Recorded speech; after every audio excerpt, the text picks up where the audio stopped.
Arthur Godfrey, who usually comes around with his talent scouts at this time on Monday, has just about finished his summer holiday. Godfrey will be back with us 2 weeks from tonight on August 28th.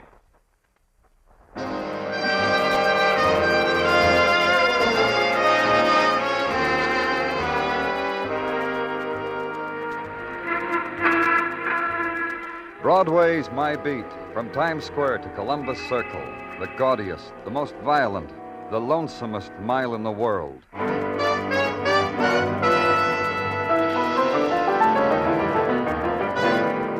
Broadway's My Beat, with Larry Thor as Detective Danny Clover.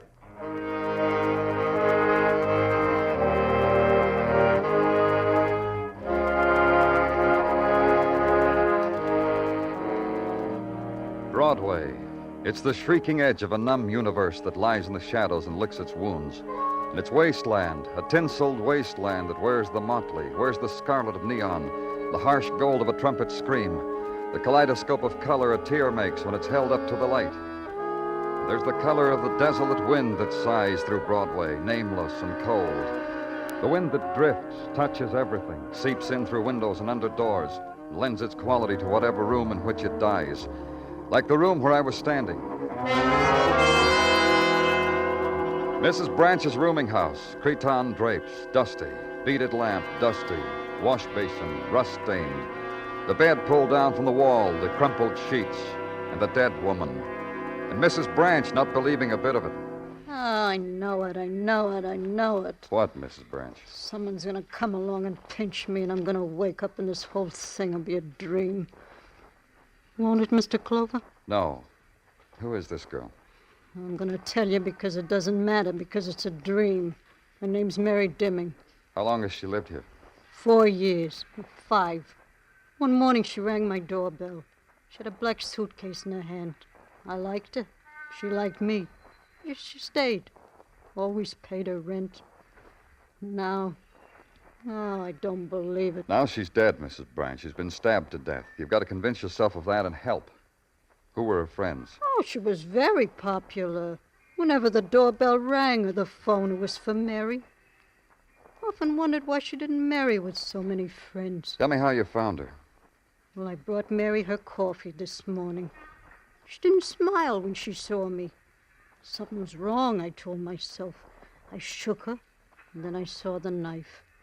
And then I said to myself, someone's going to come along and pinch me in this whole thing. But you called the police, anyhow. I pride myself on presence of mind in any circumstances. Did she have any visitors last night? I wouldn't know. I wasn't home. Oh, that book. What about it? Mary loved it so. It was her dearest possession. Her yearbook from high school, you know. She loved to look at it before she went to sleep. I suppose that's why it's on the bed beside her. Here, let me show you. What? You see. Mary's picture in her yearbook. Uh-huh. Mary Demming. Voted by the class of 1937 as the girl most likely to succeed, Mr. Clover. Isn't that nice? Fingers of sunlight reached through the windows hung with the torn, soot-stained cretonne, reached out for the woman lying there, touched her face, her throat, her shoulders. For an instant, youth flowed over the dead woman's body. The youth her dead hand held in the shape of a high school yearbook. For an instant, a girl lay there in sleep, sun-warm in the power that is a girl's. Then the instant was gone. In a little while they came, the servicemen of death, the technical men, the photographers, the coroner, Muggavan. I gave Muggavan the notes I'd made, the yearbook, told him what I needed, sent him on his way. A little while after it was done, the men in the white jackets brought up the wicker basket and the joke to fit the occasion. At headquarters, a man stood at my desk, a bald man, eating a big red apple, enjoying it. It was Sergeant Gino Tartaglia. Danny, I was saving this for you for my lunch, but it took you such a long time I couldn't save it no longer. I know, Gino. Did Muggavan... Yeah, he gave me your message, Danny, and I got all the dope right here in my pocket. Well, let's take it out and look at it, shall we? Huh? Oh, sure. I can tell you what's in the dope without you looking if you want. Okay, I want.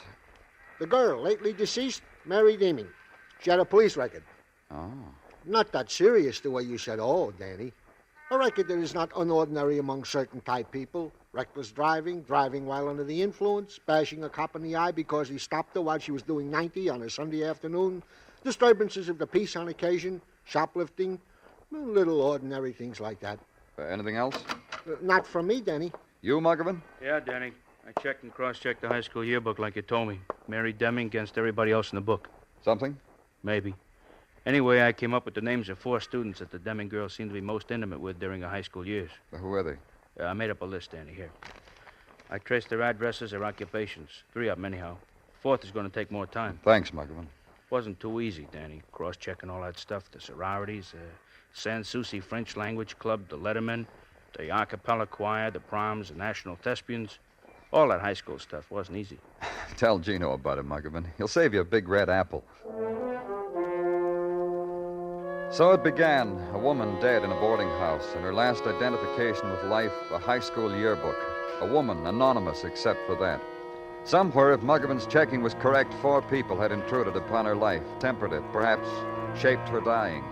Only perhaps. A policeman has to make sure. Call on number 1, George Ferris, football player, who made All-State back in 1937. Now department store floor walker. Wade through the ladies' wear department, through the bookstore, down the escalator, and seek out the man who quarterbacked the bargain basement. Impose a name for him. Mary Demming, you said. Yeah, that's right. What about her? Mary Demming. Mr. Ferris, will you okay this charge, too? Uh-huh. There we are. Thank you, Mr. Ferris. Now then, about Mary Demming. She's dead. Well, now. Well. I guess we're all getting old, Mr. Clover. Just last week, I met old Polyakov. You know, Ferris to Polyakov. What a combination we were. I flipped him, he caught him. Ferris to Polyakov. Polyakov said we were all getting old. Yeah, rackety racks and a locomotive for us. So Mary's dead. We found her this morning with a knife in her back.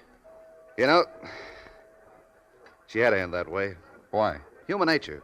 It's in the books, Mr. Clover. Mary Demming was wild for her age. Wild? What do you mean? Boys. Lots of them. That included you? I was a star quarterback. She wore my sweater for a week.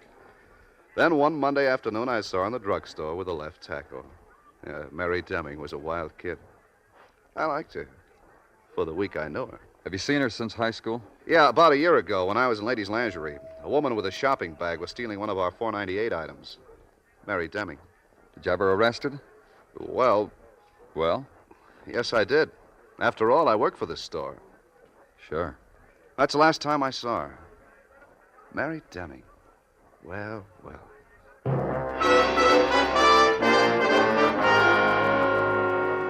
The next on the list Muggavan had compiled from the yearbook was a woman, Lillian Hess, address New Rochelle, occupation unmarried.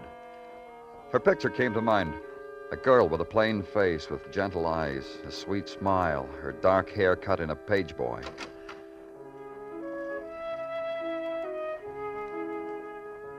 The woman who opened the door was the same girl, the same plain face, the same gentle eyes, the same sweet smile, the same cut of hair. Time had only touched the corners of her mouth, had drawn the lips back and down, had brushed her cheeks delicately with shadow, hollowed them slightly. That was all. Even her voice was a girl's voice. What is it? What do you want? I'm Danny Clover of the police. I want to talk to you about Mary Demming. Oh, of course you do. I'm practically the only girlfriend Mary has. Please come in. Let's go into the den. I call it a den. I suppose a man would call it that. You said you were Practically Mary's only girlfriend. I'm proud of it. I like Mary. I like her a lot. No matter what the other girls say about her, there's more to Mary than they just don't understand her, that's all.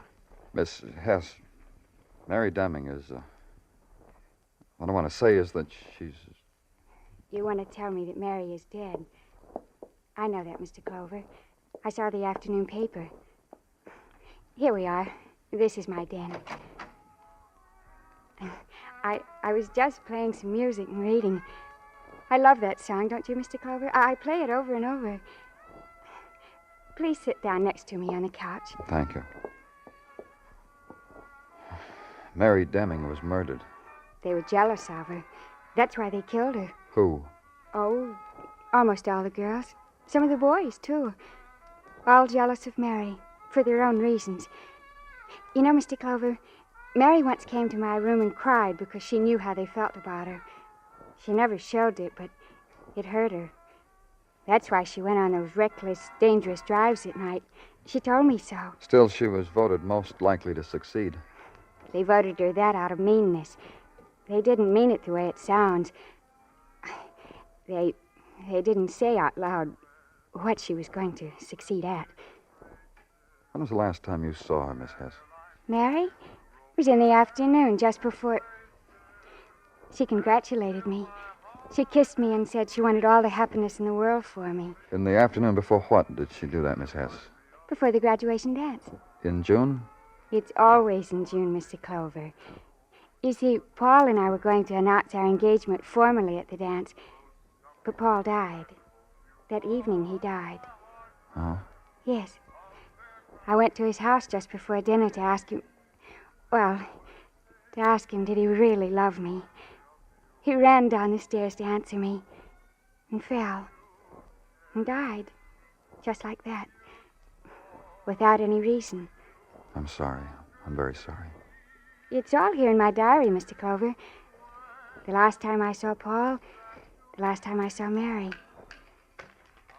My last entry, June 12, 1937. It tells all about Paul and me and... I'm sorry, Mr. Clover. Will you stay to tea, please? I did. Tea poured by delicate hands into delicate china, smiles and chit-chat and small, fragilely iced cakes. Yesterday's time recaptured and held briefly until time changed and it was suddenly evening. The fingers on my arm when she showed me to the door.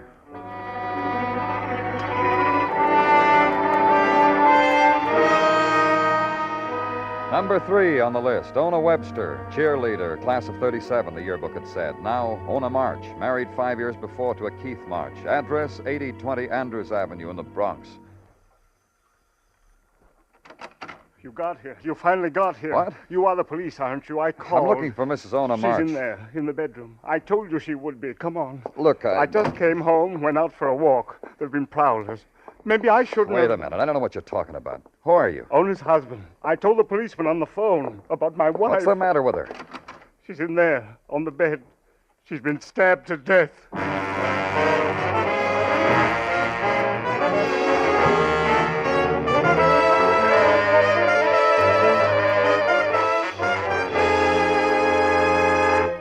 You are listening to Broadway's My Beat, written by Morton Fine and David Friedkin, and starring Larry Thor as Detective Danny Clover.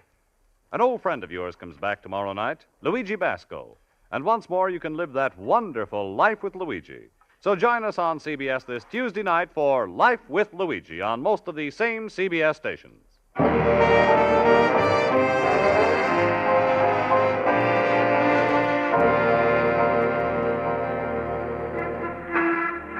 There's a special hour on Broadway, the hour between twilight and darkness, dinner time. It's the time of the swarming into the earth because home is at the end of a long tunnel and walk 3 blocks. Or it's the time of the fast look at the Translux, the run out into the streets and say, cooled off, huh? Coffee, hot dogs, cream soda, and the nickel tip.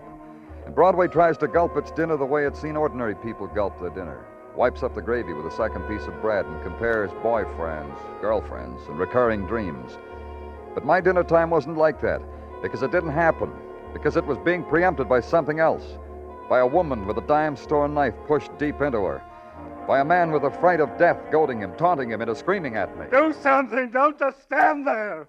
Take her away, whatever it is. That's why I called you, police, because I thought you knew how to... Please do something, please. Take it easy, Mr. March, easy. We'll do what needs to be done. I'm sorry. Just that that's my wife lying there. I understand, Mr. March. Here, sit down over here. Come on.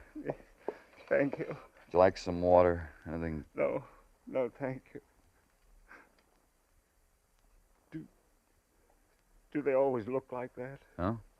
When people die, do they always look like that? Who'd want your wife dead, Mr. March? What a strange way to say it. But then I suppose whoever killed her wanted her dead, or he wouldn't have done that to Ona. Who? I don't know. I told you I thought a prowler, a thief maybe. But nothing's been disturbed, has it? I don't know. Maybe you, Mr. March? No. But you understand, Mr. March, that you'll be treated as a suspect until we... Yes. Of course. I understand. Good. Now, there's some questions I want to ask you. Did your wife know a woman named Mary Demming? Once she did. They were classmates in high school. And you? I knew Mary. She was one of my students. Oh? I'm a high school teacher, science. Ona and I recall that Mary Demming was in my class when we read about her murder. You think Ona and Mary Demming... You think the reason... You fell in love with your wife when she was in high school, Mr. March? I used to watch her at the football games. She was a cheerleader. She was young, exciting. You know how a girl can be. You fell in love with her then? I suppose so. But I didn't know it until 5 years ago. We met again by chance in a theater.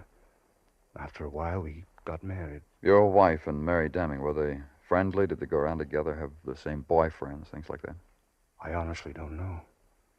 Ona and I almost forgot we'd known each other in high school. We hardly ever talked about it.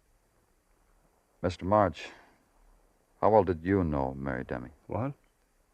How well did I know her? Uh-huh. Only as a student. You never saw her or talked to her after she left high school? No. And Mrs. March, did she ever see or talk to Mary Demming? Well, if she did, she never told me. What's that? I'll see. It's the police you called for, Mr. March. I'll let them in.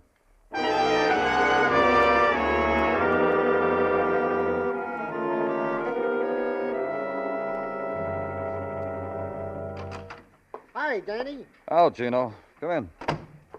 I brought you what to eat, Danny. A box lunch for supper. Thanks. Put it down. I'll eat it later. Okay. I already peeked in mine, Danny.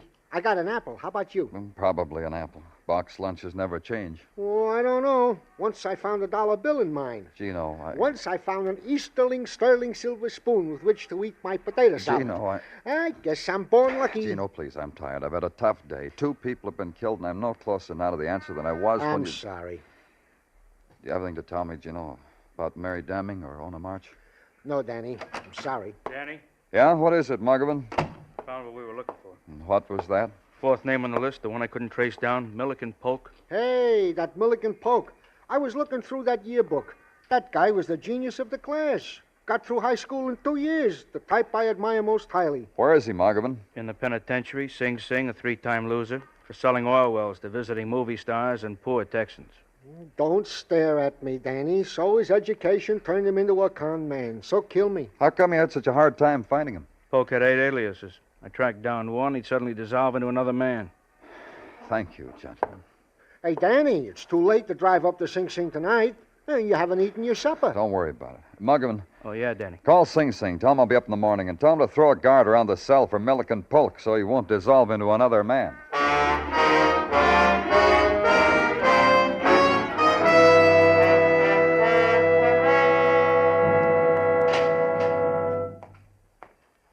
Stand right where you are, sir. Huh? Nothing personal, sir. It's just that the slightest movement, the slightest distraction upsets the delicately balanced mental processes of my student here. Doesn't it, Jerome? Yeah, it does do that, Professor. Just what you said it does. Shall we show the policeman what we've learned today, Jerome? You are a policeman, aren't you, sir? I am, Milliken. Oh, goody. Yeah, let's show the policeman what we learned today, huh, Professor? Go right ahead, Jerome. Today we have learned that energy is equal to mass times the speed of light squared. That's excellent, Jerome. Excellent. Isn't it, sir? Excellent. And now will you tell me about the Pythagorean theory, huh? Please, Professor. Even the slough said I was excellent. Later, Jerome. First, we must find out what the slough wants with us. What is it you want with us, sir? Only you, Milliken. Thank you, sir. You may take a recess, Jerome. But the Pythagorean... Take a recess, Jerome.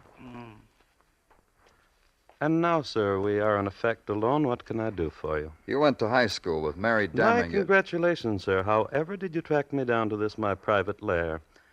I thought I'd successfully wiped out that puerile phase of my life. Not quite, Professor. Now that you've found me, I suppose you want all I can give you on Mary Demming and, let me see, Ona March, Neona Webster. Am I right, sir? How did you... I keep up with things, newspapers, magazines. I'm the institution's librarian. I assumed it was only a matter of time before one of you would appear asking me what you're asking me. You assumed right. So? I don't suppose you would arrange for this favor, a little time off, say, a furlough, so to speak? Uh-uh. I thought not, sir. About Mary. Most delicious girl, provocative, stimulating, quite an experience to a youth who had the intelligence to appreciate her qualities as I did. You knew her well. Let's put it this way, sir. When I was in high school, I'd put my brain against any football letter on the campus.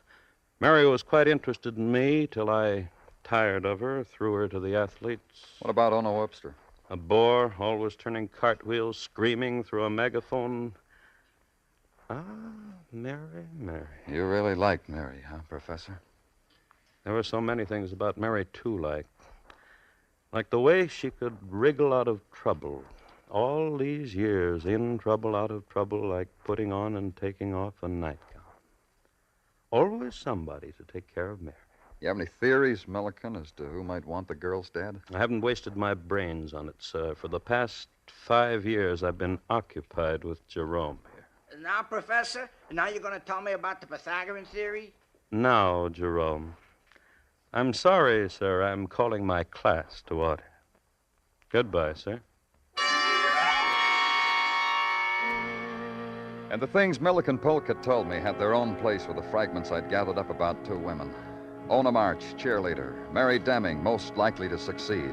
Classmates of the year 1937. Ona, the respectable wife of a respectable man who lived in a respectable house. Mary, a woman whose youth fled in a hurry because Mary was in a hurry. Too much of one.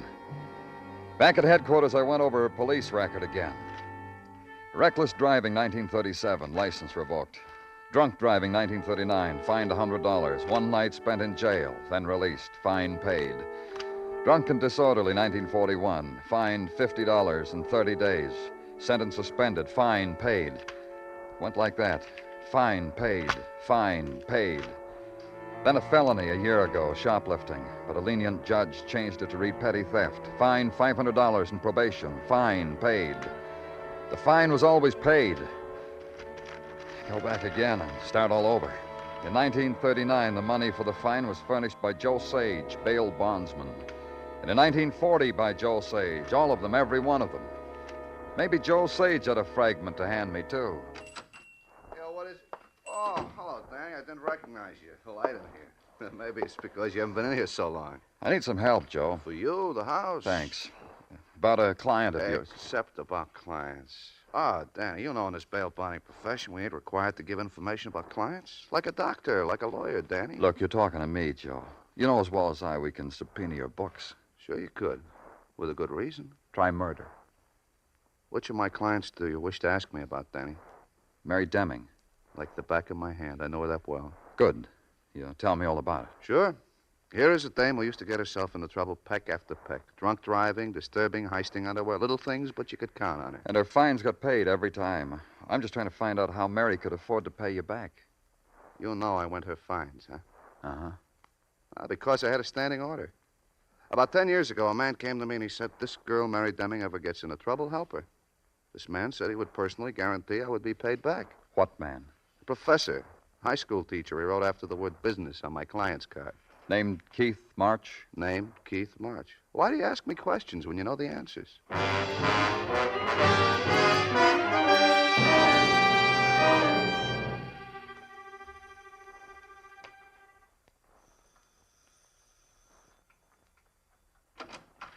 Oh, Mr. Clover, please come in. Thanks. I will. I was expecting you sooner. I came back to check something with you. Yes? You said you hardly knew Mary Demming. You only knew her as a student.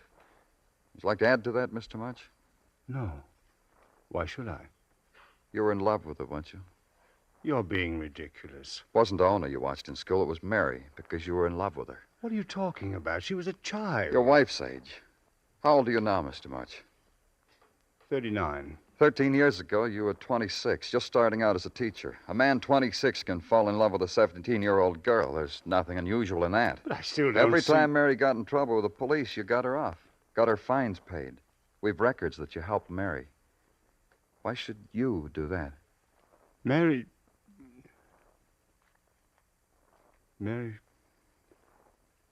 the kind of a girl who never looks twice at a man like me. You'd have to take my word for that.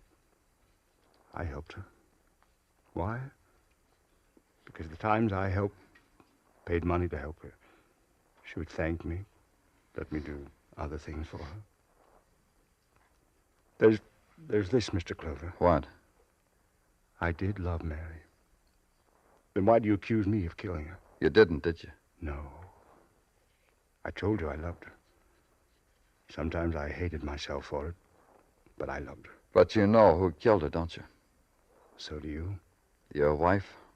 She hated Mary. Hated her for what she could do to me. I never kept it a secret from Ona. That's why Ona killed her.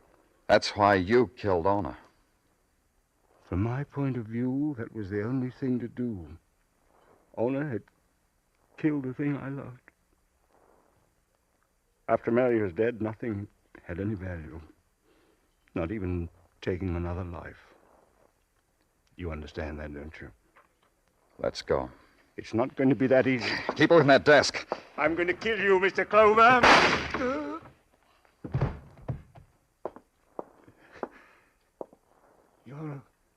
You're a fool, Mr. Clover. You did just what I wanted you to do. I wanted to die. That's all I wanted. You fell into my trap. I didn't have the nerve to do away with myself. So I used you. Sergeant Tartaglia speaking. Danny, Gino, get an ambulance up to 8020 Andrews Street in the Bronx. Roger. Wilco. Anything serious? Just a shoulder wound. Nothing serious. Who, Danny? Not you? Not me, Gino. The man who lived to go on trial for murder.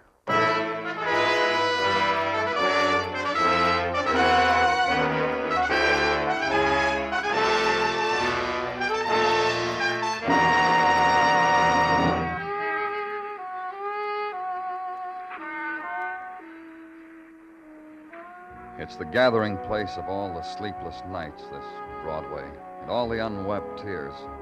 The place to come to. Erase what's happened, start all over, make a memory. The street is littered with odds and ends. Fit them together in any design you want. Only nothing slips into place. It's Broadway, the gaudiest, the most violent, the lonesomest mile in the world. Broadway, my beat.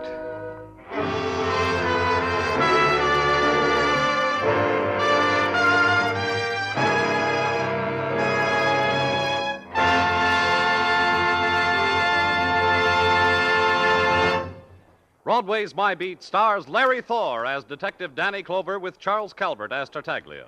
The program was produced and directed by Elliott Lewis with musical score composed and conducted by Alexander Courage. Included in tonight's cast were Jay Novello, Hy Averback, Peggy Weber, Sammy Hill, Lou Merrill, and Jack Crucian. There's always plenty of fun on hand when you hear Columbia's Monday night program, Too Many Cooks. The hilarious adventures of a father, mother, and their 10 children. Stay tuned now for Too Many Cooks, which follows immediately on most of these same CBS stations. Bob Stevenson speaking. This is CBS, where you live life with Luigi on Tuesday night, the Columbia Broadcasting System.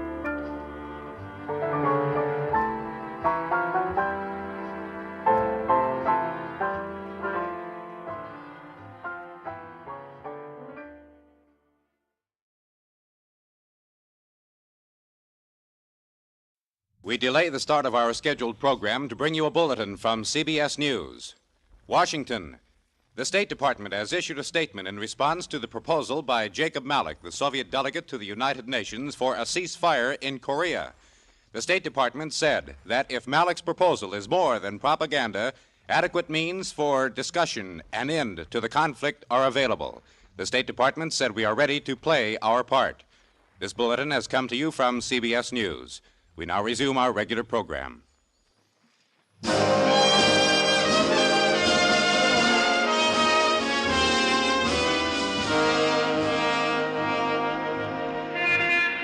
Broadway's My Beat. From Times Square to Columbus Circle, the gaudiest, the most violent, the lonesomest mile in the world.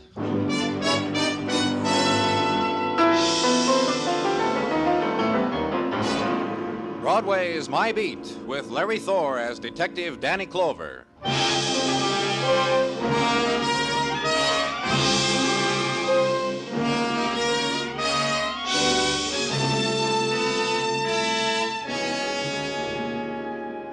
The nighttime starts at the river before it closes over Broadway. A wind drifts in with the moistened shadows, flings them into the street, flattens them against the gutter, picks a man waiting for a bus, and wraps darkness around him. And a light comes on, and another, and down the street there where the crowd is gathered against the traffic signal, high above them a neon sputters, flames. The spectaculars dance. Somebody runs into the street and yells, "Come on," and everybody does. Night has come to Broadway.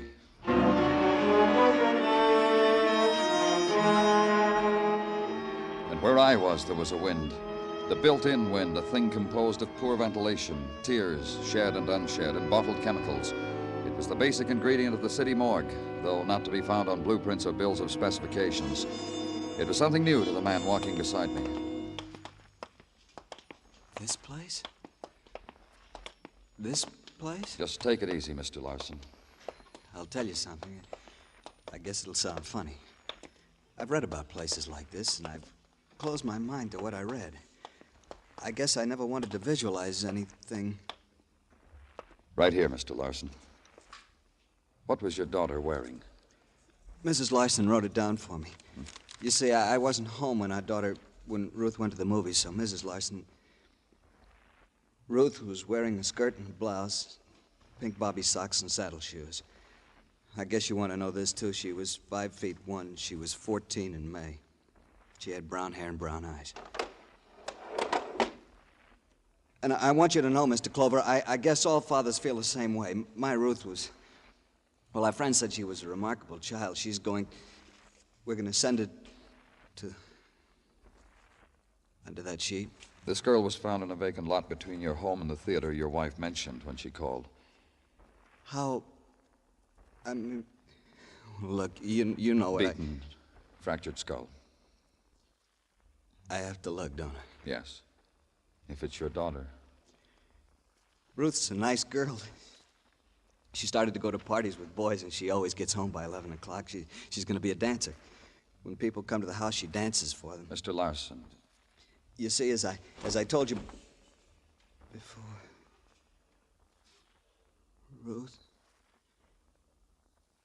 Ruthie? Oh, Ruthie. Who did it? What monster? Who did it to you?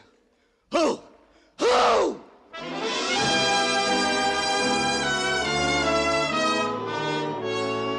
The fury took over. The man, trembling with it, shivering with it, scurried from wall to wall, enraged at the wound the death of his child had clawed across his heart, torn inside his throat.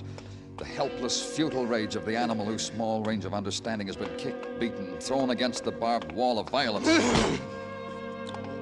Not once more did he look at his child.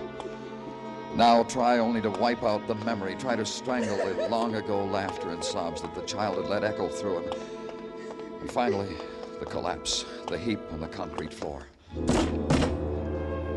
And you call quietly to the officer on duty to help you lift the man, carry him to a place where he can sleep away the fury of his dead.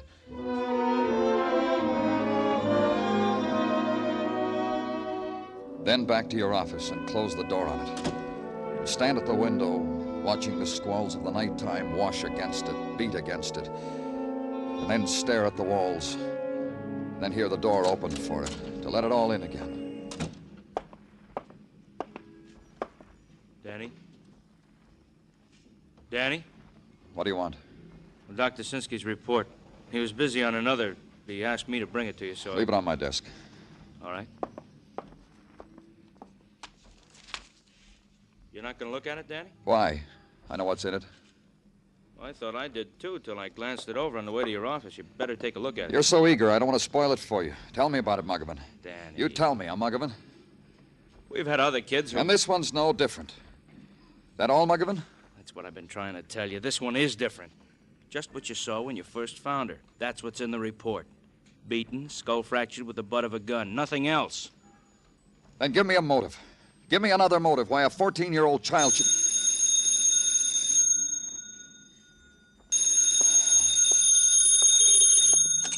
Clover speaking.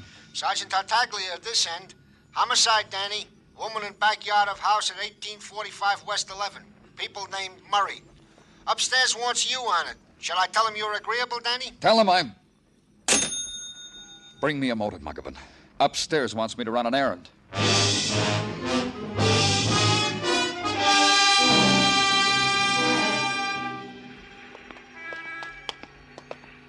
She's over here, Mr. Clover. Right here. Dead. Beaten. I'd say her skull had been fractured, Mr. Murray. Oh, I don't understand it. I just don't understand it. Tell me what happened. We were sitting in the library. A knock came on the back door. I wanted to answer it, but Beatrice said I looked so comfortable. There was just you two in the library. You and your wife. And Sis. Sis? My sister Claudia. She can't hear anything. She's deaf. She never goes out of the house. I take care of her. Well, who's in the house with her now? Who's playing that organ? Oh, Sis plays. I see. Go ahead. Well, there was this knock on the door, and Beatrice went to the door, and I heard her talking to someone. At least I think I did. I want you to know I'm not sure about that. I kept reading, that's all. And Sis was practicing. Didn't your wife scream? Didn't you hear any... No, I didn't. I happened to look up from my book a little later, after she went to the back door. How much later? Well, I don't know. I looked up, and she still wasn't there. She hadn't come back yet from answering that knock on the door. That's right. So I went out back. The back door was still open, but there wasn't anybody there. I called to her, and then I started toward the alley, and I stumbled. I stumbled over Beatrice lying... Then what did you do? Well, I called the police, and then I told Sis what had happened. You speak sign language? Yes, I learned it when I was very young so that I could speak with Sis. She's been with me all the time. Huh. How long have you been married? 14 years. Why? What's that got to do? Happily? Of course, happily. You have any children? No, that's something Beatrice and I agreed on. Sis needs taking care of, and Beatrice is always so busy. Busy doing what? Clubs and auxiliaries, you know. She was well-liked, got things done. She was admired and well-liked. Then who would want to kill her? Nobody would want to kill Beatrice. Nobody. Mr. Murray... She was a middle-aged woman, Mr. Clover. Everybody she knew was her friend. She did charity work. People came with troubles. Anybody. She'd help them. Why would anybody want to kill her? What motive would he have? What motive, Mr. Clover? It was there again. What motive? A 14-year-old girl, the loved child of a quiet, nameless family, until a killer had taken the butt end of a gun, beaten their name and their dead child's name into the newspapers that choked the trash bins supplied for the purpose by the Department of Sanitation. What motive for that? And for Mrs. Beatrice Murray, admired, liked, charitable, a woman to whom the trouble came, a childless woman who sat in the evening and sewed together the patchwork of her day while her husband read and his sister released the music she couldn't hear. What motive for that brutal death? Because you find no answer, share it with Dr. Sinsky. Ask the question of him. Burden the gentle doctor with it. You put me a question, Danny, that is not strictly in my department or in my education. Mind if I bum another cigarette? Oh, here. Help yourself. Thanks. You've been with us a long time, Doctor. Some of it must have rubbed off. Danny, I deal only in known quantities. You boys bring me the wounds you find, I wash them, bandage them. You bring me the dead, I perform autopsies. Known quantities, Danny. Like I know my name, your name, that this Mrs. Murray was murdered by the butt of the same gun that hammered away the life of the child Ruth. Why? Tell me why. I'll go out and buy my own pack of cigarettes. If I had gold, you could have it, Danny. No strings to it. No. For the question you ask, go consult a specialist. A man who puts the microscope of his training to the emotions. The department psychiatrist? Yes, to him. Perhaps he will agree with me. And I'm only an amateur, a dabbler, mind you, Danny, that this violence, this ugly, bestial violence, has been committed by what is called a paranoid. I've read about them. Had them screaming in my office. They dream up hates against themselves. For this, they kill. An animal, a child, a woman. Excuse me, Danny. Come in, please. Looking for me, Gino? Yeah, Danny. Fresh homicide. Alley on West 10th. Buckerman's got a squad car. Let me finish my cigarette, Tartaglia. Well, sure, Danny. Well, sure, if you want. It's finished.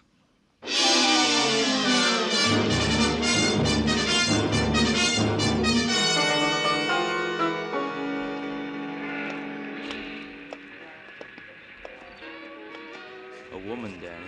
Yeah. Put your flash on her. Hold it right there. Where's that music coming from? Apartment upstairs, Danny? The back of her head, it's... Uh-huh. Keep your flash still. We've seen it 2 times already. In a short space. This makes 3. It made 3. The woman staring into the beam of the flashlight Muggavan held close to her face, staring in the final disbelief that this had happened to her in this place, in this time. She lay in awkwardness, her dress disarranged, her hand where it had frozen trying to straighten the wisp of blood-clotted hair under her black straw hat.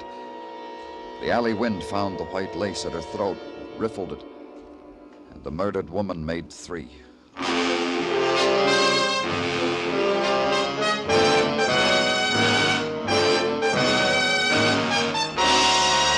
You are listening to Broadway Is My Beat, written by Morton Fine and David Friedkin, with Larry Thor as Detective Danny Clover. The Peggy Lee Show bowed in over most of these same CBS stations last Sunday night. Folks who heard it will be back tomorrow for more of Peggy's charm, Peggy's vocals, Peggy's previews of coming popular musical events. Enjoy the Peggy Lee Show for lighthearted summer listening at the Star's address.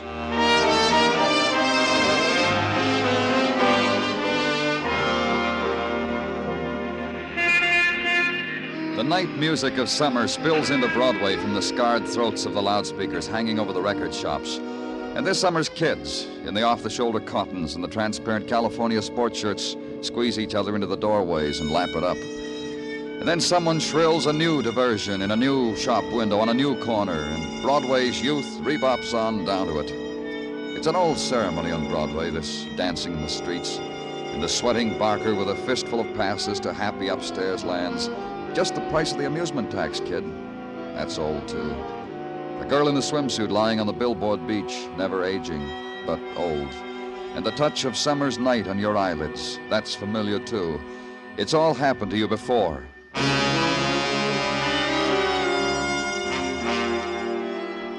And where I was, where Muggavan was, it had happened before, too. To a 14-year-old girl named Ruth. To Mrs. Beatrice Murray.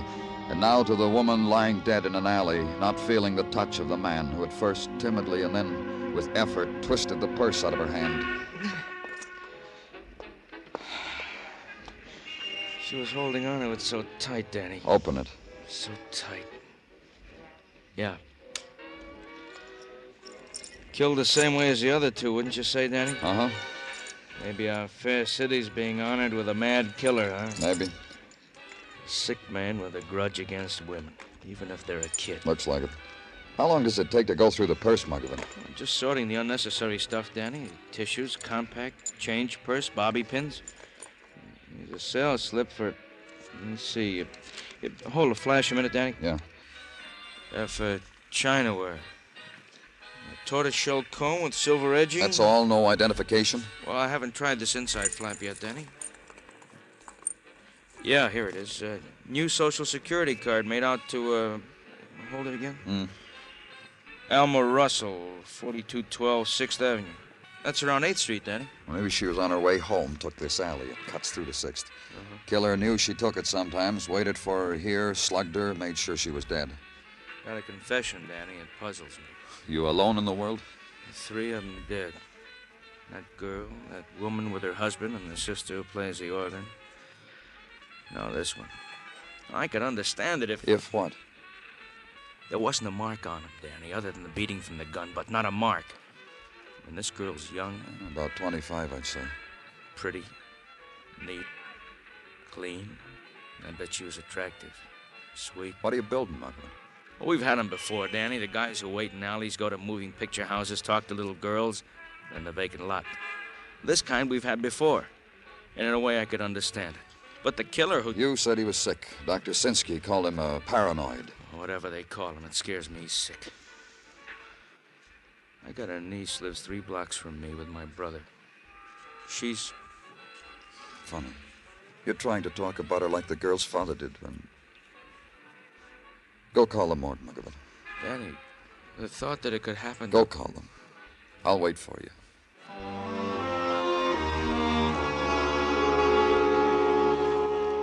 And in a little while, the young woman who had hugged death in an alley was attended to by gentle people, which is the miracle of violent death in a great city. The intern, the stranger in the white jacket, knelt beside her and shook his head and thought a thought that included both of them. And an ambulance driver looked at her and bit his lip when he put her on the stretcher. Then the alley was no longer remarkable. It resolved back unto itself. Play of refuse, mewings, and the shortcut home. It was the end of something or another.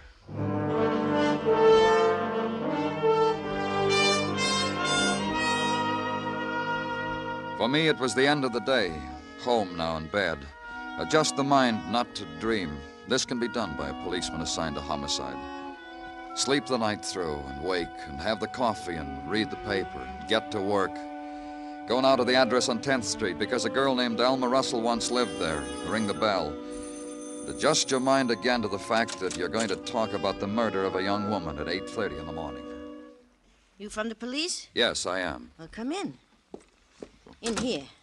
The kitchen. Sit down. Thanks. What's your name? Danny Clover. Mine's Perdon. Ethel Perdon. I'm mine host to the boarders. Had your coffee yet, Danny? Uh-huh. Me too. You won't mind if I try making up this face of mine, do you? I say making up because that's the phrase that's used. How is it that you're expecting the police, Mrs. Perdon? Well, I read the morning papers, don't I? Alma got killed, didn't she? She lived here, didn't she? So, who should I expect? Humphrey Bogart? Yeah. How does the lipstick look, Danny? Kissable or otherwise? Otherwise, huh? Look, Mrs. Perdon, I want you to tell me everything you can about Alma Russell. Sure, sure. Can you reach that mascara, Danny? Hmm? Yeah, right there on the shelf, see? Thanks. About Alma? A maid. Cleans, sweeps, dusts. $1 an hour. Who'd she work for? Well, she never said. Quit a job a couple of weeks ago. I think she got another one just the other day. Well, I guess that's the best I can do with my facial equipment. Mirror, mirror on the wall. What else about her? Well, I don't know what else. She paid board, kept to herself, was no trouble, didn't talk except a how do you do and a very well, thank you. Nice table manners. Broke her bread and never left much crumbs. Nice girl. What about boyfriends? None here in my establishment. All ladies. What happens in the street, I wouldn't know. Help me with my coat, will you, Danny? You going someplace? Well, sure I am. I want to look at Alma's room. First landing, door on your right. You want to talk to me soon again, Danny? Maybe, after I look at Alma's room. I'll be easy to find. Your place, your morgue. I'm going down and cry for Alma Russell. Somebody's got to cry for her. And watch her leave for a session of weeping through mascaraed eyelashes. The pastime, the protest against her being bitter and lonely and unwanted. And then to the dead woman's room. Search it. Note its primness. Handle the modest belongings of a girl who had washed, dusted, arranged the belongings of other women in other, richer rooms. The pile of old magazines carefully saved on the closet shelf. And on the bedstand, the new ones. The fan magazines, the romances, truer than her own because they were printed on slick paper. The dresser, lined with a thin layer of inexpensive underclothes. The wardrobe of the bargain flowered prints. The starched maid's uniform, the cloth coat, and the moth-proof bag. And that was it, the sum of Alma Russell's life.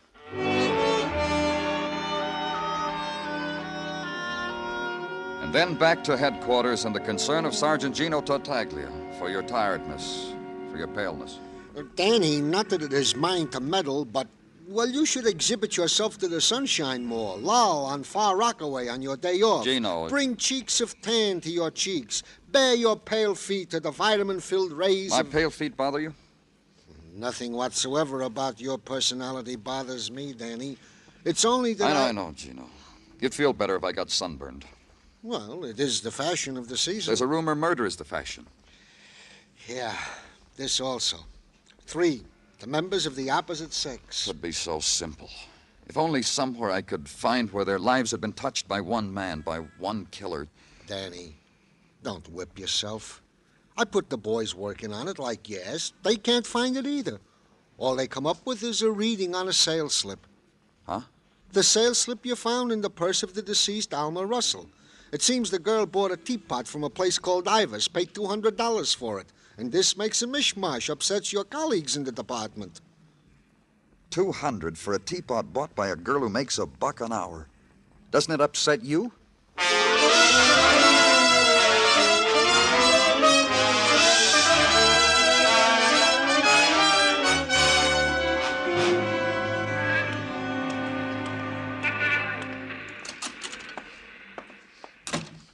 Something we can do for you, sir? Yes, there is. I'm from the police.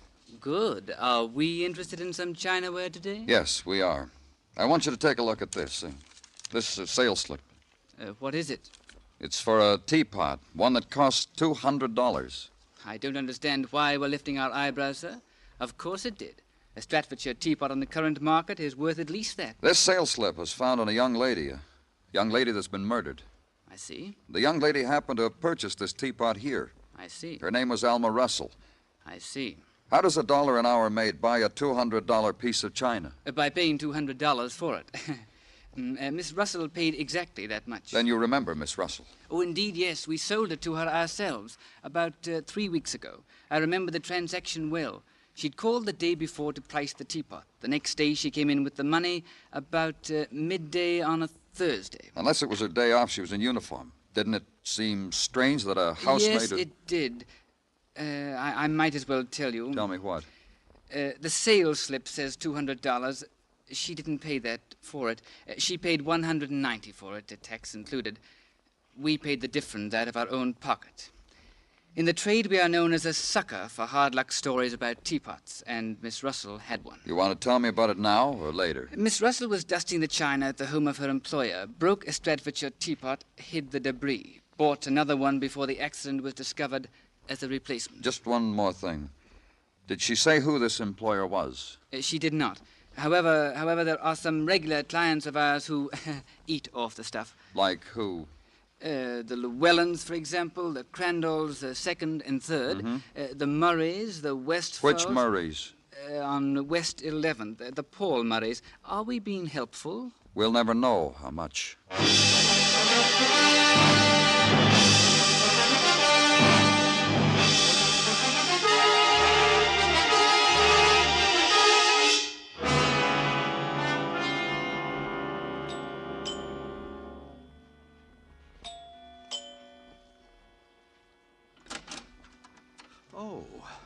Oh, it's you, Mr. Clover. Please come in. Thanks. Mr. Murray... You want to talk to me, don't you? This way, down the hall. Oh, Claudia, that is Sis, is practicing. We don't want to disturb her. Through this door. In here, the library. Now, do you know the man who killed my wife? We know the kind of man who killed your wife. Yes? A paranoid. Paranoid? A person who's quick to find a reason to kill, and he doesn't need much of a reason. Just cross him. A crazy man? You could say that.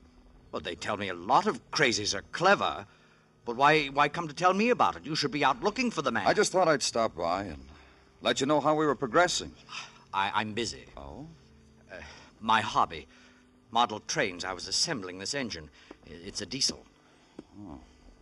Careful work. Must take a lot of patience. Please, put it down. It's fragile. I don't allow anyone to touch it. All right. I said I stopped by to let you know how we were progressing. Come back when you can tell me the killer's name. And from what I've been reading, you'd better hurry up. 3 killings. Indiscriminately. By the same man. By the same man. The way we figured, Mr. Murray, is that the killer was really only interested in killing one person.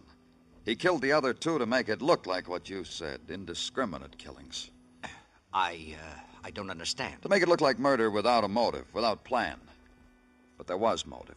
Well, what motive for killing a 14-year-old girl? None. Part of the plan. And that housemaid? None. But that was the killer's mistake. If he'd killed someone else, I wouldn't be here now. You don't know what you're talking about. Aren't you going to ask me why anyone should kill your wife? There was no motive, like the others. The killer had one. He had a wife who didn't want the burden of an afflicted sister-in-law. That's only a guess. Did your wife ever complain about your sister? Get out of here. You said your wife was a warm and open-hearted woman. She wanted children, didn't she? You're presumptuous. You're crude. Get out of here. You already had a child in your house. Sis, your sister. You never let her be anything but a child. I don't have to take these insults. And put that down. Put that train down. You're crazy. Crazy. You broke it deliberately. All that work and you... I'll kill you. I'll kill you. For a broken toy train? I'll kill you. That's how you're going to convince me you're a madman. You. Cop an insanity plea. You're going to try harder than that. That's right. Settle down. You broke my train. Cut it out, Murray. You're no more crazy than I am. Sis. Paranoid would have had reason to kill that maid, that 14-year-old girl. You killed to cover up your wife's murder.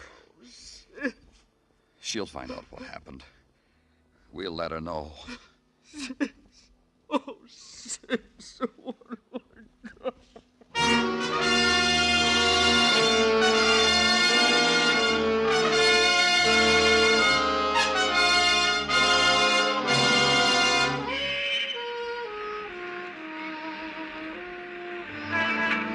Broadway leaps against the night. The sound it makes is the crash of life deep inside the earth, and the hiss of neon, the laugh that screams. They melt together. The sound you get is shock. There's another sound, the teardrop. But no one listens. No one hears. It's Broadway, the gaudiest, the most violent, the lonesomest mile in the world. Broadway, my beat.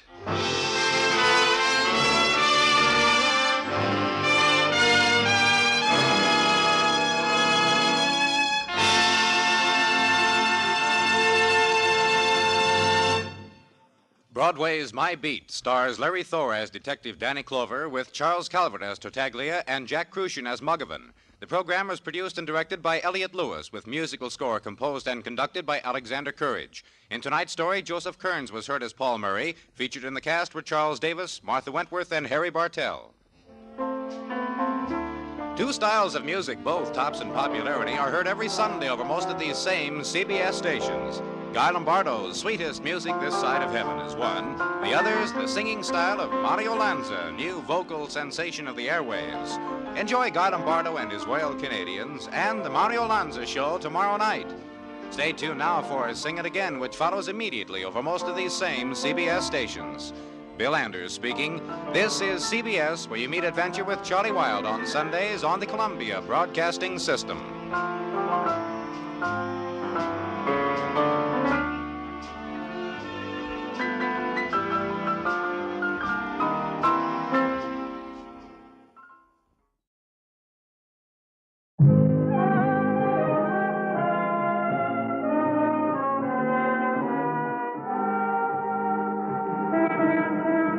Broadway's My Beat, from Times Square to Columbus Circle, the gaudiest, the most violent, the lonesomest mile in the world. Broadway Is My Beat, with Larry Thor as Detective Danny Clover.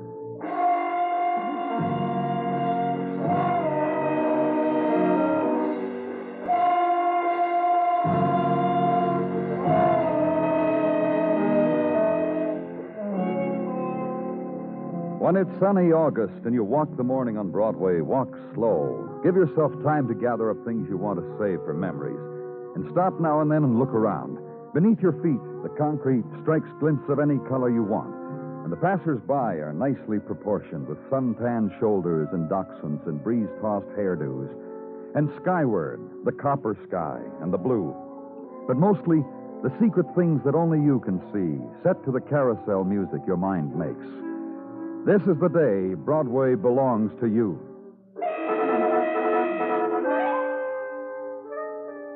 Just east of Broadway, where I was, in Detective Muggavan, ground floor apartment in rooming house on 49. And the man whose room it was. Hang me by the thumbs. I didn't have anything to do with it. Whose name was Joey Pell. And the man who was visiting him was named Herb Morey. Hang me right alongside Joey if you want. Only I have no thumb on my left hand. Okay, Herb, okay. Well, I was just going to tell the lieutenant about my accident, that's all. To make conversation is one of the social graces. This I learned when I was... okay. Okay. Look, could I say something? Go ahead. Nancy Lee likes to brain herself trying to knock down a building by auto which has stood up for the last 25 years. I remember when they were putting up that building, how sturdy they made it. Pressed steel they used. I remember asking. Shut up, Herbie. I'm talking. Well, I'm just trying to prove to these fellas. I said shut up. You ought to eat something, Joey. You're always like this when nothing's on your stomach. Well? Look, Danny. Joey. Forget it. What's the matter? Nothing. Look, Danny. Okay, what? Nancy, 2 days ago, runs smack into this building and gets banged up. Drunk, the papers say. They didn't say poison because we just found that out for sure this morning. So what has that got to do with Hey! Look, a monkey. Uh-oh. What's the matter? Go away, little Manny. Little Manny? You know him? Why don't you just shut up, Herbie? Okay, brainy type. You get rid of the monkey. Big Manny. Pull off the monkey, Big Manny. Nothing today. Now, what was that? Nothing. I offered that monkey a nickel. He wouldn't take it. What was it? Couldn't be that monkey was taking betting slips on the races, could it? And Big Manny is making book? It couldn't be that, could it? What a thought. I only asked because we got a reader on an organ grinder who was doing that in Jersey. Big Manny will say it was my fault. Why don't you just shut up? You ought to eat something. That's a good idea. Take Joey downstairs for a cup of coffee, Muggavan. You can call Vice from the drugstore and mention Manny to them. I want to keep this phone open for a call from the hospital. Now, bring me back a sweet bun, toasted with butter. I'll kill him. Why? Come on, Joey. Yeah. Well, here we are. Herb. Uh-huh. How'd you lose your thumb, Herb?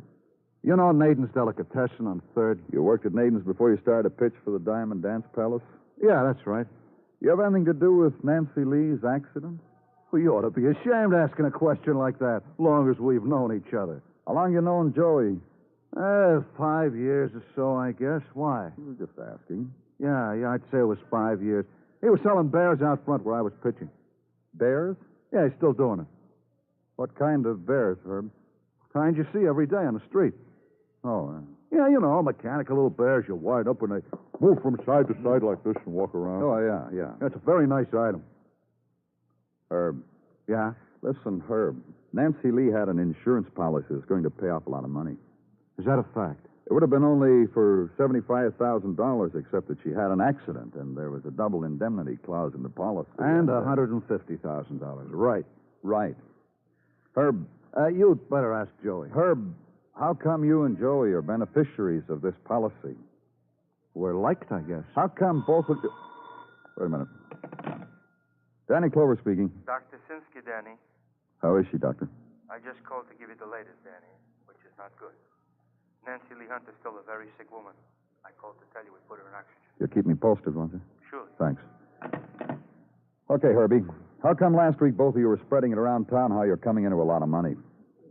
Oh, is that what you're worried about? Part of it. Well, ease your mind, please. Why should I do that? Well, we had a sure thing on a filly in Miami. We're just boasters, I guess. The filly ran out, Danny. We boasted for nothing. What about Beebe, Herb? Huh? Beebe Barrett. Well, how should I know? You're really asking to be booked for murder, aren't you? My wife would kill me. Let's chat about Beebe, huh? Well, gee, I don't know what to say about her. Hey, did you bring me the sweet bun? What's the matter? I went to lunch with a shy cop. You didn't eat? I can tell just looking at The you. joint's crowded, and he's too shy to flash a badge to get service. No coffee or nothing, huh? Sit down, Joey. You're not kidding. We were just talking about Beebe Barrett. Oh, from downstairs in the basement, I'll fix that.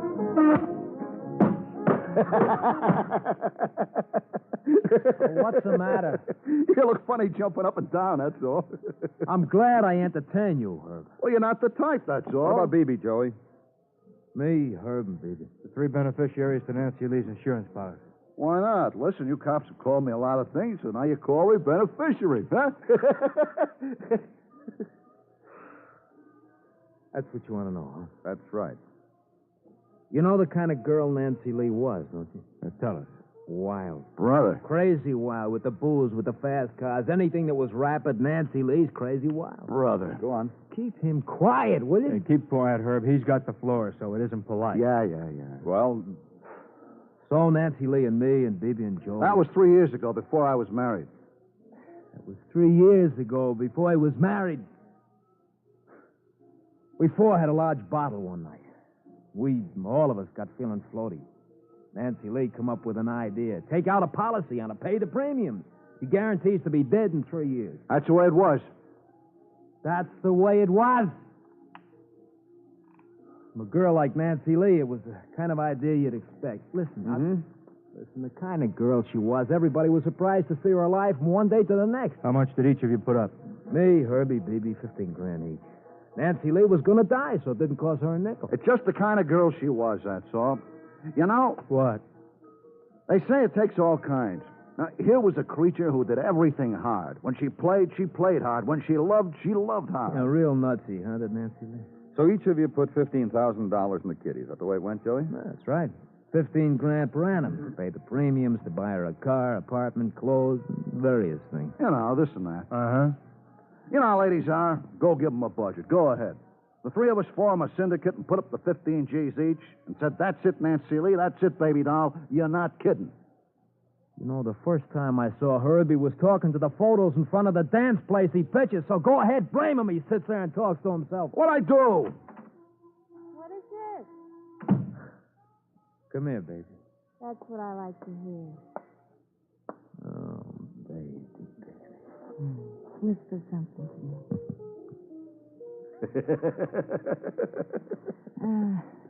Get rid of all the fellas.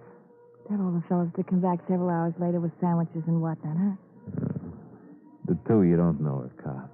Detective Muggavan, ma'am, and this gentleman is Lieutenant Clover. How do you do? Quite well, thank you. Make mine on pumpernickel. We're talking to your fella here about attempted murder. I'm glad you could join us. How do you like yours, Joey?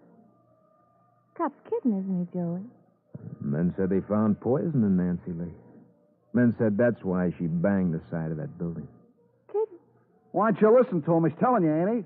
Kiss yourself in the light socket. Yes, pretty please? Ah. I'm not kidding. Ask him. That's right. Now, just to keep it straight, you're Beebe Barrett, aren't you?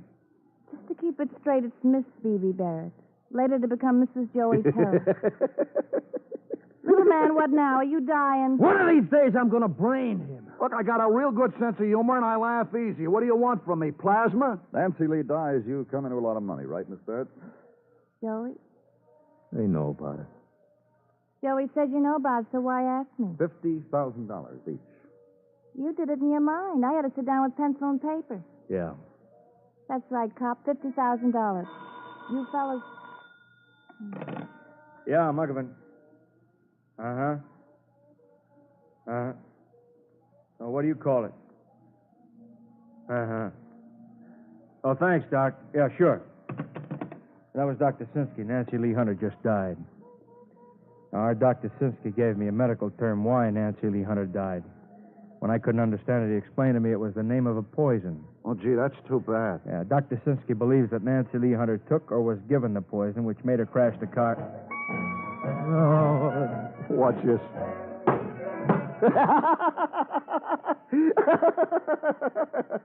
Come on, let's all go down to headquarters. What for? You'd pay attention, you'd know.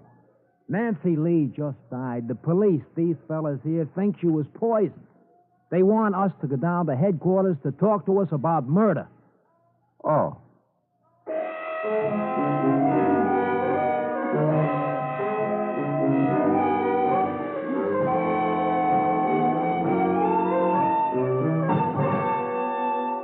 You're listening to Broadway Is My Beat, written by Morton Fine and David Friedkin, and starring Larry Thor as Detective Danny Clover.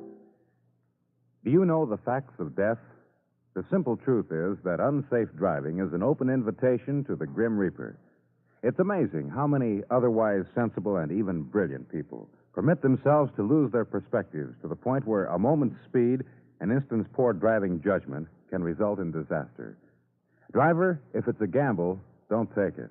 Be a pessimist and live.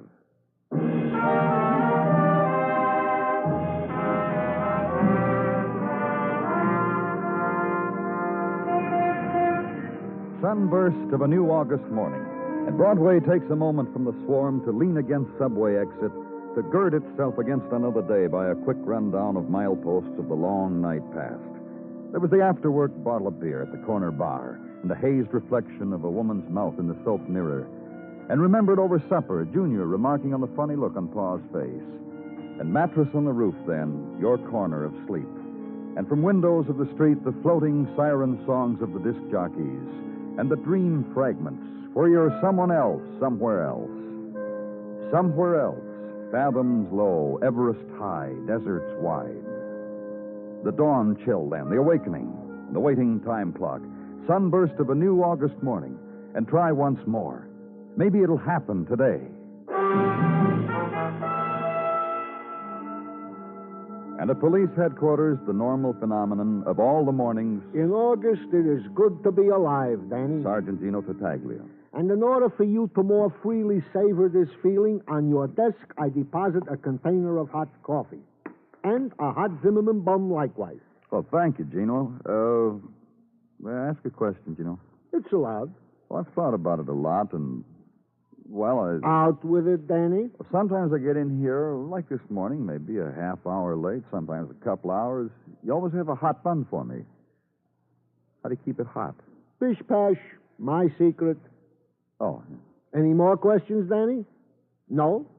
Then eat, drink, into the affairs of the day. A few leaves from the chapters in our records entitled Joey Pell, Herb Morey, which I will synopsize for you, as after a while it becomes dull from repetitiousness. Oh, thank you, Gino. Thank you for being thoughtful. Don't mention. Joey Pell, a Broadway boy on familiar terms with the lads of Bunko Squad, for various street corner pitches, empty store pitches, the dropped blank at the telegraph office pitch, also friendly with the roving squad for floating crab games, anchored crab games, and various flights in the realm of Chuck-a-Luck and Fantan and so on and so on. As for Herb Morey... They're out here, Danny, the beneficiary. Oh, yeah, bring him in.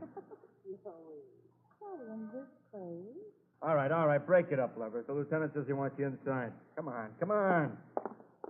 Don't get lost, Herb. Stick with the crowd. They do that, don't they? That Joey and Beebe. They make a real tight bunch of crowd.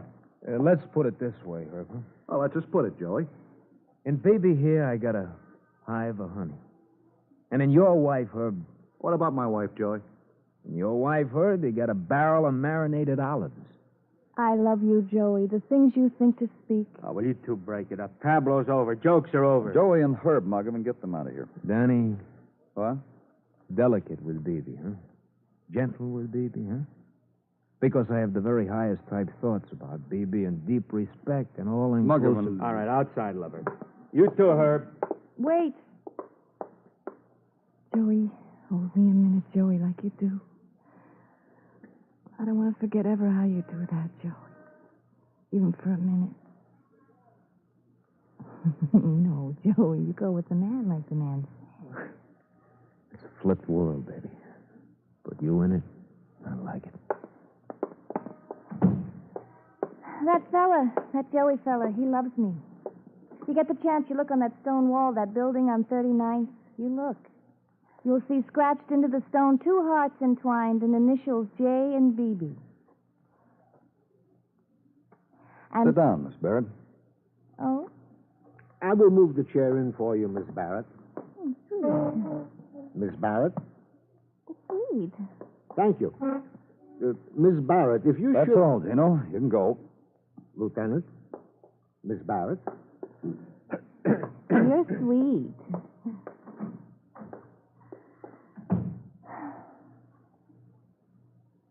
You're thinking. Huh? Sometimes around me, fellas think. I always know when. I let them. Sometimes even let Joey. You really love him, don't you?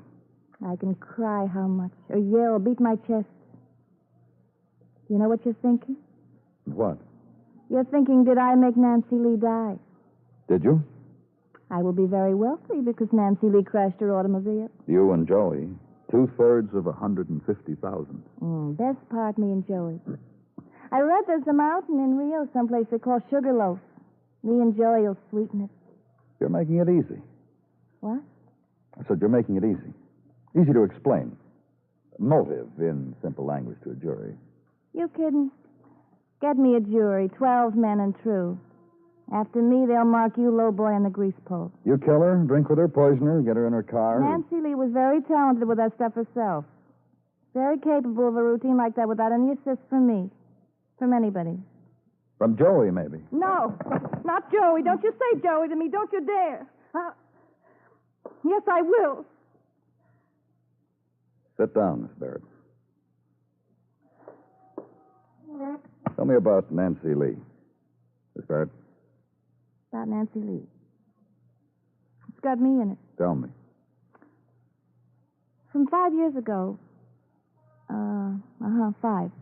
I answered an ad in Billboard to the Blue Lagoon Dime a Dance. Nancy Lee auditioned right ahead of me. You ever see a Dime a Dance audition? No. You get this opportunity, you go see. Well, anyhow, from the audition, Nancy Lee and Beebe, like it was sisters, a sister act.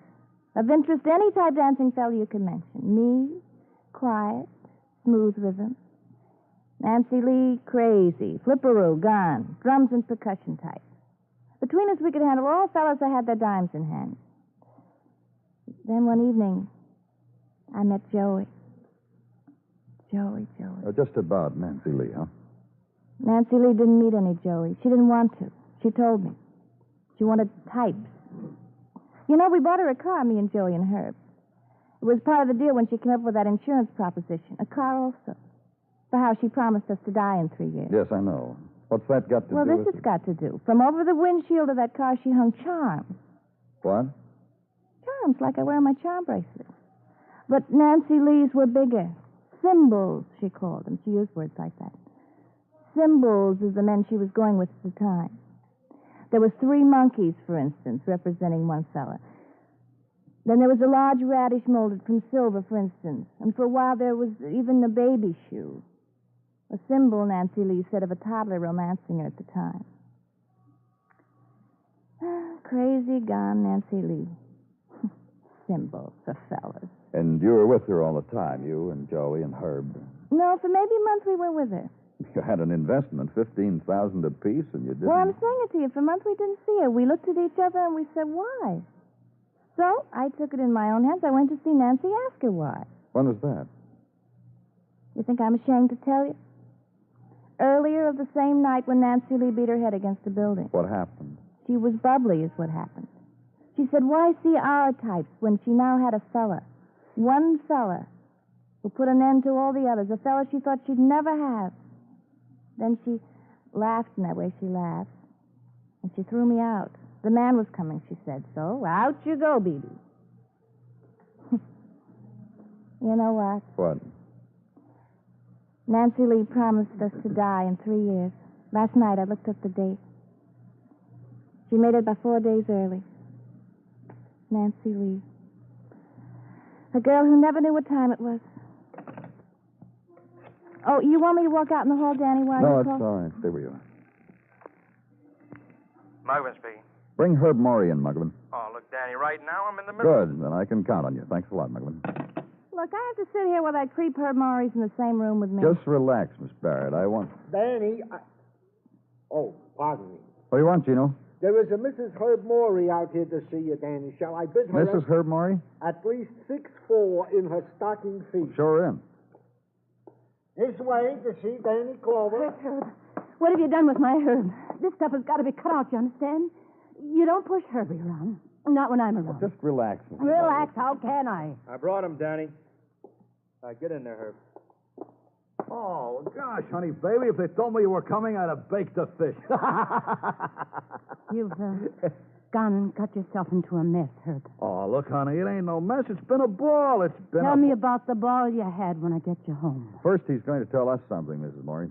Yeah, honey, baby. First, I got to tell Danny something. Then when we get home... Herb. Yeah, Danny? Where were you the night Nancy Lee got killed? Where was I the night? Honey, baby, you tell him where I was the night Nancy... I don't know, Herb. Oh, don't tell a fib, honey, baby. I was tucked under your arm, remember? My wife's a bomb. I don't know where you were, Herb, the night Nancy Lee was killed. You wasn't home, Herb. I was alone, Herb. And I cried, Herb. You got us into a mess, Herb.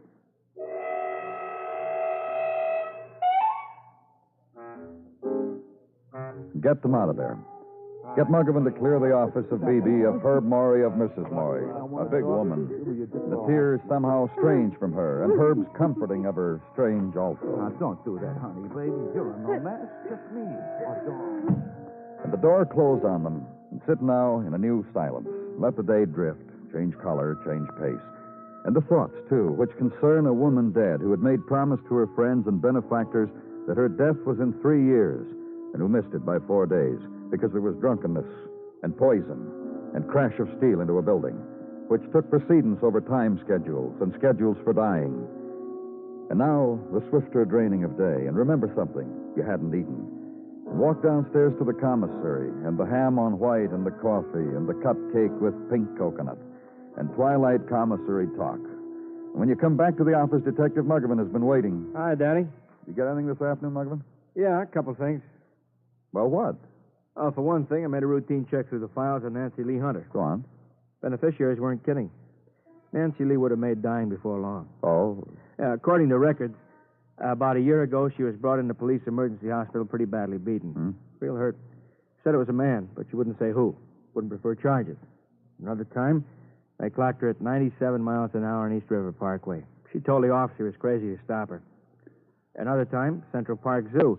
She climbed the barrier to the tiger cage, stuck an arm in, challenged the tiger to take it. She would have made it, Danny. Maybe they should have waited. Anything else? Yeah, I found out where she kept her car. Went down there for a routine check. You never know. Oh, go on. It's a place where Herb and Joey and Beebe bought her the car. They've been taking care of it ever since. They got the wreck now. I talked to a man there. About a month ago, Nancy Lee drove it in, said wash it, lubricate it, and get rid of all those things over my windshield. Put this up. Just this. Put what up? This, Danny. A toy. Mechanical bear. You see guys selling them on the street.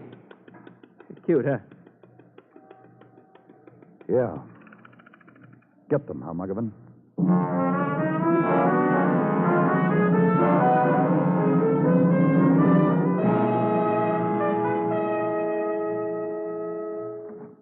Okay, inside, all of you. Here they are, Danny. Herb, go home. Huh? Get out of here. Your wife wants you. Well, I want to give you fellows a fair chance. I'm the small fellow with no alibi, remember? Call on me anytime, fellas. Baby, Uh-huh. we're left. Why? Hey, Danny, why are we left? Who fed Nancy Lee the poison? Well, not me, not him either. What for? Why should I? Simple. For $50,000. Well, so why pick on my boy? We each get 50 grand, Herb, me, him, everybody. Not a bad return on a 15 grand investment, huh? I sat down with paper and pencil on that one, too. We always get the same answers, you and me. Oh, come on, you guys. Hey, Joey has them. You take from Joey, Danny? Yeah. Second hand. Both of you have got to eat. What for?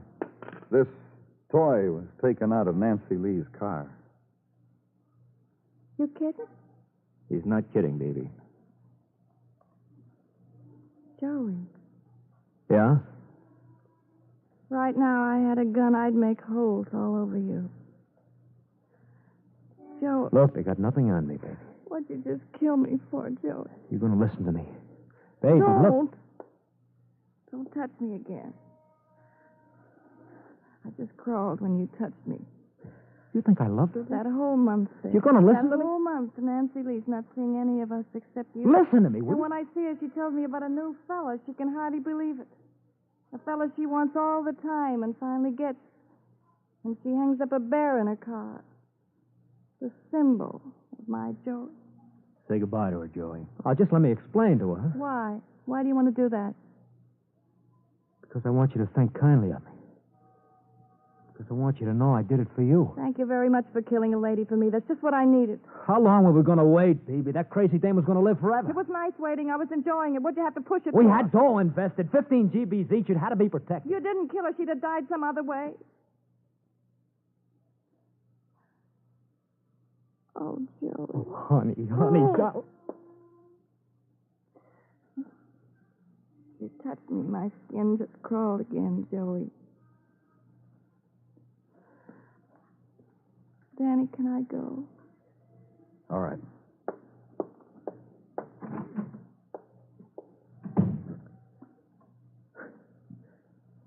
I got nothing to say, fellas. I wanted the money because I thought I could make the love I had with Beebe better. It was real wrong. Come on, Joey.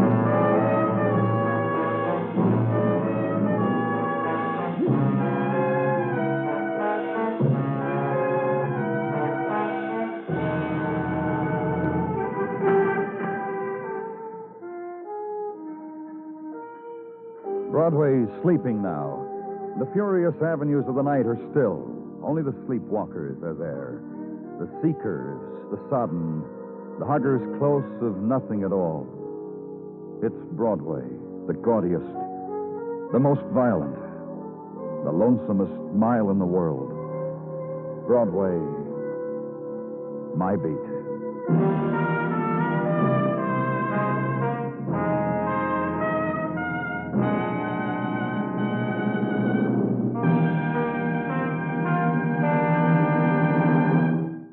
Broadway Is My Beat stars Larry Thor as Detective Danny Clover, with Charles Calvert as Tartaglia and Jack Crucian as Muggavan.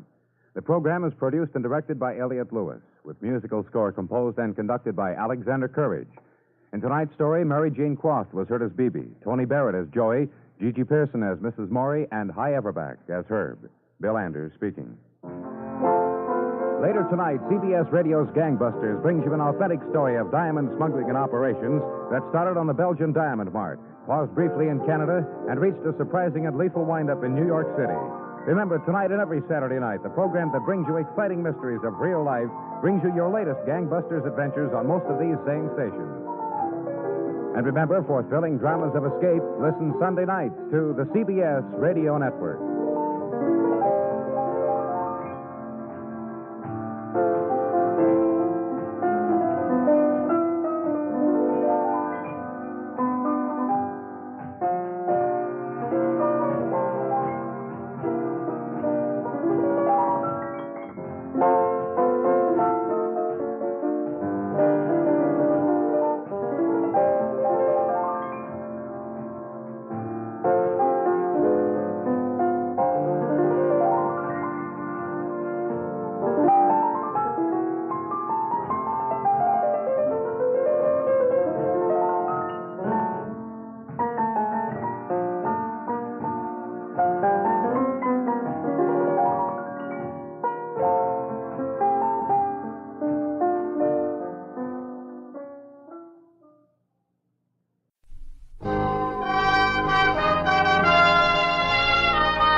Broadway's My Beat, from Times Square to Columbus Circle, the gaudiest, the most violent, the lonesomest mile in the world. Broadway's My Beat, with Larry Thor as Detective Danny Clover.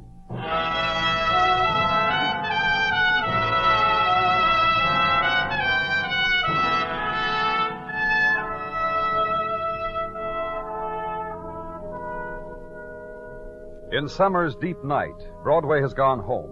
The seesaw of color is gone. The riot of night sounds is stilled. The sleeping dream is the order of the hour. And on the streets, glitter and mist. And across the curves of city and sky, a new day waits. But now is a special time on Broadway, because all of it belongs to you. So lean against the lamppost, lock your hands in back of you, and let a night die around you. And soon a newspaper will drift and be trapped against your leg. And suddenly it will be yesterday's, because tomorrow has just happened.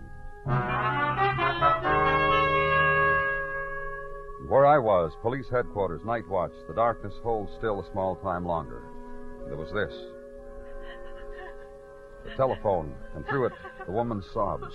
And this. What's the matter with that operator, Tartaglia? Has she traced his call yet? I think she's getting it now, Muggerman. You said anything yet, Danny? Still crying. Hello? Hello? When she first called in, didn't she say anything? Some gibberish. I couldn't understand what she was talking about. Then she started crying. All I could make at first was the word shot. Danny? Trace the call? Yeah, here's the address. Phone listed to a Theodore Lawrence. Oh, wait a minute. Hello? Hello? Hello? Here, give me that address. Here. Let's go, Margaret.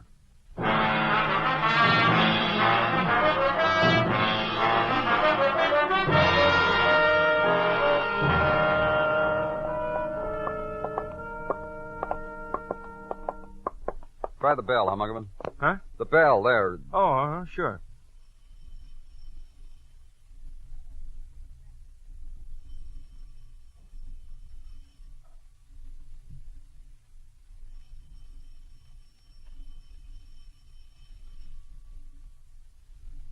Now let's try it my way, huh, Danny?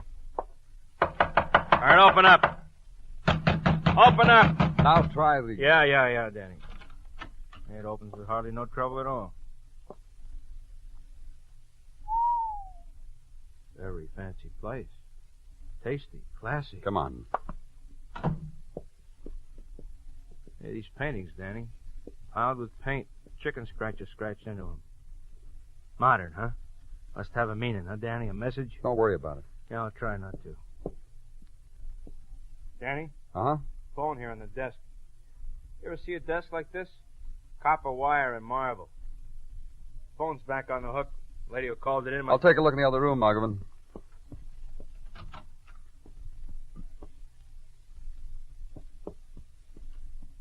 Muggerman! Second, Danny. Hey, what I found on that desk. You found the jackpot, huh? Just him and no crying lady. Shot with a .45, I figure. Yeah, it had to be at least a .45. Close. He's dead. Maybe not more than an hour, I'd say. What'd you find in the desk? Here. Bills, circulars from book clubs, private book societies, all addressed to a Theodore Lawrence. Danny? What? All that fancy art out there, the oil pictures, the carved stones, the silk nightcoat the man's wearing, monogram. Well, Mr. Lawrence was killed. He was a well-to-do fella, huh? A rich fella. I'll call it in, huh, Danny? Through the window, the first sunlight, mixing with civilization. Hey, Cap! Cap! And closer. This is Detective Muggerman, operator. Give me homicide. And it started all over again. Leave it. The ride home, the small walk, slow walk from squad car to doorway and corridor and numbered door. Pull down the bed, sleep. Noon, rise and swelter, shower and swelter, office and air conditioning and swelter. And Detective Muggerman. Got some things here, Danny. Okay.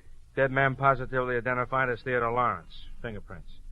A small parade of friends at the morgue, elbowing to be first in line to look at him and dab the handkerchief and say, poor Ted. You talked to any of his friends? I got some names and addresses, most of them women. All dressed real nice.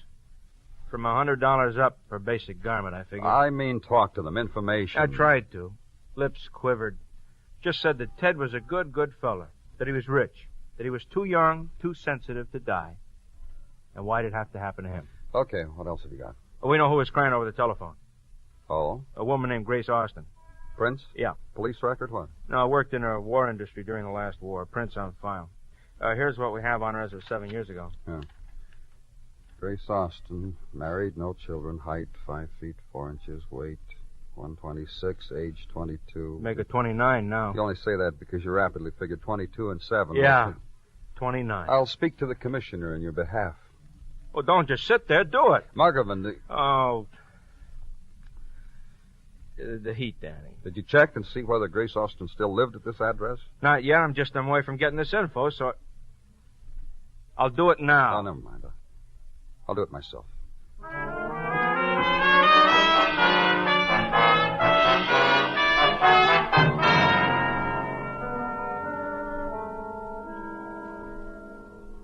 It's not going to shake the earth Gracie's not here, is it, Mr. Clover? I'm her husband, and I can live without her for an hour, maybe two if I have to.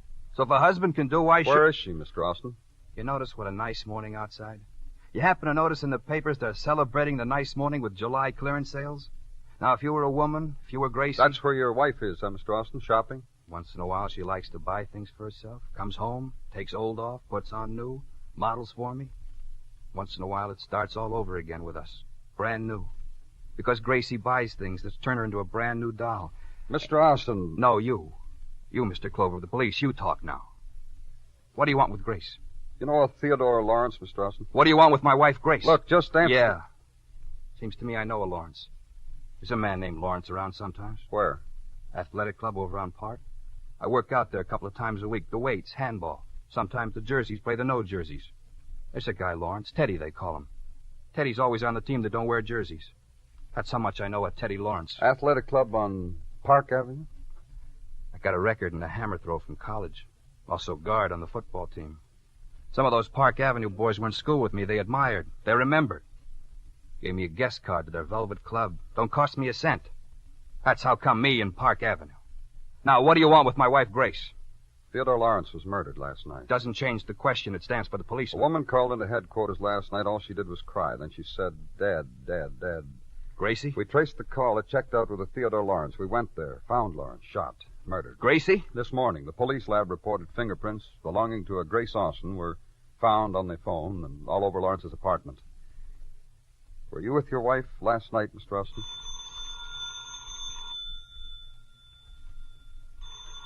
That's your phone, Mr. Austin.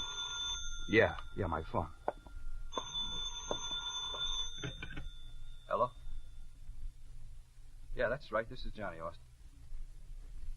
What? You crazy? Not Gracie, not... Bad? Will you tell me, Bad? Yeah. Yeah, sure. Yeah, I got it right away. Mr. Austin? You got a car outside? Well, yes, what... You got a car? I haven't got a car. That's why you're going to take me someplace. What's happened? You're taking me, you hear, to where Gracie's hurt. To where Gracie's hurt real bad. You better take me, you hear? And a great stream of city to pin the images of summer against curb, against stone facades. And a man caught in the middle of the street, helpless, terrified, alone against the onrush of wailing, and the screech and swerve around his terror. And from the man beside you, the sudden spill of laughter. The looking back at where was fright. And nothing again from Johnny Austin, the siren to give his silence throat. And downtown now, West 17th, and turn right to where an alley is, and crowd in shirt sleeves. The small wet stain of summer on men's backs. Turn off the moan. And go to it. You and Johnny Austin. Johnny Austin muscling his way through summer spectators to a corner of alley where a woman lay in thin summer dress, head twisted and veil of hair matted against her cheek, mouth held against alley stone. Gracie! Gracie? You wanted Gracie? I brought you to her. Take her. She's no good to me, dead.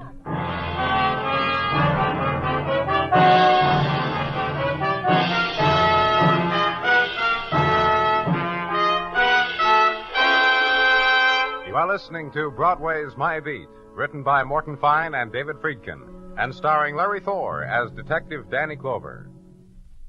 Later tonight, don't miss CBS Radio's Gangbusters program. When a fugitive makes a deal with a shady character to hide him out, he learns that some things can be worse than prison. It's an actual case history taken from police records, one that'll hold your interest all the way. So listen for Gangbusters later tonight on most of these same CBS radio stations.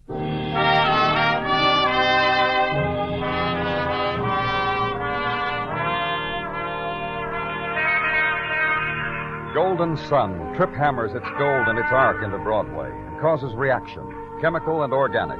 In pavement, a fissure and a melting and a rearrangement of glints. And in crowd, likewise. And And some of crowd stands proud and still and suffers the inner spinnings of summer chemistry. And others of crowd scurry from it to the dark places and the cool, where breezes stir around subway islands, or where forms strange, unknown, contoured, lie buried under beach sand, or best of all, where 3D is, and true-to-life things are, the striped tiger in your lap, for instance, or the redhead with one putty undone and to be laced. Summer on Broadway, and a million choices. Have one.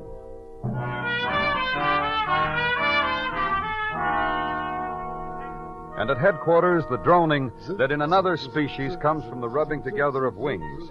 But from the species Sergeant Gino Tartaglia comes from rolled-up sleeves and secret summer joys, which one can tell by the change of rhythms. Happy, Gino? Like a blossom on a twig. Oh. You could ask me why. What? It's allowed to ask why I am up to here in gladness. All right, why? Just a nonce ago, a phone call from a girl of 19, unmarried. You sure you want to tell me about it, Gino? Caught you, huh, Danny? You're thinking, Danny. Look, Gino... And what if I was to tell you the 19-year-old was my eldest, Tina? And what if I was to tell you she has been invited rent-free to stay at the lodge of her boyfriend, Otto Lingschmidt, in his summer place in the Poconos, while his father and mother are there to chaperone and to look her over as a future possible Lingschmidt. Them and their thousands from leather goods. You'd be disappointed, huh, Danny? I'm happy for you, Gino, for you and Tina. And the strangeness is, there are other chaps, whose name I won't mention, who are not in the lucrative leather line, who are right under my nose, who have but to crook a little finger in the direction of a certain 19-year-old, she would go poof in the face of You that. got something for me, Gino? Yeah, you can't hate a daddy for trying, Danny. Yeah, I have something. Well? That lady, that Grace Austin, who, while with her husband, you found murdered in an alley, shot from an unknown revolver. What about her? That from routine checks and interrogations made by Detective Muggerman in the Austin neighborhood, there was a nice relationship between husband and wife. Affectionate, respectful, real nice. Some of these last summer nights they were seen walking hand in hand toward the river or park. The neighbors played elbows over it. Anything else, Gino? Also from Detective Muggerman, a report on his interrogation of the woman who came to view the body of Theodore Lawrence. Well, Gino... A moment, Danny, to brief it for you. The code words. Mr.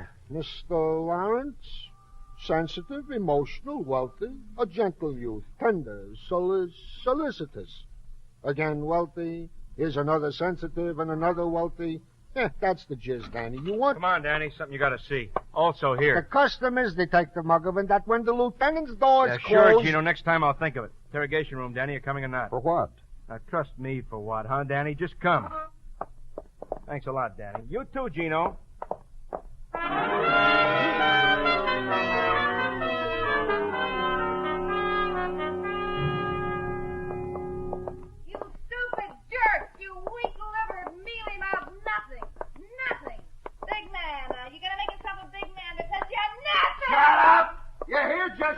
Markovan, what? Mr. and Mrs. Eddie Babcock. I want you to know them better. Come on. That's right, Eddie. Get that tired old squeeze look. I know what you want to do. You want to hit me, don't you, huh? Okay, Mrs. Babcock, just settle down. He said to me, shut up. He got that look on his face. He yelled, shut up. Yeah, we heard, Mrs. Babcock. All over they heard. Now, just sit down over there. I'm going to sit here and not open my mouth. Eddie wants to be a big man. Let him be big. Big Eddie, ha! You said you weren't going to open your mouth. Hey. She looks nice that way, don't she, Mr. Muggerman? All right, Muggerman, what's it all about? Oh, Mr. and Mrs. Babcock were dragged in an hour ago for disturbing the peace of their neighborhood. Precinct boys questioned and then sent them to us. Now, you tell Lieutenant what it's about, huh, Mr. Babcock? Yeah, you see, this watch. My wife doesn't want me to give it to you. I'm going to give it to you no matter what she says. Here, take it. Go on. Take it, Lieutenant. Mealy mouth, mealy mouth. Please take it, Lieutenant. All right. Thanks. Now it won't bother me anymore. Now I got it out of my system. What won't bother you, Mr. Babcock? Well, it's not my watch. Just isn't mine, that's all. If you want to say we stole it, all right, but... Go on, Mr. Babcock. Appraised for $300. That's what it was. And Eddie wouldn't sell it or hock it or trade it in or kiss it. Not Eddie. Not Go my on, big... Mr. Babcock. How I got the watch? Her and me, about 3 weeks ago, we were walking, just walking. Noticed the crowd and some people yelling and pointing. It was a fire in some apartment, and we got up close. Look, Lieutenant, I don't know if I meant to keep it. I just don't know. Just tell the lieutenant how you got the watch, Mr. Babcock. Well, somebody in the crowd yelled, "There's a man asleep in that apartment!" And a guy, a big guy, not nice-looking man, tossed his jacket over, and I caught it. And he ran inside. Saved the man who was asleep in that burning apartment. Then, all a commotion, he just never came back for his jacket, and I couldn't get close to him, and there was his wristwatch in it, just like you see, without the straps, just like that. I haven't even wound it since... The man who was saved, Danny, it was Theodore Lawrence, same man we found murdered. I checked the records on it. Well, you see, the fellow who saved him, I read his name in the papers today, how he found his wife murdered in the alley. The same name on the back of that watch. I thought it was high time I gave it back. You'll get it to him? Danny, look at the inscription on the back. Yeah. To Johnny Austin, the true champ, the bicep kid, our Johnny. You'll get it to Mr. Austin, huh, Lieutenant? His wife dead, and me and my wife keeping the... Get it to Mr. Austin? Yeah. Let's go, Mugman. Get it to Mr. Austin. Get it to him. Get it to him. Get it to him. You happy? You satisfied, Eddie? You're a big man now, huh? Eddie, listen to me! And leave Mr. and Mrs. Babcock and what the Department of Police had in store for them. Detail now the filling in, pose a name, Ted Lawrence, and come up with notations. Ted Lawrence identified in morgue by various friends who had tarried long enough to grimace, nod, and leave addresses. So legwork now. Park Avenue ride. First horizontal, then vertically to where furniture is sandalwood in oblique angles, and rugs are woven reeds. The man, the reclining man who balances right heel on left toe, blows circles of smoke within circles, and who tells you that Ted Lawrence could do the same trick with a hookah, that it's a Turkish pipe, sir, and it's not easy. Outside of that, the only thing about Ted Lawrence is that he's dead, and you already know that, sir. And that was life, he guessed. Vertical ride again, and to car. Cross town to Central Park West. And the girl who wears horn-rimmed glasses with silver-coated lenses, so she can see your eyes, but you can't see hers, she tells you. Who reads poetry aloud to music, and who makes you wait while she does. Then tells you Teddy Lawrence was way ahead of her, mister. Just a guy to meet and wonder about and make a wish about, that's all. Short walk now, and this time the woman's name is Elsie Honecker. Please come in. And Miss Honecker's apartment is furnished completely in white. And so is Miss Honecker. There's something you want. I know. Information about Ted Lawrence. I don't quite believe it, you know. And I'm not going to believe it. Did you hear me? That's all right. You don't have to believe it. Just tell me about him. A heady boy. So? What does that mean? He used his mind a great deal. He was mental. Go on. He had theories. About what? I don't know. How should I know? Miss Honecker. Yes? Do you mind telling me what you're talking about? You said Ted Lawrence had... Theories. How to live, how to die, for what reason each. Nobody understood what he was talking about. I see. At least I didn't. Once I just loved the boy. That's all. Who wants to listen to him? What happened between you? I would say you wouldn't understand. But you said once... Well, what happened? How come you're not in love with him anymore? One night we decided not to be in love anymore. Simply that. I don't remember who suggested it. It's been months ago. You wouldn't expect me to remember. Who killed him, Miss Honecker? I've often tried to, but we always ended up giggling. I don't know what he did away from here, Mr. Clover. Believe me, I don't. Glance curiously down the languid curve of wrists she offers you and wonder what to do about it. But Miss Honecker solves the dilemma by taking them away from you and pointing toward the door. Outside now, in twilight time, a time fashioned for those who believe in magic. Strollers in the park time, stand and watch the strollers time, and smile time. Interval designed for the eyes open dream. So use it up at the restaurant that offers you food through a trap door and exactly as much iced coffee as the man before you. Then, legwork again, and another woman who had cast a tear over Ted Lawrence at the morgue, who gives you to know that she only identified the man out of common courtesy because everyone else did, that Ted Lawrence was no friend of hers. Simply she had read about him in the papers and wanted to see for herself. Leave, and another address, and a basement apartment in the village, upon the highest cushion of which resided a man named Russell Franklin. We used to be such good friends, Teddy and I. Well, that's fine. Then maybe you can give me some idea why. Is there enough light for you in here? Well, now that you... Personally, I enjoy the play of shadow on shadow, don't you? Oh, very much. Over Kafka we met, Teddy and I, at a bookstall. Go on. He was a very interesting fellow. Did you hear what I did? Huh? I referred to Teddy in the past tense. It's hard to realize, isn't it? I can see how you're looking at me, Mr. Clover. And you must take my word. It was not I who put him there, in the past tense, as it were. Well, just tell me about... He was unusual. In what way? Things interested him. The really important things, not the everyday run-of-the-mill things like war and taxes and, well, the important things. Like what? Poetry. What else? Quartets, stringed, and music not yet discovered. Go on. Well, there are a few of us here who come here who like these things. We admired Teddy. He stopped coming around. Do you know why? I asked around. Don't you think I didn't? I never thought that for a minute. You asked, Mr. Franklin, and what were you told? That he was seeing a woman that none of us knew or even heard about. And from what I understand, well, real crazy. What was the woman's name? You think I'd tell you? We can discuss that in a cell, Mr. Franklin. Her name is Austin, Mr. Clover. Grace Austin. Do you read the papers, Mr. Franklin? Le Matin. It's from France. Well, Grace Austin was found murdered this morning. How sad. Is that all, Mr. Clover? Well, switch out that light on your way out. I'll appreciate it.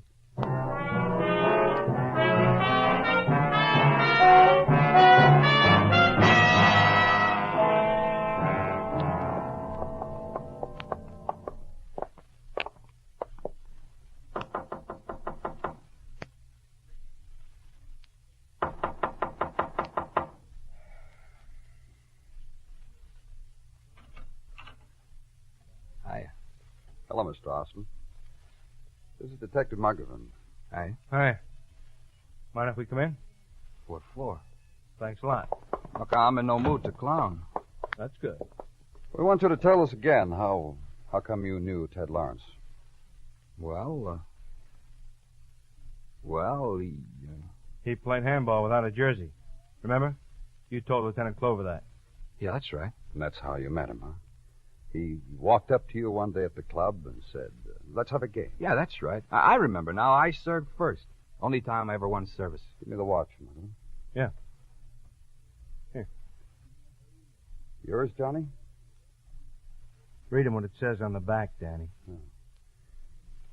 To Johnny Austin, a true champ. Sure, it's mine. Well, why are you so coy about being a hero, Johnny? How'd you get the watch? It was in your coat pocket the night of the fire. Oh, thanks. Glad to have it back. Yeah, we got your coat out in the car. You can get it on the ride downtown. What are you talking about? That's how you met Ted Lawrence, wasn't it? Pulled him out of a fire. That's how come... Stinking watch. I broke the band. In my pocket because I was going to get it fixed. You want the watch? Keep the watch. It's worth a couple of $100. I told you, I didn't feel like clowning. What did Ted Lawrence do for you for saving his life? Lieutenant asked you a question. Paid me off. How? Gave me a few $100, a couple of meals at his joint. You bring your wife along? Sure. Say, what? Yes. What have you fellas got in your mind? I'll tell you something, Johnny. I took a call when your wife phoned in to headquarters. She was crying. She was crying a lot. I don't know what you're talking about. Clover, I don't know what your friend's talking about. You know. I told you your wife was at the Lawrence's apartment, that she found him dead. That's right. She did. You told me. And she called headquarters. Yeah, I remember now. Did your wife come home after that, Johnny? You kidding? Yeah, Danny, you kidding? Your friend's a big clown. She come home? Sure, if you want an answer. Yeah, we want another one, too. What time did you kill your wife? What? Well, not that it makes any difference because we know what time. We just want to see how good our coroner is. She was killed late last night. That's what our coroner said. How good is he, Johnny? You she guys... came home and you took her for a walk and shot her. All right, now, you guys, why should I do anything like that? Next thing we'll be saying is that you killed Ted Lawrence, too. Didn't you? You guys got twisted, warped minds or something? You know yourself I saved his life. And so he got to meet your wife. Well, why not? He was real grateful. And the kind of man he was, your wife went for him. Crazy guy like that, and my wife went for... What kind of a wife? The kind who went for a crazy guy like that? You loved your wife very much, didn't you? Yeah. You couldn't understand what she saw in Well, what did she see in him? An arty guy. Strange. I can't figure out what. Me either. You killed him. Coming in my house and talking like he did, and Gracie looking at him and taking it all in. You saved his life, and then you killed him. And all of a sudden they were talking secret talk between them over my head. And you killed him? Yeah. And your wife. We've been married 8 years. It was real good. My wife was a good swimmer. And I was in one gym playing handball. She was in the ladies' gym playing volleyball. We had wonderful times together. And this guy comes along with poetry. Just the opposite kind of man you are. That's right, exactly. That's what I told Gracie, and she says to me, you don't know, you just don't know. Sure, I killed him. She said she'd tell the police I killed her, too. Then I did something I never did before in my life. What? I cried. But don't get any ideas, fellas. I'm still a better man than either one of you. Sure you are. Sure. Let's go, Johnny.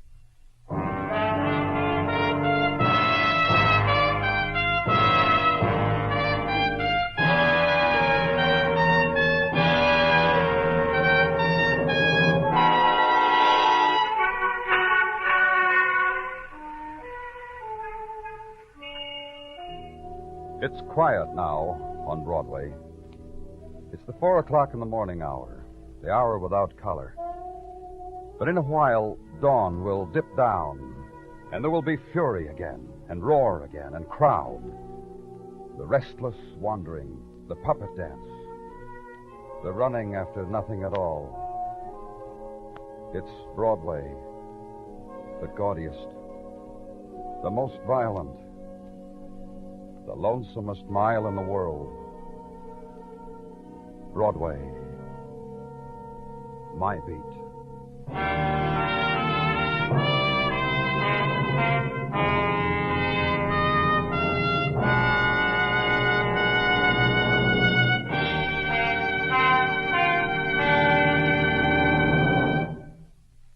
Broadway's My Beat stars Larry Thor as Detective Danny Clover, with Charles Calvert as Tartaglia and Jack Crucian as Muggavan.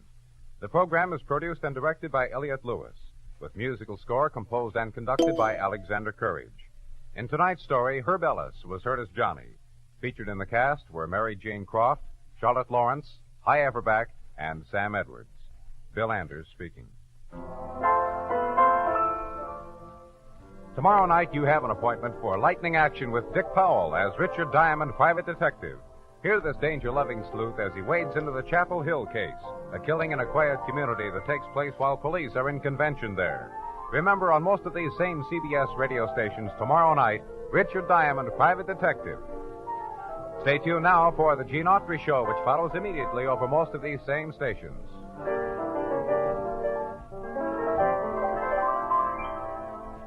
And remember, for thrilling dramas of escape, listen Sunday nights to the CBS Radio Network.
Broadway's My Beat, from Times Square to Columbus Circle, the gaudiest, the most violent, the lonesomest mile in the world.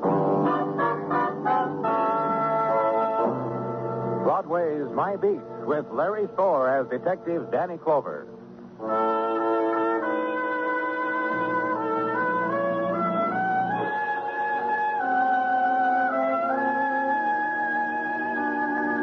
It happens faster on Broadway now, the coming of the night, and the time clock people go home to dinner in shadows. And far away from the time still yet to come, a wind drifts softly. It touches a cheek and quickens a step, finds a doorway and waits there, and its voice is a sigh of regret. The sounds of the river seem closer, The neon blinks coldly. It's getting dark.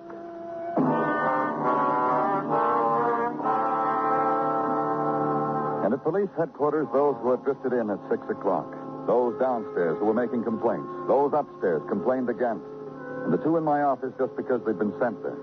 Personally, I think it's a lot of nonsense. Nobody asked you, Vic. Nobody turned to you and asked for an opinion. I didn't, Mr. Clover. The fact remains, Miss Morgan, The fact remains that 10 minutes ago I got a permit to carry a gun. And your permit giver told me I ought to stop and talk to you. That's the fact. I suppose now you've gotten the permit, you're going out and buy a gun. As soon as I leave here. Polly, you need a gun like I need a hold. There's so many things you need, Vic. Manners. I let you escort me, darling. Don't louse it up with dialogue. That's the way it goes, Clover. Now tell me why you need that gun, Miss Morgan. Again? I told the permit giver. Tell me. Men. She's got to defend herself. Shut up, Vic. Be an agent for Polly Morgan and you get shut up, Vic. Maybe you'd better tell me, Vic. Polly Morgan, her, big singer of sad ballads. A man's been calling her up, threatening. The way all of you men threaten. Whether you say it out loud or not. Yeah, Polly, the way we all do. Also, she says the man's following her. You saw him. You saw him as well as I did. Yeah, I saw him, Polly. Did you, Vic? I saw a guy running on the street this morning. Polly said that's the man. He was. Then when I went back to my apartment later, he called. He told me that was him who touched me in the crowd. He said he'd be there tonight. He's going to be where? Where I'm singing. At the 13 Club. He said he'd be at the ringside tonight. Okay, I'll be there. If you want to. Come on, Vic. Come on, come on.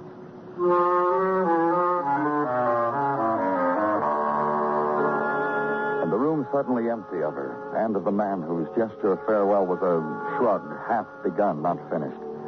And the autumn darkness has brought you a variety of things. The rustle of silk perfumed only with the night wind. The scornful voice of a woman who walks close on the scalpel edge of a private terror. The permit for death held close to her. The grudging invitation to come, prevent it if you can. And fill in against the time of going with routine, the gathering, the sorting, the parceling out of the day's violence. Then the glance at the wall clock and the realization that you could be late.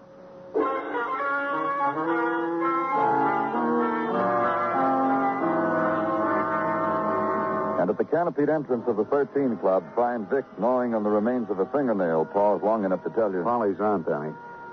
I got a table ringside, all field for me. And be ushered through the decor of bare shoulders and neckties bright with the signature of countesses. And through tears wept into very dry martinis because Paulie's song was nostalgia with a cover charge.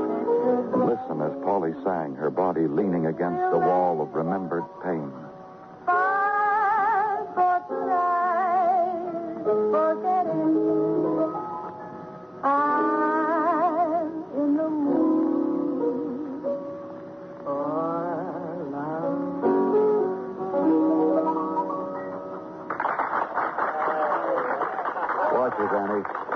Watch how she makes her exit. Like it was an ache and a pain to draw down X amount of dollars per week. An X that runs into 4 figures. Oh, she's good. Yeah. Hard to believe, huh? Hard to believe how she can sing with so much feeling. Some girls sing from here and here from nowhere. Polly sings from here, from the heart. It's difficult to figure, huh? It can happen. No, I'm not beefing, mind you. It pays me well, this artificial heart she sets to beating in public places. She said the man who's been annoying her would be here at ringside. You see him anywhere, Vic? How would I know him if I saw him? A man running away from something in the street. That's an annoyance. I get the urge myself sometimes. You know any of these men around us? Yeah, that one there with the 2 blondes and a male lieutenant, that's Joey Crane. His last wife made a settlement on him, a native village in Mallorca or someplace. He needs Polly like her. Hey, that one over there, who looks like a scientist? Uh-huh, the scientist. When things are dull around here, I go over to him and discuss what's new in nuclear fission. And there's always something new. Polly interests him in terms of how soon she's going to explode. Do you think him? A cultured scientist? The one alone against the wall. Oh, him? Daddy, I'm surprised at you. Do not be taken in by the rough and tumble tweed. Hey, that's Polly. I heard her scream before. Where is she? Sounds like from the dressing room, Danny. You think maybe... You gonna take me to her, Vic? Yeah, sure. Come on. Danny. Look what he did to me. Look at my dress. He tried to tear it. Look at me. Polly, take it easy. It's going to be all right. Get your hands off of me. Where'd he go, Miss Morgan? I had the gun. I'd have killed. Where'd he go, Miss Morgan? This window, Danny, looks like through here. We'd have seen him in the hall if he came. He must have got in while Polly was on. What's the matter, Danny? Why do you look like that on me? What's your budget for publicity, Vic? Oh, Danny. Danny, what kind of talk is that at a time when That's what it is to you, Mr. Clover. A man hides in here, waits for me, tears at me, and you... You can identify Miss Morgan? Yes. Get her coat, Vic. We have a file at headquarters. I want Miss Morgan to come You down. heard him, Vic. Get my coat.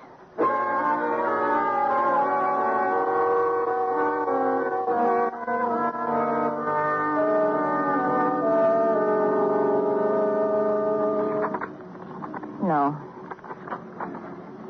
No. And no. All right. Here's some more pictures. Maybe his picture will be in this stack. I'm getting really bored, Mr. Clover. That's tough.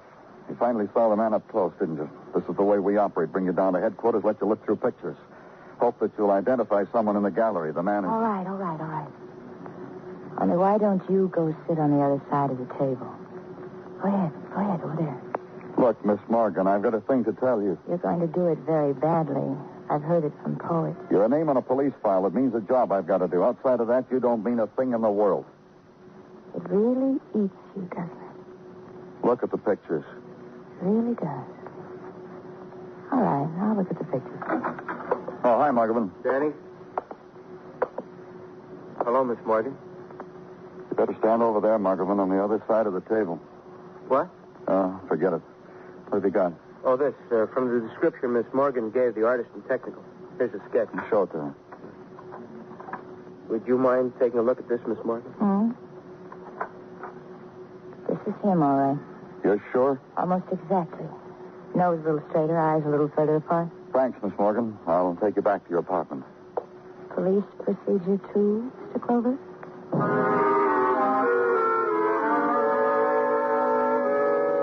Stop at a desk on the way out. Issue orders for the printing and distribution of the likeness of a man who, in Polly Morgan, had found the sum and reason of his loneliness. A man who had touched her in a crowd, waited for her in a darkened room, clawed at her because she screamed at his despair. And take the woman home in silence. And from there, go to the silent, furnished room, draw down the bed covers, try for this night to sleep it away.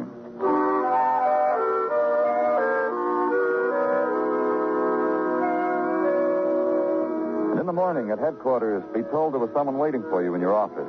Find him there, peeking at things, furtively trying to rearrange them on your desk because you walked in on him at a bad time. Oh,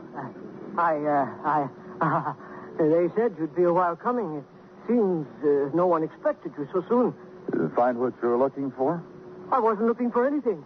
It's a sort of a habit, fingering what's not mine to... That's right, habit. I'm ashamed. Honestly. They said you wanted to see me. Why? That man you police are looking for, well, I had no sooner finished tacking up his picture in my office, well, it came to me like that. It did? Oh, yes, why, that fellow's a guest in my hotel. I own a hotel, Gene Prouty, and he's a guest at my hotel. Who? This man you want, Lars Nielsen, a salesman out of Black River Falls, Wisconsin. Always comes to my hotel when he says it's our city, likes it because it's clean and quiet. Just old people, really. Take me to him, Mr. Prouty. Oh, gladly. But he's not there. I rushed up to his room to tell him you people wanted him for something, and he wasn't there. I just don't know where he might be. He's a fellow who's always bragging about what he calls dainty contact. Danny Clover speaking. I saw him from the window, Mr. Clover. He's on his way up here. What'll I do? What? You're alone, Miss Morgan? Yes, please. Hurry, please.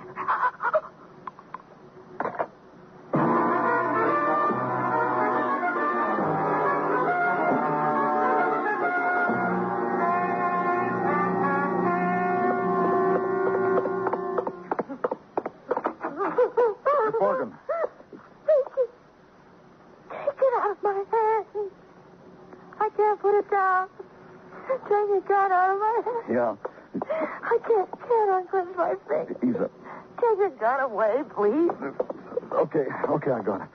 What happened? In there. It What? Isn't there?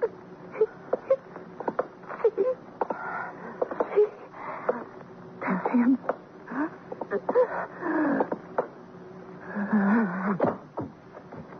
I shot him. Yeah, you did, Miss Morgan. He's dead.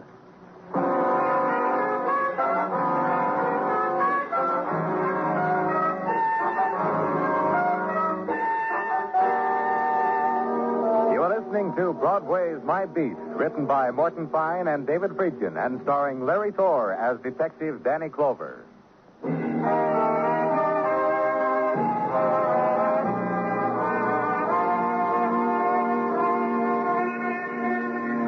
September dies, and Broadway mourns its passing without tears.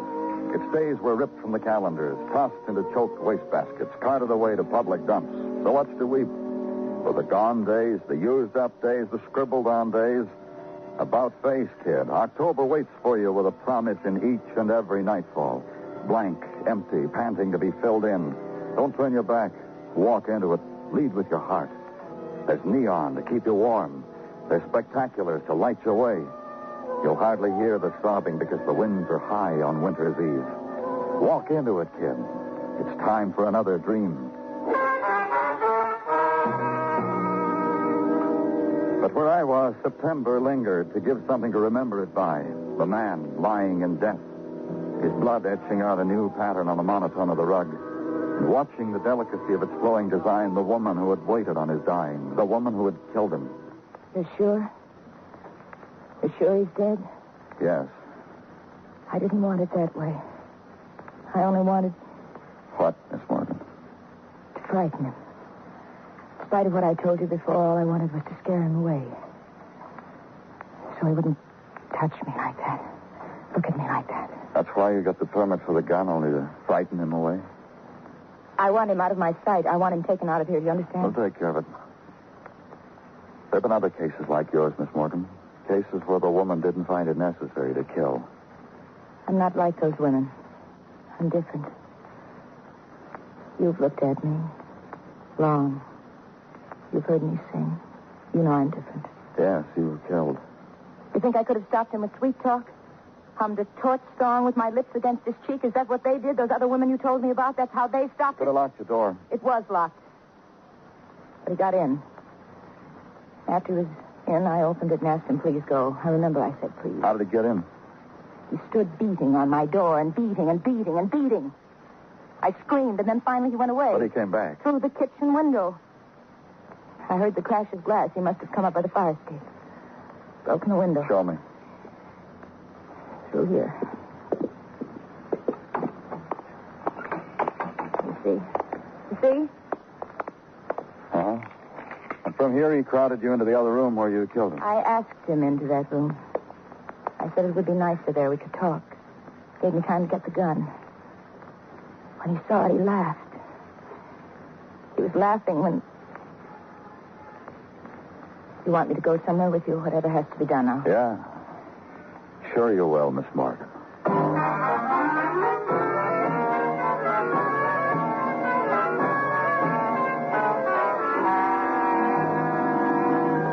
I give you good afternoon, Danny. Oh, thank you, Gino, and same to you. Likewise, I'm sure. Ah, Danny. What's the matter with you? Busy, busy, busy. Oh, I won't keep you, Gino. It's all right, it's all right. What's on your mind? I will relate to you the tale of Sergeant Gino Tartaglia and his trials of the last 6 hours. The interim between the time you found Mr. Lars Nielsen shot to death and the now. If anybody was a right arm to anybody, I am to the police department. Well, that goes without saying, Gino. Agenda? To wit. Upon the arrival of Mr. Nielsen at our morgue... You sure his name is Nielsen? You're fighting me, Danny. Oh, sorry. Accepted. Upon his arrival at our morgue, I had in Mr. Prouty, the hotel man, who did indeed identify him as his late departed guest named Lars Nielsen. Go on. And since Mr. Nielsen had been a denizen of Black River Falls, Wisconsin... You phoned the chief of police there. Indeed I did. And a fine fellow he is, too. Come on, Gino. I related him the events concerning Mr. Nielsen and Miss Polly Morgan. Then I asked him a little something about Mr. Nielsen. Guess what he said. Must I, Gino? his fancy suits. However, he asked me which Lars Nielsen I was talking about, since his records revealed two such having resided in Black River Falls. And? And I told him to give me info on both. An hour ago, he called back. And he said? This. One Lars Nielsen was a traveling salesman whose home was still in Black River Falls. The other was, of all things, a resident of New York, according to his folks, whom he interrogated. Hearing this, I have located in our city such a Mr. Nielsen, whose address I now hand to you. Well, thank you, Gino. Don't mention it. But now, Danny, I will twit you the way I was twitted. The chief of police did inform me that Miss Polly Morgan has an aunt in Black River Falls. And proud of the fact, since Miss Morgan is so nationally famous. And that, Danny, is my agenda for the day.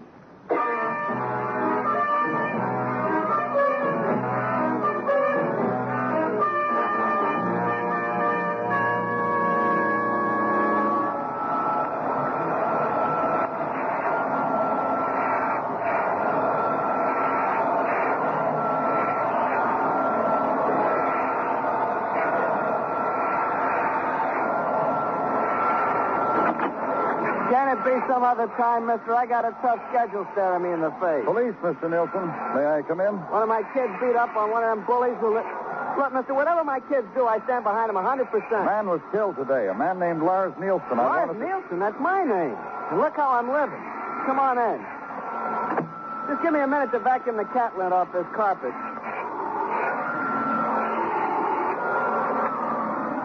My wife works all day, so I won't get lonely. She leaves me with the Hoover and the cat and the kids whom I feed and throw out of the house. I wanted to ask you about... Oh, pardon. I want to apologize something to you. The reason I sport this robe and nightshirt is I work nights, sleep days. Sleep. Lars Nielsen is dead, huh? It was in the papers. Who gets a chance at him in this house? Lars Nielsen... Hey, that couldn't... Oh, no, I couldn't. Couldn't be what, Mr. Nielsen? I was a kid once back in Black River Falls in Wisconsin. There was another kid who was a kid with me. Also went by the name of Lars Nielsen. This got confusing sometimes, especially on calling up for a date. The girl would say, which Lars Nielsen? Both our families descended from the same Swedish family tree, made us look alike sort of coloring, you know. I would describe myself pointedly. That Lars is dead? We checked Black River Falls police. The man who was killed came from there. 13 years old when I saw him last. I was 14. Tell me what you can remember about him. So long ago, years. Don't ask me to count how many. It'll help us. You trying to tell me he's dead because somebody... He was shot. Broke into a woman's apartment. To steal? No. Lars? I've been sitting here remembering him from a picnic. High school stuff, you know, summer picnic at the falls, and a kid, a girl, 12 years old maybe. Lars went crazy for her, you know, like a 13-year-old does. At that age, he figures it impresses girls to break his neck hanging from trees, to beat up on a friend. He chose me. Lovely picnic. I shouldn't laugh, huh? The little girl, you remember who she was? Yeah, sure, certainly. For lots of reasons. First, she was only 12. Second, the aunt she was visiting chaperoned on the picnic. Third, she got a big crush on me. Well, I was sophisticated at the age of 14. It made me attractive to 12-year-olds. I kept shoving her away on the other Lars. She didn't want him. You remember her name? How could I miss it? Disc jockeys whisper it in my ear every time I turn over. Polly Morgan. Big deal with the ballad. Personally, I can't see it. You haven't seen her since Black River Falls. Look, mister, I got a wife with hay fever. She's spreading here and there. She screams at my kids. And I'm very fond of her. Why should I go looking for exotics like Polly Morgan? She killed Lars Nielsen. You see, you answered my question.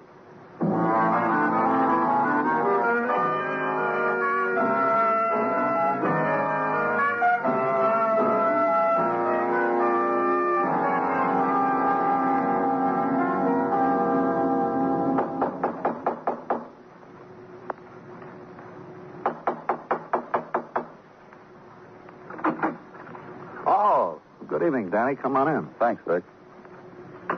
I called the 13 Club a little while ago. The manager said Miss Morgan was in her dressing room, but that you were no place around.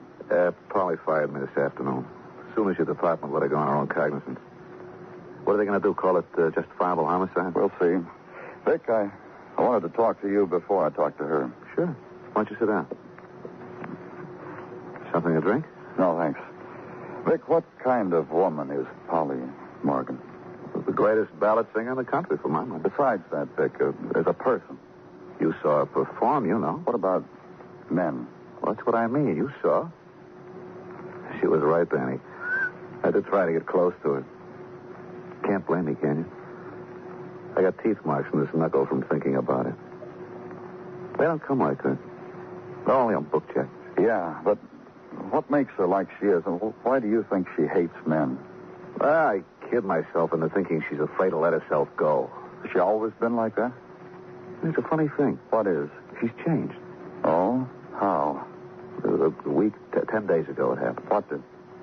She started smiling to herself. Well, what do you mean? Well, I was in her dressing room when it happened. She got a phone call. At first, she seemed stunned. She almost fainted. All she did was say yes into the phone. When she hung it up, it seemed like something inside of her was glowing. Go on. Well, nothing much more, Danny, except she's been sneaking away after recording dates, after performances. Yeah. Something else, Vic. Has she ever talked to you about her past life? No, but I've wondered about it. Because, has it ever occurred to you the song she sings best, I'm in a mood for love, once in a while these foolish things so rare, songs like that? All from one season, all I've noticed. I'm going to talk to her, Vic. You want to go along? Sure. Sure I do. I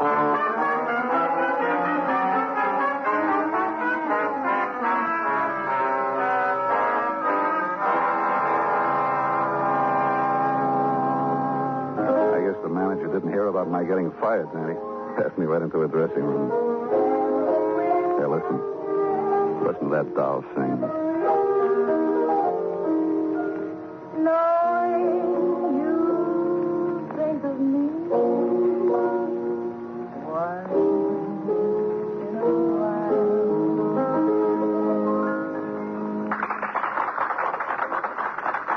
They like her, too. Yeah, now that she's killed a man, she can ask for 10 G's a week and get it.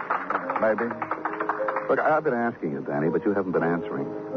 What are we here for? Why did you make... I mailed you your percentage, Vic. Get out. Close the door, Miss Morgan. You too, out. You want everybody to hear what I have to tell you? About what? Lars Nielsen. That's the reason you're using to stay in my dressing room?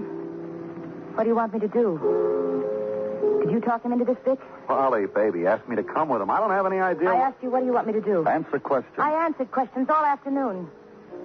You know what happened. You know how I killed that man. You know Lars Nielsen. Why didn't you tell me that? Know him. Know a man like him? Vic, tell me once more about that phone call. What's he talking about? I don't know, baby. Afraid to tell me in front of her, Vic? No, it's not that. Tell me. Well, it was nothing. Polly got a phone call last week. She felt happy about it, like I never saw. Shut up, Vic. Sure. Sure, baby. I just want to clear it up. So I told him he got a phone call. So what? Phone call from Lars Nielsen, wasn't it? Yeah, that's right. She did. Yeah, like she was breathing the name. Hey. Vic, shut up. Lars Nielsen from Black River Falls, Wisconsin. I don't know what you're talking about. Where you spent a vacation 15 years ago. Maybe I did. I've been lots of places. Black River Falls was a vacation you never forgot. Remember the picnic? Vic, get him out of here. Look, Danny. Just sit right where you are, Vic. Vic, I was kidding about firing you. Look, baby, what do you want me to do? He's a cop. Remember the picnic, Miss Morgan? There were 2 boys there, both of them named Lars Nielsen.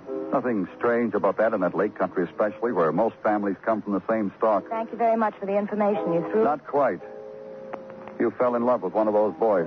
Fell in love. Oh, what is this, Danny? What are you talking about? 15 years ago, Polly was only 12 years old. That's love. It was for Polly. Because Polly built it, made a memory, and exaggerated. What do you know? What do you know? Exaggerated it until no other man was allowed in her life. Polly. You too, Vic. What do you know? Then Lars Nielsen called. He'd come to New York. That was the phone call you saw, Vic.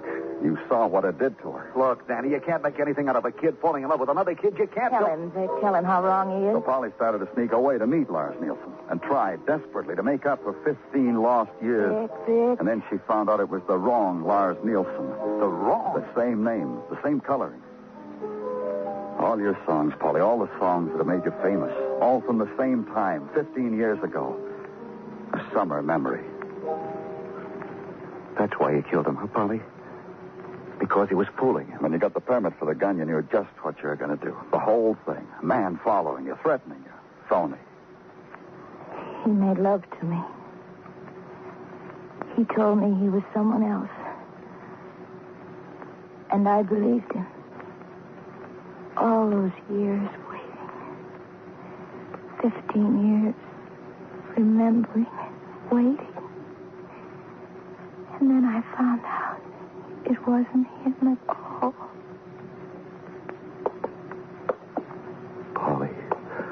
Polly, baby. Take your hands off me. Phil!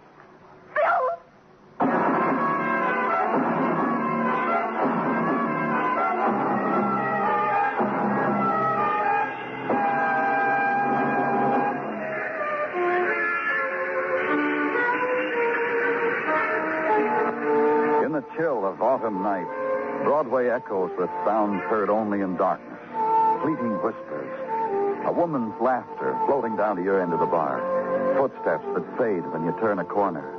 You run toward them, reach out your hand. There's nothing.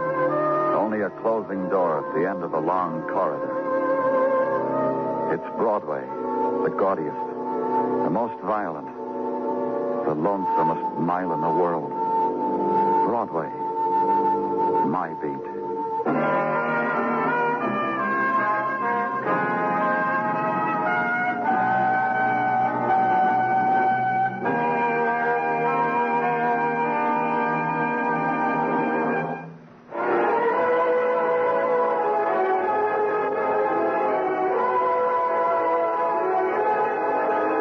Tonight on FBN Presents, you've been listening to some of the best in radio drama with Fibber McGee and Molly and Broadway Is My Beat. Join us again Monday evening at the same time, 9:05, when FBN presents Dragnet and Escape.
The FBI in Peace and War, ordinarily heard at this time throughout the year, is taking its usual summer vacation and will return to CBS 2 weeks from tonight on September 1st.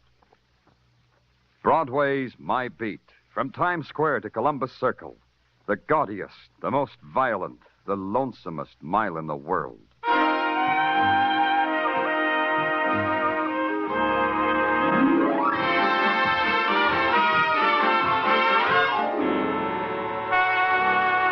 Broadway's My Beat, with Larry Thor as Detective Danny Clover.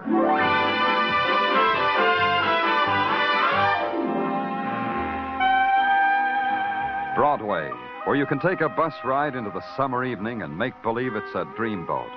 Then, Broadway's as innocent and nostalgic as carousel music.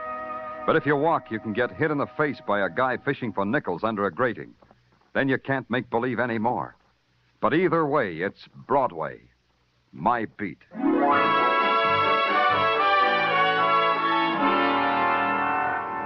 Danny! Danny, come in here.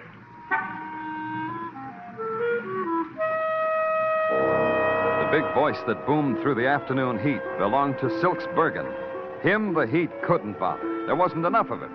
Silks was a jockey, about 5 hands high, and with a wet saddle, he might have scaled 110.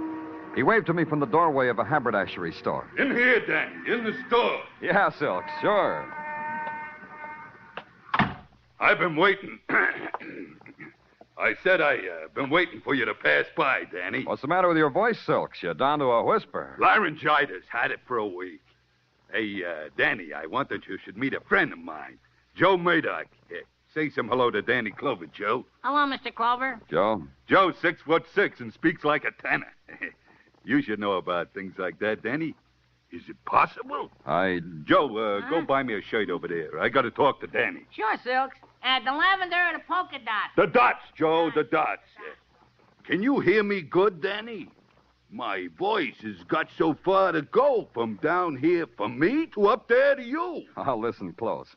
What's in your mind? I want you to, I said, do me a favor, huh? About the key.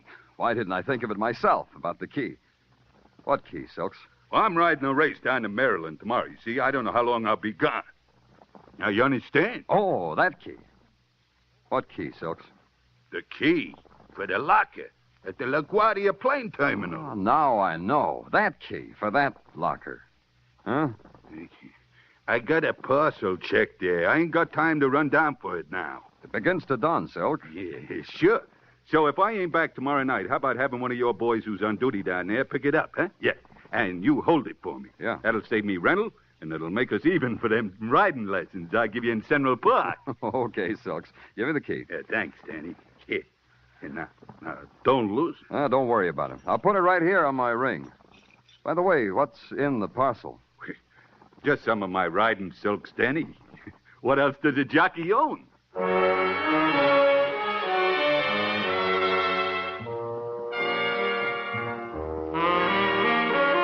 I patted Silks on the head, bit him a fond yoicks, and mushed back into the tropical heat of Broadway. Tropical was an illusion that wasn't hard to believe. The crushed pineapple and papaya stands, the coconut milk in real whiskered coconuts, the sly, grinning beat of the native drums heard through wilting loudspeakers, the girls, the luminous girls in their grass sandals and 14th Street sarongs. And then one whose lips looked as if they'd been painted with wild strawberries stopped me and kept me from my appointed rounds. I didn't mind. I'm so honest. I don't have the price of a dream, and I'm honest. Here, you dropped this. What? This $100 bill. You dropped it. Take it before it burns through my hand. $100. Wasn't I the careless one? Must have been in that Cracker Jack box I just threw away. Never throw anything away, Mr. Clover. There can be a prize in each and every package. That's a hard thing to remember. Will you help me try to remember, Miss... Ames. Belle Ames. Oh. You ever need any help, Mr. Clover? Ring for Belle Ames. That's cute. Very cute. Now maybe I can do something for you, Belle. Maybe give you back all this money you said I dropped. All right, so I lied.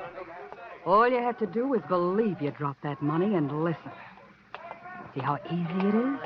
$100 and no pain. For $100, you can throw in a little pain. Who do I listen to? It's written on the bill. Marty wants to see you. Oh?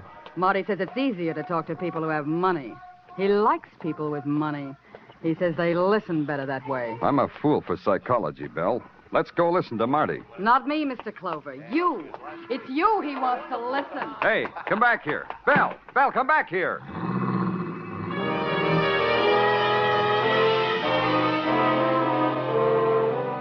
The heat melted her into the crowd and then into a cab. And I was left standing there with the after scent of a perfume I'd never smelled before and a $100 bill I'd never held before. I inhaled both of them. They added up to the acrid odor of a bribe.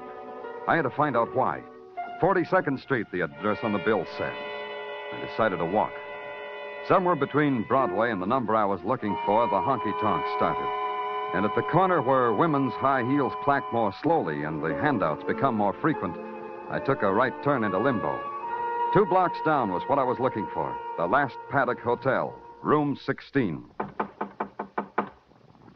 in. Come right in. Your name, Marty? Yeah, that's my name, and these are my boys, Tinker and Dolly. Say a greeting to the police, boys. Police? Gee. Police? Golly day. Boys are from out-of-town police like me. The word don't impress us. You gonna give me some more money, Marty? Maybe. Maybe money, maybe trouble. Guy has a hard time figuring which is which these days. What you trying to buy, Marty? Talk. I'm buying words like I'm an editor. Marty's a kick, ain't he, Tinker? He's a regular comedian. Your floor show stinks. Well, they ain't really working, police. So let's stop playing footsie, huh? We got business, me and you. About an hour ago, police, a little guy hailed you into a haberdashery shop. He's got a message for you. What kind of message did he have? You should have heard. All you need, Marty, is a long, thin ear. Hey, the police is a kick, too, Dolly. A jolly boy, real jolly. What did Silksbergen tell you, police? Who? Now, look, I got time. Time, patience. Let's do it again. Silksbergen, what did he tell you? You looking for a tip on the horses? I got a tip. You're it. Only you look sad for a win. You look like hardly anything at all. Show him the gun, will you, Dolly? Yeah. Look, Mr. Police, this is a gun. Golly day. Let me have it, Dolly. Yeah. Here, Marty. Now, what did Silksbergen tell you, police? Marty, you go to movies to see how gunsels act in this kind of situation? Yeah. Yeah, in a movie. Now, how did you know? Dolly. Yeah? Show the police the second reel. Yeah, pleasure. A great big pleasure. You know the language better than that, police. You might say something. Your two muscles and your gun make me bashful. Stage fright, huh? Dolly. Yeah. Hey, Tinker, this is fun. Yeah. You can play too, Tinker. Yeah, such a jolly guy. Playing movies with a jolly guy. A jolly, jolly guy.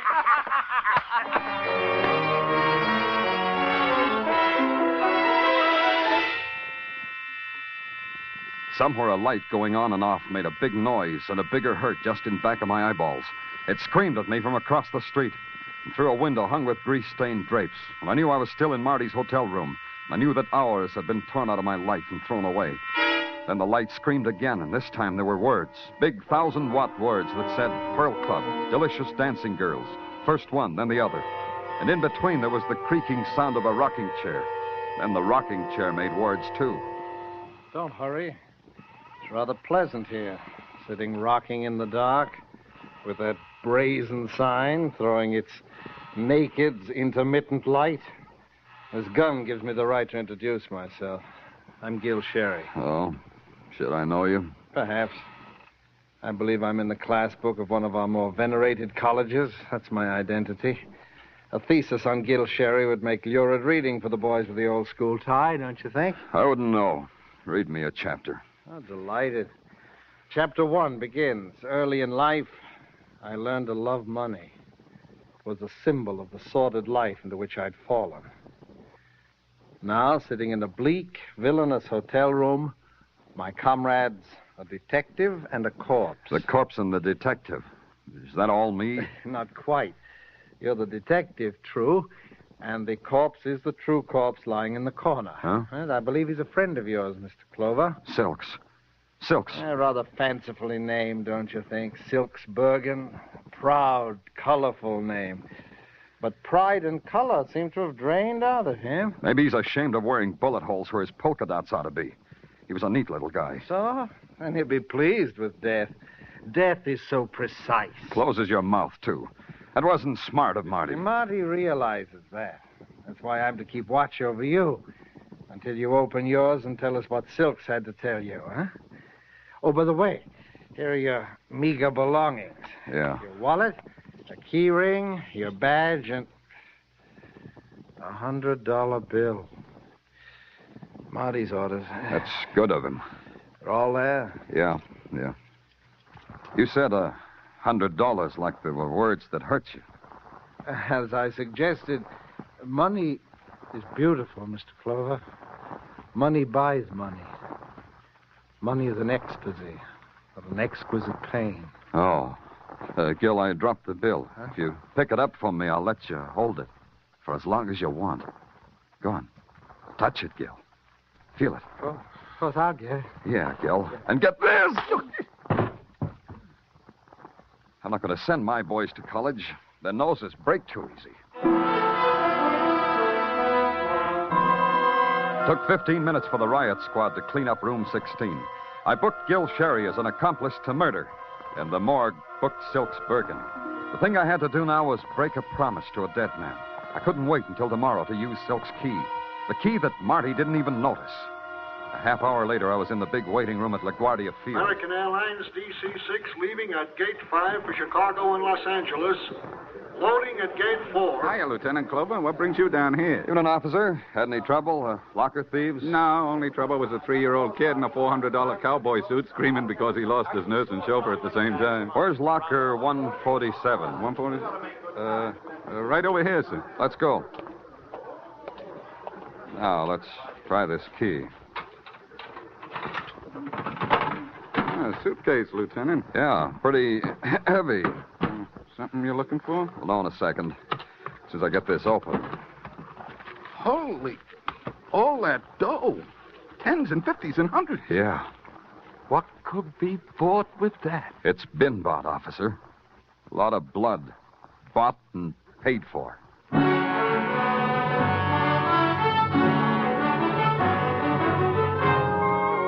You are listening to Broadway's My Beat with Larry Thor as Detective Danny Clover.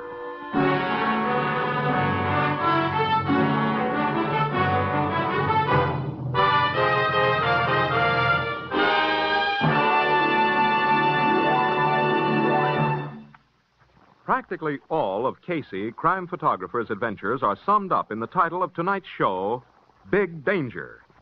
If you haven't met this ace newspaper cameraman, his pretty assistant, and Ethelbert, the merry bartender, if you're looking for a top-rating thrill show, be sure to hear this latest of crime photographer's adventures.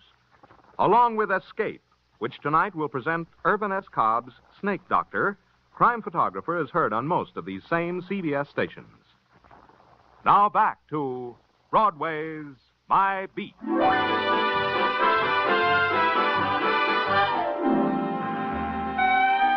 Broadway is an animal that feeds on hot tips, a tip on a horse or a chopped liver sandwich. There are even touts who will hawk you a scratch sheet giving odds on Broadway's being wiped off the face of the earth. And sometimes the tips pay off, like the one not to put your $2 on jockey Silks Bergen because Silks was dead and his handicap was a chest full of bullets. Or maybe his handicap was a heavy $100,000 left in a pasteboard suitcase in a public locker. It didn't make sense for Silks to have that kind of money. Even to sane, sensible, sensitive Sergeant Tartaglia, it didn't make sense. It don't make sense, Danny. Silks with $100,000 left kicking around. That's not like him. Yeah. Got a cigarette, Tartaglia? I put a carton in his desk drawer a week ago, and I haven't been able to open it since. Oh, here, let me try, Danny. It's stuck, Tartaglia. Just give me a cigarette. Danny, my wife, Mrs. Tartaglia, says I am the best opener of stuck drawers she ever saw. Just give me a cigarette. Yeah, sure. Here, Danny. Hey, and how about some circus peanuts to munch while we're thinking? When do you have time to go to circuses, Sergeant? Oh, not me, Danny. Wasn't me, it was my kid. Yeah, there was a street carnival on Mulberry Street, so it was my kid. Okay. Oh, for a minute there, Danny, I thought you were munching me out. All right. Playtime's over, Sergeant. We had any reports that anyone is shy $100,000? No, Danny. The money has been reported neither lost, stolen, nor strayed. Did you check whether Silks made any bets that would have got him that kind of money? Yeah, Danny. The word from our stoolies is that no bookies is out that kind of dough. Not out the Silks, anyway. The word also is that Silks didn't have a wrinkle deuce to bet on his own name. Yeah. What do we got on the man they call Marty? Not a thing. Aside from his autographed $100 bill. No, we can't find him, Danny. We can't trace him from no place to no place. Danny, you feel all right from that beating? I've had it better. Sergeant, what's on Belle Ames? Likewise. It's an empty day with a hole in it, isn't it, Tartaglia? Yeah. Huh? If you want me, I'll be in Gil Sherry's cell. There must be somebody who can tell me something. Anything.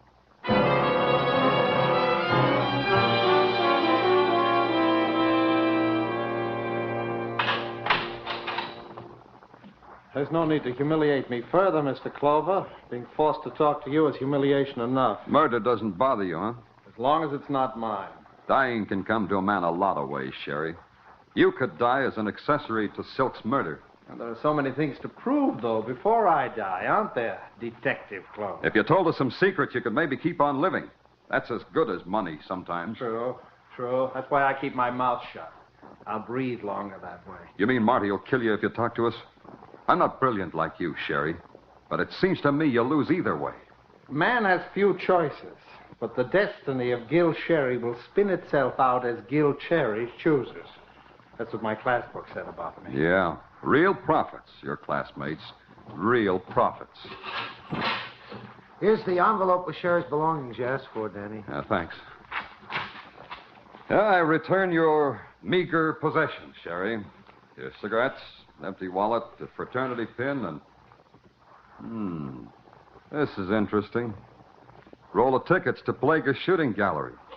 You know Pelagus, Sherry? Pelagus, the ex-bookie? You shoot at his shooting gallery? Yeah, that's what I thought. Happy destiny, Sherry. Happy destiny.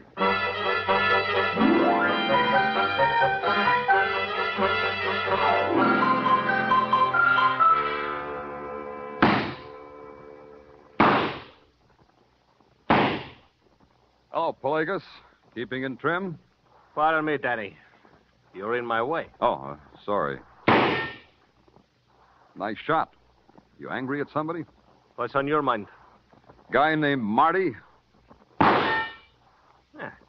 You like that shot? Makes me quiver with excitement. You think I hit that duck twice before it sinks? I doubt it. See what I mean? You still booking races, Pelagus? I got caught once. You still booking? You're in my way again. Try getting used to it, Pelagus. Try this. Where would Silks Bergen get $100,000? Yeah. Where? From you? Oh, yeah, from me. From Pelagus. I give people $100,000, eh? That's why I'm running this stinking shooting gallery, because I give such big prizes. You hit that duck, Lieutenant. I give you $100,000 prize. Is that what you mean? Hola. Tell us. Tony Vrani, Joe Murdoch, Nesa Stopotami. Betty Manos. Oh, Betty Manos. Joel Murdoch. Joel Murdoch. Silks' friend. The big guy with Silks in the haberdashery. Pelagus, what's he saying about Joe Murdoch? It's hard to explain. Hard, huh? Like this. Joe Murdoch was fished out of the East River. Murdered. Don't spare me that last either. What did you say? May he rest in peace. Yeah. See you around, Pelagus. Pure scene of thoughts. Danny Clover. Afistetona security.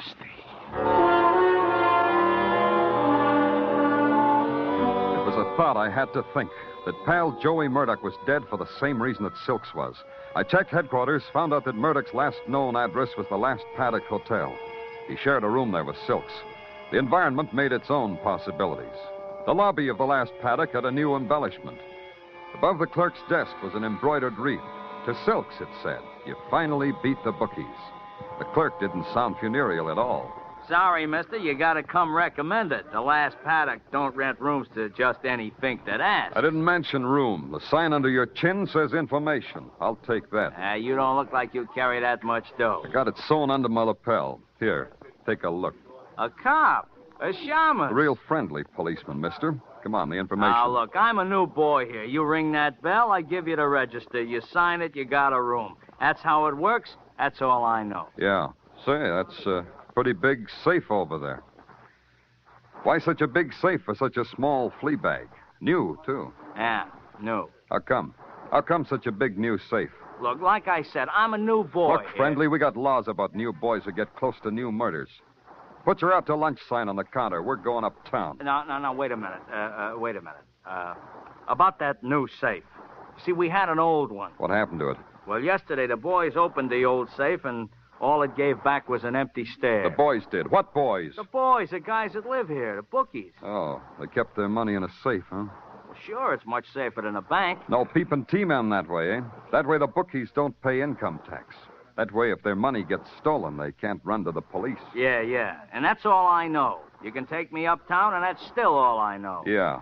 Don't go away, friendly. Maybe soon you'll be able to tell your story to an audience.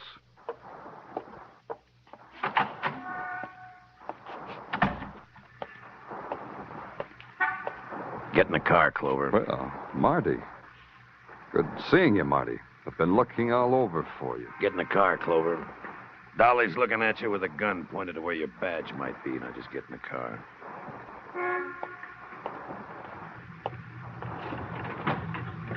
Hey, Tinker. Hey, It's the police again. Maybe we'll get to play some more movies. After I take his gun. Yeah.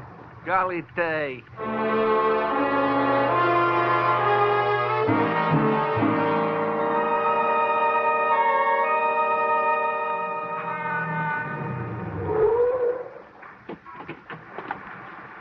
You'll play later, boys. Wait out here. Oh, Marty. Wait. This way, police. In that house. 2 murders, eh, Marty? How does a guy feel when he's murdered 2 men? A good feeling. I like it. Open the door. Yeah. There's someone I want you to meet again, Clover. In here. Mr. Clover. Mr. Danny Clover. You mind if I blush with joy? You can still think of a reason to blush, Belle? Such pretty words for a man who's nearly dead.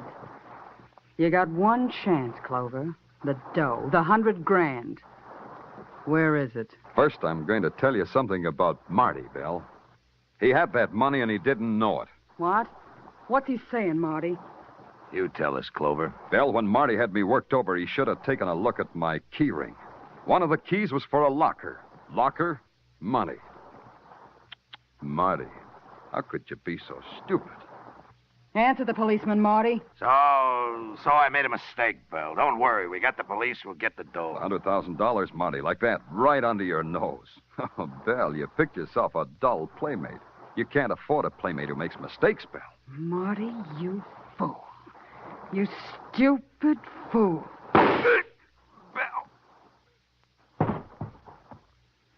I've got to ask you, too, Belle. How does it feel to kill a man? Where's the money, Mr. Clover? At police headquarters, in my office. Get on that phone, Mr. Clover. Get on that phone and have one of your flunkies bring it over. No tricks, Mr. Clover. Just tell them... It's hard to kill from up close, huh, Belle? Pelagos. It's me, Pelagos, of Pelagos Shooting Gallery. You see, Clover, how well they learn from Pelagos? You always teach them with a gun in your hand? Yeah, one needs something to rap one's pupil across the knuckles when she is bad. No, Belle? Belle deserves it, Pelagos. She tried to double-cross you. That makes 2, Belle and Marty.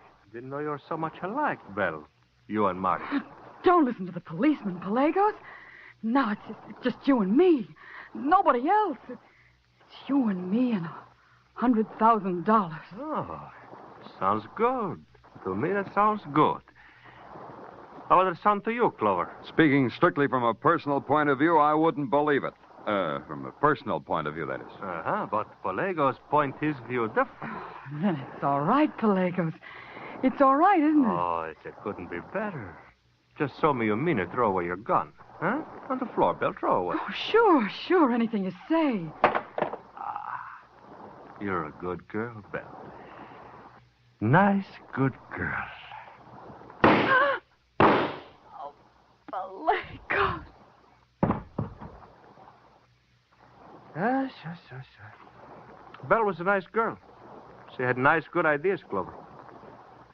How did she say? Get on the phone and have a flunky bring money over. No tricks. That's how she said. The flunky comes alone, Clover. I tell you in English, not in Greek, so you understand. He comes alone in 20 minutes. Yeah. Tartaglia, this is Danny. Silk's dough. Yeah, the $100,000. Bring it here to me. Yeah, to 8 West 63rd. In my desk drawer, Tartaglia. It's in my lower left-hand drawer. Yeah, right away. Come alone, Tartaglia. Alone. You did good, Clover. Nice good. Now we wait 20 minutes. 20 minutes, the man said. Just Pelagos and me. There was no one to play him off against. No Marty, no Belle. Just me. The fall guys I'd set up, Marty and Belle, all gone. It all belonged to Pelagos now. 2 new fall guys, Tartaglia and me. A few more minutes, the man said. Mostly, the man watched the clock.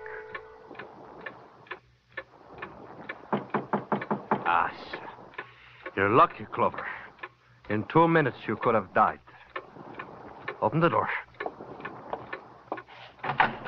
Hiya, Danny. Well, here it is. I brought the dough just like you said. Hey, you know, it's good to get away from the office. Put that suitcase on the table. Huh? Hey, it's Pelagos. Hey, and he's got a gun. Hey, Danny, what Give the man the goes? suitcase, Tartaglia. Well, whatever you say, Danny. Clover. You're a nice, good fool. I get the money, you still die, huh? You and the flunky. Huh? Talk to us before we die, Pelagos. I like to talk. What do we talk about? That was your money. Silk stole it from the safe at the last paddock. Thought he could get away with it. He thought you couldn't do anything about it. But you crossed him. You had Marty kill him and his friend Murdoch. You talk all by yourself, Clover. You didn't let me say a word. Now fold your hands behind your head and stand facing the wall. You both. Good. That's nice, good. Now I want to look once more at my money. It's too long since I looked at the money. Yes, my money. The money. Something wrong, Pelagos? This money. It's what, Pelagos? It's nothing but paper. Lousy torn-up strips of dirty newspaper. Paper is nothing but Hit the floor, Tartaglia. I'll take him. Oh! Nice good, huh, Pelagos? Yeah. Nice good.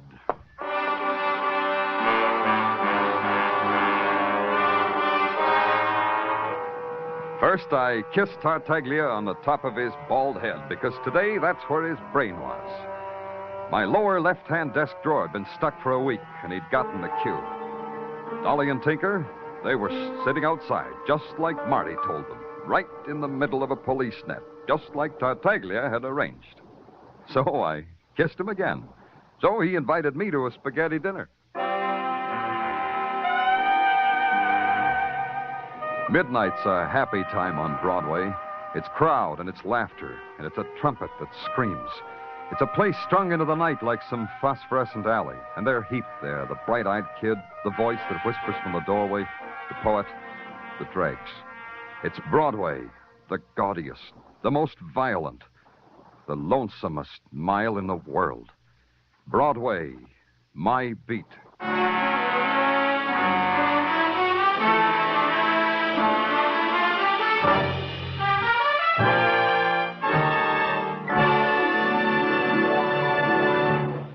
Broadway's My Beat, with Larry Thor as Detective Danny Clover, is produced and directed by Gordon T. Hughes, with script by Morton Fine and David Friedkin. Musical direction is by Lud Gluskin. Be sure to join us next week, same time, same station, for Broadway's My Beat. This is CBS, the Columbia Broadcasting System.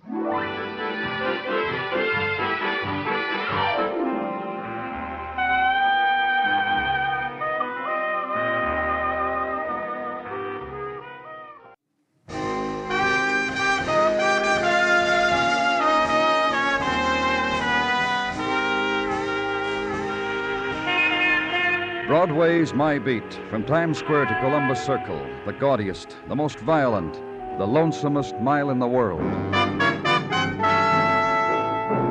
Broadway's My Beat, with Larry Thor as Detective Danny Clover.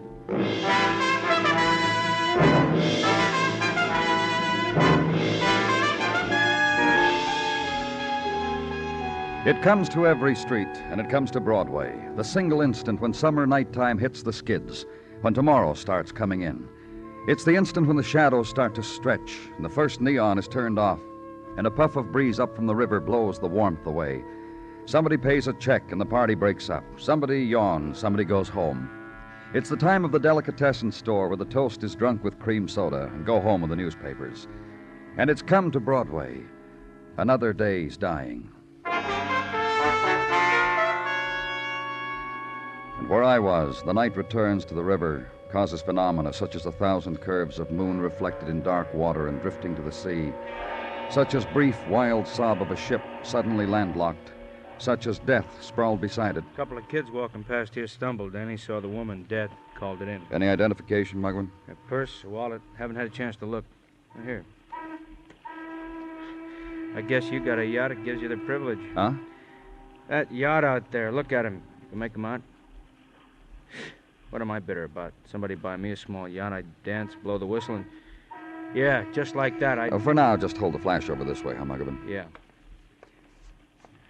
Ruth Shea, 1212 West 65th. In case of accident, notify Robert Shea, relation husband.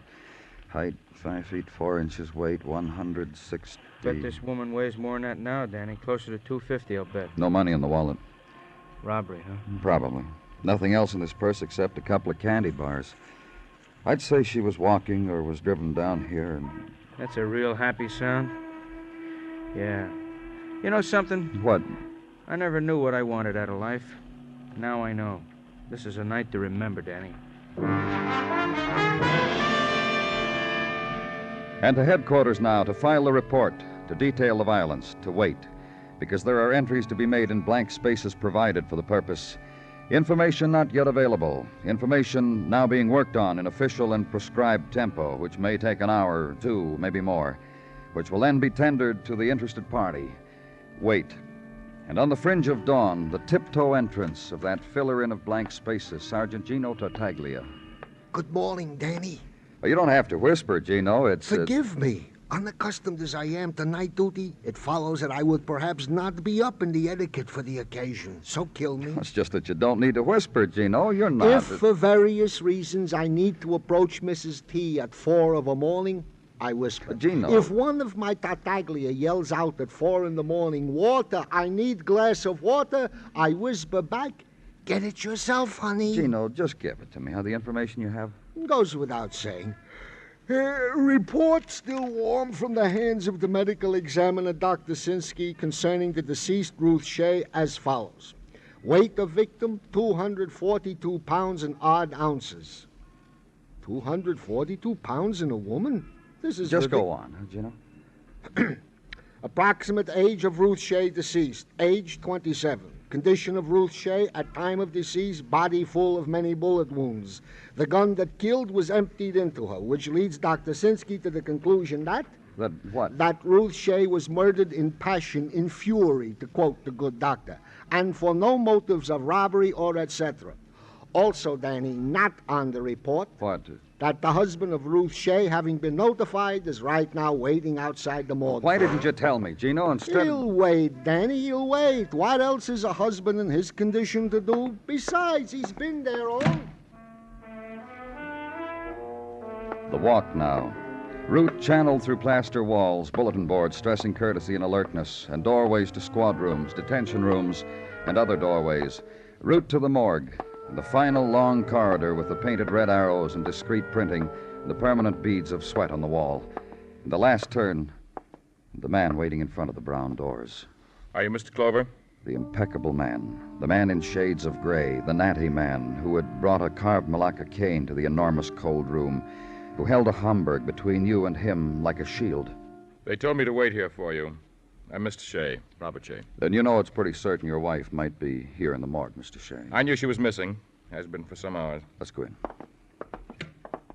You say your wife has just been missing for hours. Since midnight, I'd say. Please. What? Before I tell you, before I recite small things as concerns Ruth and myself, the wherefores and so on, let's be sure. All right.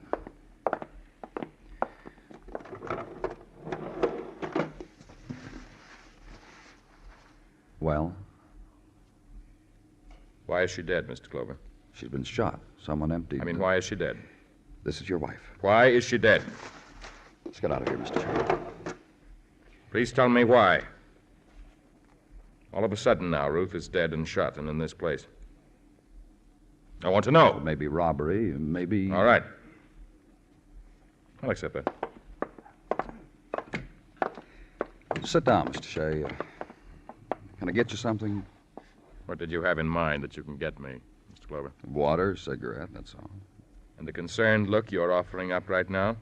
I analyzed that look correctly, didn't I? Partly. Quizzical? That's right. I want you to tell me about your wife's being missing, the small things you mentioned.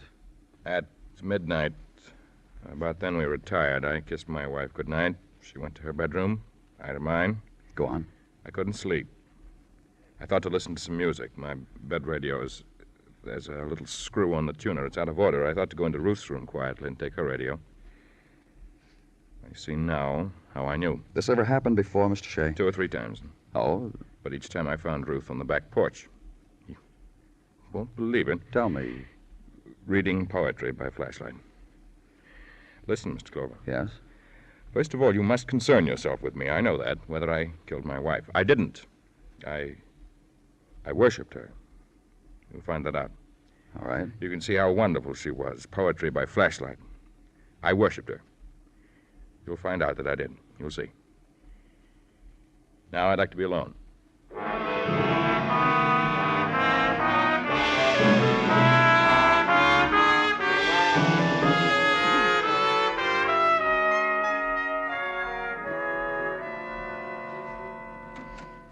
Morning, Danny. Hi. Sleep good? Huh? That's good. See the morning paper? No. You don't look at the morning paper, Danny. How you going to know what's happened during the night to our civilization? How you- Muggavan, so help me. That's why I brought one with me. Already folded neatly to page 10. Behind the sports section and what the Giants went and did again. Here, the third column. Picture of a young woman. Want to look at it, Danny? Sure you do. Look. Very beautiful. Very.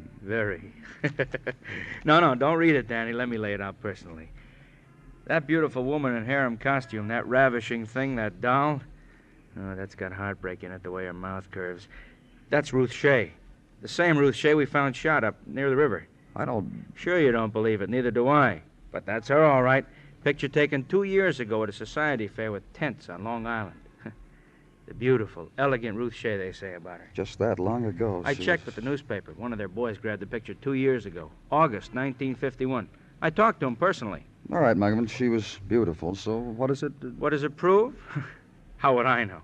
How would I know what happens to a woman who looks like that and then ends up as a 250-pound corpse? How would I... What do you want, Tartaglia? What do you want, Sergeant? My mission is to Lieutenant Clover, if you don't mind, Detective What is it, Muggavan. Gino?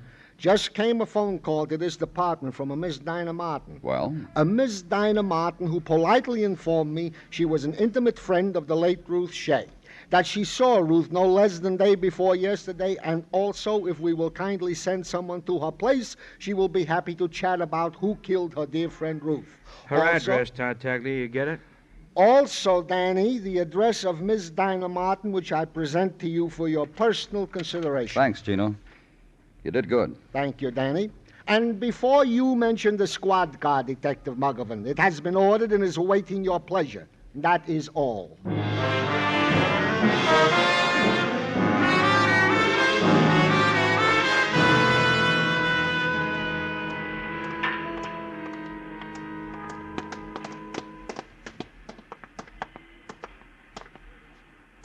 It says over the doorbell, Dinah Martin, just like You want to ring the Tartaglia. bell, Muggavan?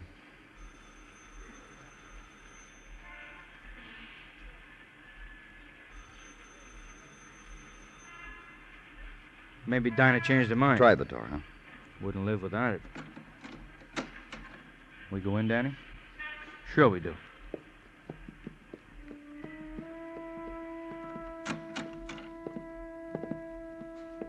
Danny?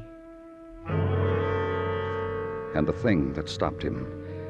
Girl seated on the floor, head twisted, leaning up against edge of bed. Arms unbent, curved inward, fingers taut in attitude of distorted dance. Mouth in silent, infinite scream. Eyes open, staring. Throat. Bruises, Danny. She's been strangled. Girl strangled. In attitude of doll. Attitude of death. Final pose of murder.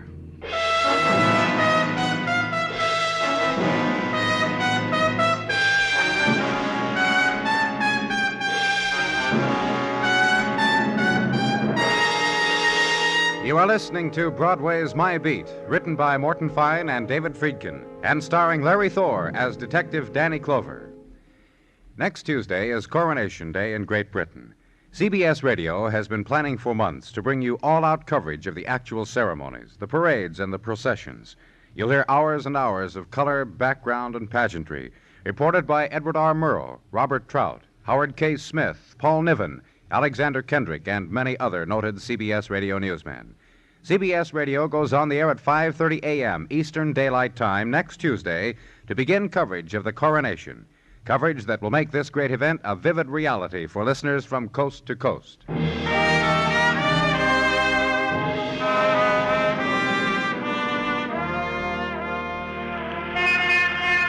Noontime of May on Broadway. Also the time of the excursion uptown to place wreath on stone or on wood. In the gust of memory, memory knelt at, memory wept for. Then back to the street, back to Broadway, to observe the dying of May, to stand on the street corner, nibble the hot pastrami, look into the future, when again it will be the time of youth, the 2-week romp in the Catskills, the burial in the sand at Far Rockaway, ecstasy on the high curve of the roller coaster at Coney, and on the moon-burned grass of Public Park, the girl to make talk to, dream talk, crazy talk, summertime talk. When May dies, it'll happen. And where I was, in Detective Muggavan, room of the strangled girl, room where girl had slept and awakened, room now subject to more official, more prescribed routines, to be walked by strangers, to be searched. Slew of letters here, Danny, all addressed to Miss Dinah Martin. Huh? Those book plates you found going through her books. Dinah Martin, huh? Yeah. Other things, shoes, dresses, lingerie. Looks like they go good with her. Size, color, material. Yeah. Pretty positive identification, don't you? Yeah, I do, Muggavan. When she called in, she said she knew about Ruth Shea's dying, said she wanted to talk to somebody about Yeah, it. she did. Now we won't know. She's got nobody to talk to. You want to look in the other rooms, Muggavan? Yeah, I'll do that. Hey, Danny, look. Yeah, look at this framed photograph. Let's see it. She was younger then. Sure younger. A kid freshly graduated from high school. And the other kids with her. 2 girls in white graduation gowns. A boy in blue coat, white flannel pants. Diplomas crossed like swords. This older gentleman with the rimless glasses. Autographed to Dinah.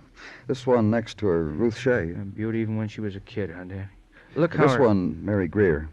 The boy, Steve Herndon. This inscription under the picture of the older man. Yeah, to the bright stars may fortune continue smiling. Signed, John B.R. Brewster. Thanks. Yeah, Brewster. Oh, don't mention it. Oh, don't ask me, Danny. I'll stay and take over. And to Officer Sinker, the man assigned to such things, show him the picture, point out the name, and wait 5 minutes. Picture taken in front of North Park High School on 95th. And Mr. Brewster, that would be Mr. John Brewster, principal. So the squad car and early afternoon ride uptown. And on the playing fields of North Park High, the young men officially required to wear underwear between the hours of 1 and 2 on this day. And the young ladies looking plucky in black bloomers and preparing their ship for the great sea of life by batting a hockey ball up and down. Enter the red brick building. Ask of a giggler where the principal's office is, and her girlfriend has to answer for her. Walk the hall, hallowed by large glass case with only 3 athletic trophies in it, 2 won by girls' teams, and an office, and ask for and be received by Mr. Brewster. It's about Ruth Shea, isn't it? And about another woman, Dinah Martin. Dinah? What's happened to her? Dead. Oh, surely now We you found must this picture in her room, Mr. Brewster, only a short time ago. Would you look at it, please? Of course. Dinah, Ruth, Mary Greer, Steve Herndon, and myself. But you know that, the autograph... 5 people on a photograph. 2 murdered within a day of each other. Can you give me any idea of... Well, these 4 students, my scholarship students of that year. 10 years ago, I'd say. About that. We had our pictures taken together, an annual thing. I see. Each won a scholarship to college. Had you seen Ruth? I mean... When she was dead. The black hair. What? I marveled as black It was red, Mr. Brewster, a kind of red. Ruth was so beautiful. I remember how I would stand by that window and watch as she... Time does pass, doesn't it? Yes. It's a pity she didn't go to college. She had a fine mind. Ruth, didn't you know, she married after graduation. Why she married when she could have had an education... Mr. Brewster... What? Oh, yes. Had you seen her recently? Not since I handed her her diploma. But I got word from her, about her, from time to time. Oh? Coincidence, really. What is it? I happened into Dinah Martin 6 months ago. 8. No, Well, it's not important how long ago. Just tell me... She said she'd seen Ruth often. Ruth was fat and a horror as a person. A crier, twister of handkerchief, an eaten woman. You know how they are. Go on. Well, that's all she said. She was in a hurry. And now she's dead. Strangled to death. Well, that's all she said. She was in a hurry. You know where I can find this other boy and girl in the picture? Oh, my secretary should be able to tell you. We send out cards periodically to see what happened to our people. She should know. Things really do, don't they, Mr. Clover? They really change.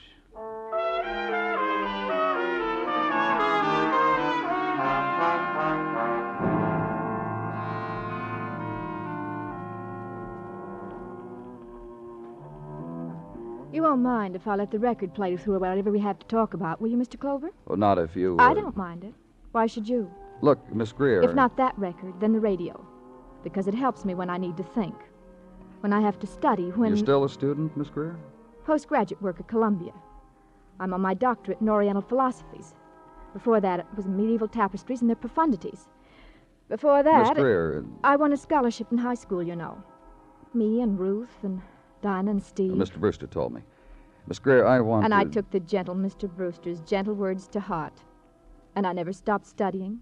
And I never stopped learning. And I know absolutely nothing. Positively... May I see that photograph again, please? Of course. This one is dead. And this one is dead. The poor, poor young things. That's the emotion their dying brings to you, Miss Greer? Precisely the emotion. I have no compassion for them, dead or alive. Why not? Good question. Very good question. Well, just tell me, Miss Greer. Dinah Martin, I can dispose of in very few words. There was nothing about her to interest me. Shallow girl with brain and soul to match. She fooled others. Mr. Brewster, but not me. And Ruth Shea? A very great beauty in her youth. Once the boys' soccer team carried her around the campus on their shoulders. She was mascot, so they built a bonfire and... That's why you don't care she's dead. Could be. Could be one of the reasons. What others? You take a beautiful girl like Ruth, and circumstances are such that you must go to high school with raving beauty. Any questions? Go on. And you, a student and girl, must observe what Ruth does to boys, and later to men. Then you must stand by and watch as she marries. A wonderful man, a handsome man, an impeccable man. Still no questions? Look, Miss Greer, just... And this man takes this Ruth for better or for worse, and builds pedestals for her beauty, where he may worship and not let her lift a finger to anything and not demand anything of her.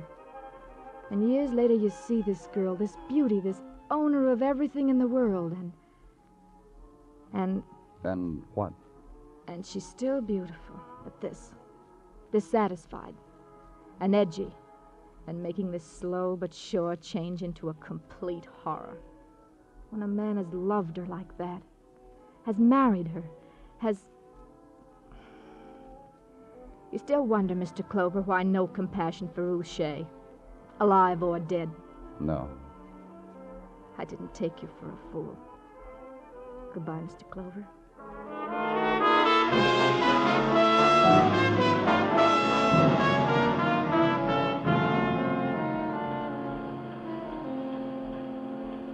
How did you find me, Mr. Clover? I got your home address from your high school. I phoned your house. Your wife told me where to find you. She say I'd be up to my elbows in shoulder pads? Yes, she did. It's a joke for people who ask where I am during the day.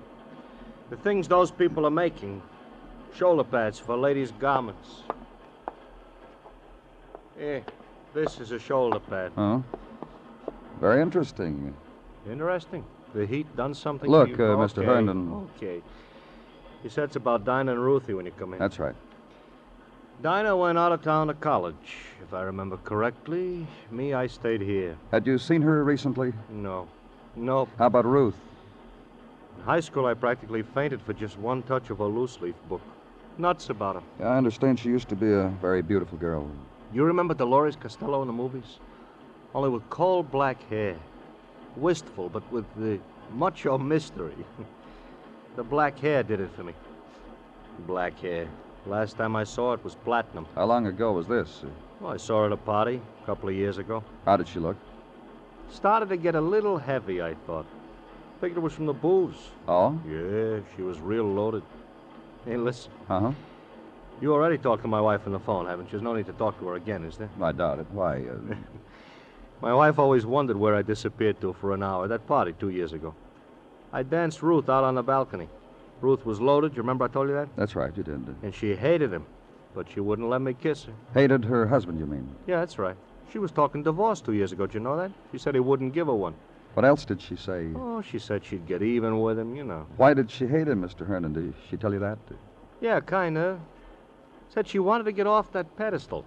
She said he wouldn't let her really be a wife. He would do everything for her. I'm tired of being told she was so beautiful and she mustn't do this or do that. Look, Miss Stutman on the basting machine has got her hand raised. She's a new girl. Will you pardon me, Mr. Clover?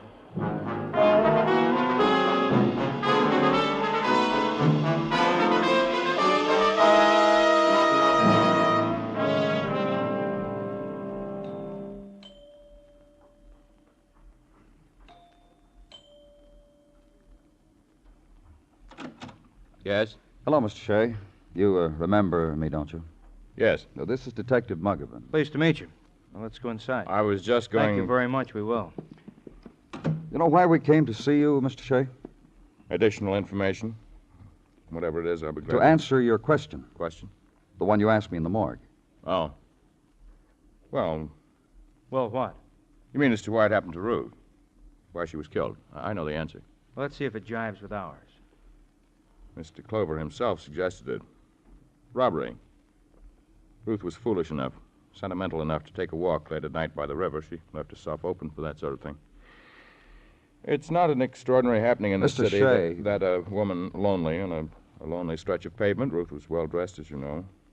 Ruth, to some people, there was a prettiness in her face. Cut it out, Mr. Shea. It's possible that she attracted...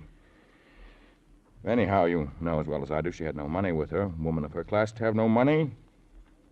Therefore, at points, I've come to the conclusion that it was murder provoked. Danny. But... Leave him alone. Well, doesn't that make sense?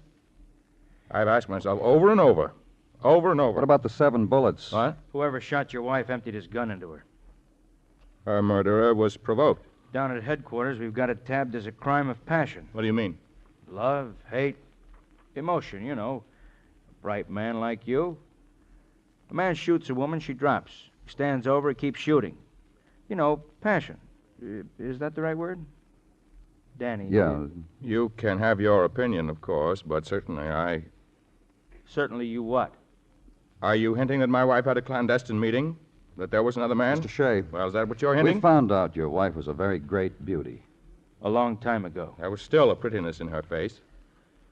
2 years ago, the papers ran a picture of her in a harem costume. Slender, graceful. You remember? Yes. Her black hair. Yes. Then she dyed it platinum. How'd she look? Cheap. On her. And she was starting to put on weight. Then she dyed her hair again. What would you say that color was, Danny? I don't know. Orange. She said red, but something happened. And getting sloppier. A beautiful woman like At the that. time she was 16. I loved her. 16 and lovely. And I married her. Mr. Shea. So lovely. And young and slender. What happened, Mr. Shea? What happened? I don't know. I really don't know. I know. She wanted a divorce, didn't she? To lose a beautiful thing like Ruth, I'd have to be out of my mind. You understand why she wanted a divorce, Mr. Shea? She wouldn't let her be a wife. Is that what she said? I worshipped her. I worshipped the ground she walked Because on. she was beautiful and you loved her. Yes. And she destroyed the woman you loved. Herself. You see what she did? In 2 years before my eyes, she became a horror, a glutton, everything I detest. So you killed her? Yes. And killed Dinah Martin. I went to see her because I knew she understood what happened. She opened the door for me and saw it was me and started to scream. I strangled her. Let's go, Mr. Shea. You should have seen her, my wife. How beautiful she was. The woman I loved. And Ruth killed her. And there was another person living in her place. Coarse, orange hair, and what she had become. I'm ready.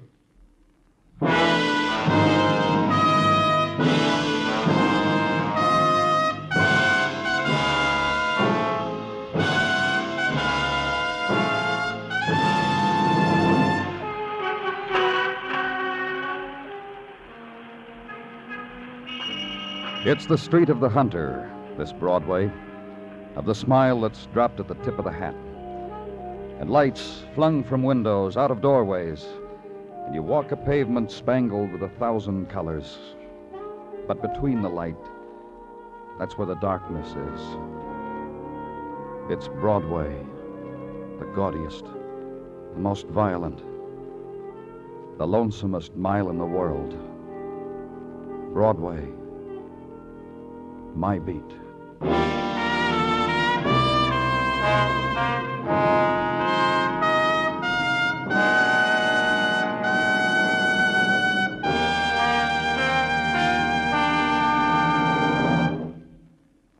Broadway's My Beat stars Larry Thor as Detective Danny Clover, with Charles Calvert as Tartaglia and Jack Crucian as Muggavan.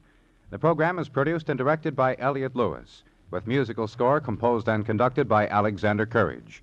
In tonight's story, Lamont Johnson was heard as Robert. Featured in the cast were Truda Marson, Lawrence Dobkin, and Steve Roberts. Bill Anders speaking.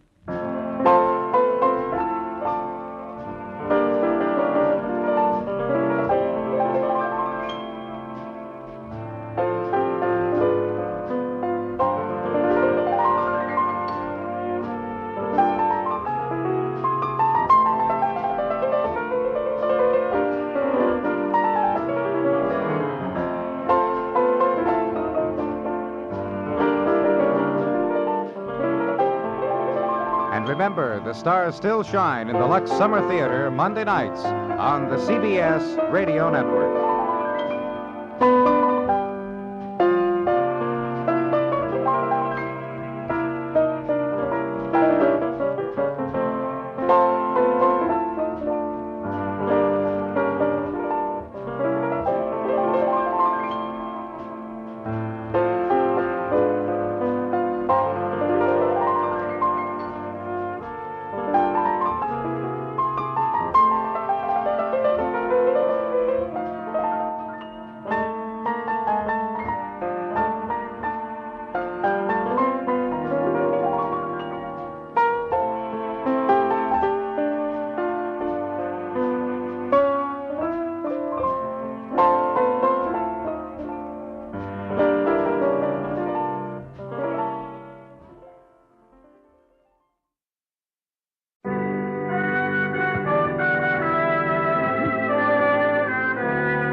Broadway Is My Beat, from Times Square to Columbus Circle, the gaudiest, the most violent, the lonesomest mile in the world. Broadway's My Beat, with Larry Thor as Detective Danny Clover.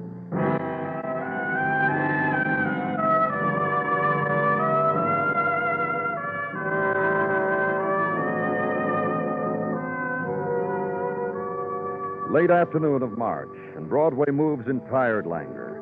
The time of waking spectaculars and slow staining of color in twisted neon tubes.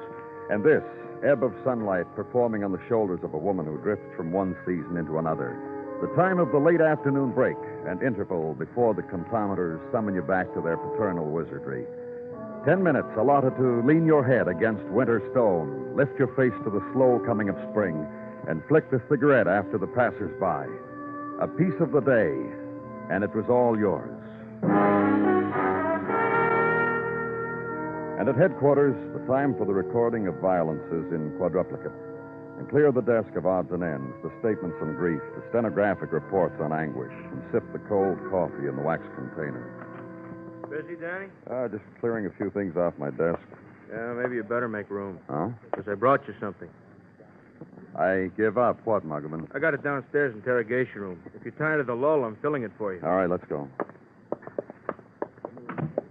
You going to tell me, Muggavan, or you going to wait till we get there, open the door, and yell, surprise, surprise?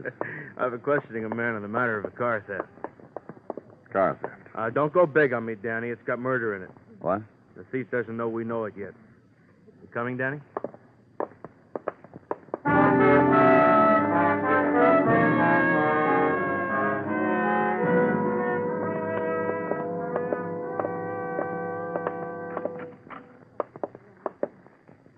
Okay, officer, you can get back now, thanks. Lieutenant, I'll take over.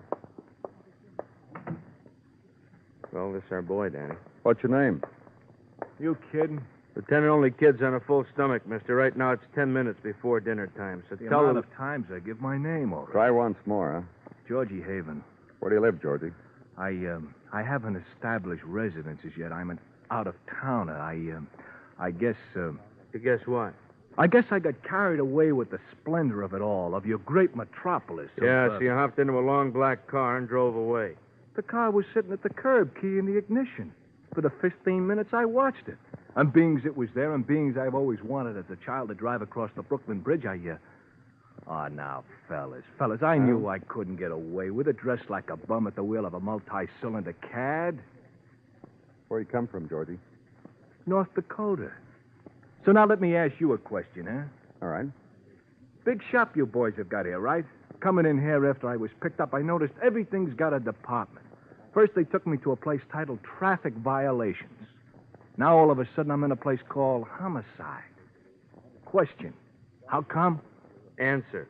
A dead woman in the trunk of the car. She was bludgeoned to death, slugged with a jack handle. Oh, you're not going to get away with it, that's What all. about it, Georgie? You heard what I said. You're not going to get away with it. You're lying through your teeth. There ain't no Come dead on, woman. Georgie, we'll show you. Come on. Yeah, this way, Georgie. What do you think I'm going to write him to North Dakota about this place, huh? You thought about Through that? here.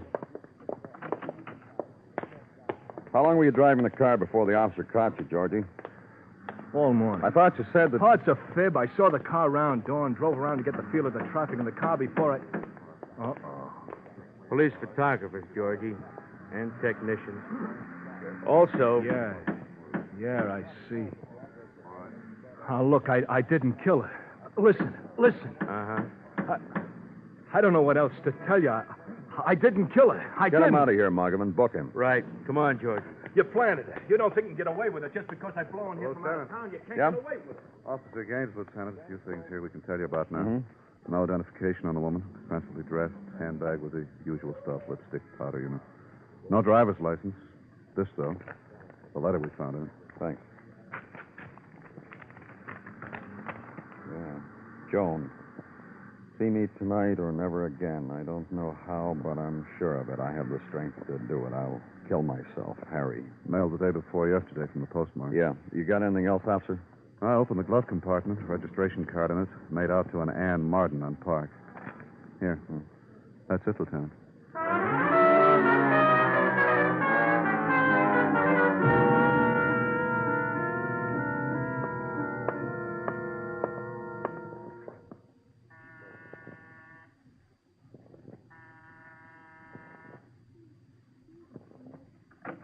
Yes, what is it? I'm from the police, Danny Clover. And I am Ann Marden, and you can tell me right out what it is you want. Some information about Joan Allen. It never tires me to talk about Joan with anyone. Anyone who'll stand still. Please come in. Thank you. I was just finishing a singularly lonely dinner. This has been a day without beaux and without old youths clamoring for me. Will you have coffee, Mr. Clover? Thanks. How nice. Black? Cream? Sugar? How, Mr. Clover? Black. Of course. Here you are. Early fall of night, and a time to speak of Joan. A friend of yours? I have the greenest envy for her beauty. I am stunned by what her loveliness does to both men and women when she just stands still in a room. And I am her friend. What else about her? What else would there have to be about a woman? Her friends. A man who wrote her a note, signed it Harry, for instance. I don't know a Harry. I know a husband, Robert, a gifted man of intellect and rare taste in antiquities and present beauty. Robert Allen, contributor to top-drawer magazines. Robert Allen, historian. Robert Allen, husband to beauty. Husband to Joan. And you to Joan? We found her in your car, murdered. Yesterday afternoon, Joan came to me and said she wanted my car, and I gave it to her, and she was very done up and bleeding. That was yesterday. It didn't worry you she hadn't brought it back. It didn't... Please don't stop me. Joni asks for my car often because her husband won't permit her to drive. He has theories on the vulnerability of beauty. Joni comes to me, and I give her my car, and sometimes she won't return it for days on end, and I ask her about it, and she says there was rain or there was twilight. Was it days she had it? So sorry, dear Anne. What would you like to hear about Anne? Joan's friend Anne. Let's talk about Anne. I'm sorry. Oh, not for Anne. Don't be sorry for her. Rich girl, and with a job, too. And she has beautiful friends. And dead friends. And you mustn't tell Robert I let his Precious have my car. Robert would be furious. Get out. Where do they live? Next block up, the corner apartment house. Get out. Look, I know the rules. I shall keep my grieving within the borough. And I shall not ask again. Get out. And leave her. Walk the block to where her friend had lived. Apartment of the long canopy, fringed. The core of French poodle already clipped and bow ribbon for the jaunts of spring. Doorman of the question mark eyebrows. And the long gliding ascent, and maybe 400 feet above sea level, corridor to an historian.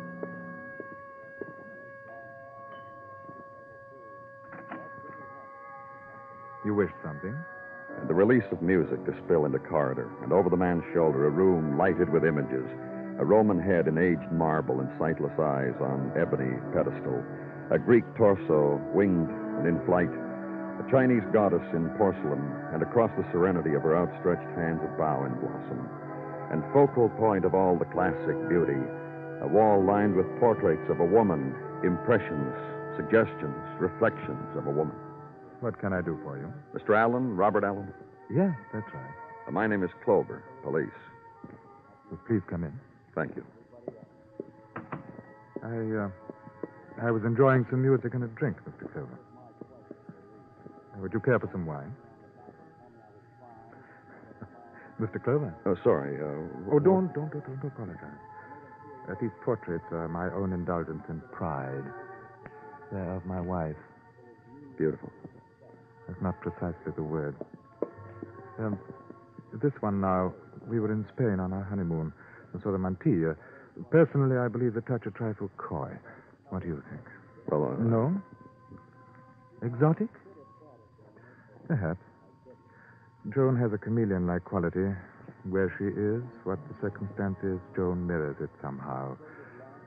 You see this one in India with the sari. One would say... Oh, what would you say, Mr. Clover? One of the loveliest portraits I've ever seen. Mm-hmm. Nor does it do my wife justice. There's a thing about her. If she were here, you'd see it, I'm sure. The elusive, aloof. Sometimes I confess it's being married to 1,000 women. Do you know where she is, Mr. Allen? I know? No, I don't. Isn't that unusual? In character. Joan goes off at times, communes with whatever she communes with. When I'm too much with her, or her surroundings. I'm lucky. She always comes back. Mr. Allen. Yes. Mr. Allen, she's dead. No. Surely you wouldn't be joking. And no, I don't know where she is. Help me. Help me. Help me. Help me.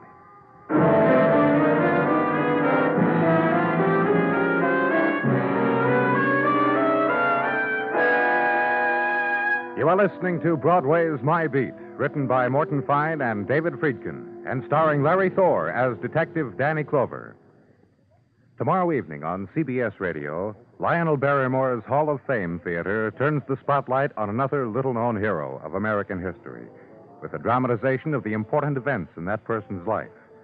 For still more outstanding Sunday night drama, don't miss your Theater of Stars with Vincent Price appearing in The Impresario, a drama of tangled emotions set against a colorful ballet background. Remember, too, Sunday nights on most of these same stations, CBS Radio's dramatic escape dramas.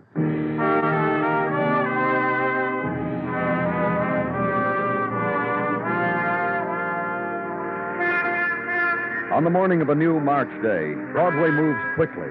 Last night's carnival is memory again, after image, but still dimly heard, and 10 hours away again. It's cross the corner and dodge the traffic time, go to work time, sandwiches in brown paper bags, and resolve to see about the raise today. And hurry up, the moving hand on the time clock writes in purple ink and docks for lateness. And strung through all of it, Loudspeaker music carried on the skirl of a breeze. Lean into it. Inhale it. It's the good time. Brand new day. And Broadway wears sun on its cheek.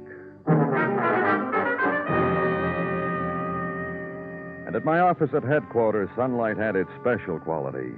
It touched iron grillwork and street and dust before it sifted in and found its place near the file cabinet and lay there. Was picked up and became a man and was named Sergeant Gino Tartaglia. A bright and cheery good morning to you, Danny.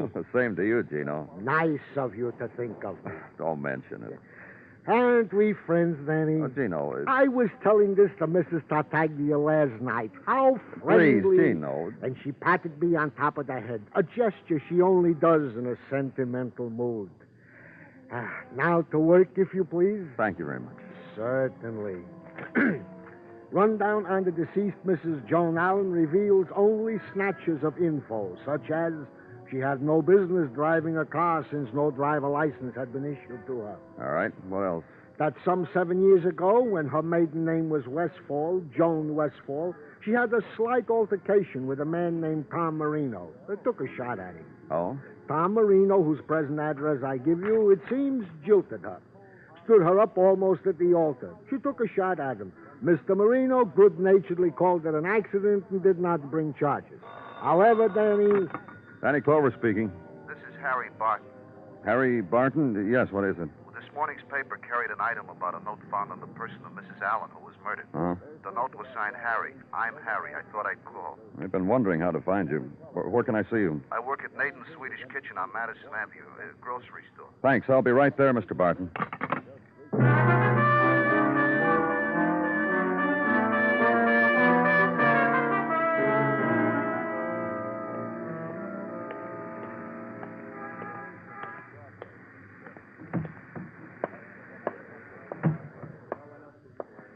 You the fella up from a very recent phone conversation? You, Barton. I gotta tell you, it was very thoughtful how you parked the prowl car a little up the street, not in front, so... You want to talk here, Barton? Give me a minute to shiver and shake, huh? The whole way of life is blowing up right in my face. You killer? Is that what you're trying to tell me? Nothing of the kind. Absolutely nothing of the kind. What kind of talk is that between fellas? I killed Joan, Mrs. Allen. You knew she was married? For over a year and a half now, I've been suggesting delicacies for her table. I wouldn't know she's married. Look, And delivering same to her house and stacking same on her butler's pantry. And this was nothing. I would have crawled on my face down Madison Avenue in broad daylight if Mrs. Allen gave the word. That's how much you were in love with her. To such an extent that I wrote verses. Tiny poems on back of receipts from the cash register. And what? And instead of a slap from her, she would give me that certain, secret, mysterious smile that beautiful women can give to a fella. More than a fella like me in his wildest dreams. What kind of a fella are you, Barton? You haven't really told me. 32 I'll never see again. Downhill from over the hump. And baldish. See? Up here? A fellow who'll go for any patent hair restorer, any remedy for what ails him. That kind, ordinary. But also deep and intense. A man who'll write a note promising suicide if the woman he loves... But exactly that kind. Destroy me. And the note worked? A year ago. I wrote to Mrs. Allen exactly the same type note as you found. It worked then. Oh? She received my note. Immediately, she rushed to my room. I felled myself at her feet. I read to her from the collected works of Harry Barton. That's myself. I played lush music on the machine. And in a while, she went away. And it was the most stunning evening of my life. And last night, after you wrote her another note, you were stunned again. With one variation. I made a terrible mistake. I touched her. I put my hand to her cheek, and she hit me, and she flew out and drove away in a long, black, expensive car. From the window, I watched her drive right out of my life. I'll tell you, even if it sounds corny, my life went with her. You'll stick around, huh, Barton?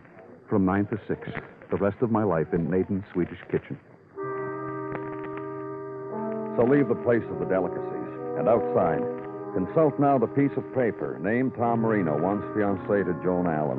Address on East 38th. Go there.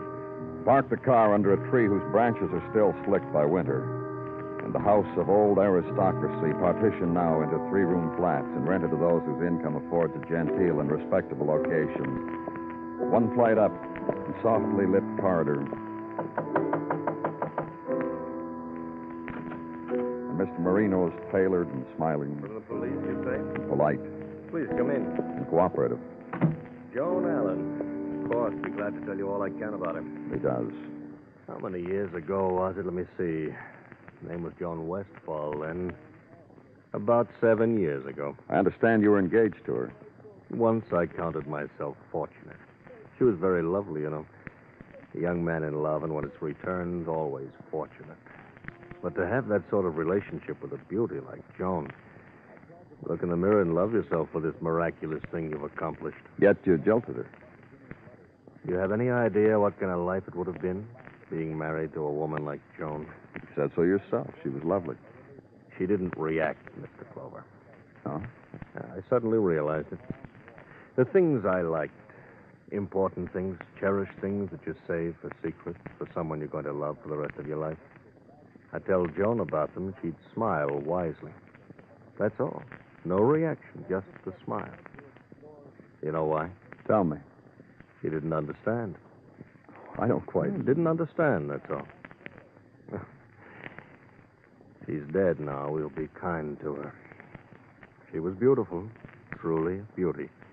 And she had a languid way about her. I suppose to most men she seemed mysterious. She took a shot at you when you walked out on her. Oh, I laughed. It was that funny, so out of character. Mr. Clover. Yeah? She's dead now. I think you know now all I can tell you about Joan. I think so. Thanks a lot, Mr. Marino. And for a while, walk with it through mid-afternoon street. Past the doorways of boy and girl with school books solving old early spring mysteries and coming up wonder-eyed with the proven solutions. Past open windows and the halting trickle of the current piano lesson. And past the slow, smiling street dance of an old woman with open arms who dances the winter waltz to broken scales. And to a wall that overlooks river. And pose against its flow the violent image, the death in a car trunk of a woman. And the other images of her beauty, of her silences, of her furies. Of a man who had rejected her, diminished her silences and her mysteries. And make a decision. Flip the cigarette into coiling waters. Head uptown to where a friend of Joan Allen's was grieving, or said she would. Today's another day, Mr. Clover. Gold Star Day. A beau called, whispered something that I interpreted to mean dry martinis, dinner, a show. I want to talk to you, Miss Martin. This very moment, my beau has his fork in the olive jar. That's how winged I said I'd be. It won't take long. Come in. Thanks. 5 minutes, Mr. Clover. That's the life expectancy of a girl's martini these days. About Joan Allen. What else would we have in common? A man named Tom Marino just talked to me about her. Told me things you left out when I spoke to you yesterday about Joan's reactions to things, to everything. Well? Joan was your close friend, so you'd know. From the time we were girl children together, from the time we didn't know anything about anything. Hardly anything, that is. Tell me about it. The life and times and tragedies of girl children, like girl into brownie, then girl with one leg on hot rod, then girl in white frock, then girl into capital letters womanhood, like that. You and Joan Allen, that's all, because she was murdered. It persisted with her. What? The not knowing anything about anything. Go on. It persisted with Joan. In high school, it took 3 private tutors to get her out of Algebra 1A. With English, I helped her. With Latin, there was a 15-year-old boy of Latin descent. The ancient conjugations were old hat to him. A very beautiful boy. About Joan. With close teamwork, we got Joan graduated from high school. In the small-time college she went to, she was on her own. She was flunked out in 1 semester. You understand why I understand only this, that you've made me despoiled beauty, revealed to you the goddess with the mind of clay. My martini will be getting warm, Mr. Clover. Adios, Mr. Clover.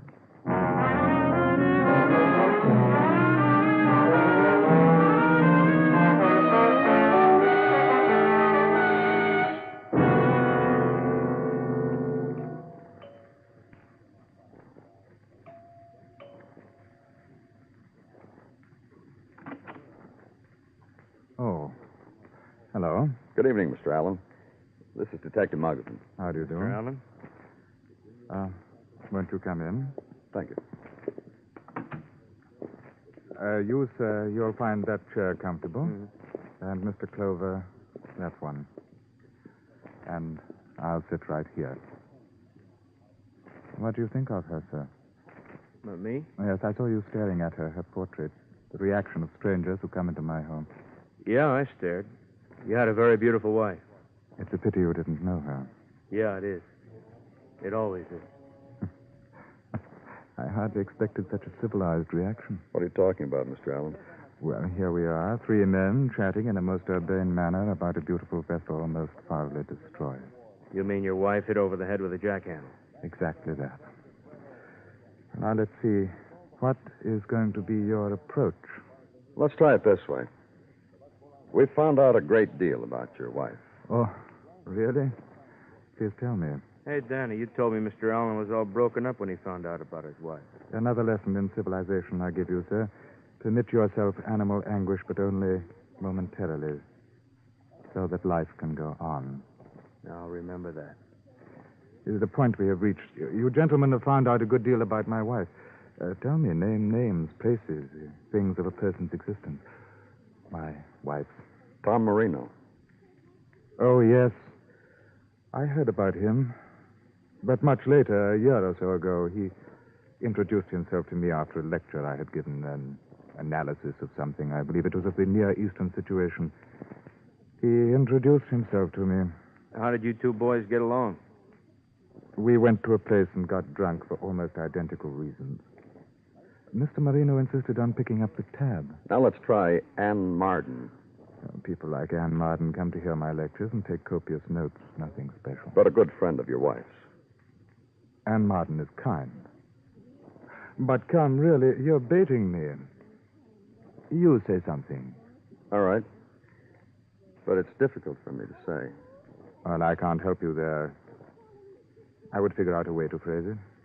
Tell us how you'd say your wife was a stupid woman. I'd use the word stupid. For a man like you, the reason for killing her. A man like me? What kind of man am I? Very high class. I'd use the word smart because I don't know any better. I do. And therefore I'd use the word taste. Okay, Mr. Allen, as long as we understand each other. You fell in love with Joan Westfall, married her, found out that she was... Stupid? Go on. Years of it. 5 years of it. She couldn't even get a driver's license. You wouldn't permit her to drive. Why, yes. You're thorough. Little things like that. Everything bewildered her, but that's the pose. This quality about your wife, this vagueness, the smile of hers, wise, mysterious. Oh, that portrait just above you, that's the best for that. Surely. That's it. The pose. She didn't talk because she had nothing to say. Ever. What happened the night before last, Mr. Allen? Oh? Not so thorough after all. Just to relieve your mind about that, Mr. Allen, we know she borrowed a car. We know she went to a man's apartment. And we know you know she did. Well, who cared about that? But it was the annoyances, huh, Mr. Allen? The annoyances. Nothing premeditated, huh? I must tell you what she did. This stupid woman. She had a flat tire. This baffled her. A flat tire, and the world had suddenly collapsed around her. Big tragedy. Alone and lost. My Joan. And she called me. Tears, please come. Tragedy. I ran to her. I saw what it was. A flat tire. A simple thing. I started to fix it. Tears, apologies. Finally, when I had changed tires, I did the uncivilized thing. Slugged her with a jackhandle. Yes. The flat tire. The total of all the annoyances. And put her in the trunk. Why? Why? It occurred to me that this was procedure in such cases. Classic procedure. I'm the man for that. Now, shall we go?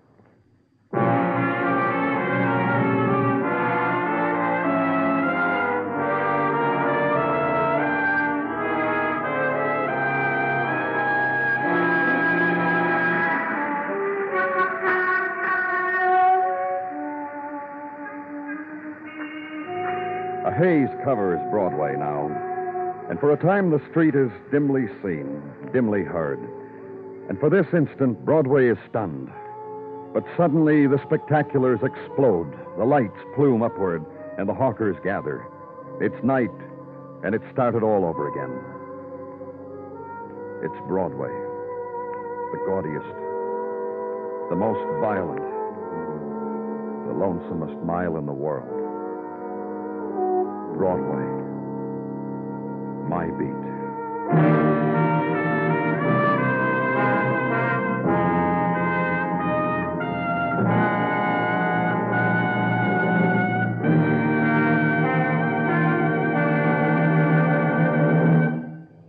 Broadway Is My Beat stars Larry Thor as Detective Danny Clover, with Charles Calvert as Tartaglia and Jack Crucian as Muggavan.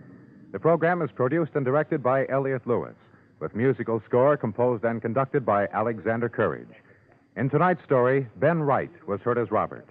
Featured in the cast were Mary Shipp, Peter Leeds, Hy Everback, and Larry Dobkin. Bill Anders speaking.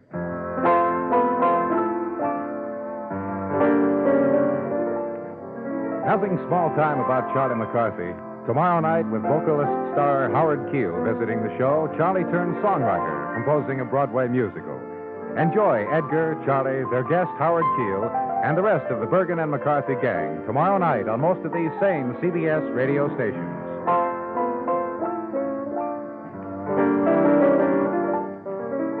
And remember, Eve Arden as Our Miss Brooks teaches you how to laugh Sundays on the CBS Radio Network.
Broadway's My Beat, from Times Square to Columbus Circle, the gaudiest, the most violent, the lonesomest mile in the world.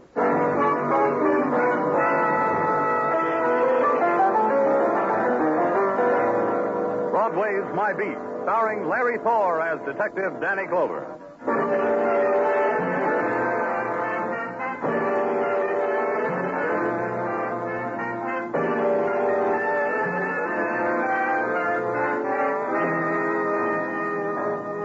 Broadway, where the twilight lies against the city like gray speckled gauze, ripples off into another world. It's the street of the hurry-up steps, the fast questions, glances, the seekers after the special smile. And you walk it because once Broadway touched you, you can't rub it off, like me. Till a part of it flung itself at me and tore across the face of the night and took me to an alley.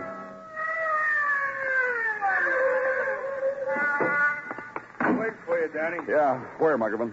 Up here, the alley. Go on, beat it. Get away from here.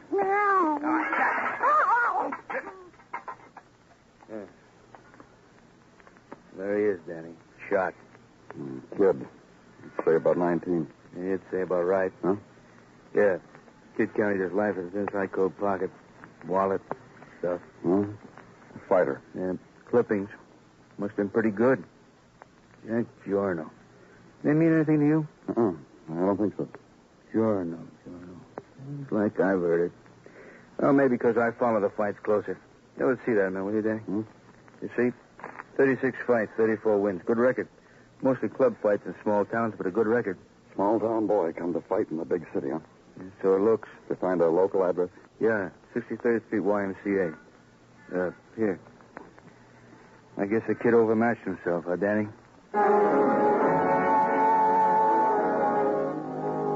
kid enters the city, and it's going to be easy. His fist will knock it over. A left jab, a right cross, a little sweat, some pain. It's all yours, huh, kid? The golden lights that scream your name, the golden women that whisper your name, sweet and easy, like wild honey. But the dark alley, that you didn't count on. You'll lie in the blood of your death and try to explain how it was going to be to the attentive cat.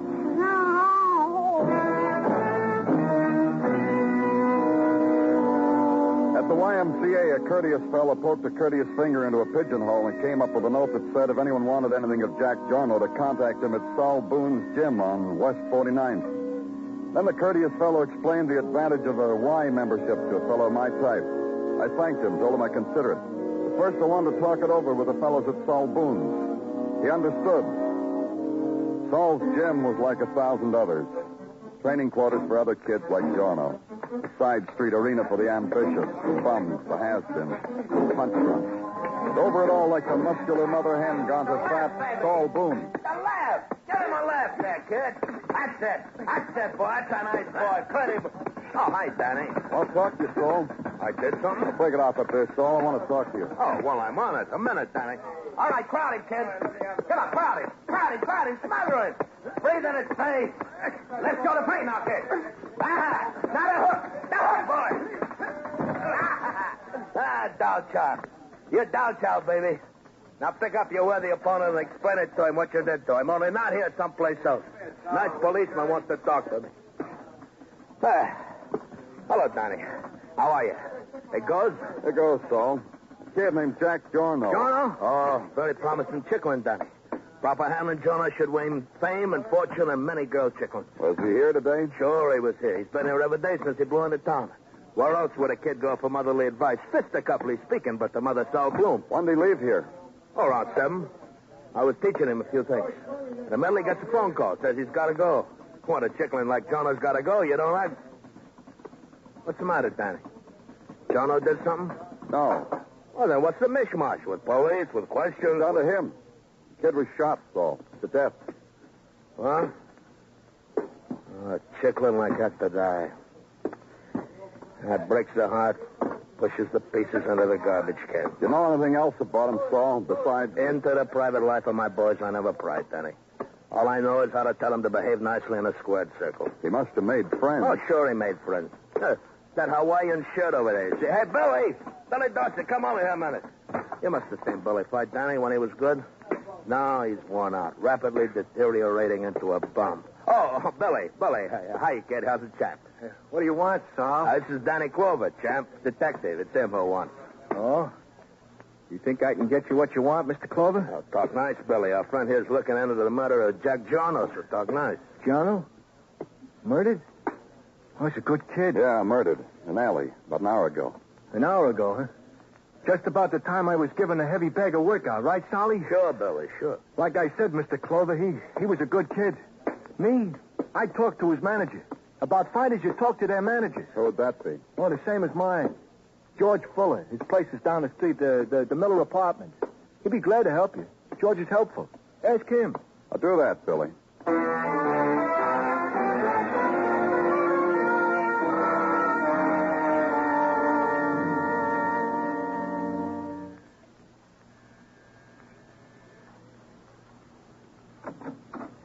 Pretty late, huh, Buster? You're George Fuller? And what, Buster? I'm Danny Clover, police. Oh, come on right in. No offense meant, Buster and all. Take a chair you like. Yeah. Thanks. I was having a beer. There's a couple more begging in the icebox. No. Like I said, I didn't mean to make an offense. You're the law, huh? I work at it. Working now, aren't you? I've got something to do with it? You got a fighter named Jack Giorno? Ah, sweet kid. Sweet fighter, Danny. Fast. He'll come. He'll be there when he learns. He won't learn. He's dead. Oh, come on, Danny. Dead. Murdered in an alley. I told him. What are you going to do with a kid like that? After all, I told him. What'd you tell him? What did I tell him? To behave himself. To keep his nose clean. A kid like that. Like what? Young. You know what I mean? A comer. Future. All he knows is what's in his fist. How do you keep him out of trouble? He gets in the ring and looks over his shoulder to see how many women are in the audience. Then he proceeds. You know what I mean? Not exactly, Mr. Fuller. Women.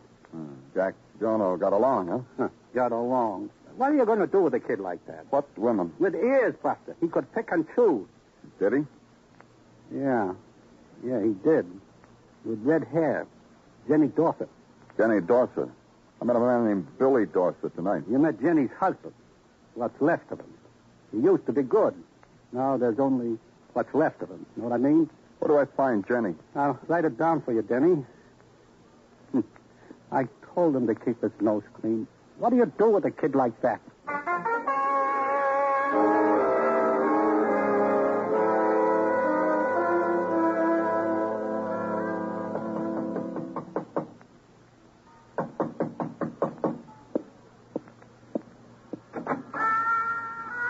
We can enjoy the music for a spell, and you can go away. It's busy inside. It is? Who? Yeah, that's right. Who? Danny Clover, police. Oh, good evening, police. Come in. Just stop being busy inside. You didn't tell me who. I told you. You tell me. Yeah, natural. Mickey Crystal, light heavy, weight 173. Height 5'9", hair black. Color eyes. Sea green, she tells me. Jenny Dorset? Jenny Dorset tells me.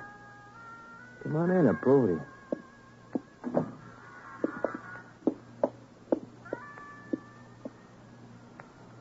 Open your eyes, Jenny. I brought you something. Nice. What is it? It's a policeman. Name of Danny Clover. It's a lot. It looks like it could be kind. Or cool. Thank you for bringing it to me, Mickey. Mrs. Dorset. You're a present, so call me Jenny. Mrs. Dorset, I want... Not always do we get what we want. I want you to call me Jenny. No? About Jack Jonah, huh, Danny? About Jonah. He's dead. They stopped the music on the radio to tell me Jack Jonah was dead. I cried because... Then they started the music again. Hey, look, it's 8 o'clock. I better get out of here. Not till I let you, Mickey. Nobody goes away from me till I let him. I'll be late, Jenny. Tell me again how you did over that boy in Philly. That you like most of all, won't you, Jenny? Tell me. Yeah. It's okay with our friend. I'm sure he's here to spend his time. Okay. Tell her. Yeah. Listen, Jenny, listen deep. I took him in the second, see? In the first round, I cut him. It hurt him how I cut him. So in the second, I went after it, but I teased him. First hard, like cold iron on his stomach. I didn't want him to know what I was after. Then in the throat, and then the cut.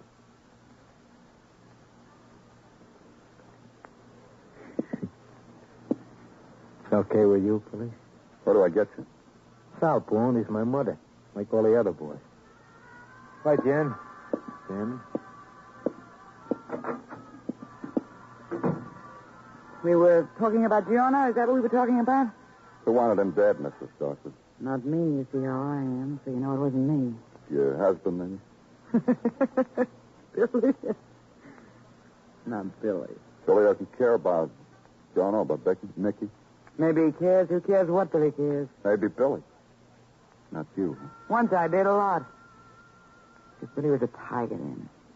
Sleek. Beautiful. Hungry. Mean like a tiger. You seen Billy lately? Saw him at the gym earlier tonight. I mean, you seen him fight lately. No. If you had, I wouldn't have to explain to you about Mickey and Jonah. Billy was like them once. Maybe that's what I see in him, huh? The old Billy. You know, Miss Dorset, I don't care. You'll forgive me. All I care is who killed Jonah. George Fuller and Billy and me were sitting in a restaurant a few weeks ago. Jonah walked up to us. First time any of us ever laid eyes on him. After that, what Jonah and I talked about was about Jonah and me. I wasn't room for anything else. So how would I know who killed him? Anything else? Not now. It is with regret I am letting you go. Goodbye, Danny Clover.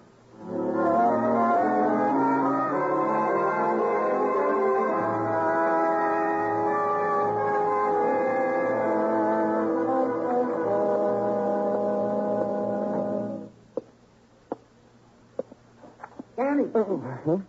Oh, Danny, make out like you're solving a crime. Like you're thinking. Like you're stalking a footpath. Huh? Got it. You know what are you doing? It's 12 o'clock. It's midnight. Oh, it's the best time, Danny. How do you like it, Danny? A pixie camera my elder saved up for so I can take pictures of my compatriots at work and flight.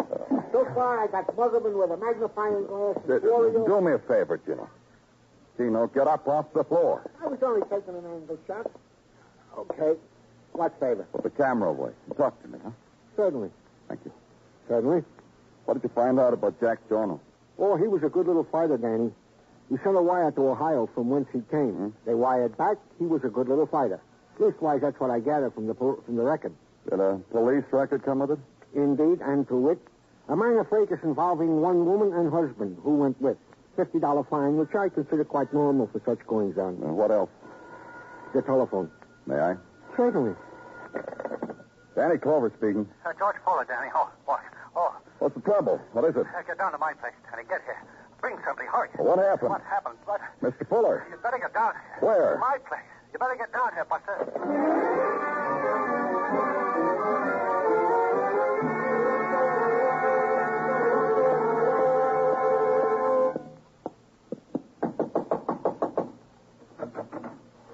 Okay, where, Fuller? In there. Right in there, Danny. Whew. Something, huh? Something? That would about do it. The bruised face, the hair tumbling against the tortured throat, the body suspended from a tarnished light fixture, the scarf of many colors that held it there, hanging, clockwise around, then reversed itself. Around, head bowed down in some coy dance. Her name was Jenny Dorset.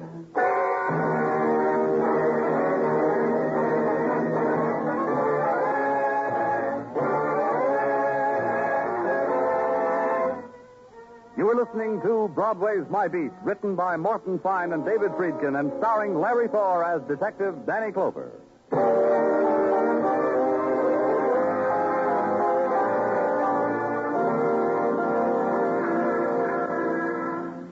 There's this about Broadway. It's got pride, big pride. It's proud the way it can ferret out secrets. A secret between a man and his wife, for instance, or a man and himself. Broadway paid for it, kid. That gives Broadway a right to get on the radio and on the street corners and scream the secret to 8 million people. But one juicy secret I was denying Broadway, just for a little while, just long enough to get police work done without Broadway's biographers drooling at my shoulder. The secret of a girl named Jenny Dorset. A girl hanging from a light fixture. The secret of the doctor examining her.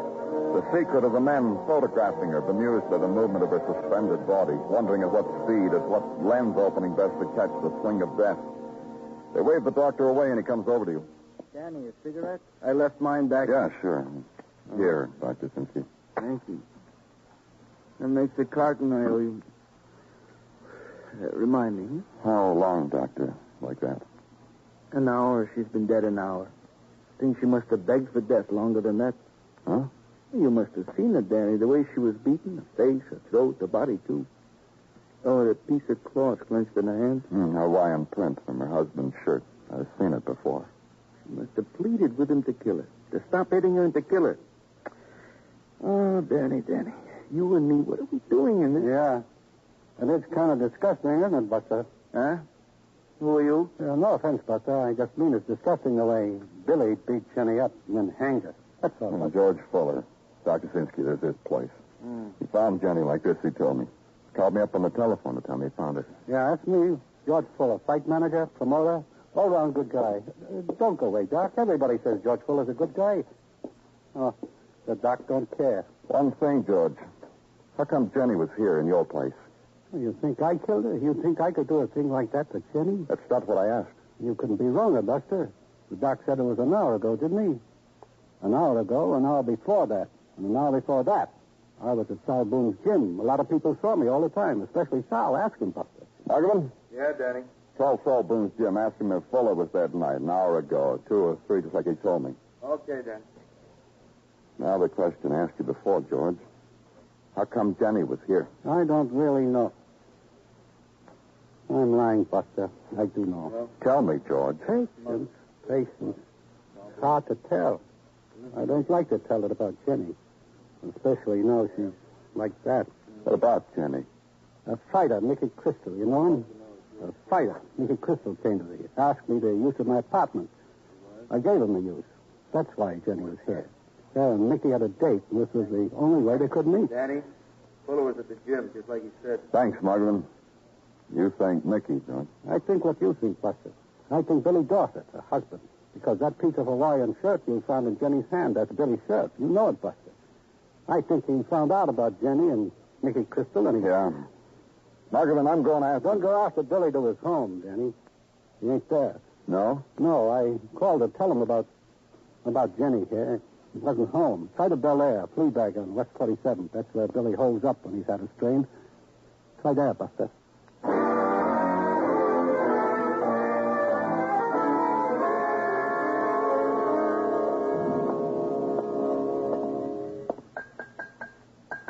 $2 a day, mister. And that'll be right now because it's in advance, whatever you got on your mind. My name's Danny Clover. I'm... Danny Clover, huh?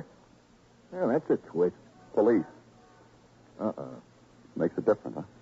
Oh, I don't know. A policeman once slept here. I'm looking for a man named Billy Dorset. Dorset, huh? Ain't had a Dorset in here since... Let's see the register. Let's see it. You got it. Right here, a man registered at 1 o'clock this morning. What do you see there? Right here. Can't make out his name.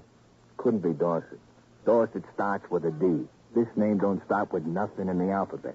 Unless they changed it since I've been to school. What room did you give him? 14. Down there. Turn right. Thanks. Hey, don't turn left, mister. Turn right.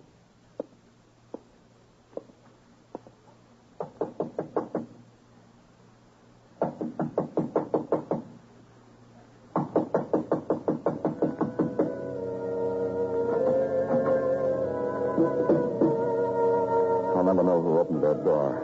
Me or whoever was on the other side of it. There was a second when I thought it opened too easily to my pressure. The second when I stepped inside the room. Stepped inside a plane. It lasted for all the time left in the world.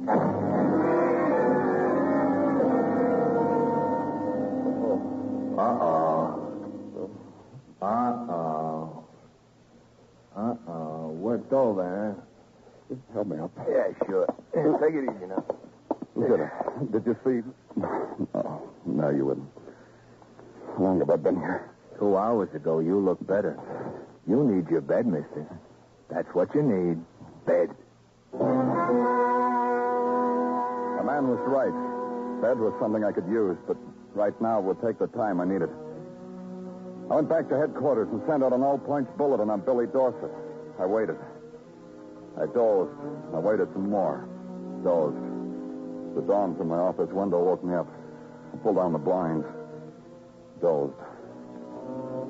At 10:30, the headache caught up with me. It was composed of several things, among them the fact that Billy Dorset hadn't been picked up, and the thought maybe Billy Dorset hadn't killed his wife. It was all so pat, so easy. Easy as the call I had to make. Danny, 11 o'clock in the morning. Who's alive at 11 except Chicklers and her mother, Boone? Danny Clover also? I want Mickey Crystal. Is he here, Saul? Danny, what happened to your wholesome face, your classic head? Who's been at him, Danny? Mickey Crystal here? That's all I want, Saul. Mickey now, the big cheers later.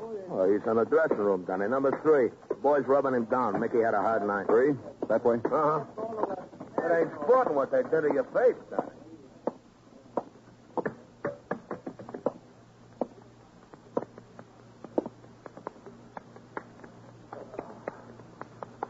Whatever it is that stands there watching me, boy, tell her to go away. Me, Mickey. Danny Clover. Turn over. Sit up. Oh, go away. Do like I say, Mickey. Okay. Turn me over, boy. Now, sit me up. Yeah, keep working on the neck. Oh, good. Where were you last night, Mickey? You ask as a friend? As a policeman. I was hungry for a murderer. Where were you? In that case, I'll tell you. Find out anyway. I was out of town. Where out of town? In Harrisburg, PA. I flew down. You're lying. Oh, along the spine now, boy. Oh, that's keen along the spine. Where were you? You think they hit me, Mr. Clover? Don't. Because I was in Harrisburg last night. When you find out that I tell the truth, you're going to be sorry. You're at George Fuller's apartment with Jenny, where Jenny was beaten and murdered. Who told you? Is that where you were? I was supposed to be. I asked to be. After I got back from Harrisburg, I was looking forward to it. But I never got out of Harrisburg, not till June. Prove it, Mickey. You'll prove it. With the Palomar Arena, Harrisburg, PA. What happened to keep you there all night? An accident. Tell me about it. I hit a man too hard. You don't believe, check. You'll do that, huh? Check.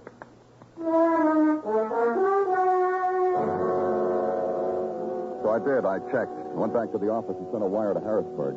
Then I waited. It was time I needed. Time for the clean sheet of white paper. And the questions to be written down on it. And the doodles. And crumple it up and mix the wastepaper basket with it. Another clean white piece of paper. Now it looked like Billy killed his wife. Motive, jealousy. But who killed Jack Jono? Motive maybe the same. Not Billy. He had an alibi. The connection between the two murders, the common denominator. What? Take your head out of your hands, Danny. It's me. Oh. Hello, Gino. Come with a message from Harrisburg. Okay, let's have it. Briefly, this. Mickey Crystal did indeed fight in Harrisburg last night at the Palomar Arena. Go on. He won the fight so decisively, his opponent did not get up after he was knocked down. Mickey was held till said opponent was out of danger. Towards morning, they let Mickey go, received a purse of $500, and so forth and so forth. Call me with a so forth, huh? Yeah. Sincerely yours, the management, Palomar Arena, Harrisburg, Pennsylvania. Ask a foolish question. Your head still hurt, Danny? Yeah, a little. You figure this Billy Dorset did it to you? We got a pickup out on him, but no action. Billy Dorset, huh, Danny? Someone who knew how to use his fist. Probably Billy. Well, forgive for intruding upon your brain, Danny, but how did Billy know his wife was in Mr. Fuller's apartment when she was? Who told him that? Who told Billy Dorset his wife was at Mr. Fuller's place? You're repeating myself. Only one man, Gino. Just one man.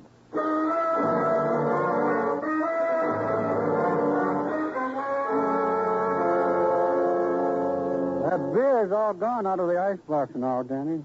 Sorry you can't off you any. Don't bother, George. You look like a man with a problem, Buster. I'll bet the problems you police... My problem for the day is over. Well, I'm glad to hear it, Danny.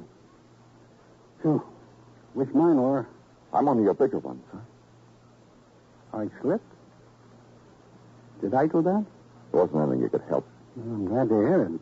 I'd hate myself if it worked out I slipped. You told me Mickey had a date with Jenny. So? You told her husband, too. Her husband was a fine murder weapon, George. So that makes him a murderer. That's right. You, too. Figure it for me.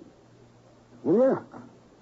Well, Billy boy, just talking about you. Come in. Make it a party. Sit down. Yeah, we've been looking for you, Billy. Come in. George asked me first. He even said sit down. Anyhow, I'm tired and I want to sit down. Uh-huh. George said sit down, and while you were saying uh-huh, George pointed a gun in your back. Huh? A little insurance until we close our deal. You going to buy me, George? Name your price, but try to keep it low. Remember, but I'm not too loaded. You're going to give me Billy as the murderer? Him? Money, too. Do it this way, Danny. He killed his wife. We all agree to that, right? Don't we, Billy? We all agree. Yeah. Yeah, I killed her. You wanted me to, didn't you, George? But you killed John, didn't you, George? As long as we're making a deal, Danny, yeah, I killed him. I needed to prove something to Jenny. Something to make me attractive to her. The kind of woman she was. And it didn't work out.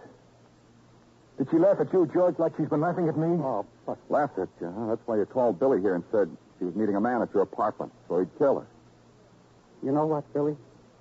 This policeman is the only man who knows we're both murderers. I've got the gun. You can do to him what you did to Jenny, and it'll be easier. We can try. We can really try. Don't be a fool, Billy. Billy. Billy. Him. The policeman. Don't be crazy. Billy, you try. Stop here, you crazy. Try. Crazy. Thanks. I'll fix you. Fix you. You never had brains.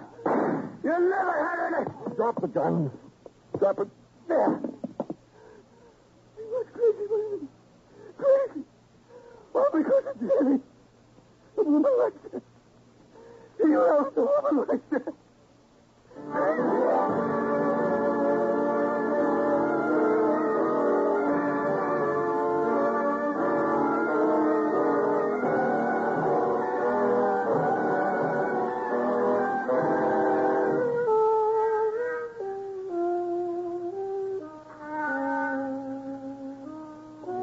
time on Broadway when the crowd gives up, goes home. The lights buzz fitful, die. Then it's a street of dim moonlight and dark whispers. The wind of the night, the wind that scatters everything gently. Yesterday's headlines, yesterday's dreams, yesterday's people. It's Broadway, the Gaudiest, the most violent, the lonesomest mile in the world. Broadway, my beat.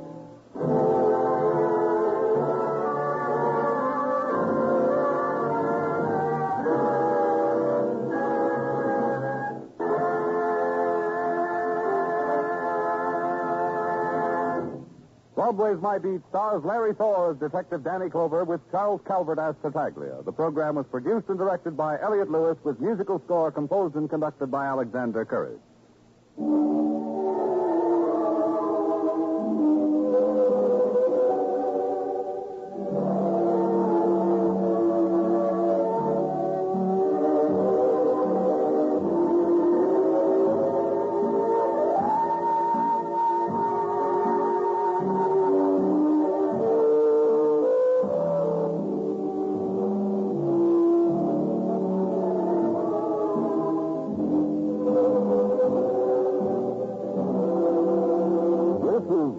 States Armed Forces Radio and...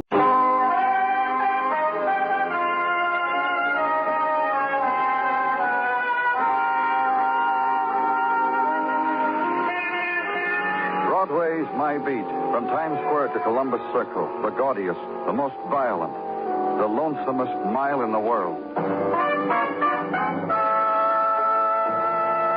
Broadway's My Beat, with Larry Thor as Detective Danny Clover.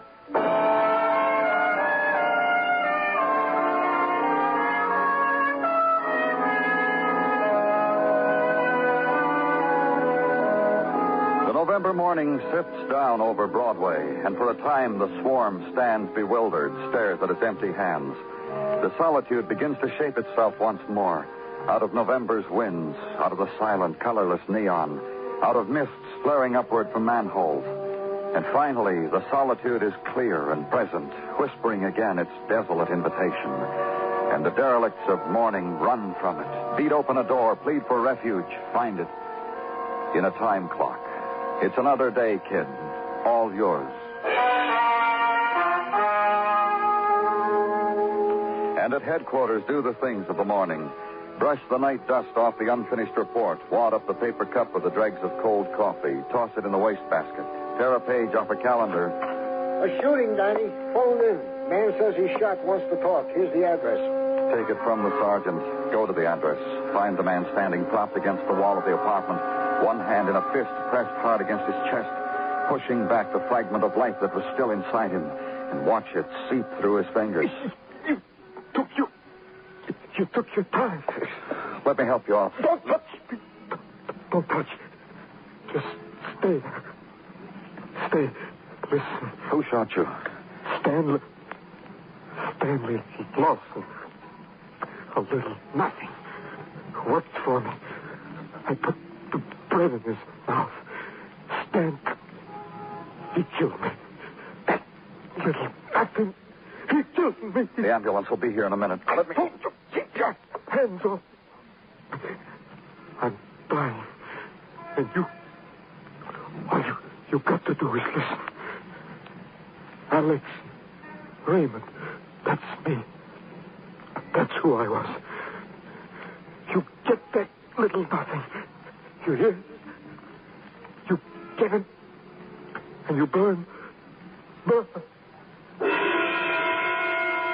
And the words stopped. And briefly, the mouth that moved over nothingness, voicing nothing, moving quickly and fitfully like quicksilver, till it froze, till the shape of it was forever. Because he was dead.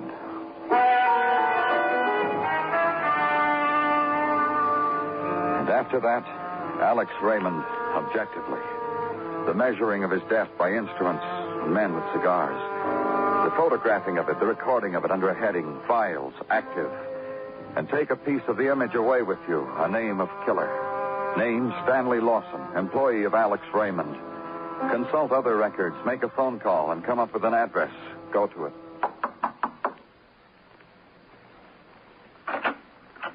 Yes? My name's Clover. I'm from the police. What is it you want? I'm looking for Stanley Lawson. The card on your door Stanley Lawson, I'm Mildred Lawson, his wife. Why are you looking for him? Suspicion of murder, Mrs. Lawson. All right, come in. In here. Stanley isn't home. Where is he? If he committed murder, he's probably running or hiding or whatever a new murderer is supposed to do. What I do. Which one did he kill? What do you mean? Which one? Raymond or Harper? A little while ago, a man named Alex Raymond said your husband shot him. Then Edwin Harper must be running or hiding, too. You mind telling me what you're talking about? Raymond and Harper Incorporated. Together they employed my husband to make them rich. In this, my husband was successful. That he's made one of them dead will give you some idea of how important my husband was to the concern. You think your husband's going to kill Edwin Harper, too? My husband is what is known among educators, among partygoers, and among those who conversationally psychoanalyze people as a plugger. The fact that my husband has set his mind to wiping out Raymond and Harper simply means that he had to kill one of them first. And none of this surprised you, Mrs. Lawson? Me, least of all. I'm his wife. I attend his emotional moments. I know about my husband. Would you mind telling me why he killed Alex Raymond? No. Nor why he'll kill Harper. Stanley has been working for them for 15 years. A designer of their happy toys for tots. They fired him yesterday without a gold watch, without a pat on the back, just the pink slip. What does a plugger do after plugging in a pattern for 15 years? Stanley killed. You're wasting your time talking to me, Mr. Clover. I'd find Edwin Harper if I were you. That is, if you feel the necessity of saving his life.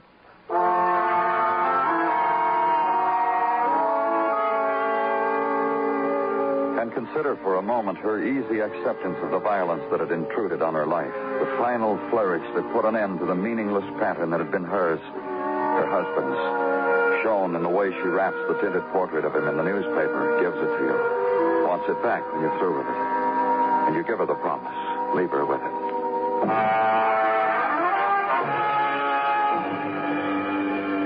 Then a murderer's description on the wires, the all-points bulletin, a woman's toneless voice in prowl car radios, killer at large, get it all moving.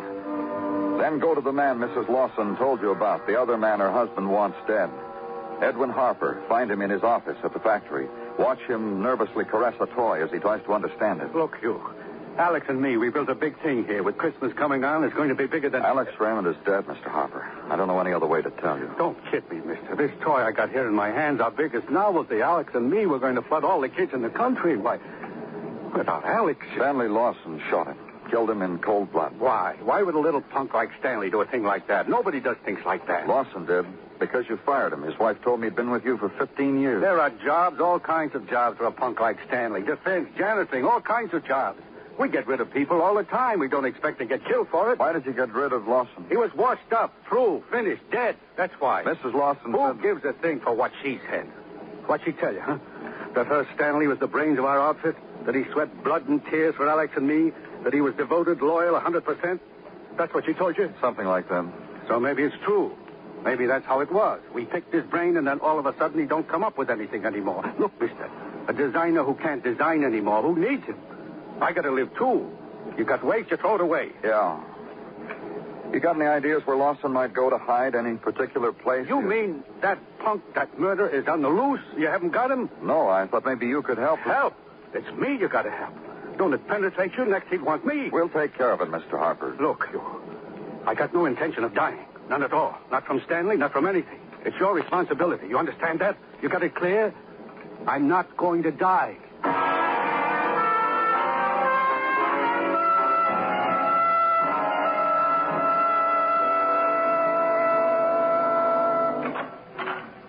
Lieutenant Clover? Huh? Yes?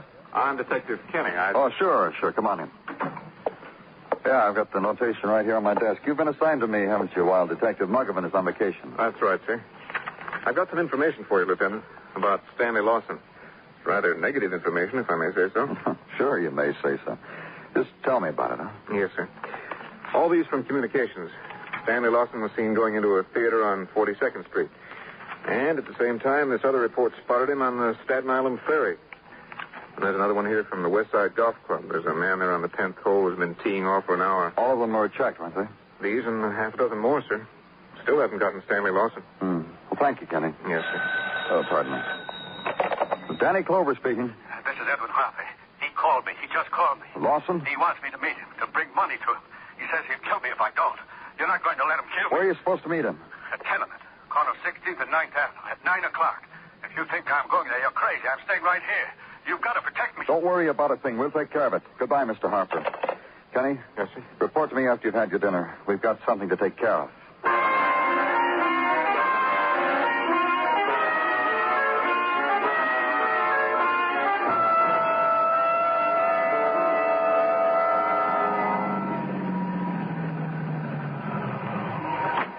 Lieutenant Clover.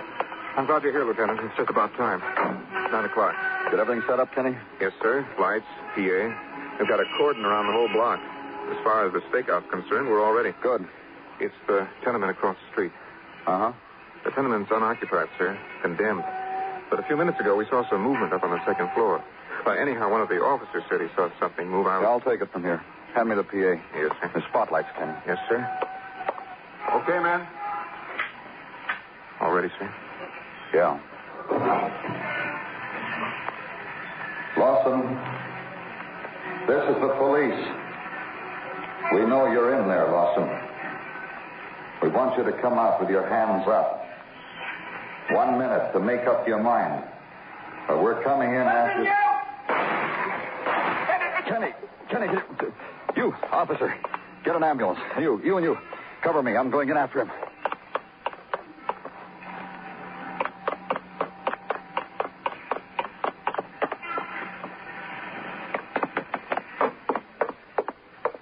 You just shot an officer, Lawson. Throw away your gun and come on down, or you won't get out of here alive. All right, Lawson. Any way you want it.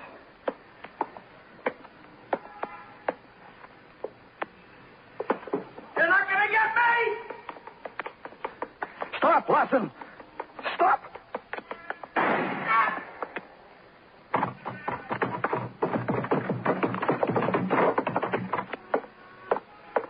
I told you to stop, Lawson. You made a mistake. I didn't kill... I didn't kill anybody. All of it. Mistake.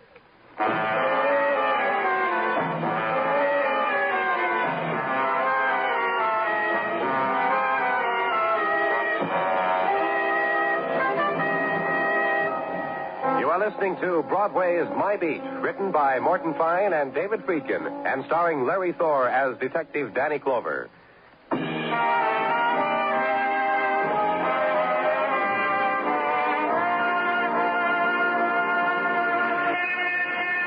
The light that curtains Broadway in late November is a thing of gauze, gray stuff that touches autumn with December.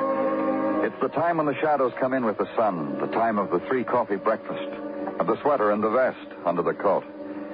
But the plucked birds hang high. There are stalks of corn and pumpkin pie behind moist shop windows. It's holiday season, and up and down the furious street, chefs smile. There's no problem for Thursday's Blue Plate Special. Forget the headlines, kid. Everywhere, everybody will be eating turkey. It says. But when the new day comes, the light that drifts into a hospital room has another texture. Because it lies against clean walls and starched curtains before it touches a bed. A bed where a man named Stanley Lawson lay, a murder suspect, and his wife considers him. Look at him, Mr. Clover. In the state of shock. Isn't that what your doctors called it, shock? So clinical.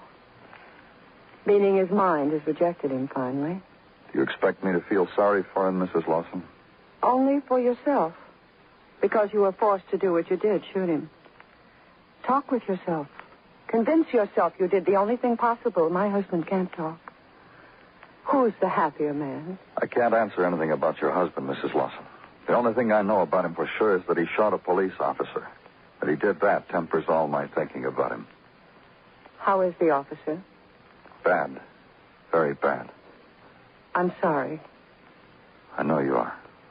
Mr. Clover? Yes? You said you were sure only that Stanley shot a police officer. What about Alex Raymond? Your husband probably shot him, too. Probably? Before he passed out, your husband said something. He said that everything was a mistake just then. But everything is a mistake. Everything always is.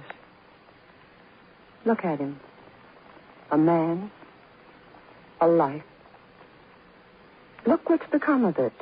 The resident says he has a good chance to live, Mrs. Lawson. That's fine. May I be alone with him for a while, Mr. Clover, please?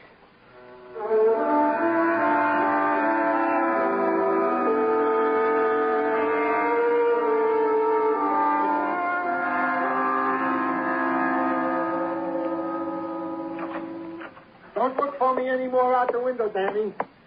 Inside, complete with your lunch. Oh, thanks, Gino. In that shopping bag, all I gave you was 35 cents for a sandwich. Not only did I get your lunch, Danny, but I brought back change. Where do you see? All right. That's just a delicatessen, Danny. All I got to mention is I am here for Danny Clover. I don't even need a number to get waited on. What's all that stuff, Gino? Your name is Magic, Danny. I order you your hot pastrami sandwich. The boys insist it isn't enough. Got to have 4 spies. What? 4 spies, Danny. An expression meaning you got a free little delicacy from each of the 4 boys. Ergo, 4 spies. From Sid, a container coleslaw. From Eddie, a dab potato salad with celery seed. From Frank, a sliced halva. And from Irv, what from Irv? A kosher pickle slipped into my hand under the table. Eat, Danny. Eat in good health. Quite a haul, Sergeant. You're welcome, I'm sure. I also brought along the datum you asked I should pick up on my way back upstairs. Hey, you're a ball of fire today, Gino. Thank you, I'm sure. And then datum number 1. The gun with which Stanley Lawson committed murder upon Alex Raymond and did wound Detective Kenny. The boys can't find it. They haven't found it? As yet, no. Lawson shoots out of that tenement window, hits Kenny. I go in right after him. We can't find his gun. This is a puzzle, then? A fleeing fugitive oft tosses away the weapon with which he committed mayhem. Through a window, down a pipe, well, what else have you got, Gino?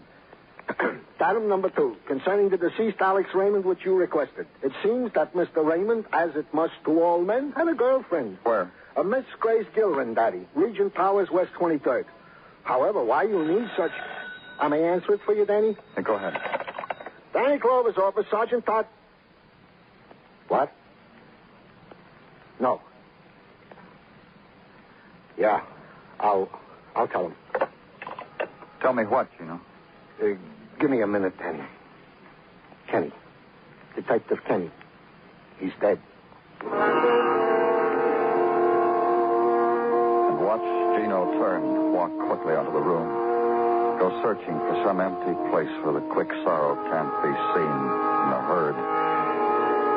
And in a little while, look out the window, see him hatless, without a coat, wandering the sidewalk, wandering the autumn wind. Go to him, hand him his coat, and walk with him. Try to ease it for him, explain it to him, to yourself. The stares of the passers-by tell you you're not doing real good.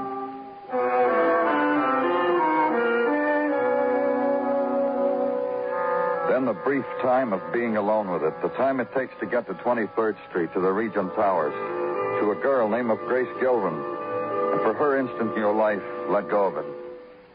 You're a policeman? Well, won't they think up next? I want to talk to you, Miss Gilvin, about Alex.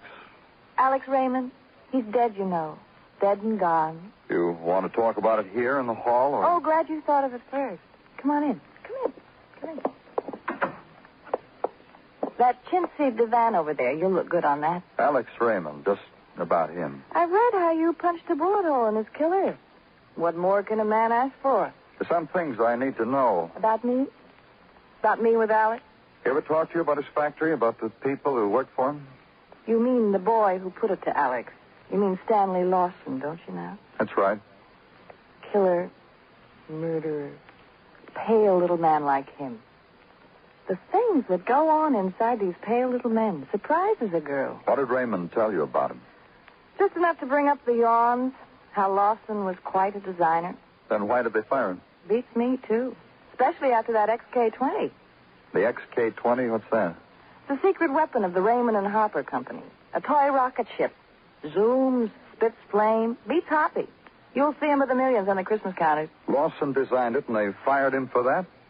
You know, now that you mention it, it makes me wonder. About what?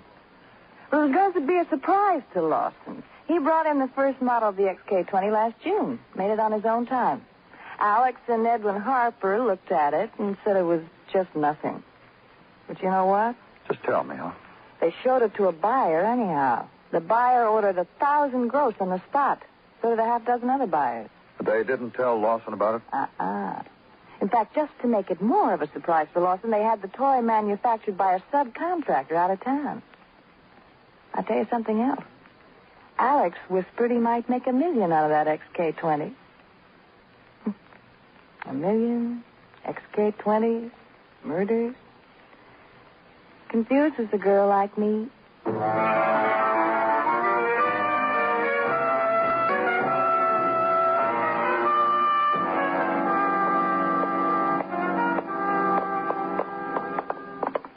Hey, Danny.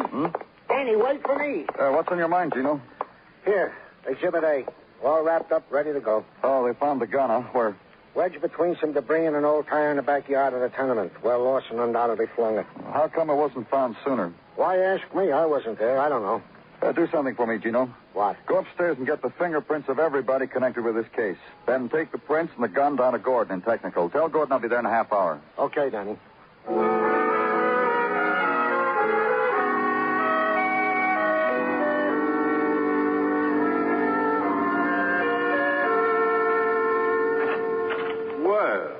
Danny Clover.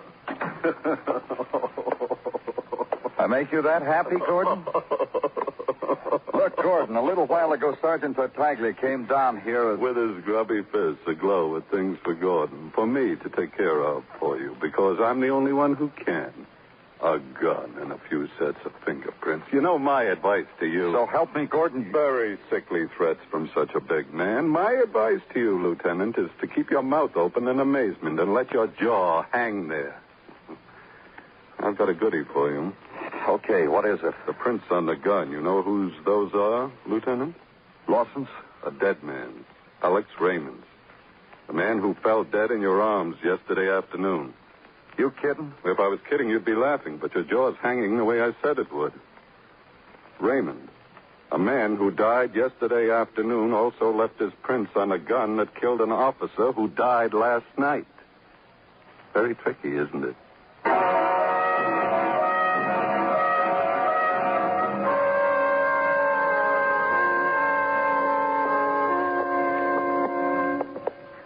Look, Mr. Clover. You picked me up at my place, and I came along with you without question. Don't you think it's time you told me what this is all about? The last apartment in this corridor is the home of Stanley Lawson, the man who used to be your toy designer. I see. What do you expect me to do? Look at it? Feel sorry for the people inside? Just his wife, the only one inside. You'd better brief me on what I'm supposed to say to a woman whose husband killed my partner, murdered an officer of the law. It'll come to you.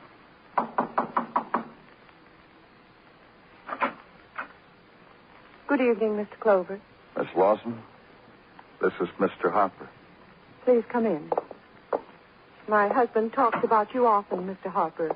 I want you to know how sorry I am about what's happened. You're sorry? You really are? Of course I am. That's strange. Mrs. Lawson, I was brought here. For what reason I don't... Strange, because my husband always said you were a shrewd businessman. He never told me you were a liar. Look, Clover, what is all this? You said you were sorry about what happened, and Mrs. Lawson called you a liar. The fact, Mrs. Lawson, that you're the wife of a murderer makes anything you say pretty unimportant. Mr. Clover? Yes? I talked to my husband about an hour ago. I know. That's why we've come here. If you two want to chat, you mind if I leave? We mind. You know all about it, Mr. Clover? The police stenographer who was in the hospital room when you spoke with your husband showed me the transcript. Do you believe what my husband told me? Yes. Is Is your husband going to live? I don't know. What about you, Mr. Harper? What? What about him, Mr. Clover? He's here, isn't he? Suppose you just take me back where you got me, Mr. Clover. Just who do you think you are? Harper, I wanted you to meet Mrs. Lawson. I wanted you to see her home. Go ahead, look around you. This is a home, Mr. Harper. This is a place where two people made their lives. You never know what comes out of these homes, do you? I got a little piece of news for you, Harper. Lawson didn't kill your partner. Crazy. You were there. Yeah, I know, but Lawson didn't kill. Not if everything I've got fits together, he didn't kill. Calm now, calm. Lawson went to Alex Raymond, pleaded for his job, demanded his job because he was frantic, because he'd given you and Raymond 15 years of his life. We paid him well. Thank you very much, Mr. Harper. Demanded his job. Raymond pulled a gun and told him to get out. Lawson wouldn't. Raymond threatened him. There was a fight. The gun went off. Raymond had shot himself in the struggle. Lawson fled. But Raymond told you. I know. He told me Lawson had shot him. It was Raymond's revenge for dying. The alleged killer had fled. We made only a cursory search for the murder weapon. This is ridiculous. I'm getting out of here. If you move, Mr. Harper, I'll find something to kill you with. I'll take care of him, Mrs. What do you mean you take care of me? What have I got to do with all this? Lawson called you, told you what had happened, asked you to meet him, begged for your help. Demanded money to leave town. I told you that. That would hold except for one thing. A gun with Raymond's prints on it, not Lawson's, because he never held the gun. Never held the gun. He killed a policeman with it, didn't he? No. After the phone call, you went to Raymond's apartment, found the gun that Raymond had hidden away to make it appear that Lawson was a murderer. Then you went to the tenement, hid. Why? Why should I do that? I'll get to that. You hid in that tenement during the stakeout. When I called up to Lawson, it was you who fired those shots, killed a policeman. You wore gloves so that Raymond's prints would still be on the gun. Now I'll tell you why you did all this. If you can. Whatever I am, this is why you did it. Raymond was dead. You got a new toy on the market that's going to make you a lot of money. A toy that Lawson brought to you. Get him out of the way and all that money was yours. No strings. Mr. Harper? No. Give me that gun, Mrs. Lawson. Don't try to take it away from me. You understand about me, Mr. Clover. You know what I do. Yes. Yes, I know. Pray for something, Mr. Harper. All right. All right, I confess to you. I did it. I did everything he said, but don't kill me. Is that what you call a prayer? Mr. Clover, don't let her do it. Please. Talk to her. Tell her I don't want to die. She won't listen to me. She'll kill me. This is what you wanted, isn't it, Mrs. Lawson? Yes. And it's enough. Take him out of here.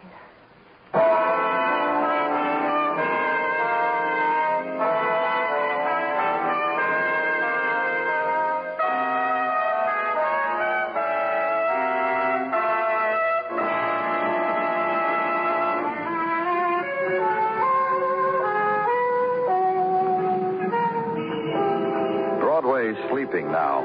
The people of the chasm have gone home. Only the sleepwalkers are there, and the dream seekers, the shadow dwellers.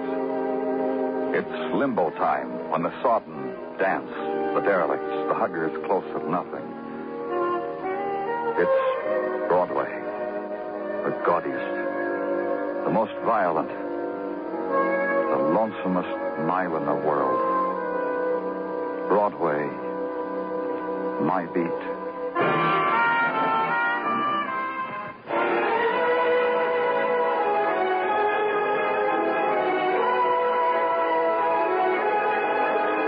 Tonight on FEN Presents, you've been listening to some of the best in radio drama with Fibber McGee and Molly and Broadway Is My Beat.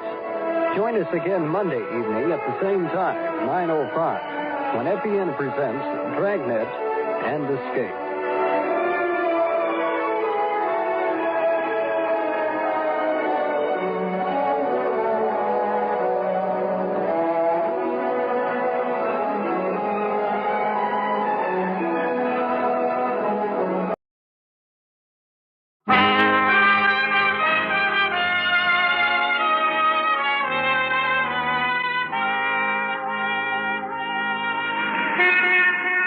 Broadway's My Beat, from Times Square to Columbus Circle, the gaudiest, the most violent, the lonesomest mile in the world.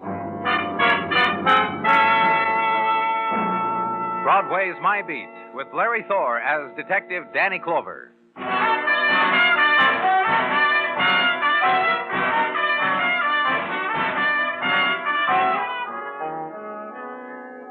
The time comes to Broadway when the April day summons its warmth, its winds, its plumed sprays of sunlight, departs the avenue littered with its promises, and the defeated and the unfulfilled swarm back into the subway entrances and wait on the stifling platforms, in the dim, sallow light reflected from walls of stained tile. Wait for the going home. Wait for the death of a day to happen in some other place, the hall bedroom, the front stoop, some other place where shock will be gentler. And suddenly, through the steel corridor, a hot, dry wind races in the depths of earth, and on it the fury of hurtling steel, and they surge forward to meet it. Soon they will be home.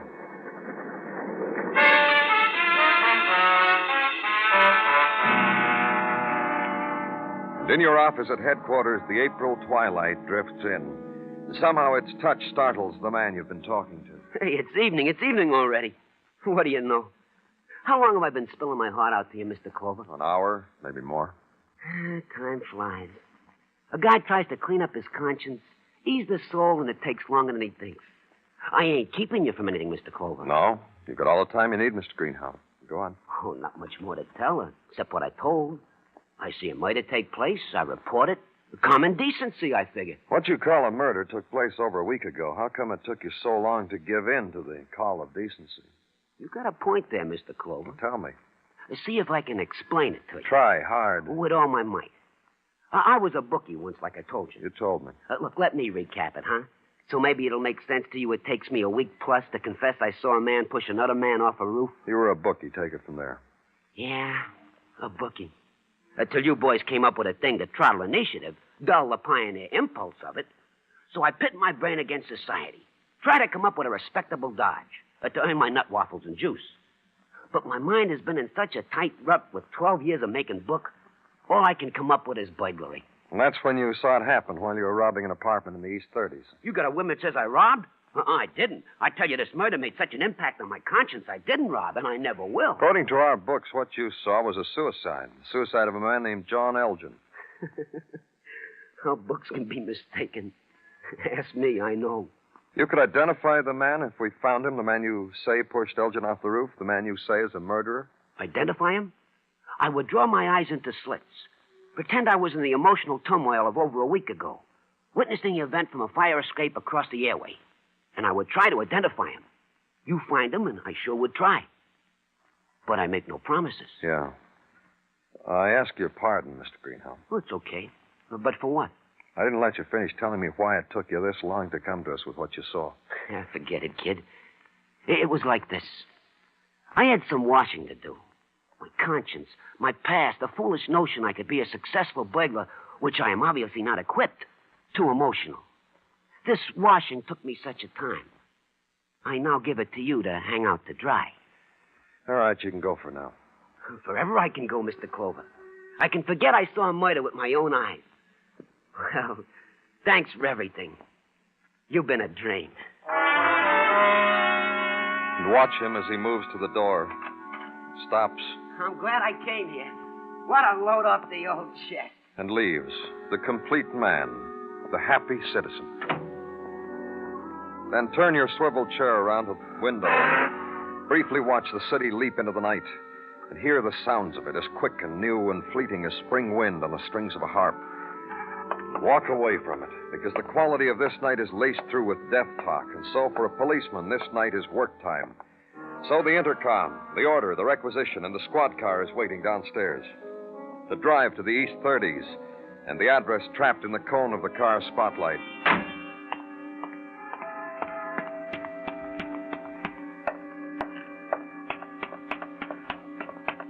And 4 flights up and walk back, and the bell is to the right of the wreath.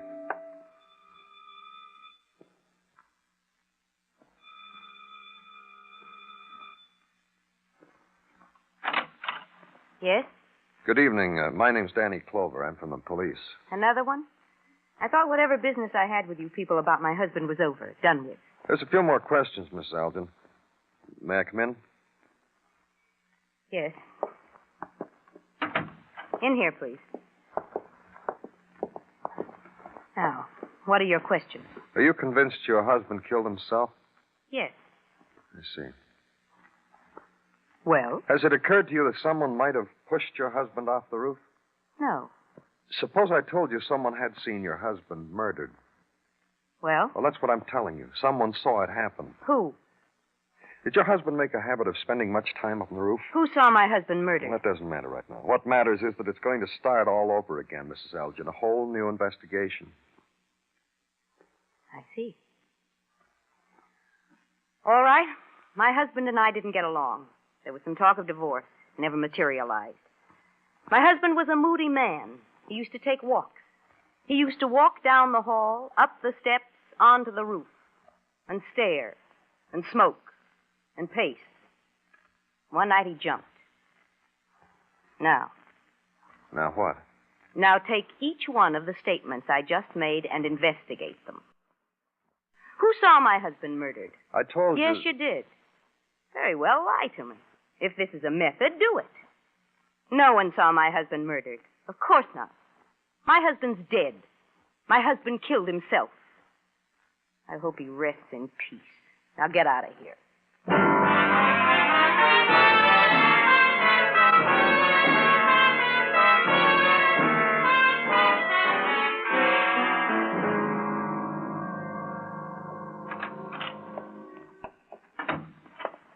Don't move, Danny. Huh? I make this request of you. Just don't move. Stay where you are. And from this sculpted pose, congratulate me. Something good has happened to you, Gino? The best. The natal day of my youngest Amelia is riding Fini across yon spring skies. Huh? It was a beautiful day for the birthday of my youngest Danny. You should have told me before, Gino. I forgot. You would have presented her with a present. What's a present when you can do what you can do? What can I do, Gino? At your leisure, call up my Amelia on the telephone. Wish her the many happy returns. For a girl who has just become a woman of 11 years, Danny, a call from such a grown-up fella wishing her a wish, what more can such a woman ask? I'll do it, Gino. First free minute I get. How well I remember the night she came to us. How almost she was born under the sign of the Flying Red Horse. What? The sign of the Flying Red Horse, Danny. Where I had to stop at the gas station to refuel the borrowed machine in which Mrs. Tartaglia and I were making our scheduled journey to the hospital. Oh, yeah. This, of course, explains my Amelia's interest in such posies as Pegasuses and other beasties that fly with 4 legs. Of course. Well, Danny, now that we have disposed of the frills and fripperies, to work, huh? Well, whatever you say, Gino. And then to deceased John Elgin, whom we have called suicide, and with which verdict others differ. Well, what about him, Gino? This about him, according to our files. He was once picked up in a raid on an after-hours joint 3 months ago. With him was a woman, name of... let me adjust the specs to see. Name of Gladys Haywood of 1217 West 73rd Street. The only memento the deceased John Elgin left to us, Danny. Give me that name and address, Gino. Here. Thanks. Now, get Detective Muggerman and have him meet me with a squad car. Oh, and, Gino... Yeah, Danny? It'll be too late to call your Amelia, so you give her my kiss. Good night, Gino. Leave headquarters again. The ride with Detective Muggerman now up Riverside Drive, and this time of night is one with the river. Black. And the lights, flung downward from places far away, shimmer briefly and are gone. And the swift ebbing figures walking hand in hand by the water. And the lonely ones who stare at the moon's curved reflection. And the huddled ones who look for nothing at all. The river at 10 o'clock on a spring night. Take a turn on the 70s. Park the car, and a house to find again. And a hall to walk. And a door found.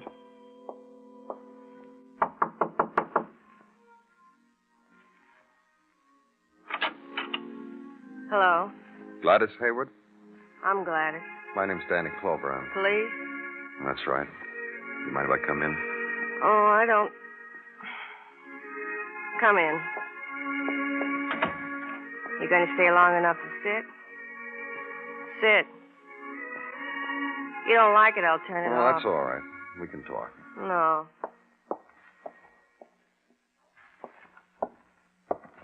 Now what? I'm trying to find out some background about John Elgin.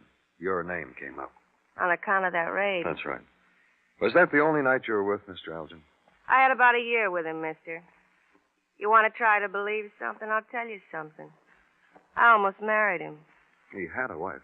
I know. I met her. I had a chat with her and tea with her, handshakes, and looks into each other's eyes, woman to woman. Very civilized and up to the minute afternoon. I rang her bell and told her I was in love with her husband and wanted to marry him. What was her reaction? Smiles. She was all for it. She didn't like Mr. Elgin.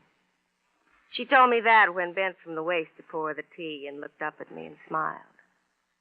About a month ago, this tremendous thing happened. Mrs. Elgin was going to divorce her husband, and you were going to marry him. Is that right? The plans I had. What's happened? Pick up that book beside you, mister. War and Peace, it's called. I can't understand what it's about. The music I was listening to, I don't know what it's about either. Mr. Elgin gave me those things and other things. First he said he loved me, and then he was going to educate me. From something simple, everything got complicated. His divorce. I don't know. So you broke it off? Yeah. Yeah, I did. I couldn't be a wife to Mr. Elgin, but see, there I go again, calling him Mr. Elgin. I never could get around to call him by his first name. I sent him back to his wife and told him to stay there, and he thought that was the best idea. You see, a girl like me wants... What do I want? Can you tell me why anybody would want to murder John Elgin? I don't know. I don't know anything. Maybe I should have married him. Now what have I got? A date with a guy at 11:30.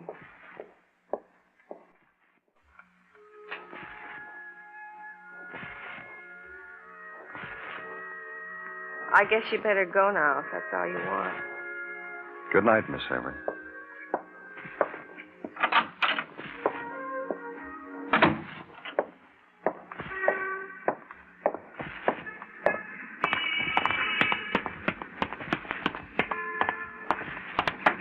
Danny? Let's go, Muggerman. Yeah, let's go. Just over the radio, Danny. A shooting 2 blocks from here, liquor store. Come on.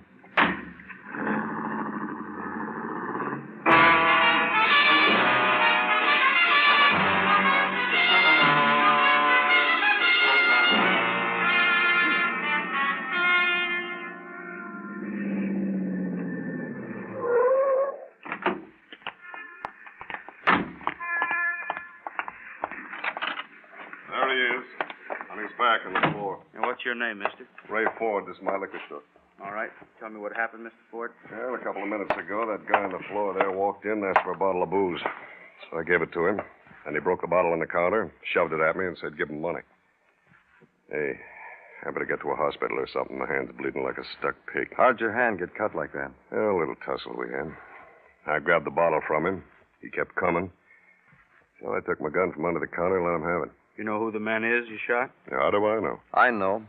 His name's Greenhow. Got his wallet, Danny? I didn't have to. He was in my office a few hours ago to report a murder. He also told me how fast time fled. He told me he wanted to have a clean conscience. Is he dead? Yeah, dead.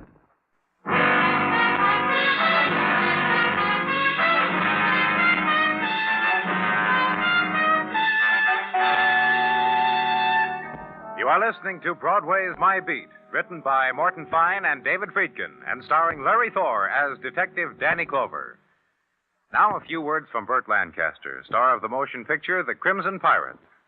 This is Burt Lancaster. I've been doing quite a bit of traveling around the world lately, either on location or making personal appearances. But I always keep in touch with Hollywood by listening to the Lux Radio Theater every Monday night over the CBS radio network. To radio actors, the Lux Radio Theater is Hollywood, because you can always be sure of hearing the latest and best motion pictures with the original stars. Why don't you tune in with me to the CBS radio network next Monday night and hear some fine entertainment on the Lux Radio Theater? This Monday, on most of these same CBS radio stations, Lux Radio Theater stars William Holden, Nancy Olson, and Lyle Betker in Union Station.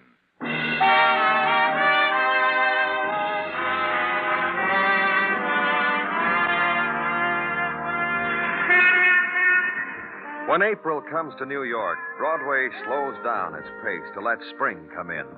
The walk is a kind of dream walk, languorous, rhythm to a pulse of cadence and neon, to sun-worn blues yawned out a loudspeaker. And when nighttime comes, the street is filled with the sudden traceries of color that dart and ebb and dart again, and the swift laughter that spills out of doorways, perfume, warm and intimate and fleeting. So follow the crowd on Broadway. Lend your heart to it. Maybe this night will never get away from you. But it does. It always does. And in the corner of night where I was, there was no quality to the color.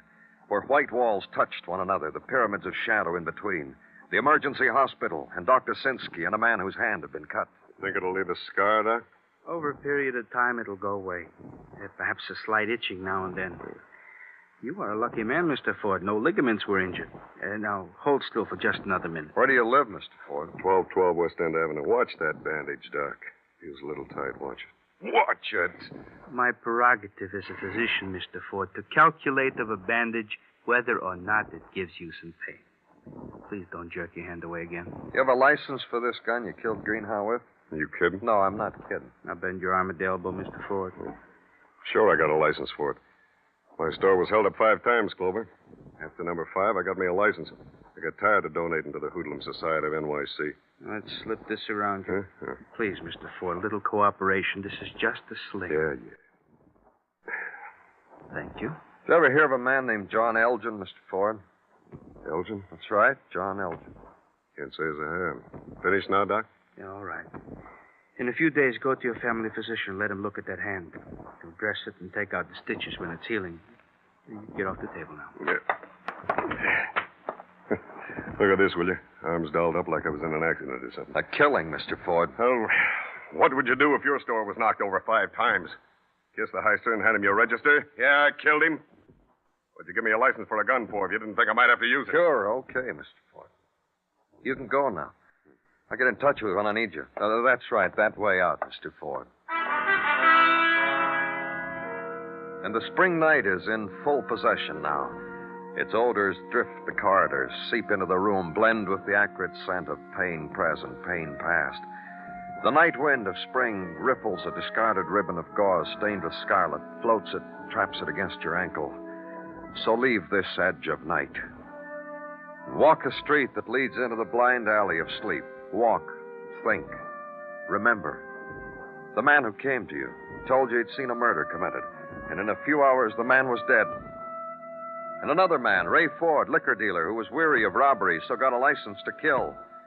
The licensed violence, to kill a man who said a murder was committed, had seen the cascade of death from a rooftop. The death of John Elgin, that we had called suicide. Then the end of walking this spring night, and open the windows of a room. Sleep.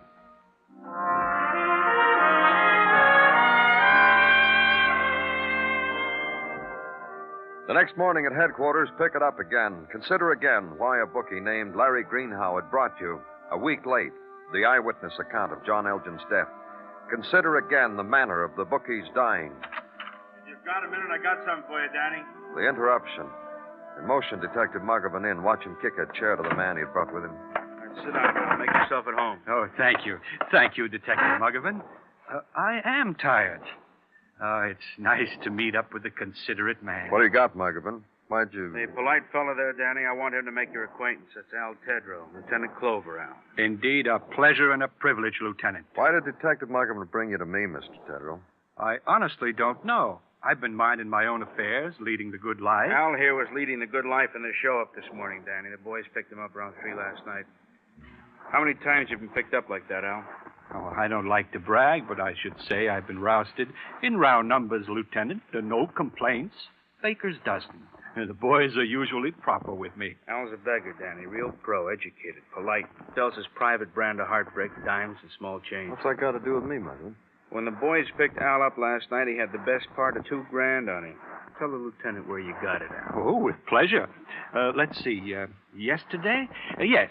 Yesterday I was summoned by Larry Greenhow to his favorite phone booth that he calls home, there to receive the payoff on a debt he owed me. A gambling debt I thought he had welched on. $2,000. Lovely number. Larry Greenhow, the man who was shot down. Same bookie, same man who told you couldn't find a respectable job to keep him in coffee and cake. Same man pays off $2,000. Now dead. Gotta be something. Danny Clover speaking. Dr. Sinsky, Danny, got something down here I want you to look at. Where are you? The morgue. Right away, Danny? Right away.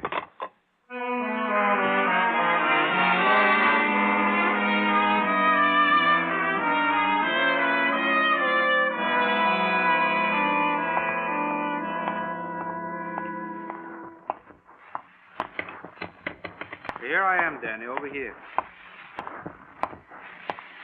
The reason why I called you and asked you to come down here to the morgue is... You said you had something interesting to show me, Dr. Sinsky.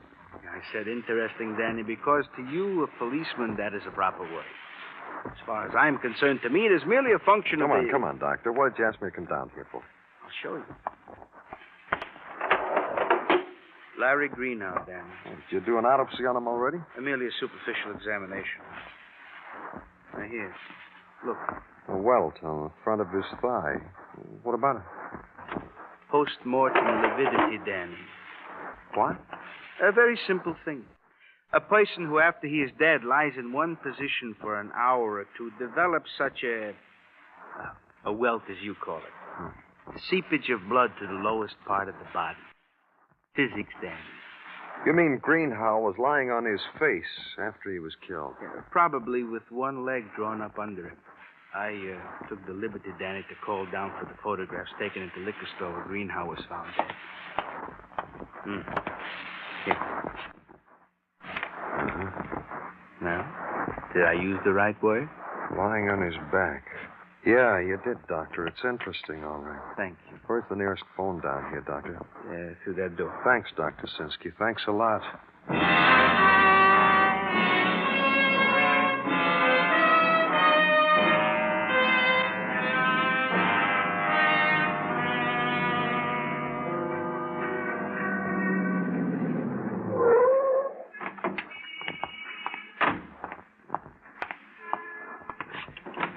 All right, Miss Elgin. All right, what?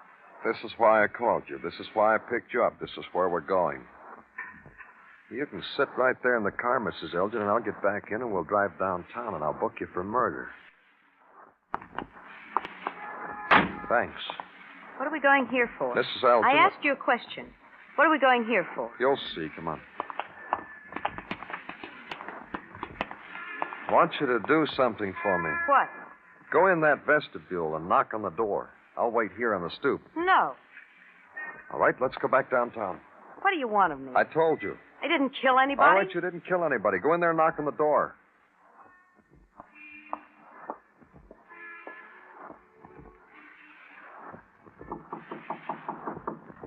No one's home. Knock again. Again. Well, Margaret. I didn't want to do it. He made me. He made me, Ray. I didn't want to do it. What? What, baby? What are you talking about? Inside, Ray, inside, both of you. Thanks, Mrs. Elgin. All I needed was that the two of you knew each other. Ray, I didn't want to do it. He said he was going to charge me with murder. Well, baby, he said he was going to charge me with murder, Ray. What's it all about, Chloe? How's your hand, Ray? I get twitches. You'll get over it. Tell me again how you cut your hand, Ray. Like I said, with a bottle. What's this all about, Margaret? I don't know, honey. I guess all we can do is listen to Mr. Clover. Tell what for? What do I have to listen to him for? He thinks John was murdered, Ray. I don't know how he got that idea. Swear I don't know how you got that idea, Ray. How'd you get it, Clover? You killed a man named Greenhow in your store last night. He told me Margaret's husband was murdered. Yeah, he told you Margaret's husband was murdered. So? Who else is he going to tell? No one. You took care of that. What would you do if your store was knocked over 5 times? Kiss the heister? Hand him your register? Yeah. Greenhow wasn't killed in your store, Ray. Where'd you kill him? Here? You going nutsy? Sure, I killed him in my store. Blood all over him, wasn't there, where I shot him? Your blood. You cut your hand on purpose after you shot him. Look, Ray, there are a couple of things I can do. Have tests run on your blood type and Greenhow's, or have technicians tear this house apart looking for signs of blood. I figure this is where you killed him. Gee, Ray, you're in a lot of trouble. Shut up. I didn't say very much. I just said... Shut up! You killed Greenhow because he saw you push Mr. Elgin off the roof. Because he was blackmailing you. You told him that, Margaret? You told me to shut up, and I'm going to shut up. You told him that, Margaret? He didn't need to, Ray. I learned that Greenhow paid off an old debt, a big debt. So I'd ask myself the question, where'd he get the money? And why did he get the money? Why? Because he saw one man kill another. What did I kill John Elgin for? What motive did I have? You gotta have a reason. You gotta have a motive. You had a motive, Margaret. Still look good to you, Ray, honey? You almost had Margaret when her husband fell in love with another woman, but he got over it. Went back to Margaret. It was very touching. Gave me a speech about there wasn't going to be a divorce, ever. He said, let's start all over again. You remember, Ray? I tried to explain that to you. You're so hot-tempered. Margaret, for the so love... hot-tempered. Margaret. Oh, it's over now, Ray. A little ex-book. You knew you were a murderer and blackmailed you. Then you got tired of paying him. So he came to me, labeled it murder, and went away. And Greenhow wasn't lying. He didn't tell you I killed Elgin. That's right. Greenhow didn't identify you. He just came to the police to frighten you. He just reported a murder. When he came back here to tell you what he'd done, you killed him. Margaret, help me. Can I talk now, Ray? Come on, help me. He never said your name. Why didn't you pay him? He would have said it. Not if you'd have paid him. He would have said it. Look how hot-tempered he is. Knows everything. Him. Burns our life away.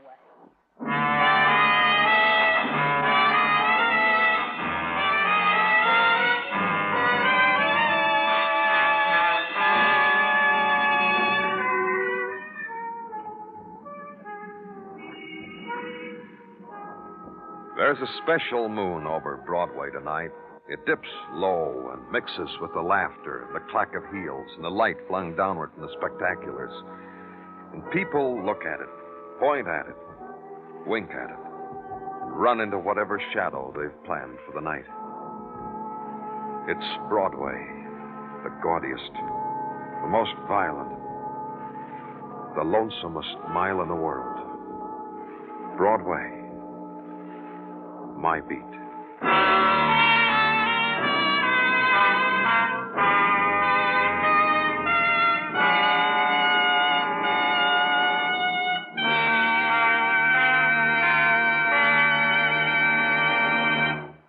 Broadway's My Beat stars Larry Thor as Detective Danny Clover, with Charles Calvert as Tartaglia and Jack Crucian as Muggavan.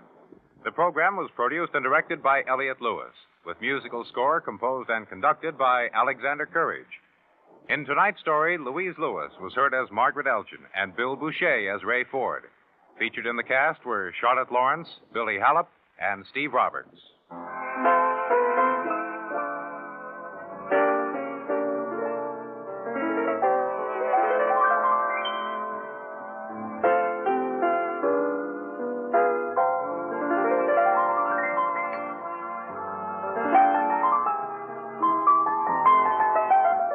Don't forget Monday nights, it's Arthur Godfrey's Talent Scouts for fun and variety entertainment galore on most of these same CBS radio stations. Bill Anders speaking. And remember, Robert Trout reports the news of the world every Sunday on the CBS Radio Network.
Broadway's My Beat, from Times Square to Columbus Circle, the gaudiest, the most violent, the lonesomest mile in the world. Broadway's My Beat, with Larry Thor as Detective Danny Clover.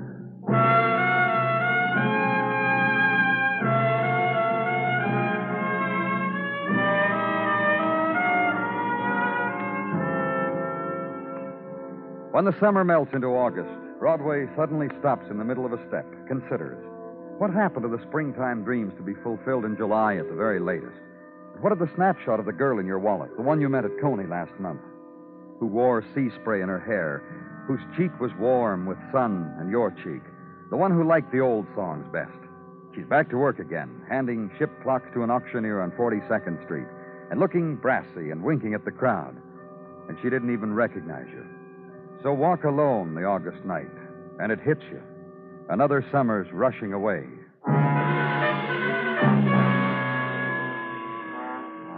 And downtown, east from Broadway, 16 stories high into the night and above the river, apartment and Detective Muggavan and woman.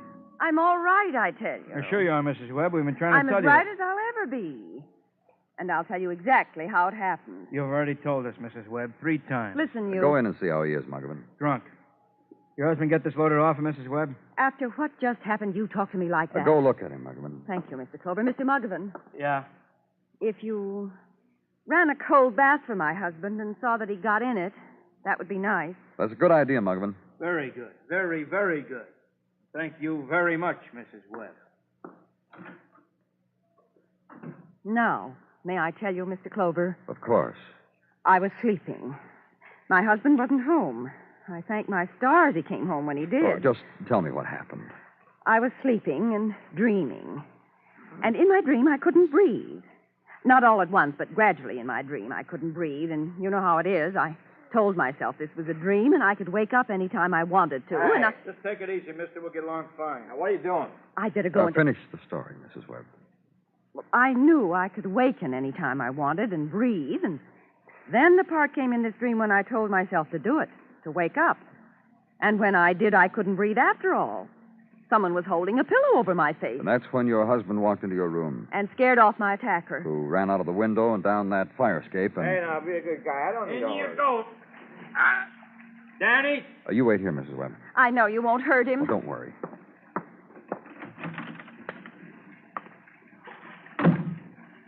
How you feeling, Mr. Webb? I'm not drunk. I'm not drunk anymore. It's great. Turn off the water, Muggavan. You see who tried to smother your wife? Sure. Who was he? Guy who held a pillow over her face and ran when I became a hero. and walked Lieutenant into the Mees, did you recognize the man? Could you identify him if you saw him again? Nope. All right, slide into this nice cold water, Mr. Webb. It's liable to clear your head. Maybe we get Oh, some I'm sense. okay. What do I have to do to prove that I'm not loaded? Just give us a coherent story of what happened. Coherent, you want? Huh? I was coherent enough to call the night manager when it happened, wasn't I? I'm not drunk, I tell you. No more. A shock like that. So was the guy. I'll tell you the truth, Mr. Webb. We honestly don't know whether you're drunk or not. A few minutes ago, I'd say yeah.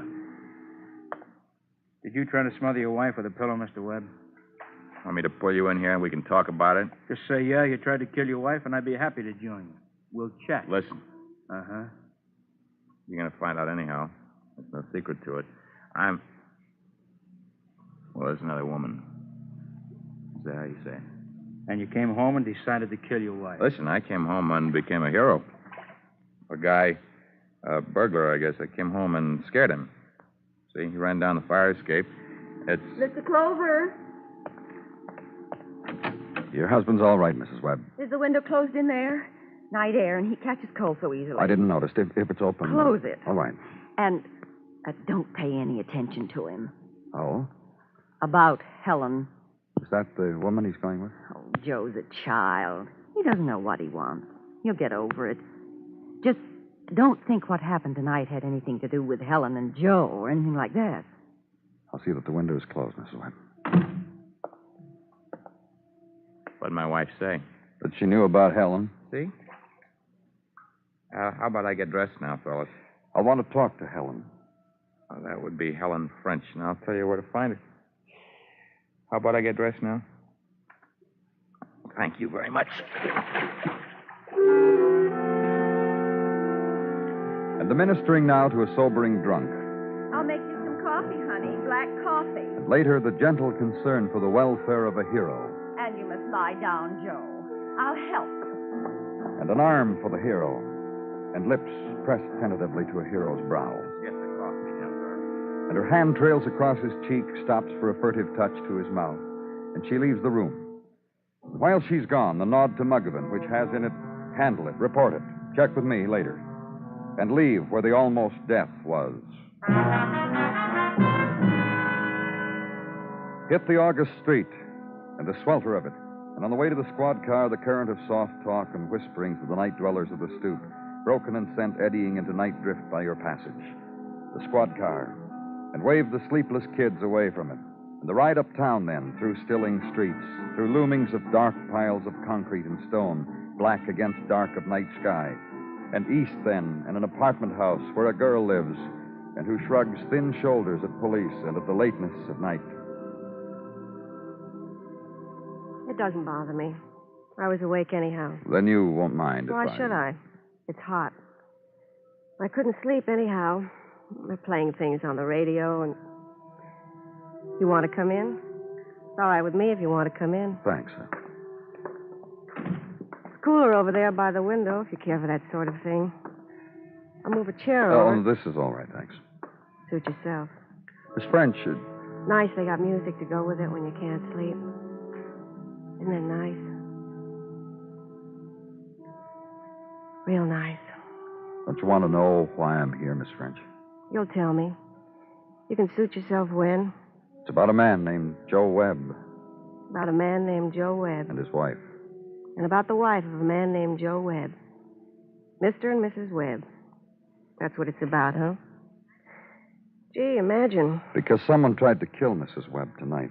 Someone held a pillow over her mouth while she slept. Joe did that? Joe tried to suffocate her? I didn't say that. No, then what did you say? Suit yourself what you're trying to say to me. Mrs. Webb told it this way. She said she was asleep and dreaming. And then she woke and someone had a pillow over her mouth, and her husband came in just then and frightened to kill her away. My. Did Joe tell it that way, too? Yes. That makes him maybe something of a hero? That's what he said. And his wife agreed with him? Yes. My. What a night I'm living. It's got music to it. It's got talk of heroes. My. Miss French, Who told you about me, Joe, or the wife he saved from a pillow? They both did. This is a very cozy world we live in, isn't it? You ever notice it, Mr. Clover? How long have you known Joe Webb? Long enough. Is he in love with you? How am I supposed to answer that? Just answer it. You saw his wife, you saw Vera.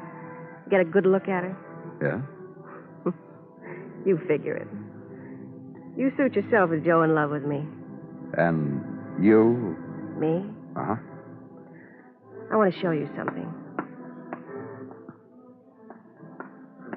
This is a picture in a silver frame. It's a snapshot of a young man.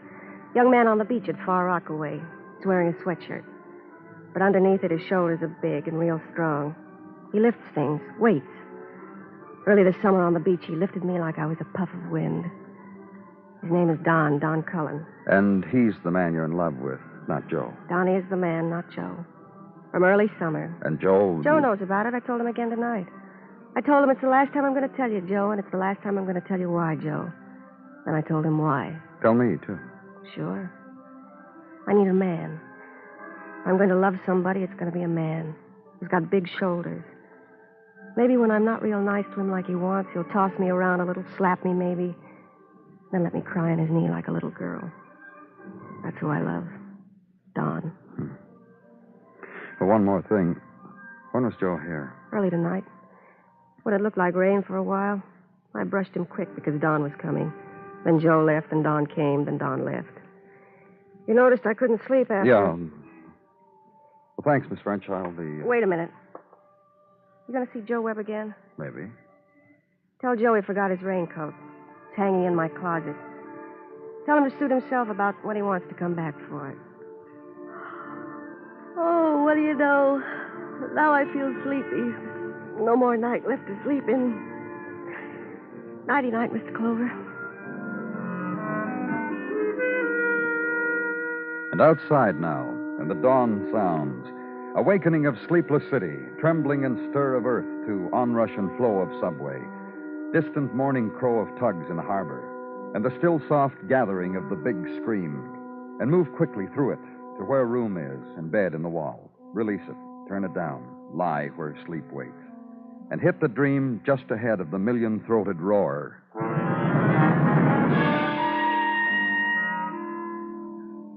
The next day at headquarters, early afternoon of next day, where Job is, and Detective Muggerson. I wanted to let you sleep a little while longer, Danny. That's why I didn't put a call through to your house. Well, that was thoughtful of you, Muggerson.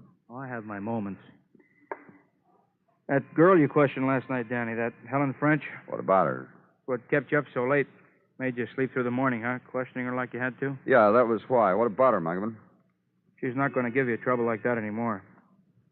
She's dead, Danny. What? Came in an hour ago. Helen French is dead. Somebody beat her to death, Danny.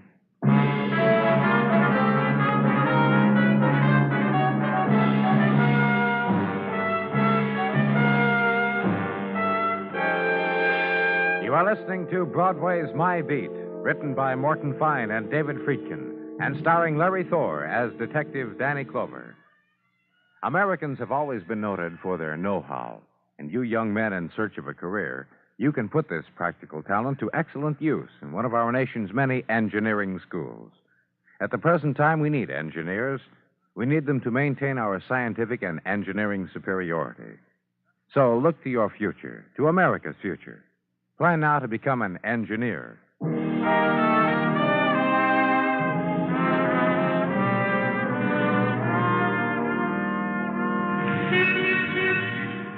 Swift gust of August wind, swift, gone now from Broadway. And in its wake, banners of heat set to shimmering, and crop of golden girls from out of town set to shimmering. Also, slight distortion of August ballads dripped from the throats of loudspeakers, funneling after the brief wind. Scratch and warp of the August songs, which makes of the man tilting with a shop window mannequin a summer dance.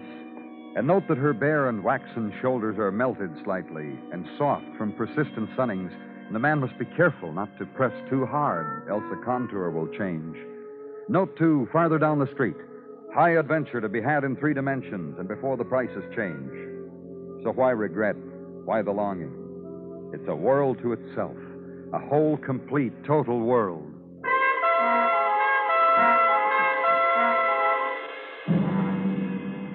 And at headquarters, another dimension explored through the droning of an electric fan that has for its primary substance the beating to death of a young woman.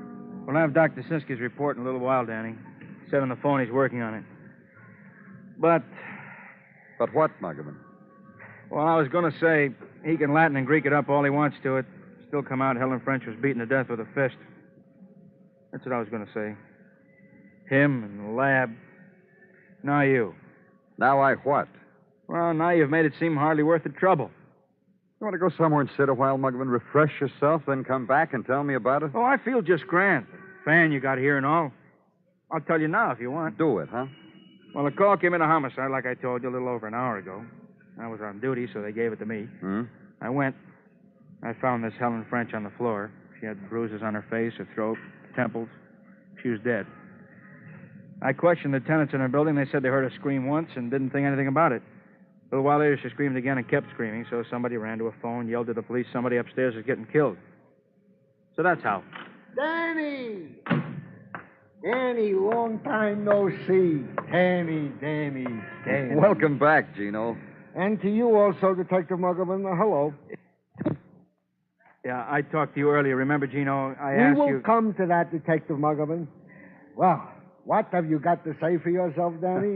You have a nice time on your vacation, Gino? Yeah, he had a nice time. He chewed my ear off for half an hour about it. Detective Muggerman, please, if you don't mind, it was my vacation. Well, tell me about it, Gino. Well, you know where I went? Me and Mrs. T? To Cousin Kendall, my unpleasant cousin in Baltimore. Turns out his boy, his son, who was only up to here when I was last in his city and is here on me now, his boy Chad, the time that Chad showed us, you wouldn't think he was chipped from the same block as Cousin Kendall. That Chad. If not for him... He had a good time, huh? No thanks to Cousin Kendall, but to his son, a regular whippersnapper of a youth, him and his crab cakes. That Chad. Now I can ask you, Gino. Of course. Danny. That photograph I brought back from Helen French's apartment, did you take As indeed I have. Here with Danny, a blow-up from the photo lab of the snapshot Detective Muggerman brought from the apartment of Helen French. Herewith. For you. Yeah, that's the one she showed me of her boyfriend, Don Cullen. Uh-huh, yeah. I wanted you to see it blown up, Danny. That lettering on his sweatshirt, it's too blurred to read on the snapshot. This way you can make it out. It says, Gothics. Mm-hmm. Yeah, it says Gothics. What does... When I find out, I'll let you know what it means. Maybe who and where Dan Cullen is. Meanwhile, I got something else for you. You're really chock full today, aren't you, Oh, Murder? I get days like that, yeah. You. Yeah, you, Barney. Come in here.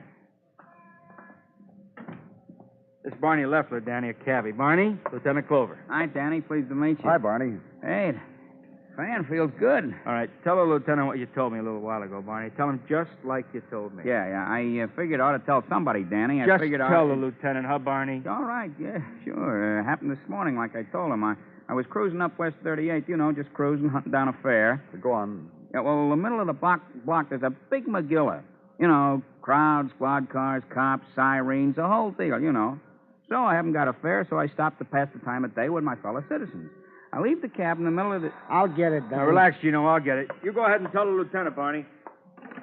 Dr. Muggerman here. Go ahead, Barney. Yeah.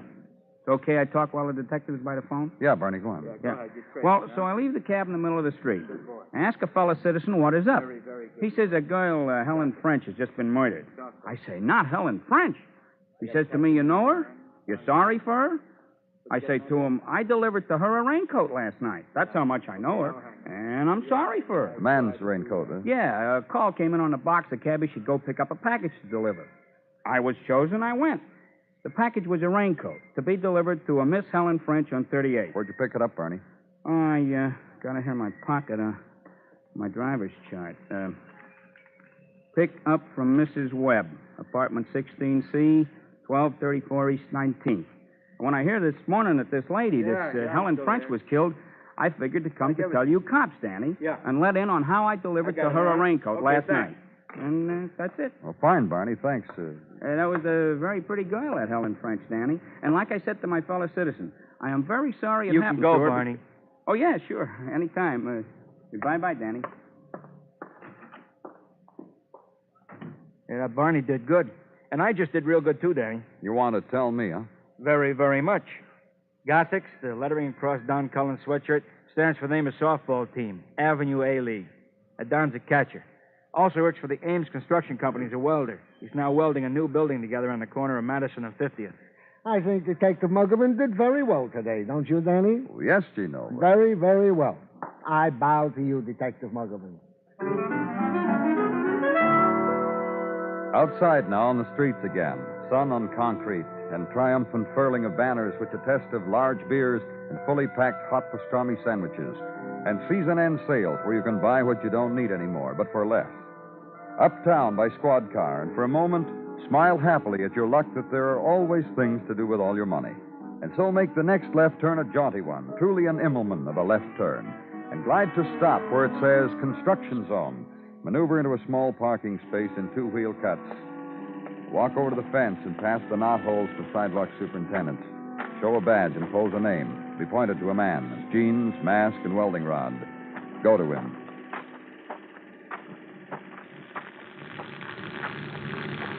Don Cullen?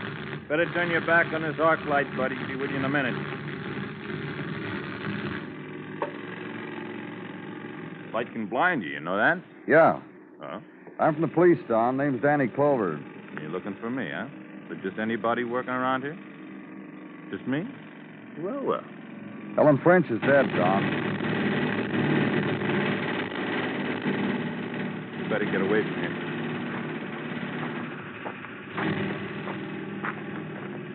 Did you hear what I said, Don? Something about a Helen. Helen French, she's dead. Somebody beat her to death early this morning. What'll I do? What? What'll I do? What'll I do now? Listen, I've got to ask you some questions. What'll I do now? Did you kill her, Don? No. No, sir, I didn't kill her. No. No, I didn't kill her. Kill her? Look, you. I don't care who you are. I don't care. Come in here and tell me Helen's dead. Telling me, did I... Take it easy. Yeah. Okay. But just talk sense, will you? Don't come here with stories that... She's really dead, is she? Yeah. Tell me about last night, Dawn. About what? You saw Helen last night, didn't you? You want me to tell you about? What time did you get there? 9. Then what? I closed the door behind me. She ran into my arms. I kissed her. Look, I kissed her on account I'm a very forward fella, and I happened to last night have a girl I love. Also, last night she loved me. Want to know about it? Go on. I'm not a bright guy. I'll never get better in welder first class as long as I live. I get sense enough to know it. The one thing I got, not many guys got. A dame who makes me feel I'm the only guy in the world. Want to know about that, too? When I'm around her, Helen's suddenly helpless. She can't do nothing without me, a real baby. I love it. I'm needed. All of a sudden, I'm not just a guy with muscles. I'm a lot better. A real pretty girl thinks I'm a man. Now, you ask me any more about that, and I'll try to kill you. What about Joe Webb, Don? Huh? Joe Webb, the man before you. Yeah, man. What about him? For instance, last night, Helen told me he was there just before I was, and it looked like rain, and while he was there, a cabbie punched a bell and had a raincoat in his hand. He said, "For Mr. Webb." How do you like that? This ever happened before? A few times Helen told me about. Maybe more she did. Raincoat, muffler when it was cool, nose drops. And you know what else? What? This Joe's wife would call Helen and tell her what to give Joe to keep his weight up. You know, dishes, what to make. And that's why Helen was done with Joe, huh? Now, listen, I told you Helen needed a man around her. Somebody she could depend on. She didn't want to take care of anybody. She wanted to be taken care of. What do I do now, Mr. Clover? Goodbye, Don.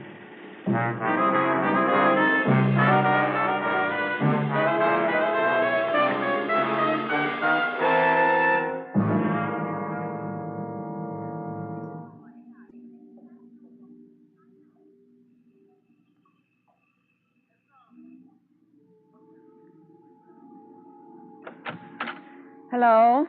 Well, Mrs. Webb. Come in. To do more damage? What are you talking about? You ought to see my husband. Let's go inside. Where's your husband? What's the matter with him? Come on. That's what you've done to him. Hello, Mr. Webb. Hi. What's the matter with you? Sick. I had a sniffle. Vera don't want it to develop into anything. Aren't you hot with all that stuff on you? Vera says I know how to take care of him. Don't I, Joe? Don't I? Sure. You did this to him, Mr. Clover, leaving that window open. Sorry. You ought to be. Drink your milk and butter, Joe. Well, drink it, Joe. It's good for you. My mother used to make all of us drink that when we sniffled. Looks too hot, Vera. Well, you're not even trying to drink it. And that's a good boy, Joe. How about you, Clover? What do you want? Got a few questions to ask. What question? First of all, let me ask you one, Mrs. Webb. What question? Isn't it strange that your husband saw another girl and you knew it and did nothing about it? In fact, approved of... I did not approve. You knew about Helen French and you Listen, Joe is my husband and I've got a duty to take care of him. He's back with me now, isn't he? Because after all is said and done, he needs me. Isn't that right, Joe? I need you, Vera. And that's the way it is. Yeah. Helen. What did she know? She acted like a baby herself. How could she take care of Joe? Mr. Webb. What? You loved Helen very much, didn't you? I'm back with my wife now. Leave me alone. Joe was naughty, and he's back now. There's no need to talk about what happened before. Helen needed you, didn't she, Joe? I told you, Mr. Clover... She needed you. She made you feel manly, and you could do things for her, take care of her. Vera. Baby her, just like your wife is doing for you now. Vera, I want to explain something to you. What? All this. Milk and butter and closed windows. All of it. Galoshes and raincoats. Things you do. Make me feel like a child. Men are babies, Joe. That's why they get married. You see, Clever? Uh-huh. Just the opposite with Helen. Your wife wrecked it all, didn't she? Made a fool out of you in front of Helen. I guess. Well, I got him back, didn't I? And almost lost your life doing it. Didn't she, Mr. Webb? What is he? After your husband found out that Helen didn't want him anymore, after you ruined it all with slickers and nose drops, I tried to kill you, Vera. Vera, I tried to kill you. but I didn't have the strength for it. I had that pillow over your face, and All right, Joe. I couldn't do it because you're my... You know what you did? You made Helen treat me just the way you do. Come on, Joe. Got so I was a baby around both of you. I had to stop it. I had to kill one of you. I couldn't kill you. I killed her. Say something, will you? Say something. You bet you got nothing to say. Let's go, Clover.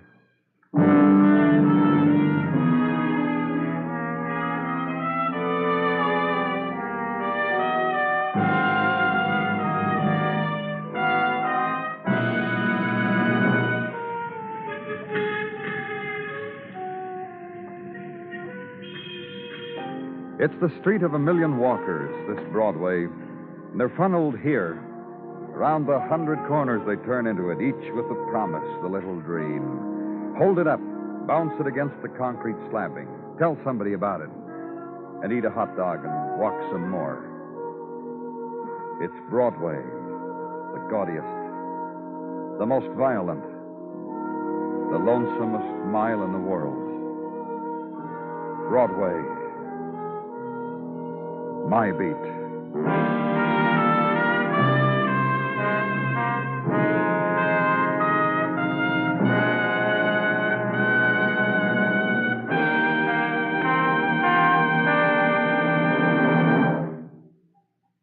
Broadway Is My Beat stars Larry Thor as Detective Danny Clover, with Charles Calvert as Tartaglia and Jack Crucian as Muggavan.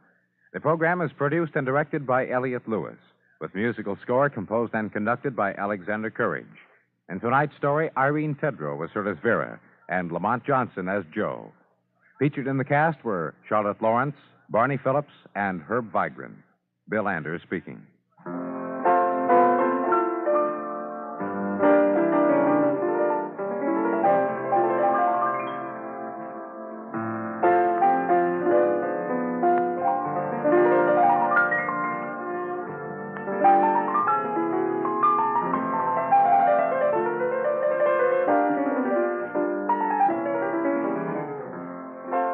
Sunday night, a two-fisted He-Man takes you down a danger-studded road to mystery adventure on CBS Radio.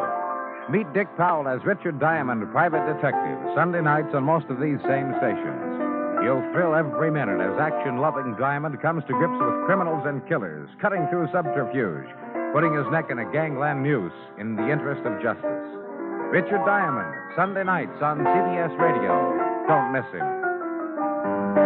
Remember, for thrilling dramas of escape, listen Sunday nights to the CBS Radio Network.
Broadway Is My Beat, from Times Square to Columbus Circle.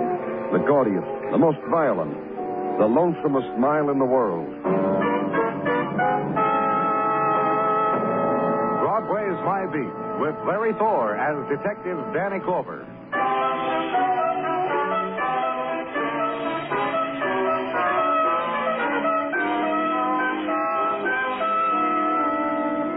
Briefly, the white frozen sky of February holds, and Broadway cups twilight in its hands in curve of evening edition, in contours of quick-walking women, and watches day melt and flow into eddies of nightfall.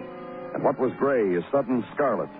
Where chill was and surfaces and facades drained of color, the night glitter dances now, silvery and darted through with piercings of splintered light. And on first tides of nightfall, shock gathers, waits for the revelers.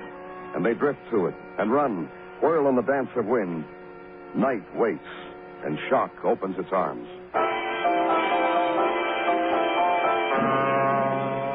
And on a side street, this side street, brief screaming ride from headquarters. Side street spilling into Hudson River dock. In it, this man hurled against its stone, man stabbed, man dead, and another man holding flashlight to the dead face, then switching it off, rubbing it against his cheek. Recognize him, Danny? Yeah, that's who. Joe Turner, rookie policeman, not 3 months out of the academy. He made the brass scroll in a hurry. It's an honor what's happened to him. You knew him, Muggerman? A little bit. A couple of weeks ago, the boy came to me, said he didn't want to take up too much of my time, but he sure respected us fellas in homicide. Hoped it wouldn't be too long before he could make it himself. Hoped. Said he's going to try his darndest to be as fine as you fellas. Meaning us, Danny, meaning... Yeah, me too. Took me to dinner with his wife. That's when he told me. This is Beebe, Muggerman? I'll check. The way he's dressed, civvies. Must have been off duty. Anyway... You notice anything? Yeah, felt it. Gun and shoulder holster under his coat. A rookie, Danny. You know how they are. His wife. Someone at headquarters must have called her, told her. Where is he? What's happened to him? Wait a minute, Betty. Let go of me. Let go. So, honey. It's Betty. You hurt, honey? You hurt bad? Baby. Baby, it's me. They called me. They said something. They said don't come, but I made them tell me where, and I got here as soon as the traffic. Baby.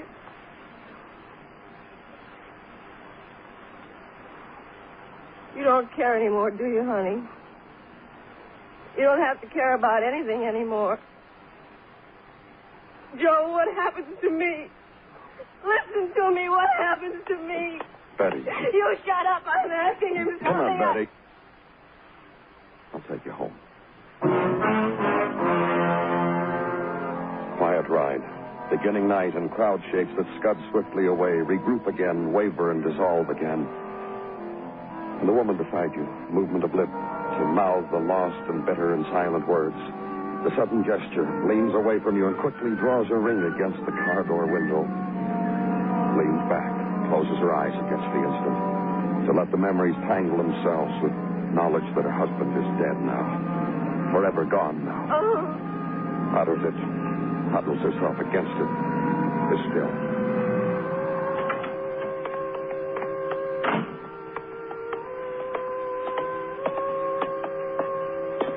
End of ride. She's home now. End of something. Hey, you better let me have those keys.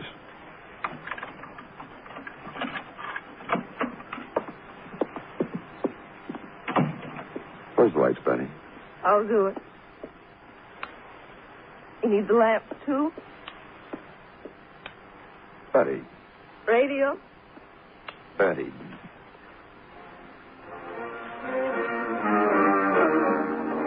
The sun is shining. Oh, happy day.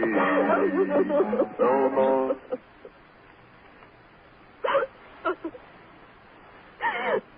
Why did it happen, Danny? Now we'll talk about it. All right. Sit up, Betty. Yes. No. Tell me. About 5 o'clock, Joe got a phone call. From whom? An old friend of ours, a dear friend. We hadn't seen him for over 3 years. Who was he? Roy Harlan, sailor, merchant mariner. He called and I answered the phone and I said, Joe, guess who it is? It's Roy. Joe laughed and said, give me the phone. And he said, Roy, you old son of a gun. Where are you? I'll be right down to get you. Betty. Where are you? Where are you? I'll go. Hello. Yes? I'm looking for Mr. and Mrs. Turner. Come on in. Betty, how's my girl? Roy. Oh, come here, Betty. I'm waltzing with my darling. Roy. Roy, let me go. What's the matter? Where's Joe? Who are you, mister? Well, what's the matter here? Joe's dead. Joe was stabbed. Oh, what are you... This man's a policeman, Roy. Joe's dead. Joe was stabbed. Joe was murdered. Oh, He's on his way to meet you. listen. Listen, I waited. Joe didn't show up. That's why I came here. Betty. Don't make me cry anymore. Mister, Yeah? who killed him? Did you? You had to ask that, huh? You had to ask... Roy, stop! Stop! You had to ask that, Roy. He's a policeman like Joe. Joe, a cop? When? Since when? Danny. Danny, let Roy and me alone. I need to talk to someone. An old friend. I need... Where are you staying, Ryan? I guess on a boat, the Vulcan. It's docked at Pier 16. Aunt Betty. Hi, Roy.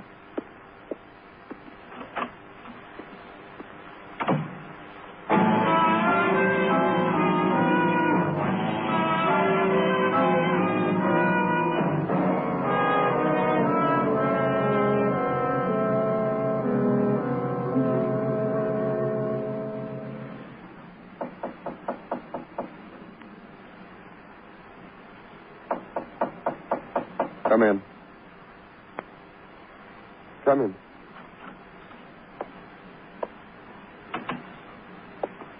Thank you, Danny. Well, I knocked you. Other times. Other times, other moods with other etiquettes of entry. This time you could say what has happened to us, Danny. And it's happened before, Gino. And each time the cut is a little deeper. Man of the force to be stabbed down in the cold blood. One walks quietly, and one knocks so as not to intrude upon one's thoughts. Yeah, I understand, Gino. I have explained to your satisfaction the knock? Yes, Gino. Then I may proceed to what brought me to you in the first place. Of course. Thank you. Rundown on Joseph Turner, a policeman of the city of New York. Graduated from Police Academy, and let's see. Recipient of excellent marks. Standout in enthusiasm and willingness to take on extracurricular duties and studies. Mm-hmm. Head of the class in marksmanship and unarmed defense against armed hoodlums. A note of commendation from his platoon sergeant to wit, and I quote, "The boy has zeal." Assigned on graduation to a beat. Where? The assigned area, a section of uptown Manhattan, bounded by 116th Street on the north, by Morningside Drive on the east. A section noted by us only for the frolics and funnies of college boys. A section... A long way away from where he was killed. I myself would have pointed this out to you if I... Here, Danny. Catch. Brush your overcoat from the squad room. You intend to take the lieutenant from under my nose, Detective Muggavan? Yeah, Gino, I'm sorry, Gino, because it was just phoned in a riot call. A guy screamed somebody will die if you don't get here fast. Somebody will... Where, Muggavan? 1946 West 23 downstairs apartment where Betty Turner lives. That's where. Now, here, I'll help you with the coat, Danny.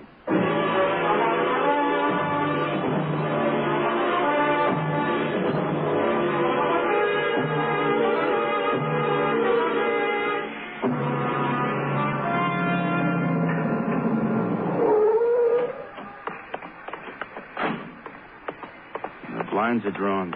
Whoever screamed murder over the phone must have... Yeah. Suddenly everything sounds happy. Kill me, Roy. Please, Betty. Open up, Betty. It's Danny Clover. Come on. Yeah. I'll take that gun, Roy. Sure, take it. What happened, Betty? She went out of her mind. You killed him. You killed Joe. Murderer. Murderer!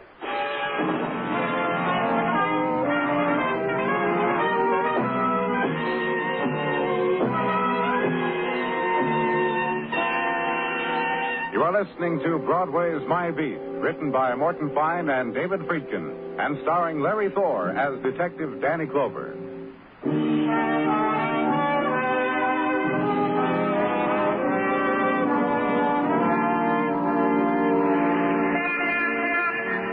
The end of a season is a time of promise on Broadway. For winter memories are strung with cold, gray images to be shivered against.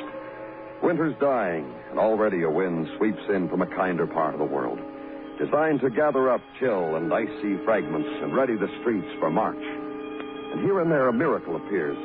A mannequin who lives under glass is dressed in tweed. A pale moon becomes rimmed with yellow, and a new crop of conquerors begin to ride up the Hudson. Broadway flips a cigarette into the gutter and waits.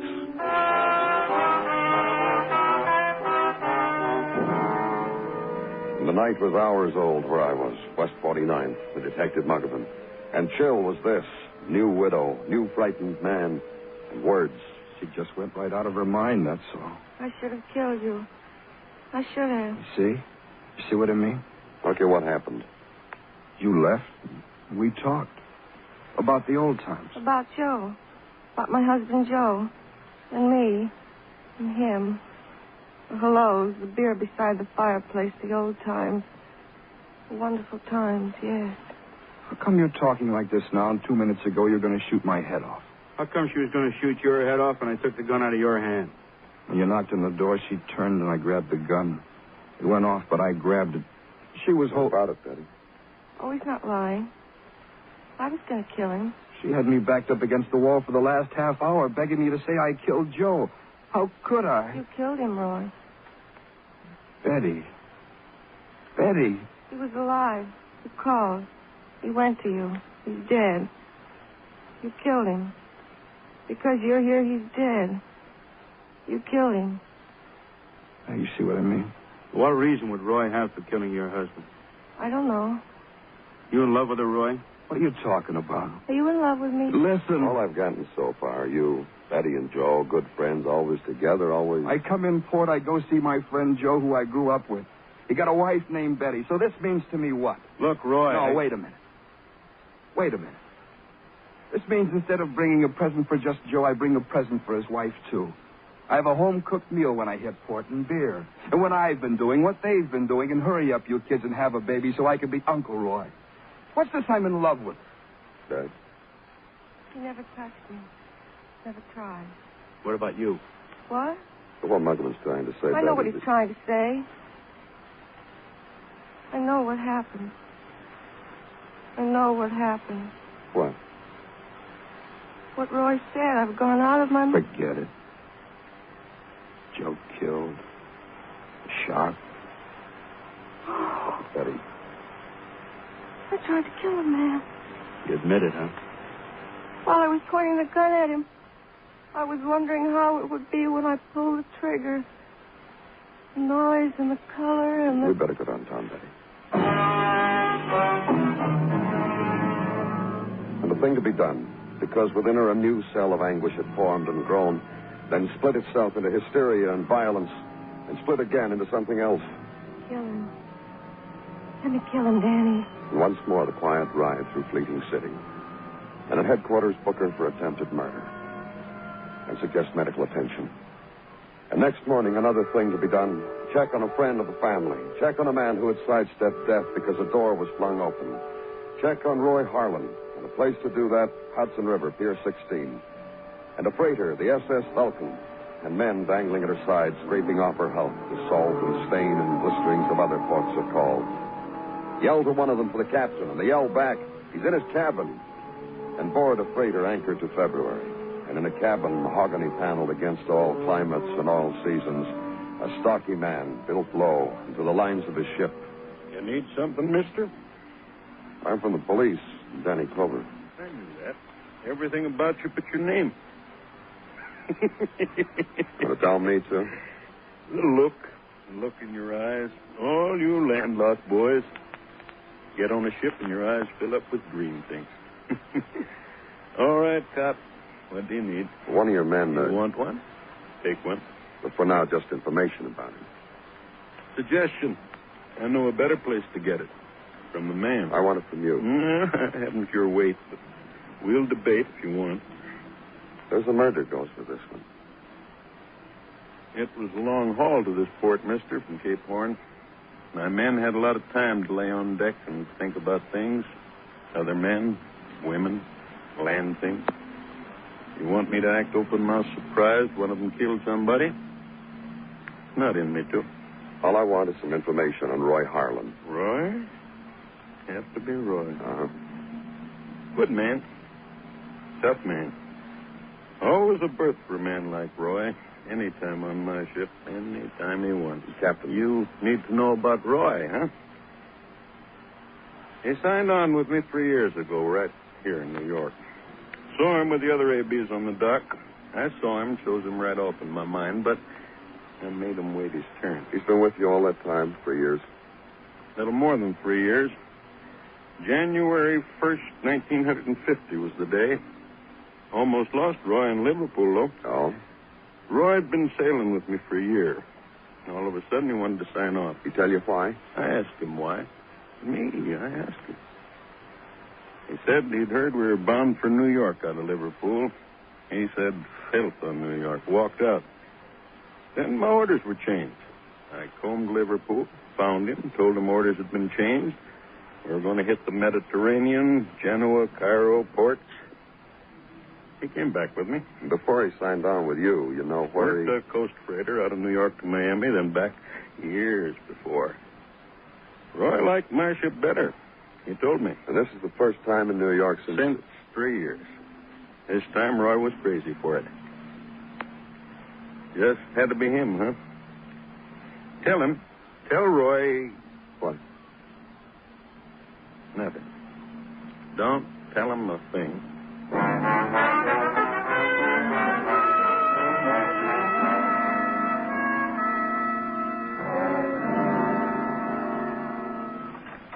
Danny? Yeah, I know, Danny. It happens. I never get used to it. You almost ready? Yeah, I'll be with you in a second. You get this stuff out of the way. Captain Gunther told Betty about the money the fellas anteed up on Comet Joe.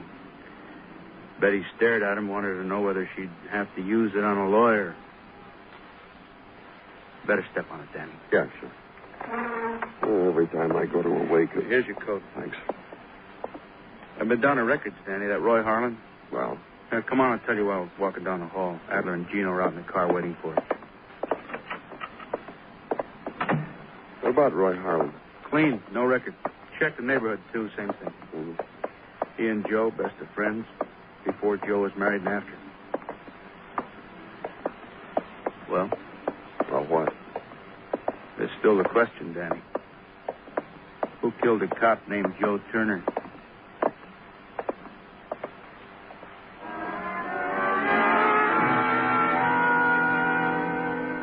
And the death of a man is this.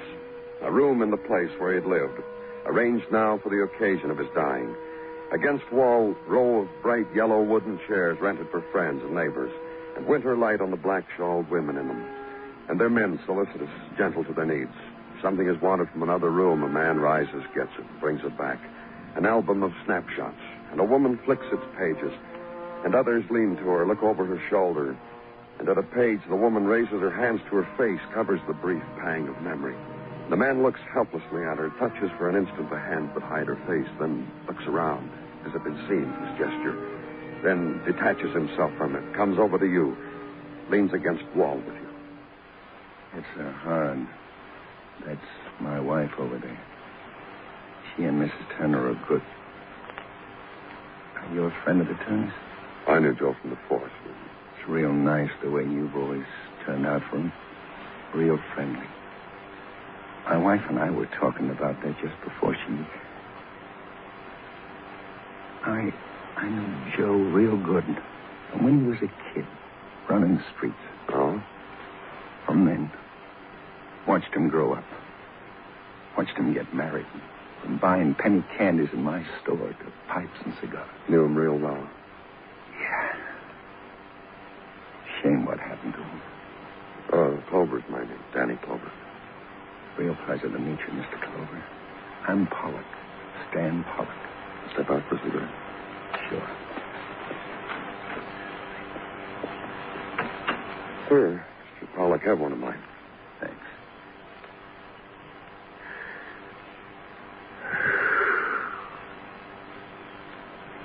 Sure needed that.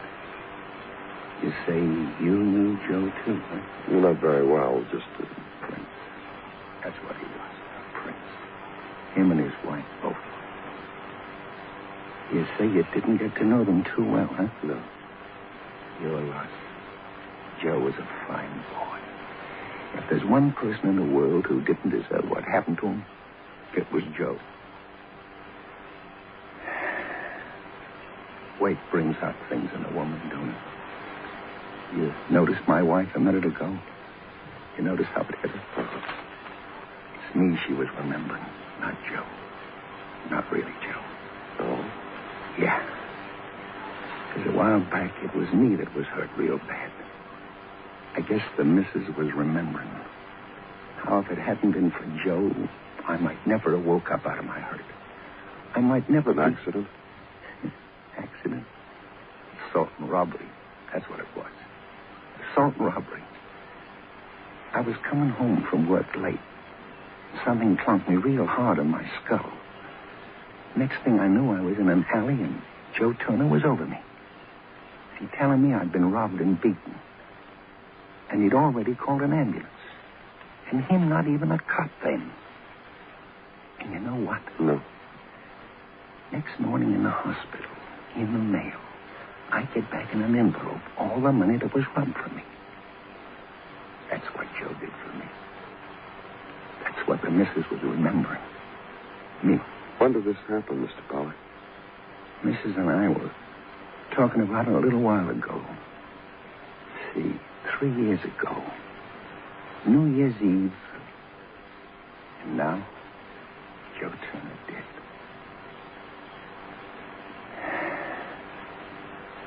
You going back in? No. No? You don't have to explain. I know how it is. It's been real nice talking to you, Mr. Clover. Thanks.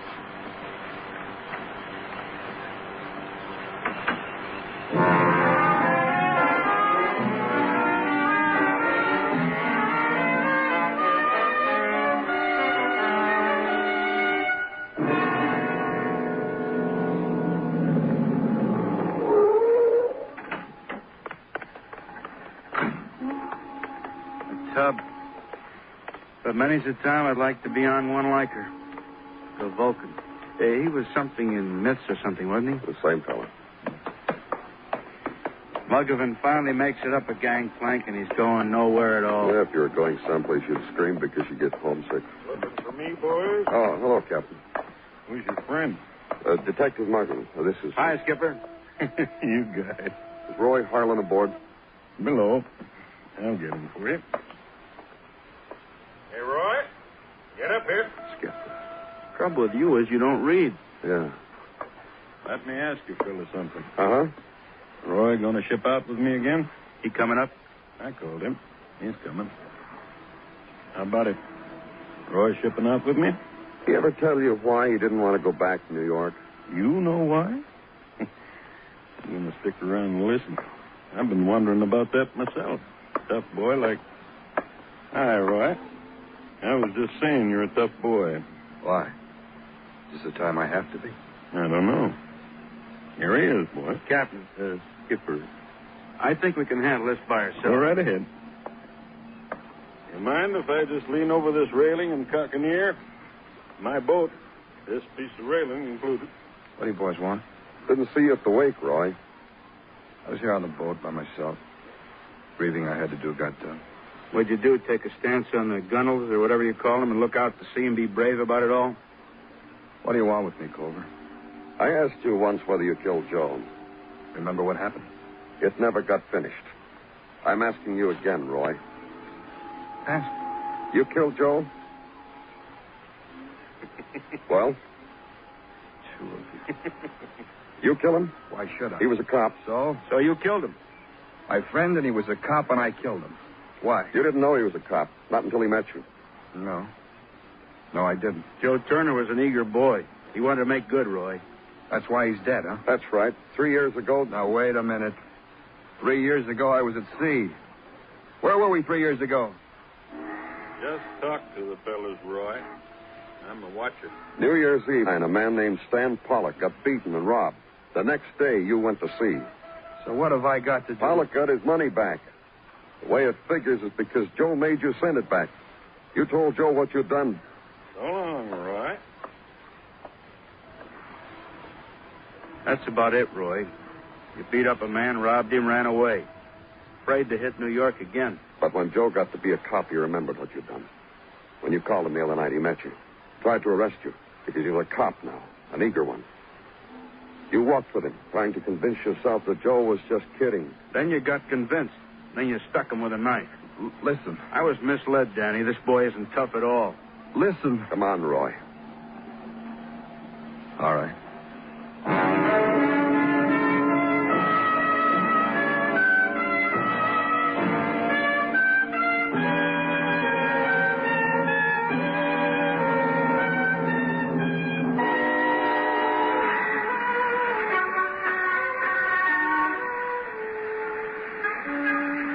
They race against the fugitive night on Broadway, the people of the swarm. Each in his own way, make time stand still. That's the trick. But dawn comes, and the gutters are choked with the wasted minutes, the infinite man-hours of loneliness and tears. It's Broadway, the gaudiest, the most violent, the lonesomest mile in the world. Broadway, my beat.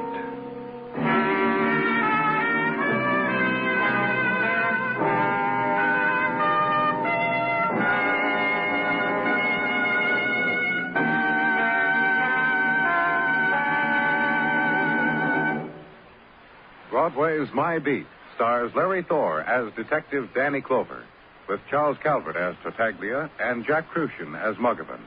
The program is produced and directed by Elliott Lewis, with musical score composed and conducted by Alexander Courage.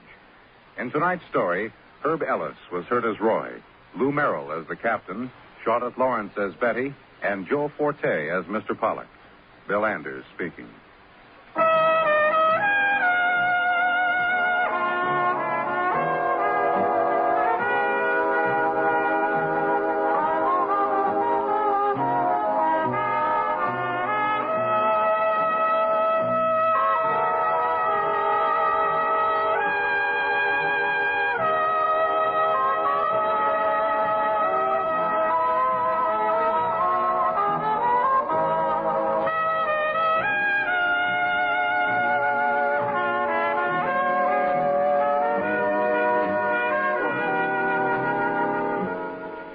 Broadway Is My Beat has come to you through the worldwide facilities of the United States Armed Forces Radio and Television Service.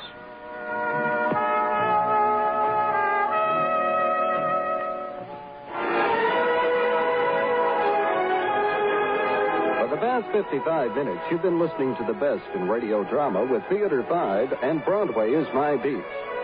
Join us again Monday night at the same time, 9:05, when FEN will present Dragnet and X-1.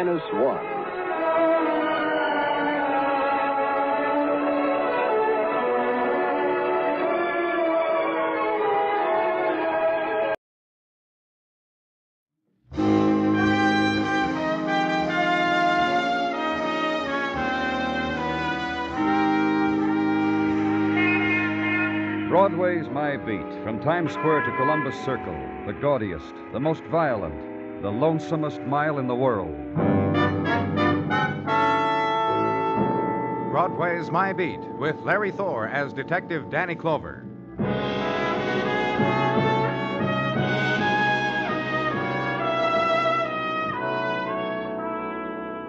When it's June, the breeze that sticks against Broadway is straight from the geographical belt of romance. The tropical flowers bloom in 2nd Avenue pushcarts, and but 15 minutes trek away, 20 girls 20 dance the hula like regular Hawaiians.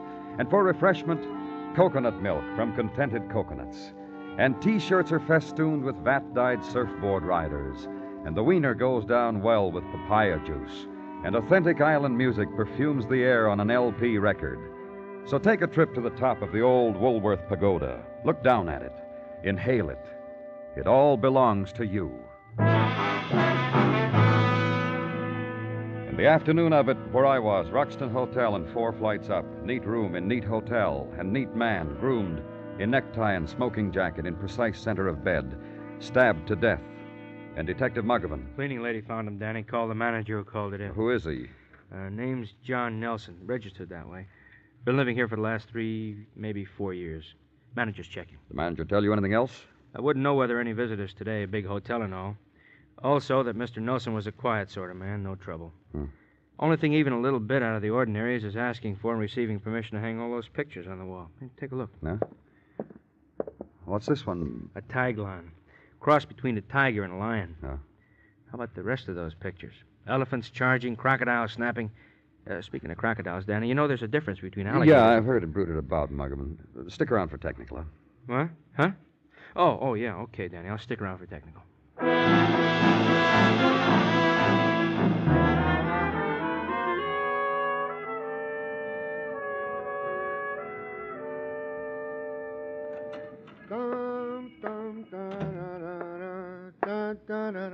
Hi, Danny. Dum. Ya da da da da dee dee doo da da. Bum.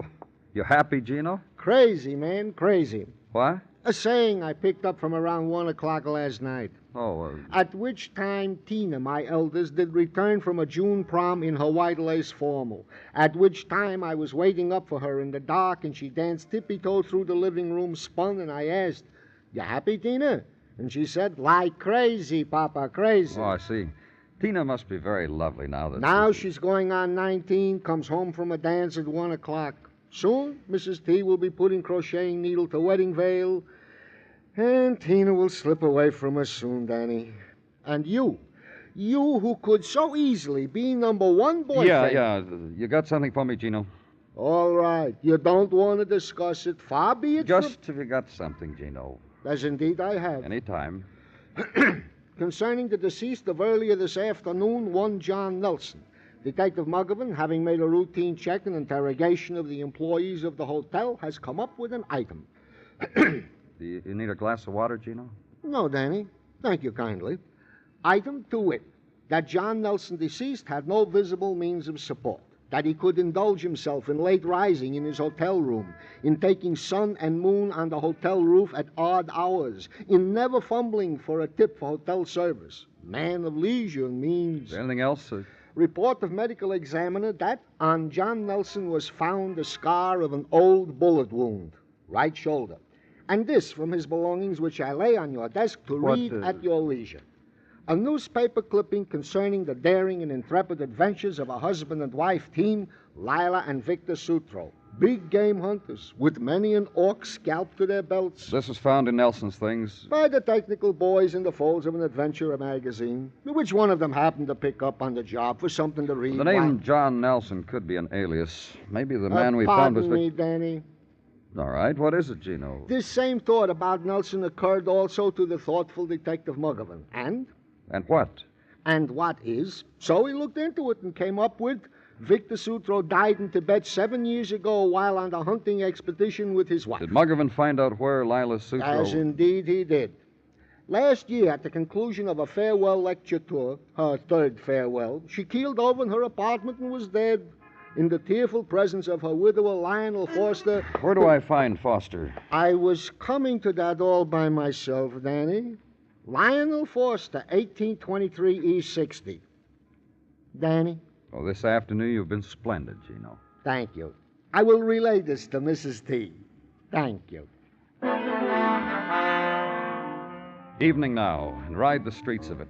Drive the squad car in the shallows between crests of crowd headed toward Central Park. People with paraphernalia, bedding, brown paper bags, and some adventurers enough to trust in potluck. Right turn toward the East 60s. Find an address. Ring a bell, and a small man in a white coat takes your name, breathes almost audibly at your badge, and bids you wait. Time enough for walk around the museum of a room, to wonder out the circumstances which put a zebra's head on a board and was nailed against the wall next to the ibex. Know that it's an ibex because the sign under it says so. Pause at the uncaged black leopard which had been stuffed in stride by the magic of modern taxidermy. Be on your way to envy the elephant guns when a voice stops you. Mr. Clover? That's right. I'm from the police. Yes, I'm Lionel Foster. I'm very busy, Mr. Clover. What can I do for you? An old man named John Nelson? No. Well, is that all? A man by that name was found murdered a little while ago. In his effects, a clipping about Mr. and Mrs. Victor Sutro And you traced, and you're here. Now what? You were married to Lila Sutro. Lila. All this was hers. Makes you feel small, doesn't it? Not particularly. But then you weren't married to Lila. No, I wasn't. Nor did you know her, the woman she was. Well, I heard she was a big game hunter. Compare any woman you want to with her. How long had you been married to her, Mr. Foster? 5 years, before she died of an unheard-of malady, so strange that next month would have been our 6th anniversary. If doctors here had been competent in a diagnosis... I understand her husband was killed. For Lila. One thing I can say about Victor Sutro is that he gave me Lila. On account of him. On account of he was a... Well? A hero. Oh? 7 years ago on safari, in Tibet, there were marauding bands of cutthroats. You wouldn't think so in this day and age, would you? Go on.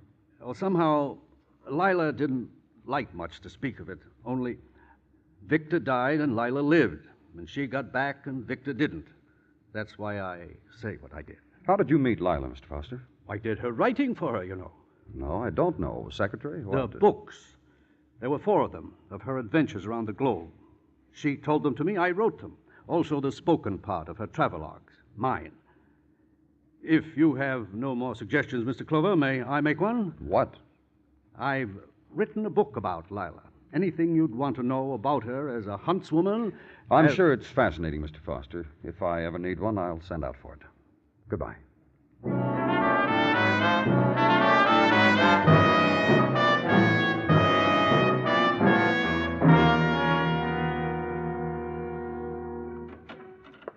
How's about it, Danny? You ready to go home? Nah, Muggavan. A couple of things I need to clear off my desk. Yeah, sure there are.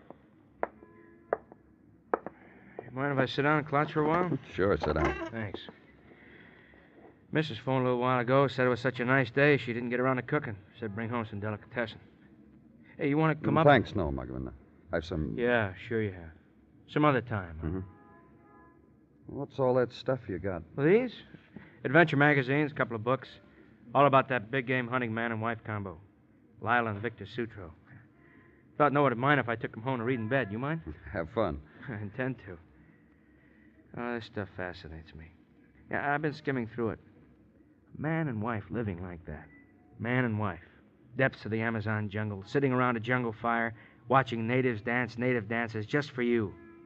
Sleeping on the ground. And against the jungle sky, the snow caps of the Andes. In July, you get a couple of weeks off, Muggavan. You and Shut up, will you, Daddy? Sorry. Now, you take that Lila and Victor Sutro. They got an itch, they went to answer it. The Amazon, Borneo, Africa, Gold Coast, and what'd they get? Chiselers, pitch boys, winos, penny ante murders? No. No, they got tribes where women were 6 feet tall and walked like princesses. And wore materials no one ever heard of. They got pygmies who high jumped 7 feet. They battled it out with wild bandits, man and wife. Lieutenant Clover's office, Muggavan speaking. Yeah, I'll take it. I'll take it. Fingerprints, everything, you checked it thoroughly? Yeah. Yeah, I'll tell him. Well? Something they said to tell you. That guy you found dead this afternoon, murdered? John Nelson? What about him? Not John Nelson. That was the lab. They said your man wasn't John Nelson. They said someone else. Who? They said the corpse belonged to Victor Sutro. Positive identification. Guy's supposed to have died 7 years ago in Tibet, died last night in a hotel room on 43rd Street. Care for some adventure reading matter, Danny? You're welcome to it. Night, Danny.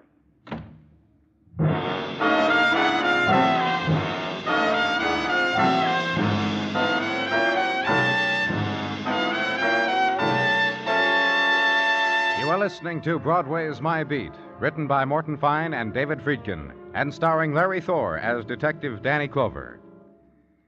Family Skeleton, premiere performance Monday night. Yes, this coming Monday, CBS Radio premieres a new 5-a-day-week dramatic series, starring Academy Award winner Mercedes McCambridge as Sarah Spence. You'll find yourself a complete captive of the day-to-day adventures of this small-town schoolteacher who became a community scandal by eloping. Monday through Friday evenings over most of these same stations, enjoy CBS Radio's new dramatic series, Family Skeleton.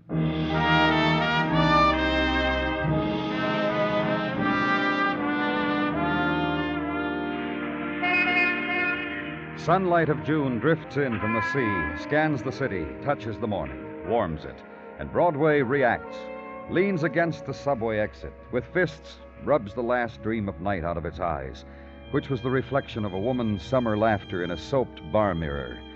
The shudder, and the new day now, and prophesy its points of interest, the heat, the beads of perspiration glistening on the lips of the office secretary, and the 10-minute break to really observe the phenomenon. Old prophecy, tried, true.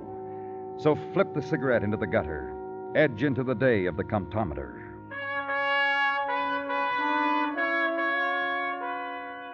At police headquarters, another quality to the new June morning. Embellishing your office, gentlemen in dark blue raw silk suit. Gentleman with Panama hat banded in scarlet. Gentleman of gold-tipped cane, and gentleman who takes a gold-tipped wallet from his breast pocket, extracts a thing, hands it to you. My card, Mr. Clover. Thank you. Alistair Grover 3. How do you do, Mr. Grover? Very well, thank you.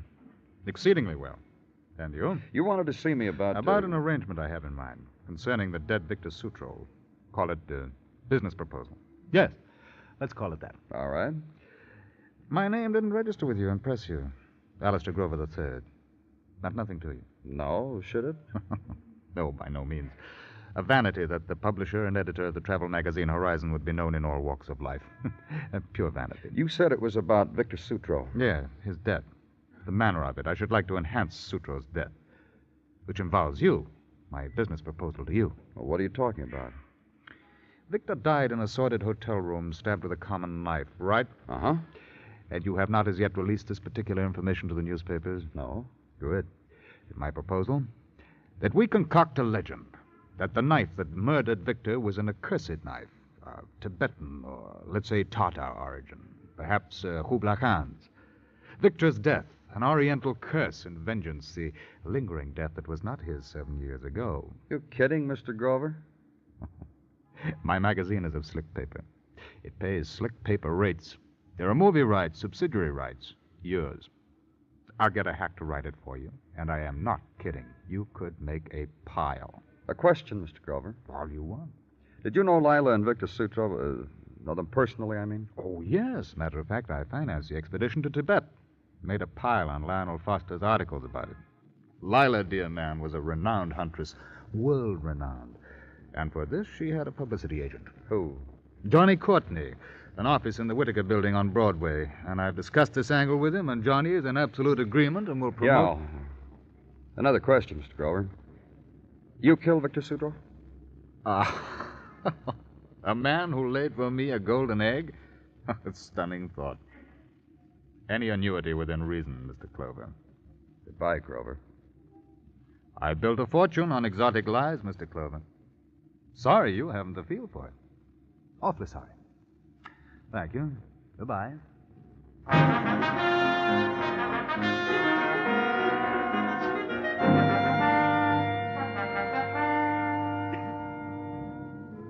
So Alistair Grover III made the proposition to you, huh? That's right, Mr. Courtney.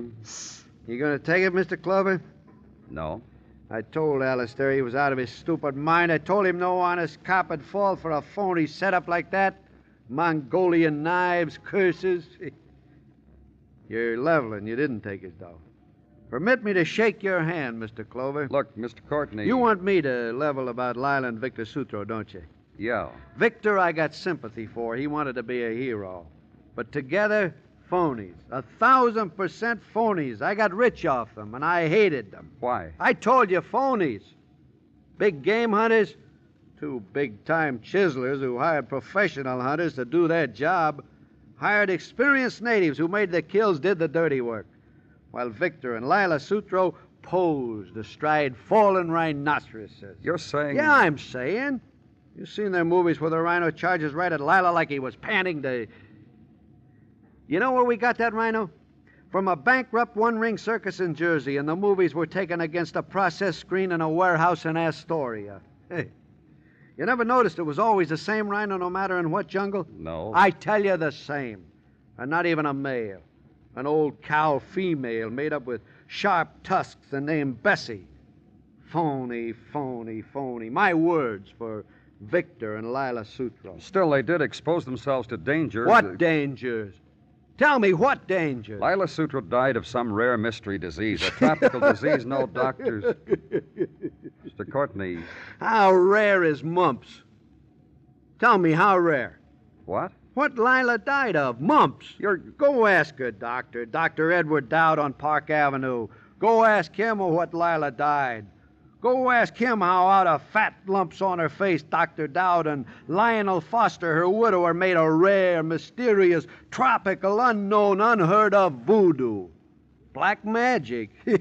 Mumps. Big, large lumps of mumps. So onto the streets again, right up Park Avenue, which owns its own brand of sunshine. Less hot, but somehow warmer, which causes women to appear who somehow look alike, but for a reason dress in different color linen and different harlequin glasses, but who wear exactly the same tan, have the same walk, and give the brief impression that they're married to the same man. Only their poodles are different. And doctor's office, cleverness with wrought iron and canvas called chairs, and people who have discovered how to slip into them.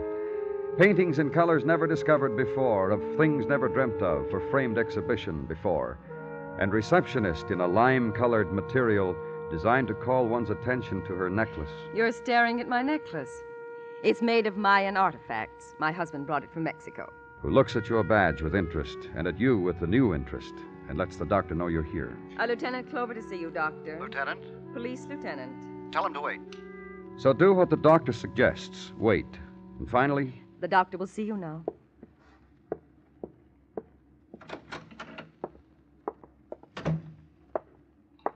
Lieutenant Clover? That's right. Please be seated, sir. Thank you. What can I do for you? How well did you know Lila Sutro, Doctor? She was a wonderful woman. Well, let me rephrase my question. Did you know her well? She was one in a million. You got along fine. I miss her.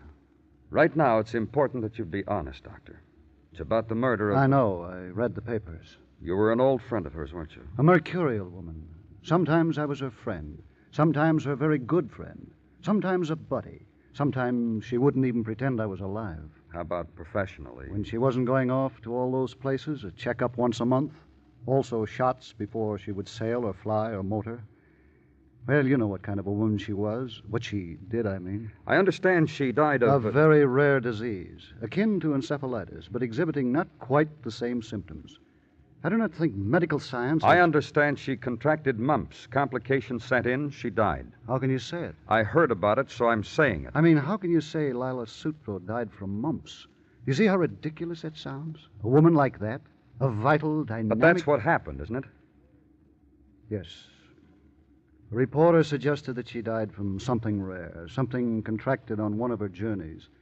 I thought it wise for Lila's sake to perpetuate it. What about Victor? Who killed him? That's two questions. About Victor, his motivating emotion, his reason for being, to be worshipped, to be a hero. Who killed him? I have not the slightest idea. I didn't like him much, merely because I was out of my mind about his wife. But, well, you know. You married, Doctor? Definitely, oh yes. Well, thanks a lot, Doctor. Of course. Yes, what is it?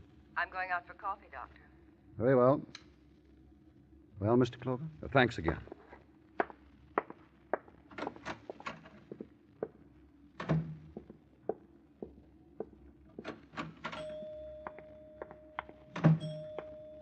Hi. Hello. I rang the elevator bell for us. Thanks. Not only am I the doctor's receptionist, I'm his wife. Oh? Mm-hmm. My place is by his side. If not, he plays around. Married long, Mrs. Dowd? For many years. Long before he met Lila Sutro. Would you like to have coffee with me, Mr. Clover? I was going to suggest it. I had a feeling.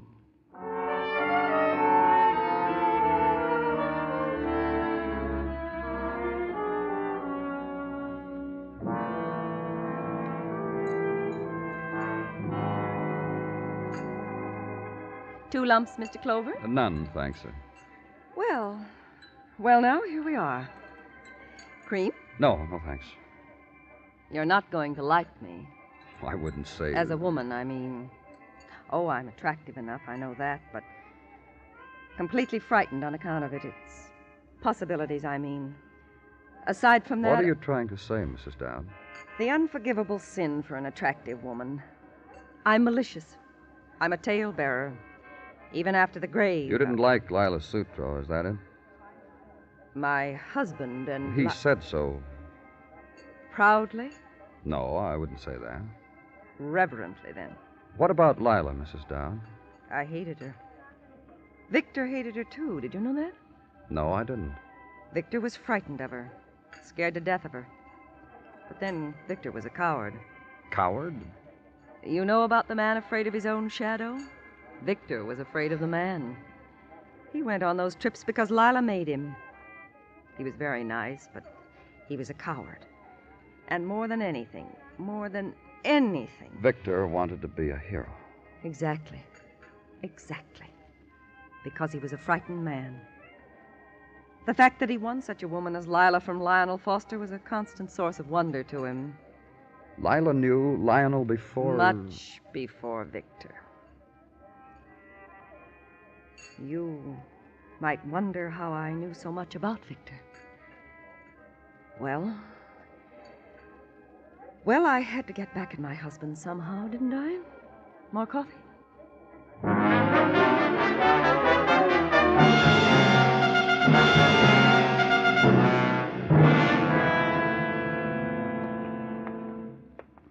Hey, Danny, come on over here and look at this head. Shot in Kenya, June 1940. You know giraffes don't talk, Danny?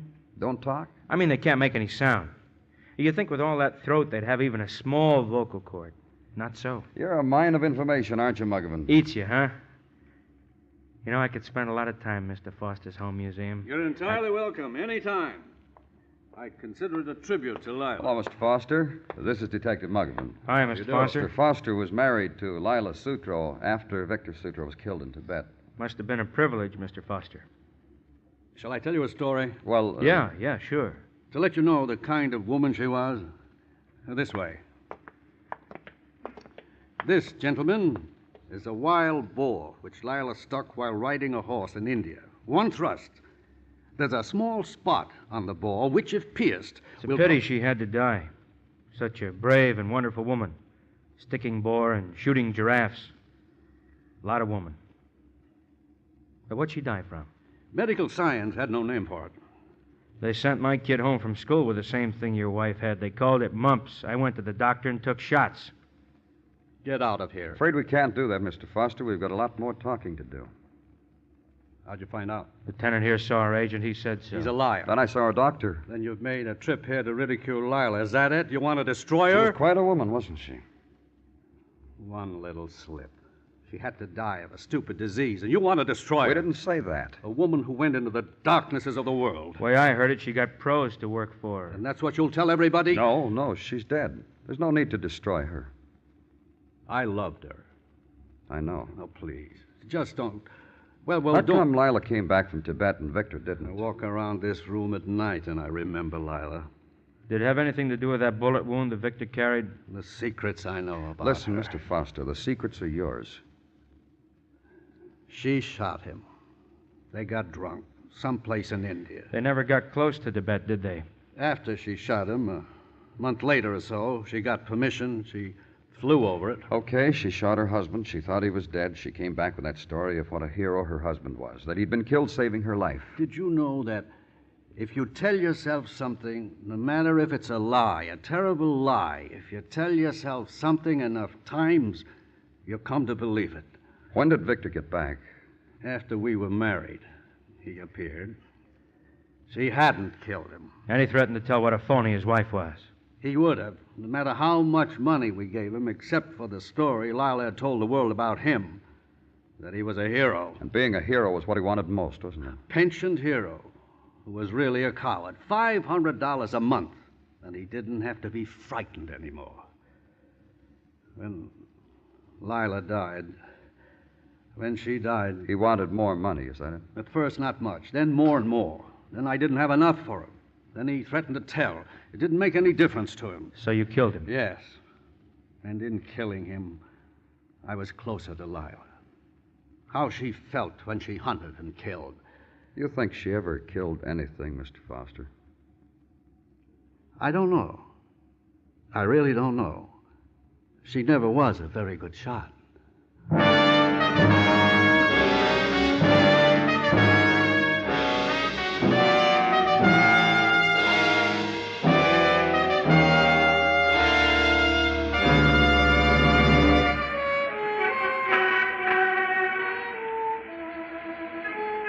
Night leaps down on Broadway, and the crowd swarms the street to embrace it. Laughter pours out of the shadowed places, and for a time, kid, no despair, just small shock, and sweet promise, and have a drink on me, for a while, just for a while. It's Broadway, the gaudiest, the most violent, the lonesomest mile in the world.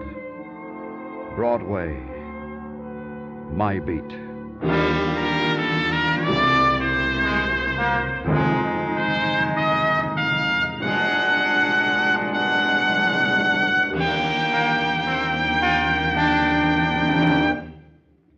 Broadway's My Beat stars Larry Thor as Detective Danny Clover, with Charles Calvert as Tartaglia and Jack Crucian as Muggavan. The program is produced and directed by Elliott Lewis, with musical score composed and conducted by Alexander Courage. In tonight's story, Herb Butterfield was heard as Lionel Foster. Featured in the cast were Irene Tedrow, Ben Wright, Hal Gerard, and Tom Tully. Bill Anders speaking. The Johnny Mercer Show bows in over CBS Radio this coming Monday evening for songs, music, and conversation of Tin Pan Alley. We know you'll want to get next to the Johnny Mercer Show, starring one of the top personalities of the singing and songwriting trades. He'll be on most of these same stations starting this coming Monday. CBS Radio's new Johnny Mercer Show. Come and get it. And remember, for thrilling dramas of escape, listen Sunday nights to the CBS Radio Network.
Broadway's My Beat, from Times Square to Columbus Circle, the gaudiest, the most violent, the lonesomest mile in the world.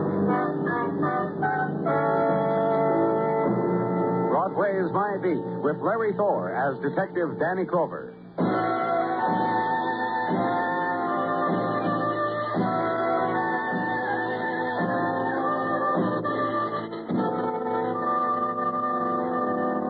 When it's April and the twilight sighs briefly, Broadway assumes the starting position, and chalk line marking the beginning of the race is composed of death of day, edge of night, the 1,000-kilowatt dash. And for the victor, secret whisperings to be set adrift on the evening wind, the light pool spilled from street lamp where wait the undreamed dreams, shedding the wrappings of day, slipping already into the lace of neon and night. On your mark, and bang, the night explodes. Run, kid, run. To the victor, the spoils of April night.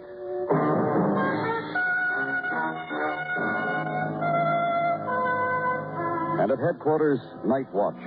Small trickle of minor violences to be interrogated, recorded.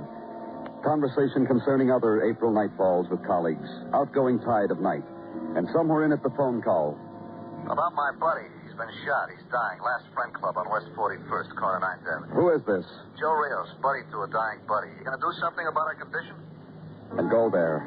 And the last friend club is this: loft festooned with twistings of faded crepe paper, hand-painted cardboard stating address of nearest Veterans Administration, of state unemployment office, of bar and grill with private booths with daily specials for ex-servicemen, and hung on piano wires over improvised stage, shield of an infantry company, and the man grinning up at it.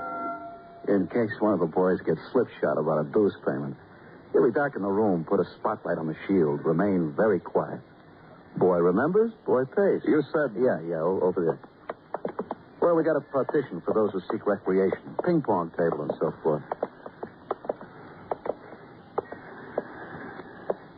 Whoever did it must have helped him onto the ping-pong table, laid that banner over him. It's okay, Harry. Somebody got here. Ambulance is coming, too. They'll move you somewhere. You understand me, Harry? No, huh? I'm sorry. Harry Gray. From 2 blocks down, 1312 West 39th. He was here to our dance earlier. Harry's a very good dancer, the Fred Astaire of the club. Aren't you, Harry? And you found him like... Yeah, just like that I found him. He's scrounging for something? It was a dance, you said. It's late. Everybody's gone. I'll give you the light. I live here. I sleep here. Last friend exec. $80 a month and that cot over there. You left the dance and came back? I left the dance, took a lady dancer home, came back. Look, my friend's dying. Harry's got a condition. Anybody going to do anything about it? Then the intrusion in squad strength of the men from Police Technical, whose tactical maneuvers are habit. Measure quickly from point A to wounded man. Roll up the tape, and then measure from point B, thereby fixing attempted murder in coordinates. Then assign Harry Gray as property of the interns. Also to be mentioned, the man with the camera, the man with the dusting powder, and the new recruit who walks behind people and peers over shoulders. Area of violence secured. So leave.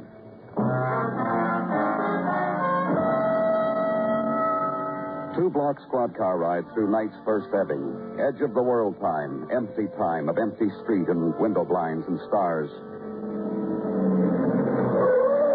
Find an address and ring a bell. And wait and ring again. The man who answers the door is wearing a topcoat over nightshirt, who awakens suddenly when the street lamp makes glints on the police badge, who takes your arm and walks you down the corridor, and opens the room that belonged to Harry Gray, then walks away. And the wounded man's room is this: the kitchenette and furniture that comes with $60 a month, embellished with personal touches, a cup for dancing, a nicked dagger with a swastika at its handle, and legend printed beneath in pencil, German dagger, Garmischer, Germany. And this: group photograph of soldiers in clean uniforms resting on each other's shoulders and smiling. And suddenly this, a man in the doorway. You just have to be the police. You are. Who are you? Mark Anderson. Live there across the hall. What's going on? Harry Gray, a friend of yours? You need bail or something? What's the matter? Trouble. You know what? I've been to high school and everything. A quick fella, very brainy with a brain. I see a cop where a cop never was before, and right away I know trouble. You don't have to tell me trouble. Just the type of... Harry's been shot. Dead? No. How bad? A good chance, either way. Listen, I'm his good friend. We had a war together in Europe. I want to do some... Look, I want to help. What can I do? Who would want to shoot him? I don't know. We were at a dance tonight. The boys, I was there. Della, Harry. Della? My wife. Harry and his girl, everybody. Who was the girl with Harry? Nicky something. I don't know. Funny name, foreign. Look, my wife will know. She'll know where Nicky lives, too. My wife's sleeping, but... Come on, let's go wake Della. And crossed the hall into dark, silent room. And another door opened, and the whispered breathing of a sleeping woman. And the man changes his mind, asks you to wait here. Goes in, closes the door. Della, honey. In a while comes back. Nicky Kosuri, he says, 2914 West 18th. And Della's too tired, too sleepy for them to go see Harry Gray now. We'll go first thing in the morning. She said, I promise, baby. Now, if there's nothing else, so leave. City at 3 o'clock in the morning time. City running out of sleep.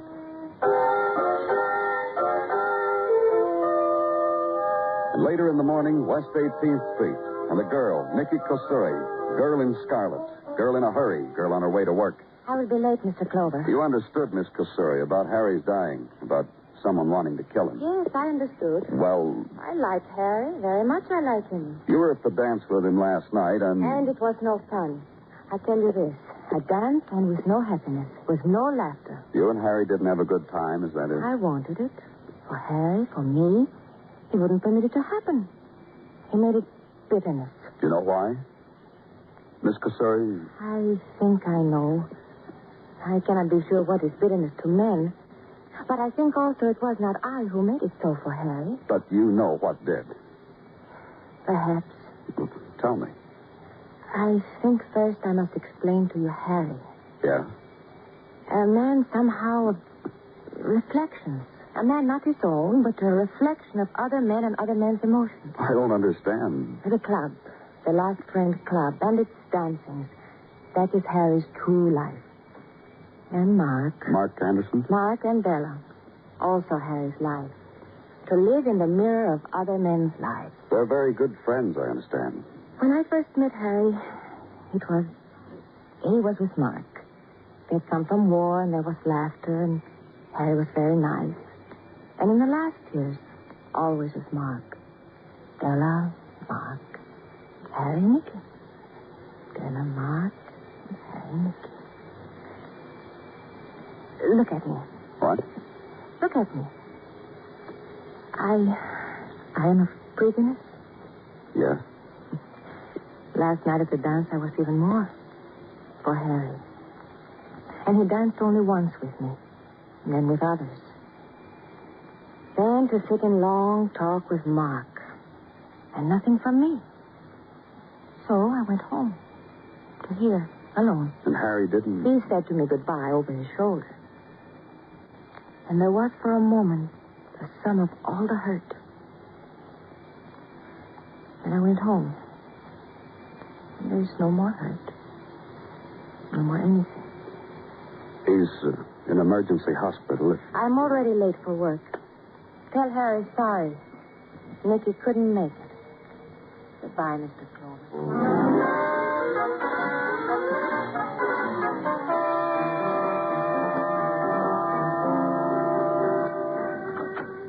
Danny? Oh, come on in, Dennison. You got something? Yeah, I just had a small talk on the phone with Dr. Sinsky. He called from the emergency hospital. And? And you weren't here, so I took the call. Well, thank you very much for your kindness, Dennison. It's very thoughtful. Now, would you mind telling me what Dr. Sinsky had to say? Oh, not at all. He said Harry Gray was going to die. Yeah. Then he said a real strange thing about Harry Gray. Like what? Harry Gray is a man kind of scarred up, like he once was in the way of shrapnel. Small scars, mostly, you know. You've seen them. Well? Up around his neck, the doctor says, there's a piece of shrapnel still in him. Small piece. Might have caused Harry some pain from time to time. What's that got to do? I don't know. Dr. Sinsky just told me to tell you, that's all. So I told you. Oh. Lieutenant Clover's office, Dennison speaking. Yeah. Yeah, sure. Oh? Mm-hmm. Sure. I'll tell him. Thanks. Mind if I ask you a question, Dennison? Go ahead. Was that call for me? Yeah? Why didn't you just hand me the phone, huh? Look, Danny. What's the matter? Don't you think I can take a message? Dennison. What was the message? From emergency hospital. Harry Gray hasn't got a lot of time left. Also his neighbors, a guy named Mark Anderson and wife are by the bedside. Thank you, Dennison. Anytime. Sweeney, Dennison. Lieutenant Clover's on his way downstairs. I have a squad car waiting for the lieutenant. Will you please? Thank you, Sweeney.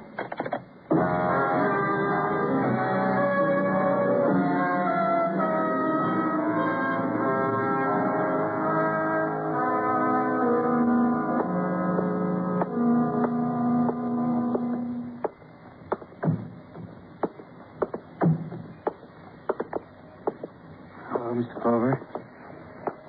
This is my wife. This is Della. Oh, Mr. Anderson. I think Harry is dead, Mr. Clover. I think he died about a minute ago, just after the doctor left the room. Harry looked at me, and I think he died. Is he dead? Yes. Mark? Yeah, Della. Mark, hold me. Hold me, hold me, hold me.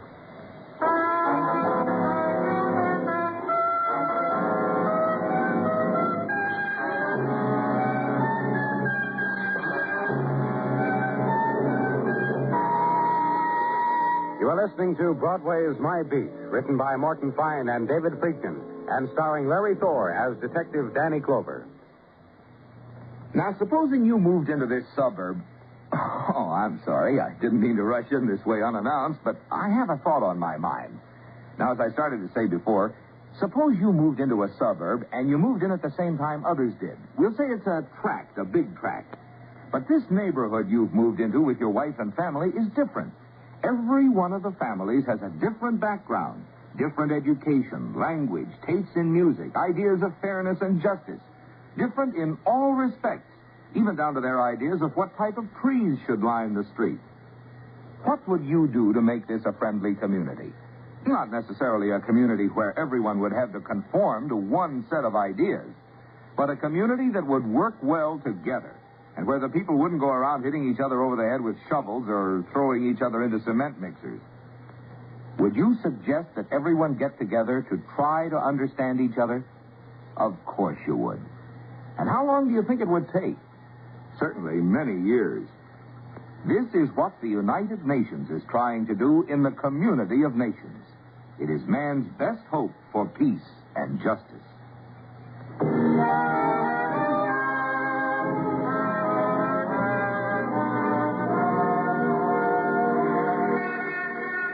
In April's early afternoon, Broadway is a street of dappled sunlight. Midday is behind now, and the small shocks are gathering. And in a while, we'll start the long stream down into night. But now is a small time that stays, a lazy time, dedicated to clock watchers, chain smokers, and elbow-propped dreamers. It's the time for gazing out of the window, of trying the other side of the street, of rubbing your back against a lamppost and just standing there for a while and looking. But suddenly a swift cloud scuds in front of coming evening, and it's hurry-up time all over again. Back to work. Someone's watching.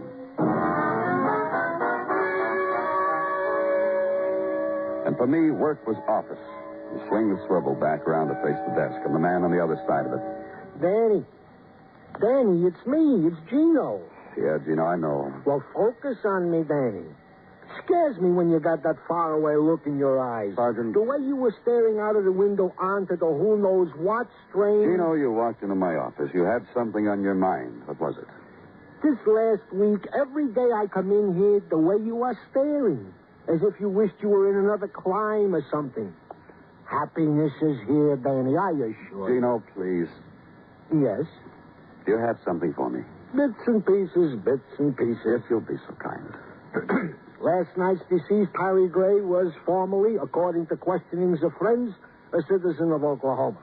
But go on. Who came to New York during World War II and enlisted in the Army. After the war, he did choose to stay in New York instead of returning to his native state. What else, Gino? Well, let me see here. Now, I have here his employment record of the last 5 years.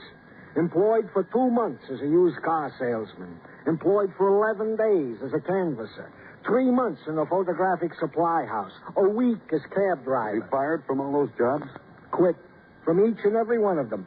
Detective Dennison has interviewed 2 or 3 of Harry Gray's former employers only to get the message that Harry was a good worker, but one day failed to show up for work. Restless must have been the word for him. Yeah. Now anything else? Merely that Harry and Mark Anderson were the best of buddies, each going to bat from time to time for the other. Also this. Harry was under medical care for some kind of ailment. Oh, he was sickly? What? According to my notes, 2 of Harry's friends remarked upon the fact that Harry would sometimes get a pain in his arm or shoulder in the middle of a conversation and start yelling for the doctor. That jibes with a little piece of information. Which doctor's name and address I give you now, as dug up by the diligence of Detective Dennison. Oh, Danny, sorry I interrupted. What were you saying? Nothing, Gino. Thank you very much. Uptown now, and turn into the wide avenue where sun shines brighter and marble glows greener, and traffic islands, well-tended gardens rooted in asphalt, railed with iron stakes and breathing the rich mixture sown by exhausts of long, low, yellow convertibles. Avenue of doormen, withering canopies, and polished brass nameplates clinging to stone. Find the one that has Dr. Theodore Lawrence etched into it. Check with the uniformed man who flings fringe of epaulets in a direction which, when explored, becomes Office of Avenue Doctor, which contains this. Magazine folios from Italy and France and Vienna in calculated disarray on tables of wrought iron and marble. Arrangement of polished driftwood and serene camellias. Tall blonde nurse, whose voice is modulated to the rustle of the white silk she wears, who asks your name, leans close, and asks you your trouble. Takes them through a door, comes back, says you will be seen now. And the inner office contains music piped in from some long-playing record. Therapy for well-groomed ailments which have been waiting in the outer office. The man who lifts his head from supporting spans of finger and sees you. To this moment, the tragedy of Harry Gray seemed almost distant. Now that you've injected it... Well, Dr. Lawrence... Nothing to do about it, save react to it again, receive it again, respond to it again. Mr. Clover? Yes? Harry was fine. He was brave. And he died an unheroic and rather ugly death. For all these things of Harry's, I grieve. And others. Known only to me. Then you'll want to help us. For Harry? In any possible way I can. You've known him long? There was one of those things in our city once, several years ago. What things? Oh, you know, one of those conventions. I took time off to watch it on Fifth Avenue. The parade. Gallant men walking against withering cold. That's how you met Harry, in a parade? One of the men fell of exhaustion. It was Harry who fell. And fortunately, I was there, and I could go to him. Several years ago. 6 to be exact. And you've treated him ever since. Obviously, you must have known that, or you... May I interrupt, Doctor? Please do.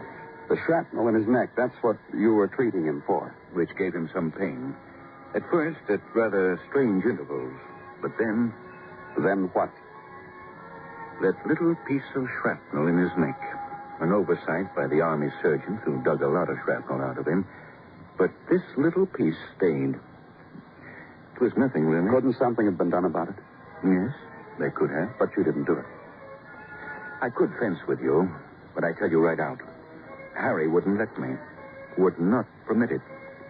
For the reason Harry said to me... Said what? I was only trying to phrase it as he did. Harry said, you take that scrap metal out of my neck, Doc, I stop being a hero. And he said something else. You want to hear? Yes. He said, I got a souvenir, Doc. Nothing, nobody takes it from me. I'm that fond of it. One more question. As many as you like. This office, where it is, you, expensive. Harry was a gallant man. Harry was what he was. I made an arrangement in my fee for that. Just that one question? Yes. Thank you. Good day, Mr. Clover. So leave the doctor now, head bowed down again to the cradle of his fingers.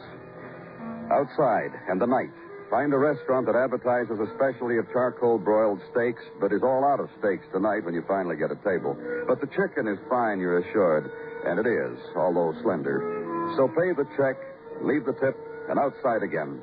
Squad car ride again, cross town now to East 41st, Last Friend Club.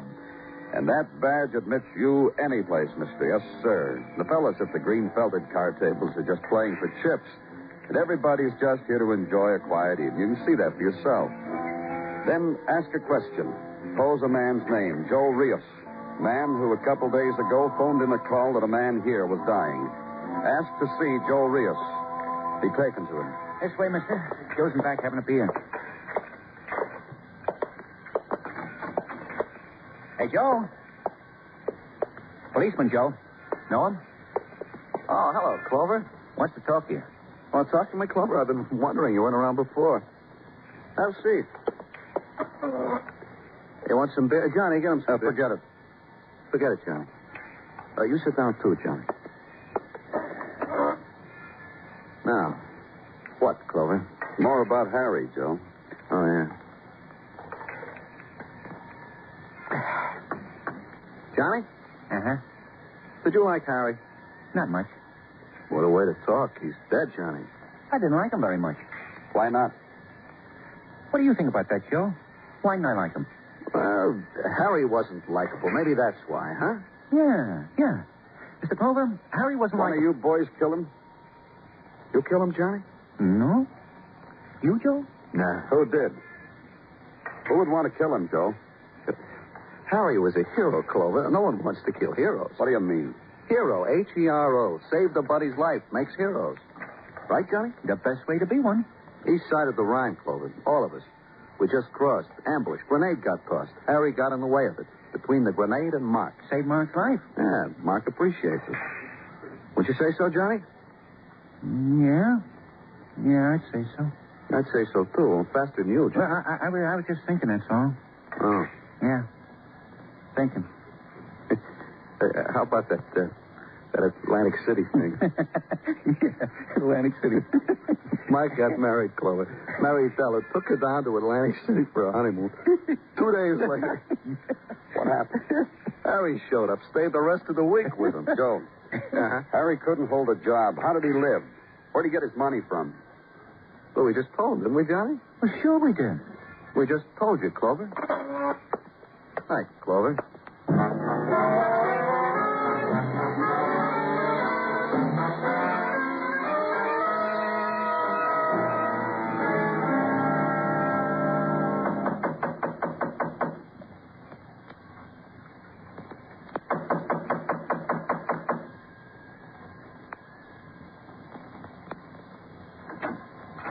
Yes? Miss Anderson? Yes, what is it? You don't recognize me, do you? Mark? Mark, come here. Mark, this man, he says I should recognize him. Clover. Sure. I know him, Della. Who? In the hospital when Harry died. You were upset. You don't remember. Mr. Clover's a policeman. Oh, come in, Mr. Clover. Honey? Is this the man? What man? You were going to wake me. You changed your mind when... Yeah. Oh. Hello. You going to miss Harry, Mrs. Anderson? Well, what do you think? He was my husband's friend. Wasn't he your friend, Mark? You see?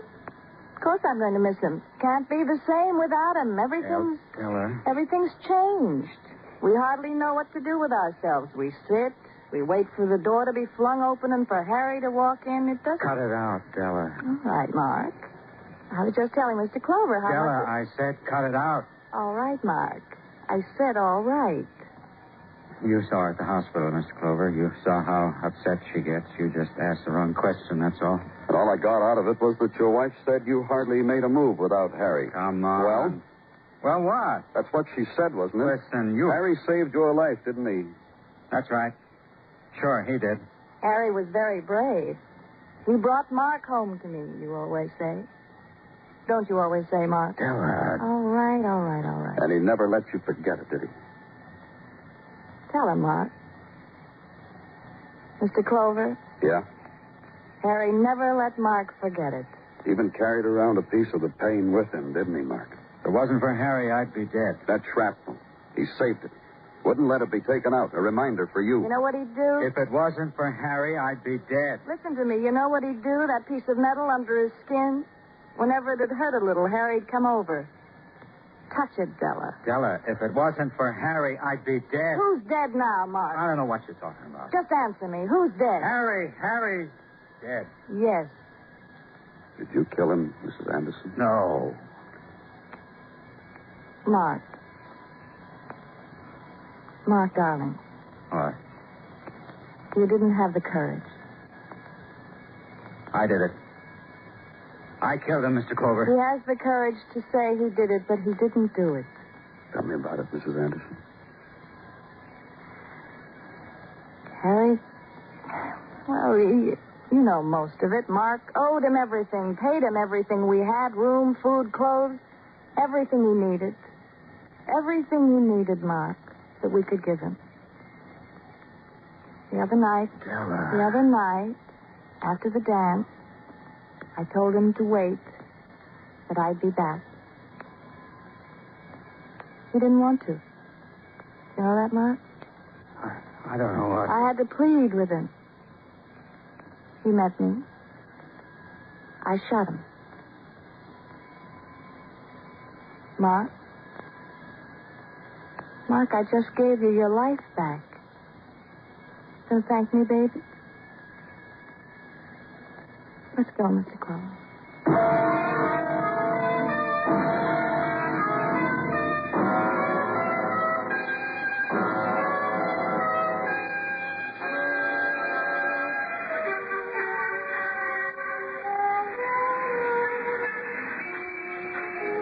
the springtime, night sighs down on Broadway like a rosy promise. And someone smiles and takes your hand, whispers. And then the lights are brighter, the noise louder, and your scream mixes well with the scream of night. It's Broadway. The gaudiest, the most violent, the lonesomest mile in the world. Broadway. My beat.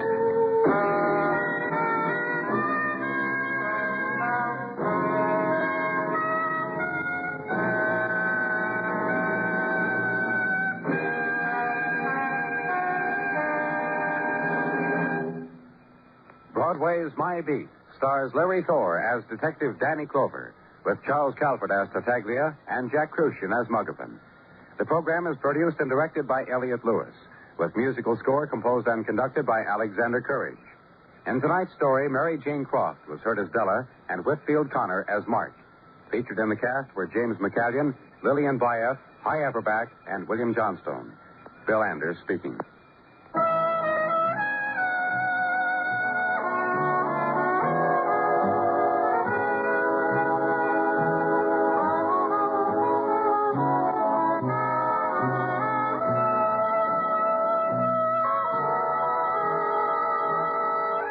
Broadway Is My Beat has come to you through the worldwide facilities of the United States Armed Forces Radio and Television Service.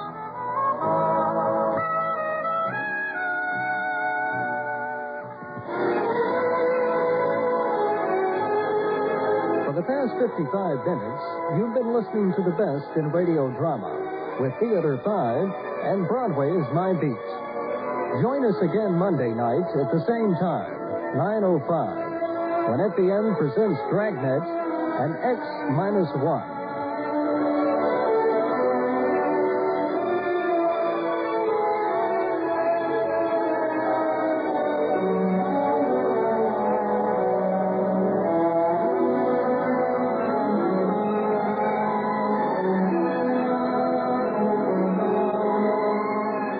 If you're considering applying for either a hardship discharge or a compassionate reassignment, be smart. Get it right the first time by visiting your local Red Cross field director. Red Cross can save you time and trouble by advising both you and your family on what documents you'll need and what information they should contain. Your local Red Cross field representative is a good person to know. Serving American forces everywhere, the American National...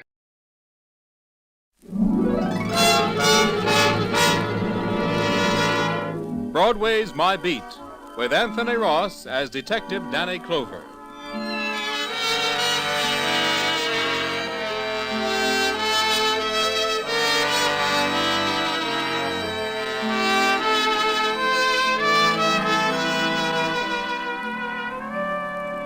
Broadway's My Beat. From Times Square to Columbus Circle.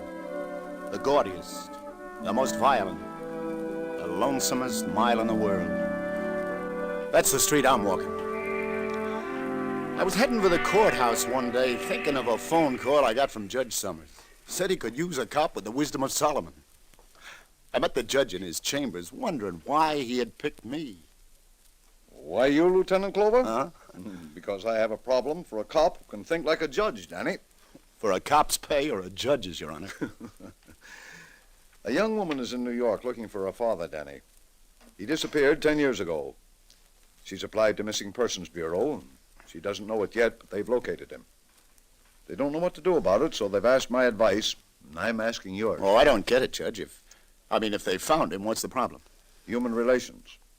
Her father was located a prisoner in Sing Sing. Served 10 years. Tomorrow he comes out on parole. He insists that his identity be kept from his daughter, that she be told her father is dead. But, Judge, how does this... where do you or I... Where do we come in, Danny? Mm-hmm. Well, let's say through sheer sentiment.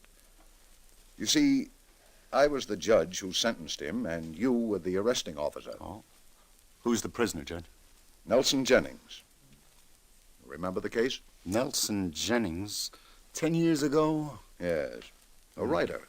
Manslaughter. Got in a fight with a drunk at a nightclub. The drunk died of a heart attack as the result of the fight. Yeah, it comes back. He was night clubbing with his wife. A no-good stew at the next table passes an insulting remark to Mrs. Jennings. Yeah, no. Well, what guy wouldn't haul off, Judge? I always did think you gave Jennings a pretty hard ride. His victim died a pretty long death, Danny. Yeah. I'll admit, though, I may have been a bit severe then. But today, Danny, in a similar case, I suppose I would be inclined to temper justice with mercy. This daughter, Judge, who's looking for him now, you mean she actually hasn't known her father's been in the big house for 10 years? That's right. From what I'm told, she grew up believing her father dead. That's the way that Jennings wanted it. And that's the way he insisted his wife play it. Oh, what happened to the wife? Ruth's mother died recently, and on her deathbed changed the story, Danny. Said Jennings was alive and somewhere in New York. But she still kept the real truth from the girl. How old is the girl now? She's 20. She was 10 when all this happened. Judge, what is it you want me to do? Danny, I want you to talk to them both. Now, a daughter wants her father. The father prefers to be dead, his past unrevealed, so his child won't be stigmatized. He's paid his debt and feels that the law owes him this one request.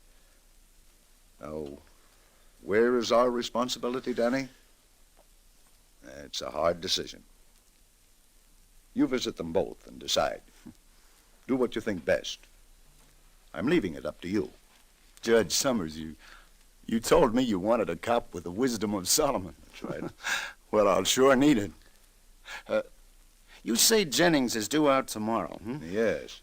And I hope he never violates his parole and that he's learned to control his temper. And where can I find the daughter? On your beat, Cleveland Hotel. Ruth Jennings. Judge. Yeah? What was it Solomon finally did decide?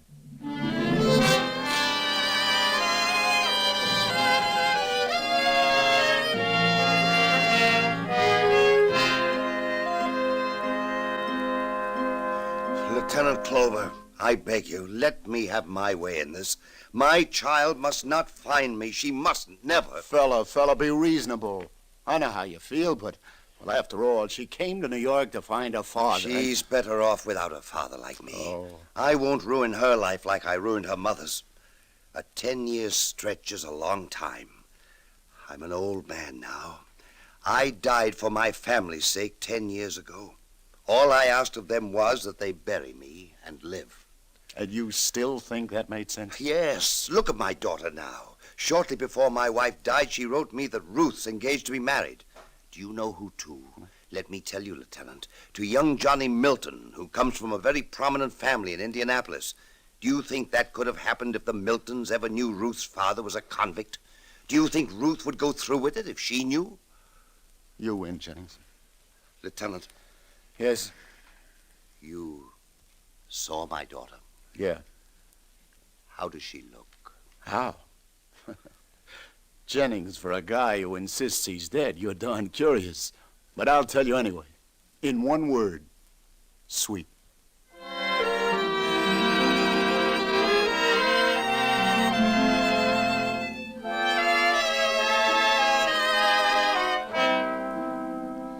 You're sure, Lieutenant Clover? There's no trace of my father anywhere? I'm sorry, Miss Jennings. Nothing turned up yet. But, what made you think he was in New York? Oh, just a feeling. Mother used to take trips to New York. Never told me why. Left me with Grandma. And when she came back, she'd be crying.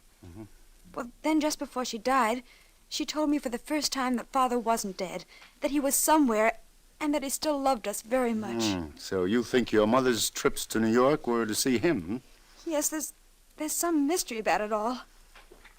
Oh, Lieutenant, he's alive. Don't ask me how I know, but I know it. He's alive and he's somewhere in New York. Oh, please, please don't stop looking for him. What if I do find him, Ruth? And what if he isn't, well, everything you'd like to...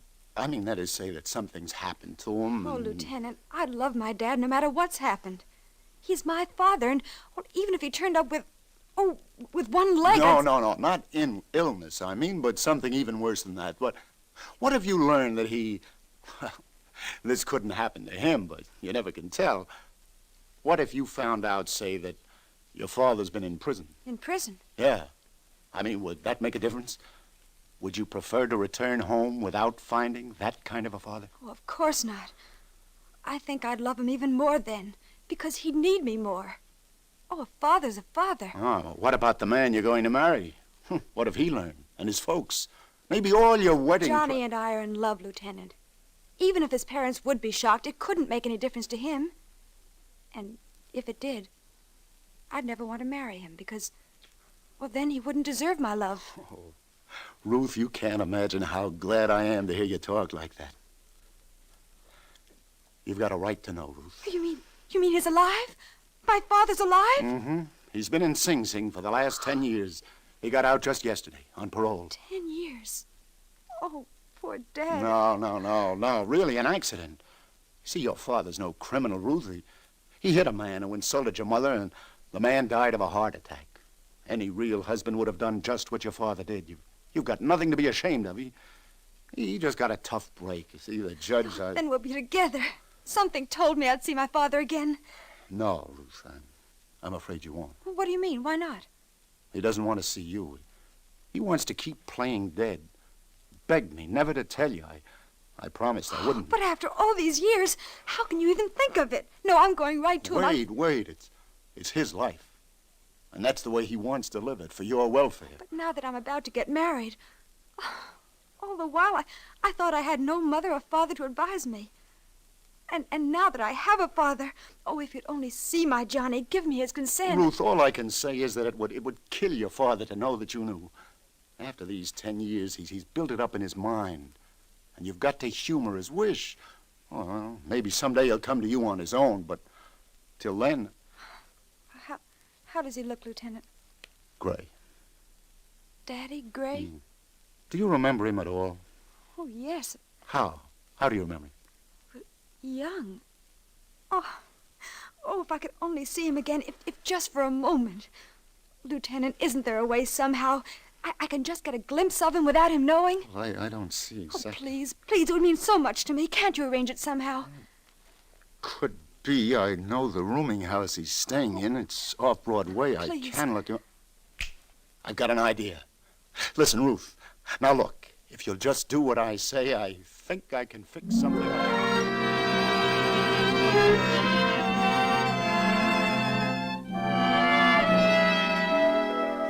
What did you say, Lieutenant Clover? I said, would you like to just sort of catch a glimpse of your daughter, Mr. Jennings? You know, sort of meet her, but without her knowing who you really are? Yes, go on. Well, then drop in at the Broadway Automat at 6. I'm having a bite with her there. Just stop at our table a minute. I'll introduce you as an old friend of mine. Make it Bert Freeling. I'm afraid... She's leaving town tomorrow. She's giving up the hunt for her dad. Here's your one chance. She might recognize me, but I don't think she will, do you? She was only 10 at the time. She's a young lady now. That's right, Jennings. It's been 10 long years. I have changed a lot, Lieutenant, haven't I? Yes, you've changed a lot, Mr. Jennings. So she'd never... That is, I don't see what harm if I was just to sort of bump into you two at the table for a moment and you introduced me as someone else. Exactly. I don't know. I don't think I could stand it. Let me think it over. My head's pounding. Let me think it over.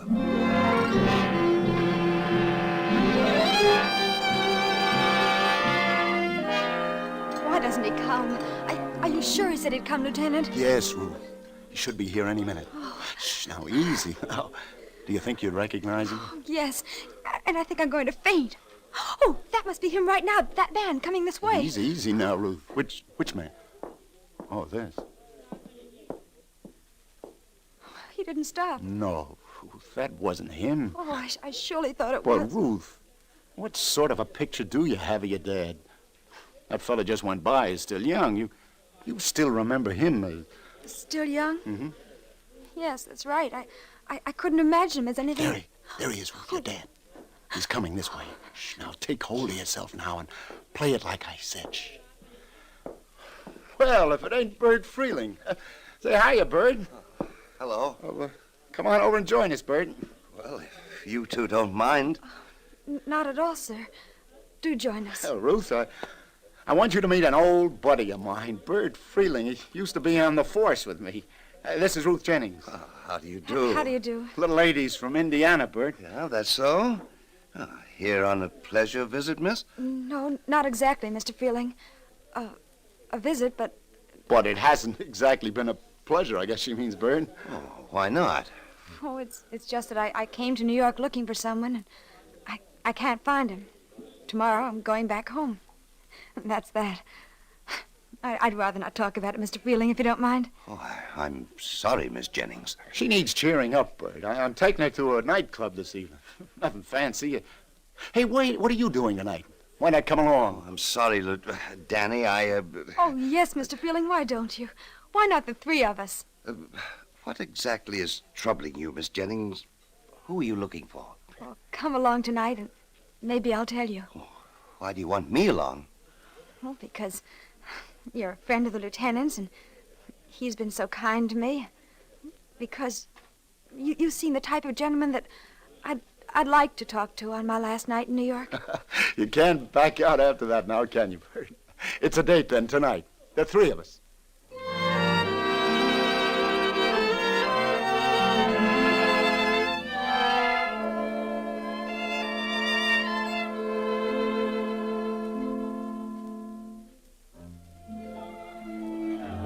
Listen, Jennings, she'll be back in a minute, so let me give it to you straight. Tell her who you are now. She's got a right to know. It wouldn't make any difference. She likes you. She'd hate me if she knew. Oh. I'd lose her altogether. I'd ruin her life, her chances for happiness. She's getting married. If the boy's family ever knew... Oh, no, Lieutenant, the important thing is... You're her dad, and she's your daughter. Can anything be more important than that? Shh, here she comes. Oh, Lieutenant, Mr. Freeling, notice what they're playing? It's an old-fashioned waltz. Mr. Freeling, I know it isn't a girl's place to ask a gentleman, but you haven't danced with me all evening. Well, I'm not a young man. I haven't danced in years, I'm afraid. All right, Miss Jennings, with great pleasure.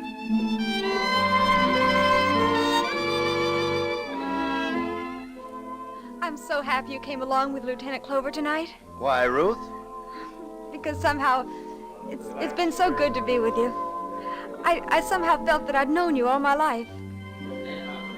Ruth, Yes? I'd like to kiss you. I'd like that very much. Please do. I hope you didn't mind.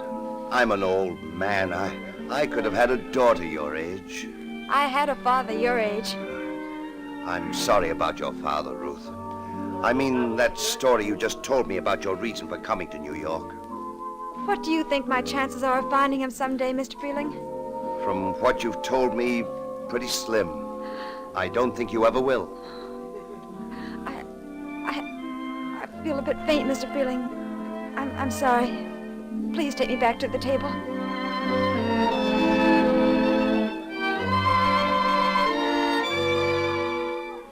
Hey, now what happened? You didn't finish that waltz. Well, Danny, Ruth suddenly felt a bit faint. Well, it was silly of me. I don't know what came over me for a moment. I'm really perfectly all right now. Well, Bert, you certainly seem to have made a hit with our little friend here. Mr. Jennings is a charming gentleman, Lieutenant. Oh, say, excuse me, folks, I clean forgot. I got a phone in at the station house. Should have done it long ago. There goes the kindest man I've ever met. He certainly is. Mr. Freeling, I wonder if I could ask a favor of you. What is it, Ruth? I received a wire from my fiancé a few hours ago. He's decided to fly to New York and join me here for a few days. That means that I'll be staying on a while after all. Mr. Freeling? Yes, Ruth? I'd like you to meet my Johnny and tell me what you think of him. Me? But why me? Because I've taken such a liking to you. You see, I have no parents to advise me. You seem like such an intelligent man. You seem... well, everything that I'd like my father to be. I wish you'd see my fiancé when he arrives and tell me whether you approve. Yes, but see here, I'm hardly the one to do that, Ruth. It's not my place, after all. I see. I'm sorry if I imposed. Well, not at all, Ruth. It's not that I'm not flattered. I do admire you so, the short time I've known you. Such a lovely young lady, everything I could wish a daughter of mine to be, but... But? Now, if you ask me anything else, I do wish you all the happiness in the world. And if there's anything else I could do... No, Mr. Feeling, I just wanted your opinion about the man I'm going to marry. But skip it. It's all right. Is he, this young man of yours, coming alone? That is, his folks won't be with him? Oh, he's coming alone. Oh, I see. Well, now, I'll tell you what, Ruth. Since, as you say, you have no mother or father to consult, and since it's only natural for you to want some friend whose judgment you rely on to... Then you will? Yes, I will.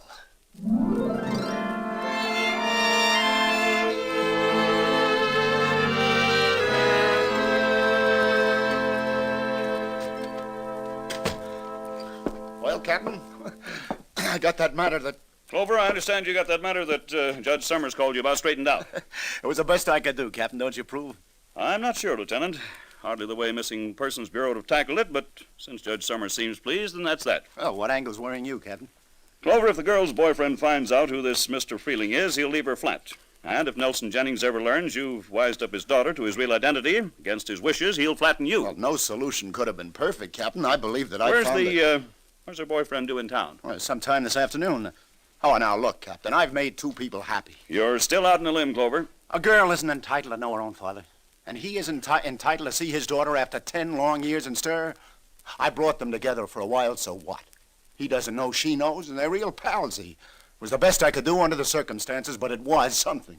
Almost a happy ending. Clover speaking. You never guess who the pie wagon just blew in, Lieutenant? Yeah? Who, Sergeant? Friend of yours, Nelson Jennings. Nelson Jennings? Yep. Beat up a complainant named Frank Black. Booked him on assault and battery. Assault and battery? Had 5 years for violation of parole, and the poor guy... Oh, no. This same thing happened 10 years ago. Now it started all over again. He'll go back to prison.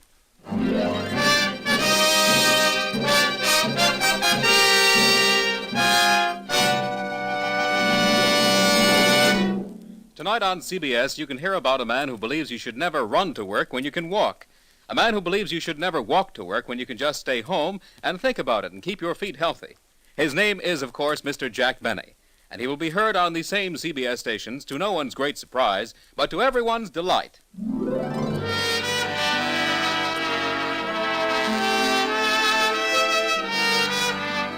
And now back to Broadway Is My Beat and Lieutenant Danny Clover. Why did you do it, Jennings? Oh, leave me alone. You must have had a reason why. You invade a hotel room at the Cleveland, take a poke at a guest named Frank Black. He calls the police. What happened? He claims he doesn't even know you. Why did you go there? What did you have against him? Who is he? What did he ever do to you? Oh, leave me alone. Leave me alone, Lieutenant. Do you realize what a jam you're in? It'll mean 5 more years for parole violations. Come on, talk, Jennings. Tell me for the love of heaven, and maybe somehow I can help you. Oh, everyone's at me. Everyone wants to know, but it's no use. Talking won't help. Send me back. Send me back.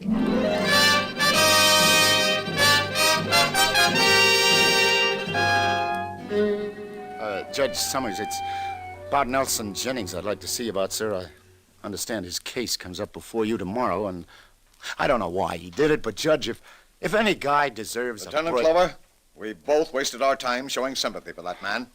He'll never learn a lesson with that hot temper of his. But, Your Honor, if he just... 10 years, it seems, wasn't enough.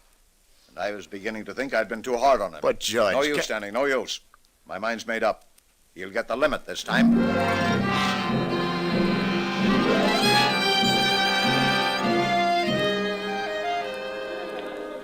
Couple of those perfectos, Sally. Right, Lieutenant Clover. What's up? You look low. No mood for conversation, lover. Get that gratitude. And just when I was just about to throw you a little dirt on that Nelson Jennings case, too. Well, then I love you very madly. Come on, give. Well, remember you were in here a little while ago asking me what do I know about a guy stopping here named Frank Black? Yeah, sure, I remember that. The guy who had Jennings arrested? Yeah? And I answered you, I didn't know anything about him. Didn't even know what he looked like. Go on. Well, when you described him to me, nothing clicked. Yeah, go on. Well, now something clicks. What? A man of that description bought a cigar off of me here yesterday, and he was very inquisitive. So?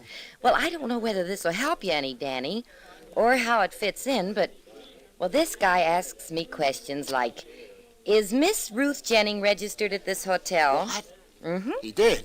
Well, go on, Sally. I'm listening. Well, I tell him, yeah, she is. And then he says, is her father named Nelson Jennings?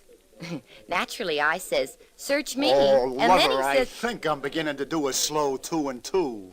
hey, where you off to, Danny? What's up? I'll see you, lover. Thanks. I gotta add it up at the station house. See if it comes out 4.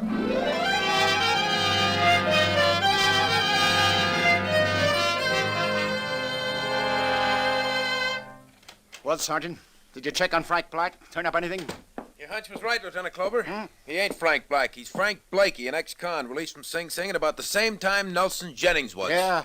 Well, how about that now? And the pieces fit all right. I think I'll drop in again on friend Jennings. Yeah, I think he'll be about ready to talk to me now.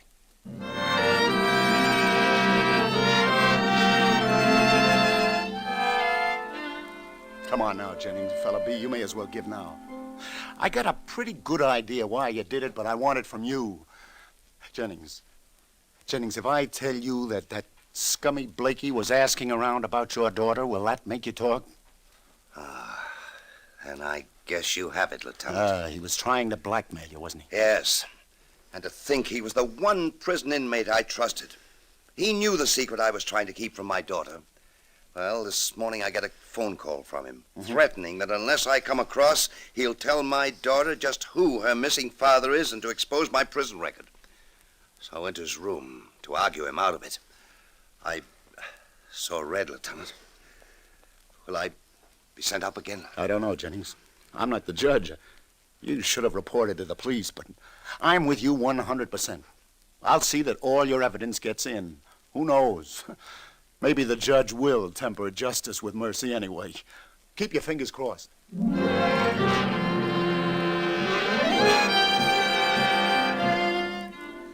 But I want to attend his trial, Lieutenant Clover. And I'm advising you against it, Ruth. Oh, if I could only go to Dad and tell him that I know everything and that no matter what If happens... you did that, it would kill him, Ruth. Oh, do you think the judge will send him to prison again? I'm sorry, but I'm afraid that's in the cards. Oh. See, the judge is mighty disturbed about it all.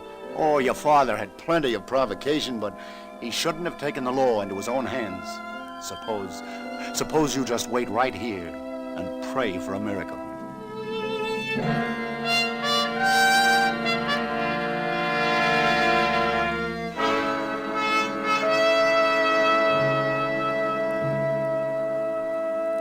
And so, to sum up, Your Honor, in view of this felonious assault by Defendant Jennings against the person of this innocent complaining witness, the state of New York feels confident that Your Honor will remand the defendant to state prison, there to serve his remaining 5-year sentence as fitting punishment for this vicious, this reprehensible violation of his parole. Is that the state's case? It is, Your Honor. Is Detective Lieutenant Danny Clover in the courtroom? Lieutenant Clover. Yeah? Will you step up here to the bench a moment, Lieutenant? Oh, sure, Your Honor. Yes, Your Honor. Danny, recently I turned this man Jennings over to you for the judgment of Solomon. Yes, sir. You did a good job on that. Now, I'd like to know your opinion of this case before me. I'm inclined to discredit Blakey's story and to believe Jennings. To hold Blakey on charges, to view the whole act as just provocation, amounting to self-defense, as though a gun were being held at his head. And with respect to Defendant Jennings... Yes, Your Honor. To temper justice with mercy. What do you say, Clover? What do I say? You do that, Your Honor. You do that.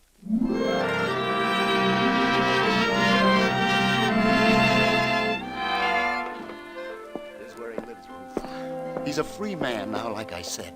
He asked me to bring you here. He wants to tell you something.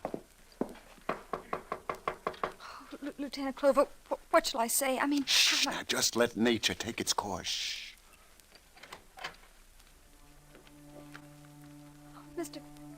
Mr. Freeling... No, Ruth. Not Mr. Freeling. There's something I've decided to tell you at last. You see, I'm... Daddy! Ruth! Daddy, I've known all along. Ruth, oh, my darling. Lieutenant Clover. Oh, Danny, how can I ever thank you? Oh, Lieutenant Clover, yes, you've been so wonderful. Don't thank me. Thank Solomon.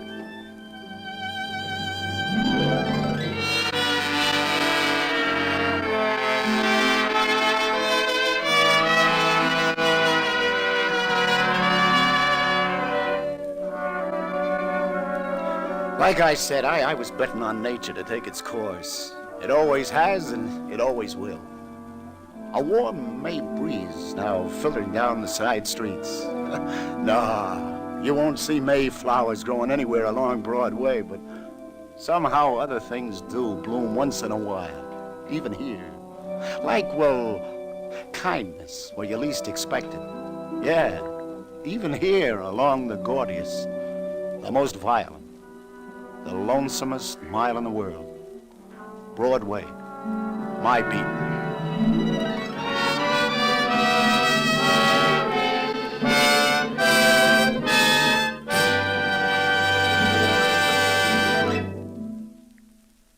Columbia has just brought you Broadway's My Beat, with Anthony Ross as Detective Danny Clover. Jean Carson was Sally, Nancy Franklin was Ruth, Charles Penman was Jennings, and Julian Noah was Judge Summers. Others in the cast were Paul Luther and Art Carney. Today's broadcast was written by Joseph Roscoe, produced by John Dietz, and directed by Bruno Zerato, Jr. The musical score was composed and conducted by Robert Stringer. This is Bern Bennett speaking.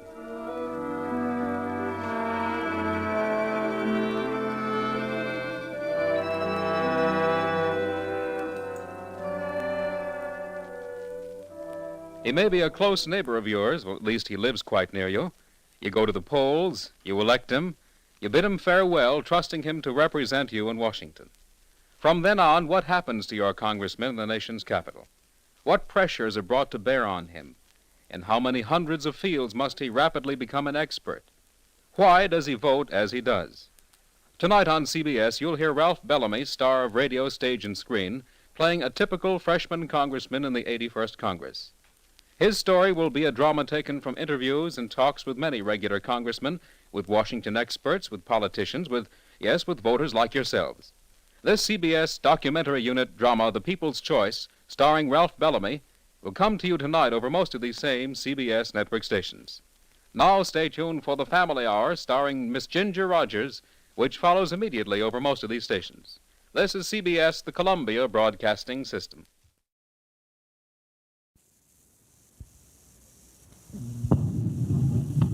Broadway's My Beat.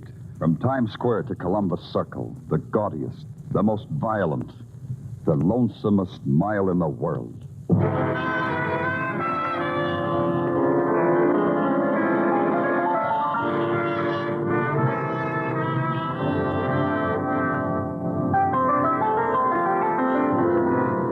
Broadway's My Beat, with Larry Thor as Detective Danny Clover.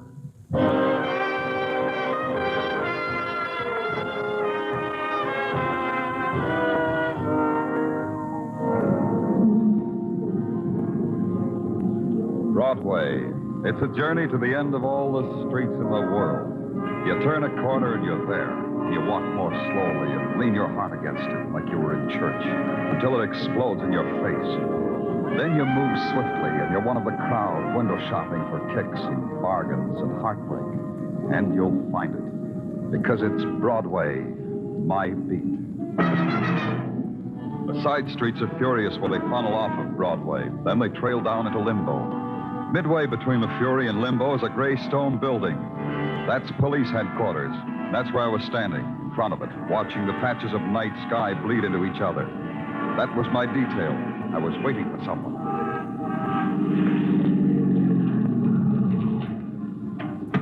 Hi, Danny. Oh, Sergeant Ellis. How are things upstate? Oh, great. You know Officer Quinn, don't you? He drove Tommy and me down. Sure. How are you, Quinn? Fine, Lieutenant. Why don't you pull up in the parking area over there? We'll meet you in the squadron for coffee a little later. Sure thing. Well, why don't somebody ask me how I am? I served half my sentence. That makes me a semi-approved citizen, don't it? You look okay to me, Tommy. Haven't changed since you were 16. Danny, I've known you a long time. You lie. Sing Sing doesn't agree with you. It's Sing Sing. You inhale and exhale. It's the only way you know you're living. So, I make a deal. What kind of a deal, Tommy? No. I'm saving it for the DA. After we talk, the DA and me, I got a feeling the state's going to forget all about my manslaughter rap and let me out of Sing Sing for good. Uh-huh. And to you, too. Look, kid, when I finish spilling, some of the choicest names in the choicest circles are going to be doing things they never thought they could do before. Like getting sentenced, like breaking rocks, like making license plates for automobiles, like making... Stash it, Tommy. Here, Lieutenant, I'll take off these cuffs between Tommy and me. There you are, Danny. Tommy's your prisoner. Danny, that car! Tommy, don't be a fool. Come back here. Let's get him, Ellis. Ellis. Danny! Ellis. Oh, no. I just got through parking the car and I heard... What happened? Quinn, go upstairs and put Tommy Mannon's description on the wire. I want the whole city dragged for him, and I want him found. And I want him brought to me. Do that, Quinn. Sure, but how about... How about what? Sergeant Ellis. He's dead, isn't he, Danny? Dead.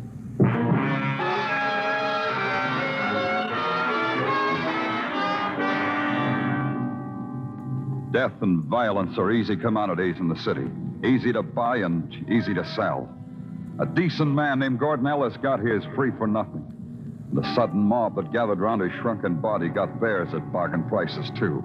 Headlines on the house, criminal escapes, cop murdered. And the sick taste was in my mouth. I just stood while the headquarter boys did what needed to be done. Then I went back to my office and locked the door.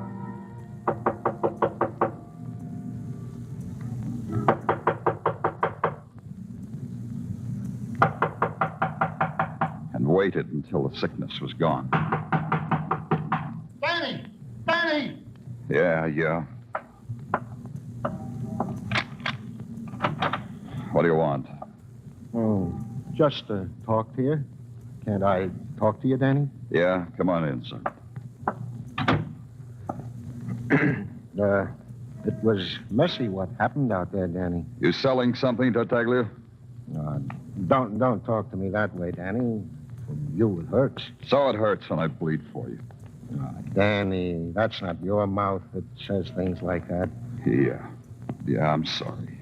Apologies are also not necessary. What happened could have happened to anyone, not just you. I was clumsy, and a man's life dropped into my hands. Tartaglia, get me the file on Tommy Mannon, everything, even the dust it's wrapped in. Okay, Danny, okay, in a minute.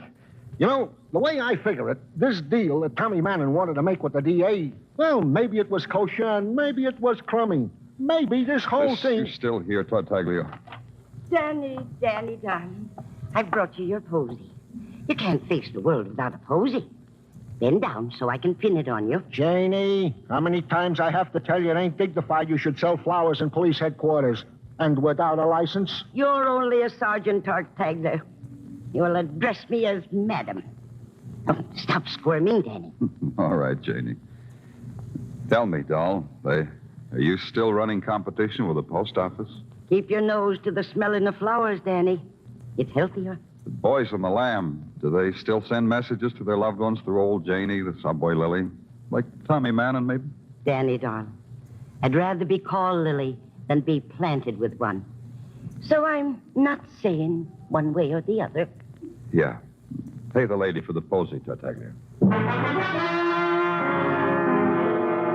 Outside of headquarters and across the rooftops and down in the roaring avenues, the city had already grown restless for the nighttime. It was a time of big noise and prowling and secret laughter. And somewhere inside of it, and part of it, Tommy Mannon, hoodlum. Tommy Mannon, hoodlum. And I was living this piece of my life just for him. So I was prowling, too. And there was a place to go, a white marble house that overlooked the East River. It was on the other side of a world. A precise pattern of house lights strung like tinsel against the dark. The precise butler who opened the door and tilted his finger at the precise angle toward the waiting room. The decor of opulence that makes its own particular breed. And the precise amount of time that went by before the greeting from mine host. Danny Clover. How nice. Won't you join us? We're in the library.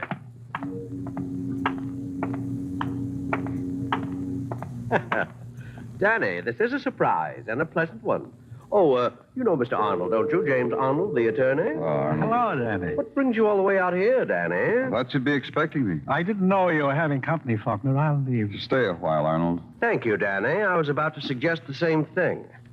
Now, why have I the honor? Had any other visitor lately, like Tommy Mannon? Why should he come here? He's a wandering boy. You might be keeping a light in the window for him.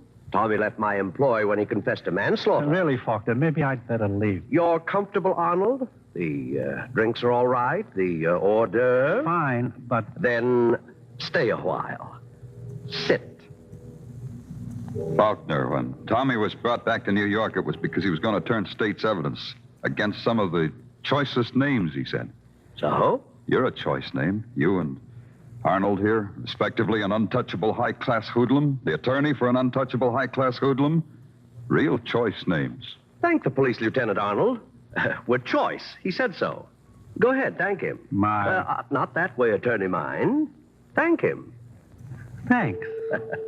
That's better. Go ahead, Danny. I think your gunsel shot down a policeman and helped Tommy escape. But such a tactic would constitute a felony, Danny. I think that Tommy's being brought to town was a dodge.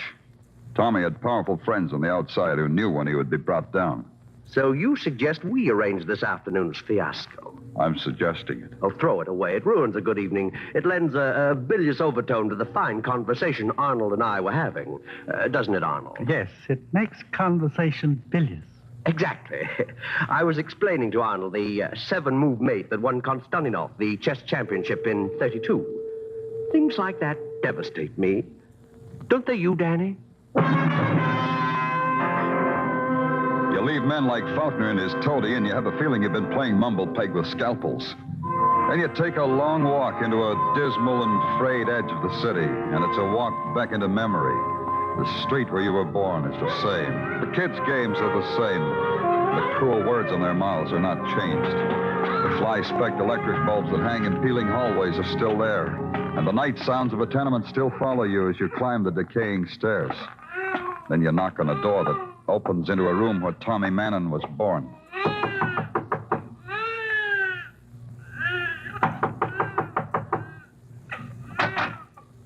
It's late. What do you want? Mrs. Mannon? I might be. You're peddling something, it's late, and you come to the wrong place. Wait, I just want to talk to you. Don't you remember me, Mrs. Mannon? I stopped remembering a long time ago. I'm Danny Clover. So you are. Face is cleaner than when I saw you last. How old were you, Danny? 10? It won't take long. Could we step inside? We can talk here. Inside would be better, Mrs. Mannon. All right. Go on in. Who is it, Mrs. Mannon? Who's your gentleman caller, Mrs. Mannon? Hello, Mr. Mannon. Oh, I know you. You're Danny. Danny Culver. You're the cop who let my boy get away. Have a drink, Danny. You've been wonderful to my boy. Come on, Danny, have a drink. No, don't mind him, Danny. He means no harm. He's a drunken sot, but he don't mean no harm. Go back to your bottle, Mr. Mannon. I'll do that thing, dearie. I'll just do that. You want to know if Tommy's been here, don't you? Has he? When you were a kid, did you ever hear it said Mrs. Mannon was a liar? No. Then you'll believe me when I tell you this. If Tommy so much as put foot in this house, I'd throw him back into the gutter he wallows in. That's no way to talk about Tommy. Tommy's good. Tommy's smart. Smart. I drink to my boy, Tommy. Then maybe you'll get a word to your smart boy, Mr. Mannon. Tell him we want him. Tell him we want him bad enough to hurt him. Good night, Mrs. Mannon. I went back to Broadway for only one reason. I was hungry. And eating alone is the loneliest time a man can have. On Broadway, there's always people. You can watch them and make up your own stories. Stories that didn't have murder in it. I dawdled over spud nuts and coffee, made up my stories, then hit the street again. Part of it hit back at me, and it had the smell of lavender and a bit of old Irish lace in it. Danny Clover. Why, Janie, have you been following me? The post office business is blooming, Danny. Here's a posy for you. You've already pinned one on me today, remember? Ah, but this is a very special posy. Here, take it. Thanks, Janie. I've always wanted a cornflower. I got it from a florist who says he's a dear friend of yours. Thank him for me. You thank him, Danny. He doesn't live too far from here. You could get a cab. 2620 West 10th Street. First floor back. Oh? For whom do I ask? Ask for Tommy. Go quickly, Danny, dear. And ask for Tommy Mannon. 10th Street was a quarter of an hour away, and number 2620 was a hole in a block long of piled red bricks. First floor, walk back, and you know when you come to the end of the hall when you can't quite walk through the final shadow. Tommy. Tommy Mannon. Open up, Tommy. It's Danny Clover. There was Tommy Mannon, all right. But his status had changed. He wasn't running anymore. He was seated in a wooden chair in front of a wooden table, peeping almost slyly over a bowl of waxed fruit. I walked over to him, put my hand on his shoulder. Yeah, it was Tommy Mannon, all right. And his status had really changed. He wasn't living anymore.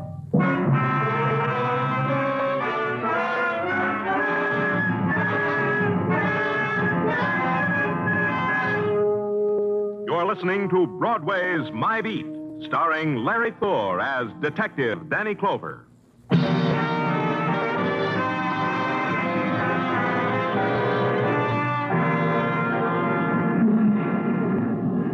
At 9 o'clock in the morning, Broadway is a 5-minute stopover for 1 million people. For these people, it's the 5 minutes that are important. It gives them time to adjust themselves to the world. It's assuring. Translux assures them that there's been a change in the weather. And the headlines assure them that the daily murder has taken place. The tabloids yelled, "Cop killing." There was a piece in the item about me, continued on page 23. On page 23, it said that I was standing right there when Officer Ellis was killed. I didn't know who did it. In my office at headquarters, a police sergeant named Tartaglia had a word for it. Would you mind repeating that, Tartaglia? Huh? Never mind. You got the date I asked for? Oh, sure, Danny. Okay, brief it to me. Yeah, Danny, yeah. On June 17, 1944, Tommy Mannon confessed to beating up and killing one John Westfall. Uh-huh. This was what is known as the aftermath of a drunken brawl. Mannon was convicted of manslaughter. End of brief. Real brief, huh? Yeah, it ran about like that. And the other thing, Tartaglia, about the newspapers, you fix that? Oh, yeah, I fixed it, Danny. Like you said, not a word to the newspapers about finding Tommy Mannon dead or alive. Especially dead. Okay. The coroner's report? Yeah, I briefed that, too. Like this.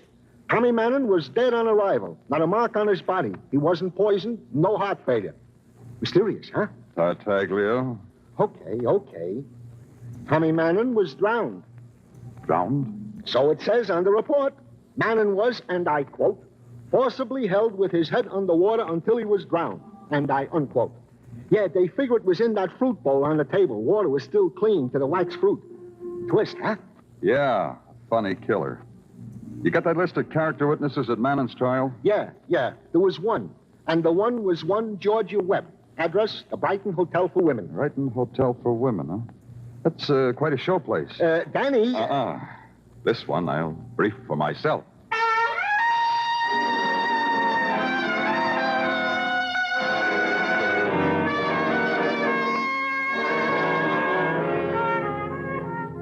The Brighton Hotel for Women stands at the edge of the park. From its blood-granite threshold, you can watch the old men playing at bowls on the green. Through its plate glass doors, you look in on a pink plush world. A world of plaster cupids and crystal chandeliers with electric candles and mirrors. The reflection of mirrors. The room clerk is a crone in taffeta and tobacco-stained fingers who points you to a satin-tufted elevator. And the 5th floor is a hallway lighted with rails of fluorescent lamps. Some doors stood open.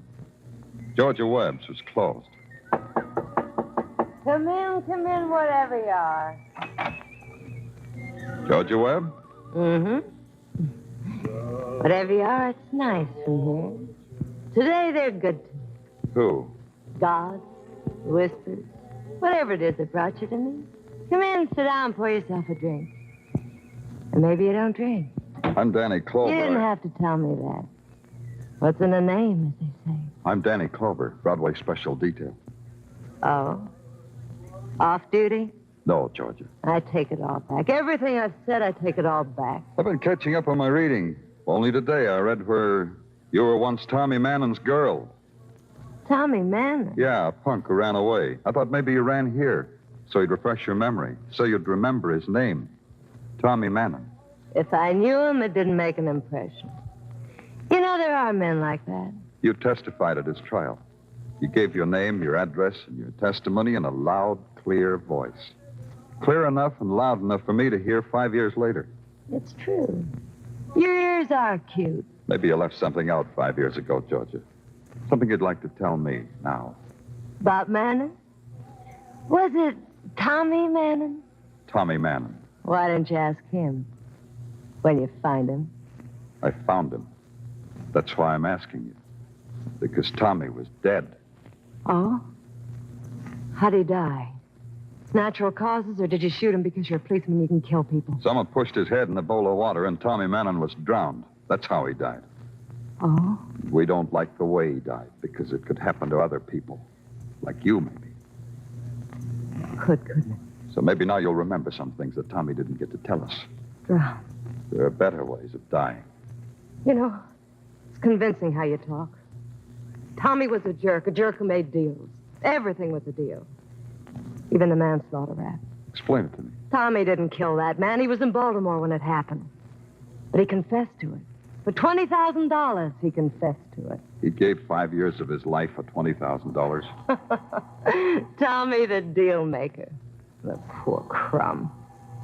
Why doesn't somebody answer that phone? They will. Let's go over it again, Georgia.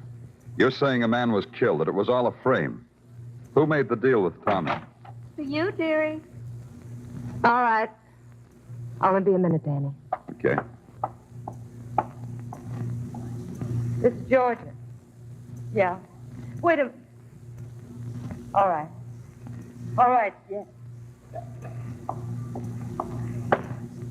You can go now, policeman. Your time's up. What? Get out. Everything I told you was a lie. All the talk I made, it was no good. That phone call have anything to do with it? Yes. You ask me, and I tell you yes. They told you not to talk anymore. Who told you that? A man who likes it when people are dead. Now you understand why I've got nothing to say to you. You understand nothing you can do or think of can make me talk to you. Yeah. That's how it is, Danny boy.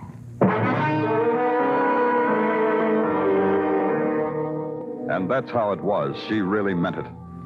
It was noon when I left the Brighton Hotel for women. I told myself I could think better if I walked. When the walk was over, I might as well have taken a cab. Nothing came, no answers to anything, no progress, except that I was back at headquarters. In the first floor hallway, there's a bulletin board listing sheriff sales, police details, and used radios at a bargain. There was a man looking at it. He saw me and moved his lips over his teeth. This was supposed to mean he was smiling, which was supposed to mean he was glad to see me. Hello, Lieutenant. Remember me? James Arnold, isn't it? Faulkner's attorney. Yes, Faulkner's my client. You mean you work for him? You're his flunky. Mr. Clover, I work for many people. My association with Faulkner is neither more nor less intimate than my association with my other clients. Understand, I work for many people. You've been wondering what I'm doing at police headquarters? I'll be frank with you. I haven't given you a thought. I know. That's how I affect people. Can we talk? Aren't we? Of course. I mean in private. This is private. Of course. So talk. Of course. Good things could happen to you, Lieutenant. Every night, Mr. Arnold. Every night, I say, let good things happen to me. Now you know a secret. Fine things, Lieutenant. Like silks and satins, like me. People are interested in you and want the best for you. People want that. What people? People. Nice people who want to see you get along. Mind if I interrupt? Of course, interrupt. It's about Tommy Mannon, isn't it? Of course. Now, Go on. It isn't much. The nice people don't know what happened to Tommy. They don't want to know. They want this case closed as if Tommy were... Dead? Dead. They want this case closed. You can arrange it. Then nice things will happen to you. I'll try, Mr. Arnold. I really will. Splendid, Lieutenant. The nice people will be happy. You too. Goodbye, Mr. Clover. Yeah.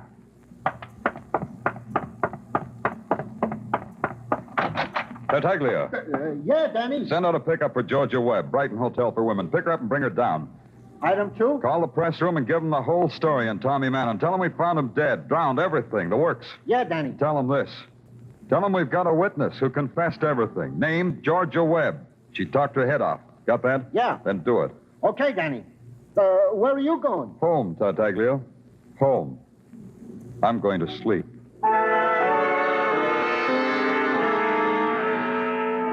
When I got home, the landlady had left 2 things for me. A bowl of matzo ball soup and a manila envelope. They both looked inviting, so I tried the envelope first. $5,000. The nice thing that Arnold had promised would happen and became so fast to such a nice round sum. What more could a man want out of life? $5,000 in a dish of matzo balls. I ate the soup, kissed the landlady, put the $5,000 in an envelope addressed to the DA, pulled a chair over to the window and sat there, watching the city burst into fragments of electric flame. I must have sat there a long time, because when I awoke, the night had a new shadow. The shadow of a man named Faulkner. I brought you the morning paper, Danny. They got your name all over it, splashed in red ink. Oh, I knew I'd make it someday. Thanks, Faulkner. Here's a nickel for your trouble. Red ink would be blood in the later editions, Danny. Oh, rotten place to sleep. In a chair. Like some coffee? You can think better if you have coffee. And light. They tell me you're a man of virtue, Clover. Gratitude's a virtue. So whoever told me lied. It hurts you whenever people lie to you? It hurts me when a man of virtue's ungrateful. You shouldn't have booked Georgia Webb. You shouldn't have made her talk. You shouldn't have taken my $5,000. I've been naughty, haven't I? I have one question for you, Detective Mine. One little question. Your gun gives me 3 chances. I'll guess in 1. You want to know what Georgia told me? Possibly. Possibly it doesn't matter. But tell me anyway. You're bluffing, Faulkner. Your act is precious. Is that the word? But you're bluffing. You're scared to death. So? Tell me why. Explicitly. Because your life depends on Georgia. Only I've got her tucked away where you can't touch her. Explicit, huh? Put away the artillery, Faulkner. It would be deemed ungracious for guests. Come in. Hello, Danny. Oh, you already have a visitor. It's your counselor, Faulkner. Happy day. Come in, Arnold. But now I don't have to come in. You already know what I came to tell you. Tell me anyway. Why, only that Faulkner is your man. The man who killed the policeman. The man who killed Tommy Mannon. Are you insane, Arnold? Watch him, Danny. He's dangerous. Are you double-crossing? I told you he was dangerous, Danny. He would have killed us both. Yeah, you shot him good the first time, Arnold. Why did you waste another bullet?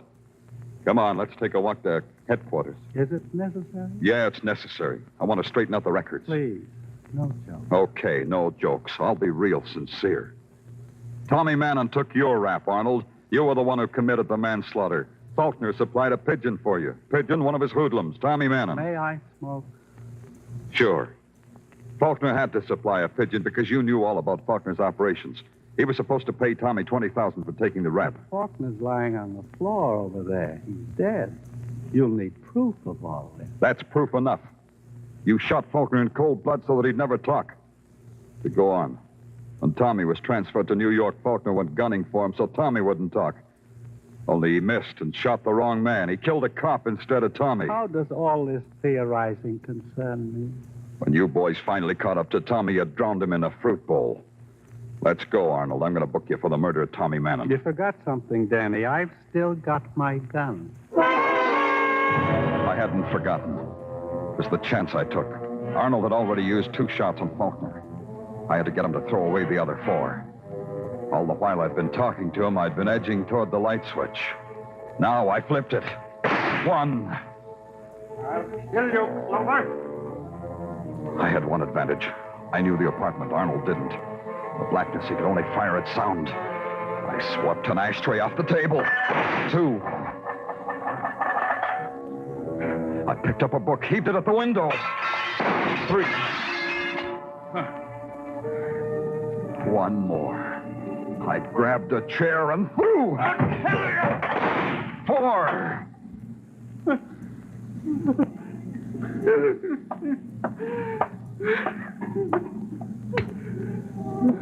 Okay, Arnold. Like I said, let's get you booked for murder.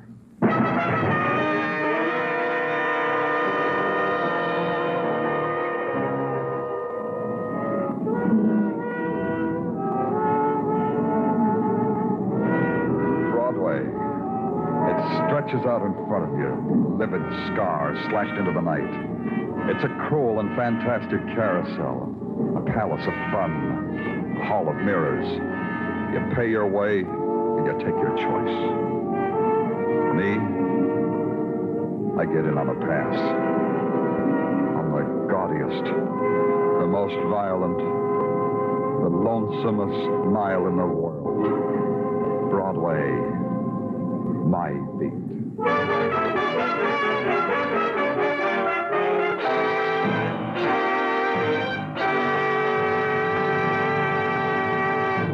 Broadway's My Beat stars Larry Thor as Detective Danny Clover and is written by Morton Fine and David Friedkin. The musical score was conducted by Wilbur Hatch, and the program was produced and directed by Elliott Lewis. The cast tonight included Jane Morgan, Peggy Weber, Doris Singleton, Charles Calvert, Joe Kearns, Herb Butterfield, and Sidney Miller.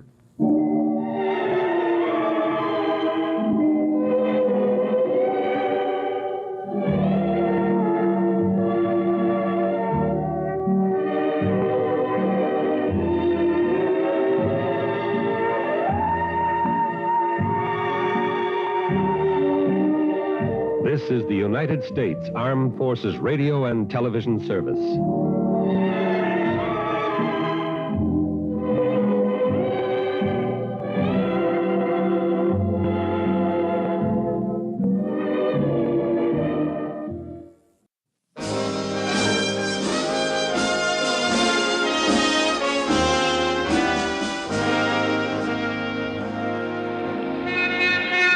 Broadway's My Beat, from Times Square to Columbus Circle, the gaudiest, the most violent, the lonesomest mile in the world.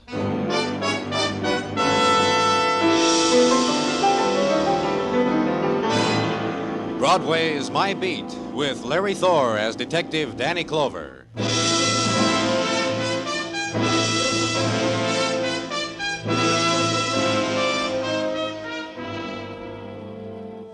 The summer evening flows gently over Broadway, and the carousel sounds of the street's carnival begin.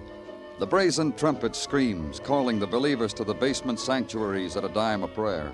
The barkers of the night shout their spiels into passing ears, and the rustle of perfumed silk rides the June wind. You're shoved and pushed and mauled, and there's no bitterness because the taste of night melts in your mouth. You ride the rides, walk the midway, toss the hoop to win the Cupid. You try not to notice the plucking at your sleeve, but finally you turn. Your palm is crossed with violence. You hold on to it until the man in the tweed jacket and the gray flannel slacks takes it away from you, gives death back to the other man, its owner, sprawled across the silk sheets of his bed, the blood from his bullet wound draining the sleep out of him. And because blood like that can stain the reputation of an exclusive apartment hotel, the man in tweed makes a suggestion. I offer it in all modesty, Mr. Clover. A mere suggestion. This can be... What, Mr. Tracy? What can it be? Handled discreetly, of course. You can do that. You have the power, the know-how. Keep it out of the papers. Treat the frightful mess with velvet gloves. Anything else? Nothing more I can think of at the moment. Not that I can bring to mind at the snap of your fingers. That's good. Now you can do something for me. Understand me, Mr. Clover. Managing this place is all-consuming. I spent years at school, here and abroad, learning the quirks, the ins and outs of the profession, All that education, maybe you can spell out for me the murdered man's name. Did I forget to introduce you? Pity. The fellow over there on our bed was once Frank Dunn, a bartender, of all things. A rather crude chap, I thought. But genteel enough to pay the tab in this slick joint of yours. They do bartenders like Dunn well at the trade winds, I hear. The club on West 52nd? I wouldn't know where the place was. Do you mind? Tell me more about Dunn. Well, he appealed to the female of the species, shall we say. They called on him constantly, at all hours. Tonight? Difficult to say. But do you not detect the faint odor of a lingering perfume? The aura a woman leaves? Pardon, I'll rid us of that. Never mind, I'll get him. Hello? Hello? Frank? Would you put Frank on the line, please? Frank just stepped out. Could I give him a message? Who are you? Why do you answer for Frank? I know he's there. Does he not wish to speak with me? Who is this? Who shall I say is calling? No. No, there is something. This is not the way Frank would have it with me. Hello? Hello?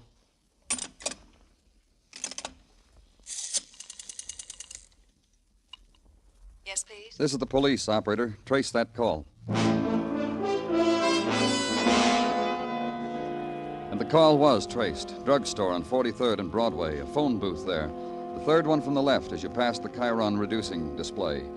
Only who knows who's been using the phone, the clerk in the white coat asked me. You don't have to have friends in Washington to use the phone, mister. You need a dime, that's all. Anyway, what was she, a spy or something? So if that's all, he had work to do. He left. So did I.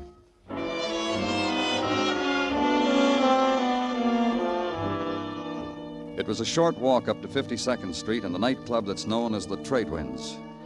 Outside, a beach boy in a custom-made loincloth said aloha and pointed inside. And inside, a beach girl said aloha and offered her nose to be rubbed, which came with a cover charge, the price of admission to tropical paradise. And it was. Even to the tropical birds playing tropical games and singing their sad songs in huge cages of gilded bamboo.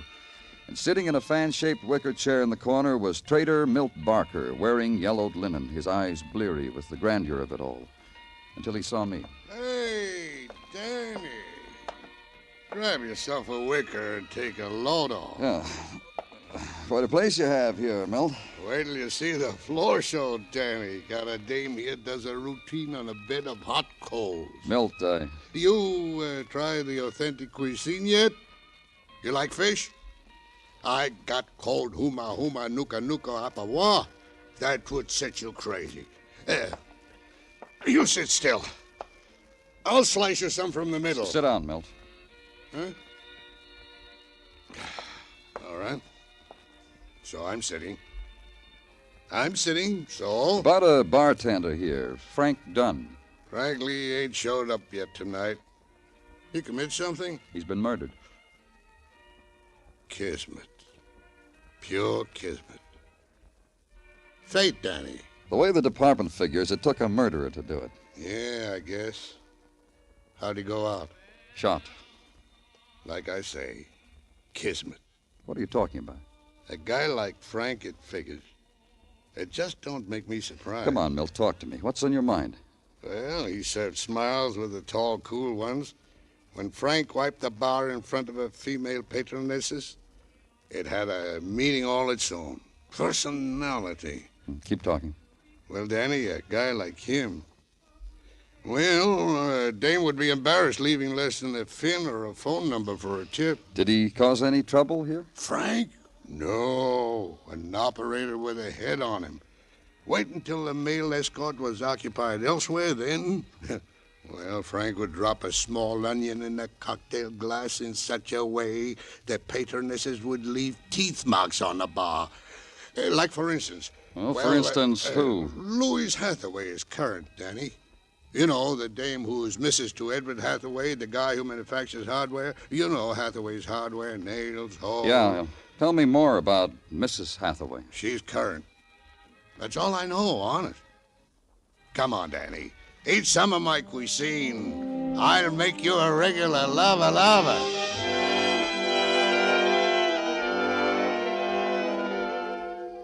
And so, as the surprise pink spotlight dimmed slowly over Trader Milt's paradise, I heaved a sigh for the regular lava that would never touch my lips, and bid a fond farewell to the land of the Huma Huma Kuka Nuka Apawa.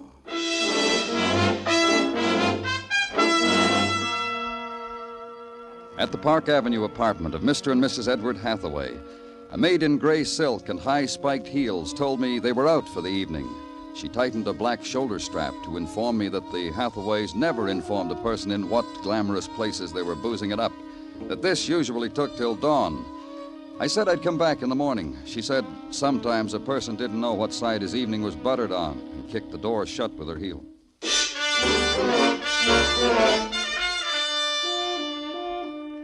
I guess I didn't wait the polite and proper interval after dawn because the girl who opened the door to me this time was still yawning. Another thing, the long night had left no scar on her kind of beauty. Can't it wait? Whatever you want, can't it wait? You're Louise Hathaway? Uh-huh. Sleepy Louise. Tired Louise. If you weren't a stranger, you could rock me back to sleep. I need it so. I'm from the police, Danny Clover. Oh, you're the one Celeste told me about. Celeste the maid. What do you think of her? She thought much of you. Come on in. Tell me about it. Celeste's in bed. I let her stay because we dragged her out of it when we came in. Couldn't find the keys. You know how it is. But I'll drag her out again to whip up some eggs for us, if you like. No, thanks. Big night last night, huh? Ah, the biggest. You've built a lovely city here, officer. Lovely and fair. And at night, it glistens. Frank Dunn, was he a part of the night? You just played the only sad note there is, officer. Frank wasn't in it. Not anywhere. Why do you play a sad note like that to me? Because he's dead. Murdered. I don't think I'd ever let you rock me to sleep. You're cruel. And Frank, what about him? I wouldn't know about him, wise man. Once it got bad and I tried to... Frank winked, grinned, splashed whiskey on my dress. That's all, huh? Just a clumsy bartender. So much more you'll never know. Once I was at the Trade Winds having dinner with hubby mine, and there was a phone call for me, and I took it, and it was Frank calling me from the bar. And hubby mine didn't know why I suddenly turned happy. He had sense enough not to ask. Your husband knows how you felt about Frank? I don't know. I don't care. I always made him tip Frank a lot of money, take him with us after he was through work. Well, it's going to be cheaper for hubby mine with Frank gone. And for me, such a high price, I don't mind telling you. Will you wake your husband, Mrs. Hathaway? I want to talk to him. He's awake. You can talk to him at his factory. Hathaway's Hardware Incorporated. Always the first man there. Sleeps an hour after I've kept him up the night. And off to the factory. Off to make a bed of nails for me. Just stay here in case we want you, Mrs. Hathaway. So you can talk more to me about Frank? It'll be a pleasure. Deep and fair. A pleasure. Any time.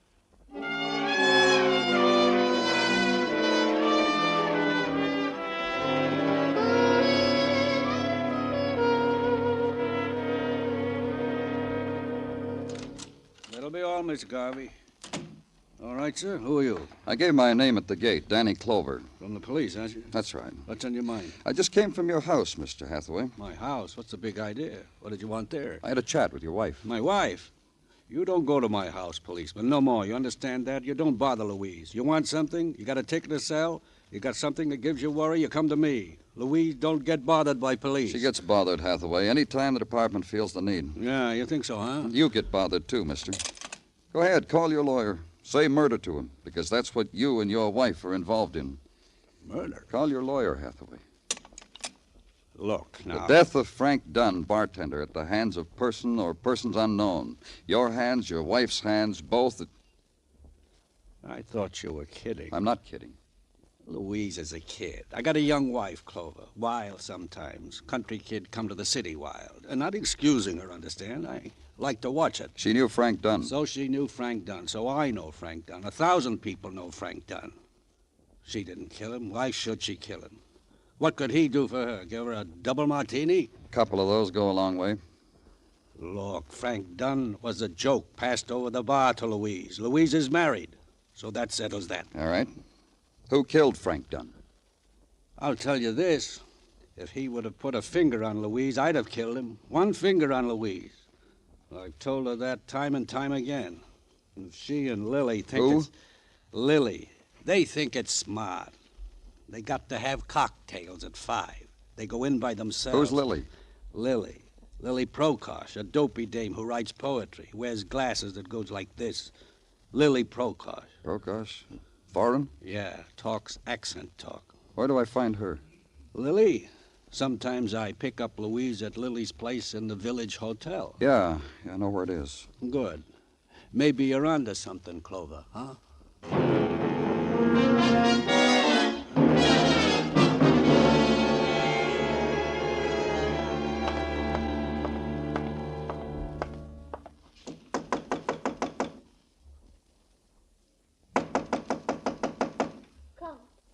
Come, please.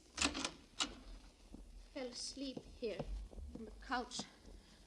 I dreamed. Lily? It was painful. I opened my eyes and the knife was in me.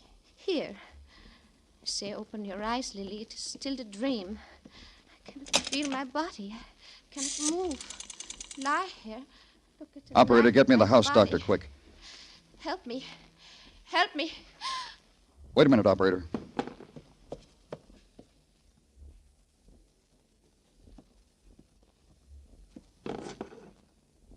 Never mind, operator.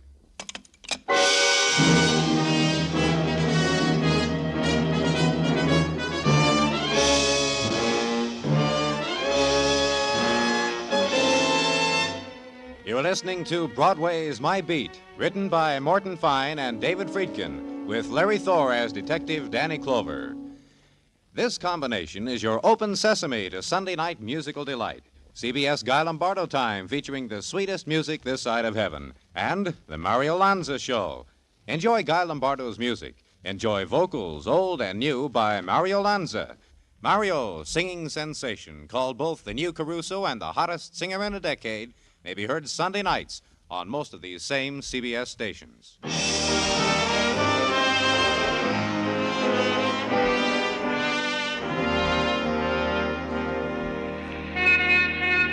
The nice thing about Broadway, the good thing, the reason why you run the rest of the way until you get there, is that Broadway never lets you down.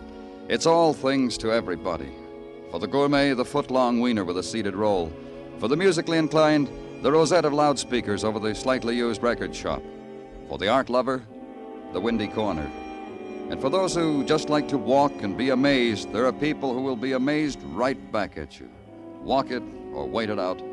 The day's 24 hours long, kid. Take that dream along. It'll happen to you, one way or another.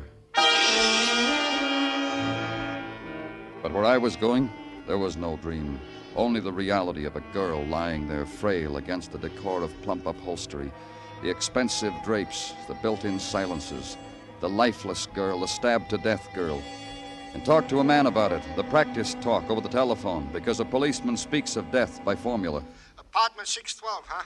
Yeah, I got it, Danny. The door to the suite was open when I got here. The girl's name is Lily Prokosh. Okay. One who called Frank Dunn when I was in Frank's apartment. I'm pretty sure of that, Gino. Anyhow, coroner, lab boys, the works. I'll talk to you later, Gino. Lily? Lily, it's me. Lily. Oh. Oh, I didn't Come on know. in. Oh, that's all right. I can come back later. I'm from the police. Come on in. Come on, come on. Who are you? Police? Why, I... Lily! What happened to you, Lily? What did they do to you? Are you somebody to her, husband or brother? I live across the hall. It's the first time I've ever seen her this close. The first time I've ever knocked on her door. I had a little speech. I was going to tell her what my name is. What do you know about her?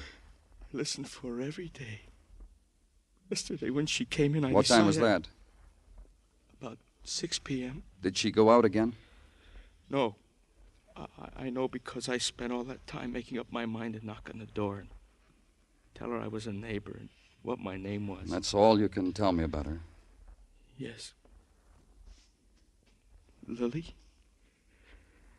Lily, listen to me. My name is Harry. Harry Lynn.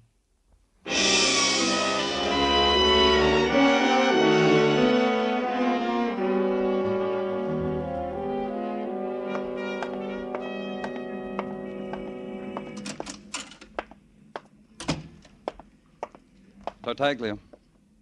Tartaglia. Huh? Oh, it's you, Danny. The way I was standing here in the corner daydreaming, I'm not surprised I did not hear you come in. Dreaming? Because of the talent I discovered only last night in our little 6-year-old girl, Aida. Oh, tell me about the talent. Oh, Danny, the way my little Aida plays the piano. Plays good, huh? Oh, not only good, Danny, but she plays the piano underhand. What? And by ear. By ear. Gino. Yeah, Danny. Did you run down that stuff I asked for on the phone? Goes without saying. What'd you Danny, this is the only comment? It's not important. What did you get, Gino? Yeah.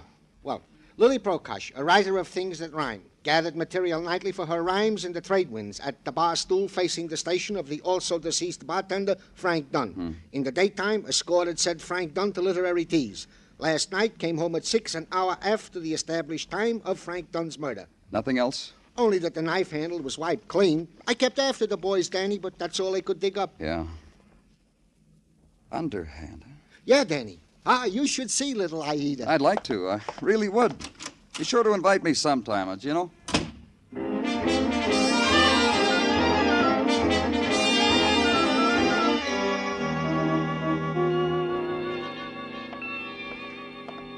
I see the wicker chair is still open, Milt. Danny, sit in it, kid. 2 nights, I see you each time. To what is due this sudden harvest of Danny Clover? Not that the trade wind ain't humored, but to what is due? You know a girl named Lily Prokosh? Names don't register with me, Danny, unless for a reason. Is there a reason? A tall girl, blonde, harlequin glasses. Spoke with a little bit of an accent. The one who wrote lousy sonnets on my napkin? She was a poet. The one who always comes in here with Mrs. Hathaway? That one, Danny. Well, what about her? You tell me. Lily Prokosh and Frank Dunn. Hey, yeah. Yeah, what? The other day. What are you talking about? The other day, yesterday, the day Frank met his kismet. She was in here with Mrs. Hathaway about 5:30. Asked for Frank. I told her he wasn't to work yet. I started to tell her where Frank lived, but she said never mind, she already knew. Left. And then what? Then what? Yes, she left. Left Mrs. Hathaway with a martini at half-mast. The poet walked out. To see Frank? Yeah. She bumped Frank, huh? A doll like her. What do you know?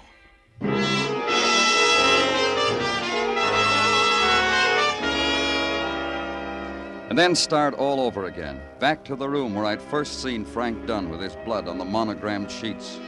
Back to the room where this particular set of violence had begun to shape itself. And touch once more the things that had belonged to a man who had been well loved.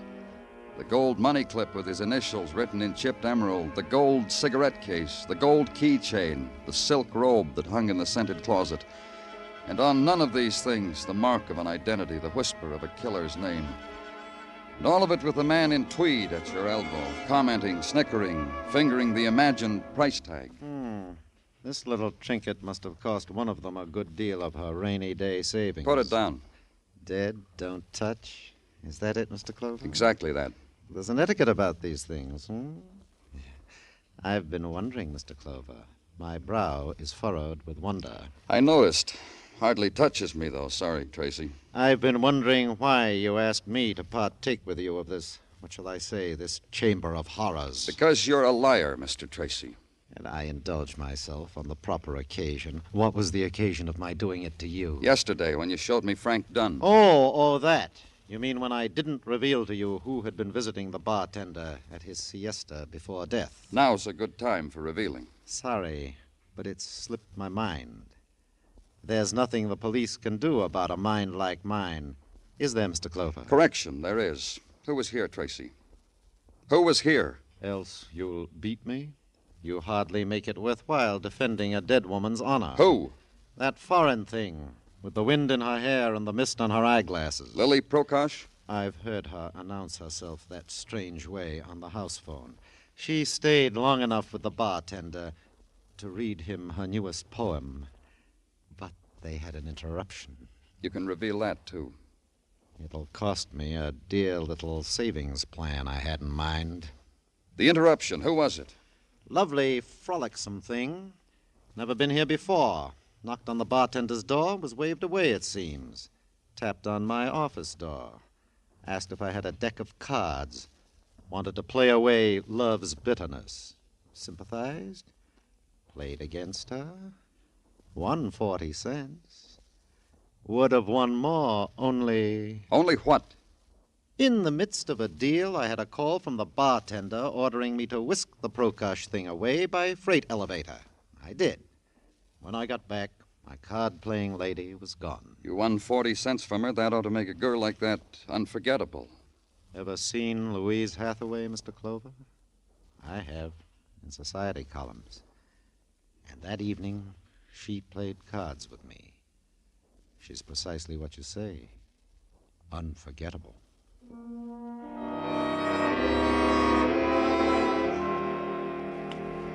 And walk the night streets and try to figure, why did Louise Hathaway call on Frank Dunn and, not being able to see him, content herself with playing cards with a hotel manager?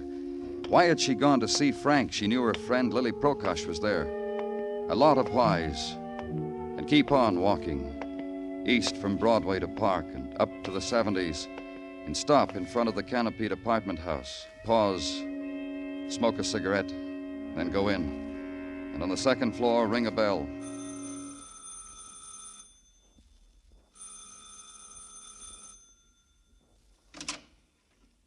What do you want? Hello, Mr. Hathaway. I told you before. Let's go inside. You can tell me all over again. Thanks. Who is it, Edward? That cop. Yeah, me. Oh, hi. See, Mr. Clover, I stayed as put can be. I'm glad you did. That'll make it easier. What are you two talking about? Oh, we've got secrets, Edward. Yeah. About Frank Dunn. Oh, Danny, Edward knows all about that. Look, Louise and I were playing chess. Chess, huh? You know a lot of games, don't you, Louise? All the ones that are fun. Did you have fun losing 40 cents yesterday to that hotel manager? What's he talking about? What am I talking about, Miss Hathaway? Louise. Stop it. Darling, listen to me. Let me handle this. Take your hands off me, Edward. Louise. You knew Lily was with Frank Dunn. Why did you go there, Mrs. Hathaway? Why? That's right. Lily was my friend. I didn't want to see her get into any trouble. I told you to let me handle it, Louise. Stop it. Stop it. You see, like I told you, Mr. Clover, she's wild. Louise, you're in a little trouble now. Let me handle it. Take your hands off me. Can't you understand? Take your hands off. Oh, I'm sorry. I lost my temper. I didn't mean to slap you. Hardware man, fat man, bald man, nothing man. Jump. Jump, Edward. Louise, don't make me lose my temper again. Why don't you jump for the man, Edward? You do everything else I want you to do. Tell the man what you did for me, Edward. Crazy. What are you talking about? About murder. About murder, Edward. You once told me something, Mr. Hathaway. You said you'd kill anybody who laid a finger on your wife. Yes, he told me, too, over and over again. That's why you always followed me, Edward. That's why you followed me to Frank Dunn's apartment house that night. Shut up, shut up. And Frank wouldn't even look at me. He sent me away, Edward. And you killed him all because I spent an hour playing cards with a hotel manager. I was never with Frank, Edward. Never. But you killed him for me. Go ahead. Jump for the man. I followed you. I always followed you. I couldn't stand it. You're going to see that man. Take the hardware man away, Mr. Clover. You, too. What? For killing Lily. You couldn't have Frank. Lily was luckier. So you killed Lily. Oh, no, Edward did that for me, too. Didn't you, Edward? Didn't you, Edward? No, I didn't. I followed you to Lily's. Her door was open, wasn't it? I saw Lily after what you did to her. Oh, you don't know what you're saying, Edward. Listen to me. You love me, Edward. I'm going to have to sign a confession, Louise. What I just said about following you to Lily's, I don't have to admit that. Sign my name to it. I could deny I ever said it. I don't know whether I will or not. I'll have to think about it. I love you.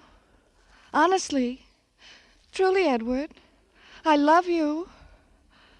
Jump, Louise. Jump. Jump.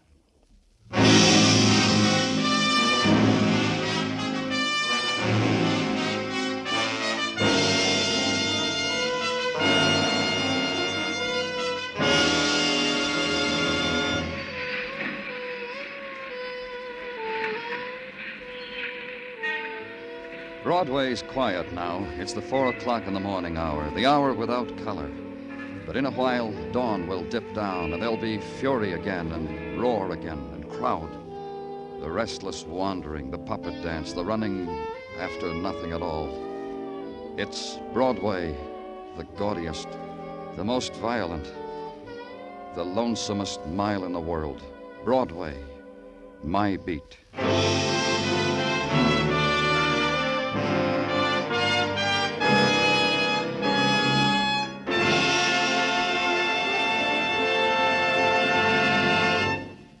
Broadway Is My Beat stars Larry Thor as Detective Danny Clover with Charles Calvert as Tartaglia and Jack Crucian as Muggavan. The program was produced and directed by Elliott Lewis with musical score composed and conducted by Alexander Courage. In tonight's story, Mary Jane Croft was heard as Louise, Herb Butterfield as Edward, Joe Granby as Milt Barker, Edgar Barrier as Neil Tracy, and Gladys Holland as Lily Prokosh. Just once around the clock aboard the second hand for Singin' Again, an hour of comedy, music, and cash for the CBS listener who can identify the phantom voice. Jan Murray is your host, Judy Lynn, Alan Dale, the Riddlers, and Ray Block supply the music. Stay tuned now for Singin' Again, which follows immediately over most of these same CBS stations. Bill Anders speaking. This is CBS, the Columbia Broadcasting System.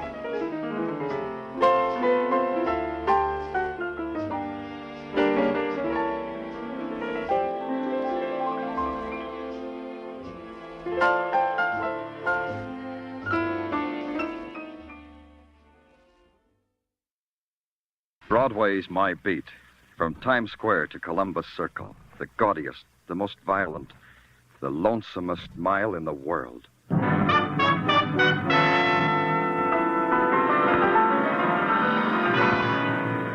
Broadway's My Beat, with Larry Thor as Detective Danny Clover.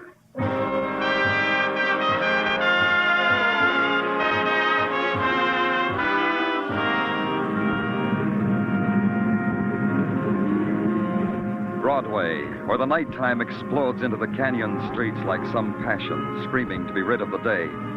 And the night is a backdrop for a million fragments. Neon and roar and melting shapes and shocks and the clots of crowd. It's a fury that sweeps you up and holds you close, then throws you in the gutter of your own choice. It's Broadway, my beat. At 2 o'clock in the a.m., Broadway is laughing itself to death. It's a time for doing either one of two things. You nod to the bartender for another one, or you buy the papers and go home. Me, I bought the papers, but I didn't go home. Back to headquarters and write out a report on a visiting convention delegate with a wayward buzzer. It had to be done. I owed it to the taxpayers, because the taxpayers had supplied me with a sergeant named Tartaglia. Them convention delegates never give up, do they, Danny? Nope, never do. You know, I never forget what happened 3 years ago, the time I went to a convention. Tell me later. Answer the phone. Yeah, Danny. Sergeant Tartaglia speaking. What? Wait a minute, I can't understand you, lady. Well, What? What is it? Some dame on the phone, laughing, crying all at once. I can't make out heads or tails. Well, let me have it. Yeah, here. Danny Clover speaking. I'll be dead. I'll be dead. Who is this? Dead. Oh, hurry, please. Please, hurry, please. Well, pull yourself together. I can't understand what you're trying to say. All right, I'm trying. You see, I'm trying. Well, sure you are. Now, talk to me. Tori Jones, that's my name. Tori Jones. Good. Talk slowly. Yes. Tell me where you live, Miss Jones. In the village. Greenwich Village, 1112 Bank Street. Please. Don't say it again, Miss Jones. I'll be right there. Go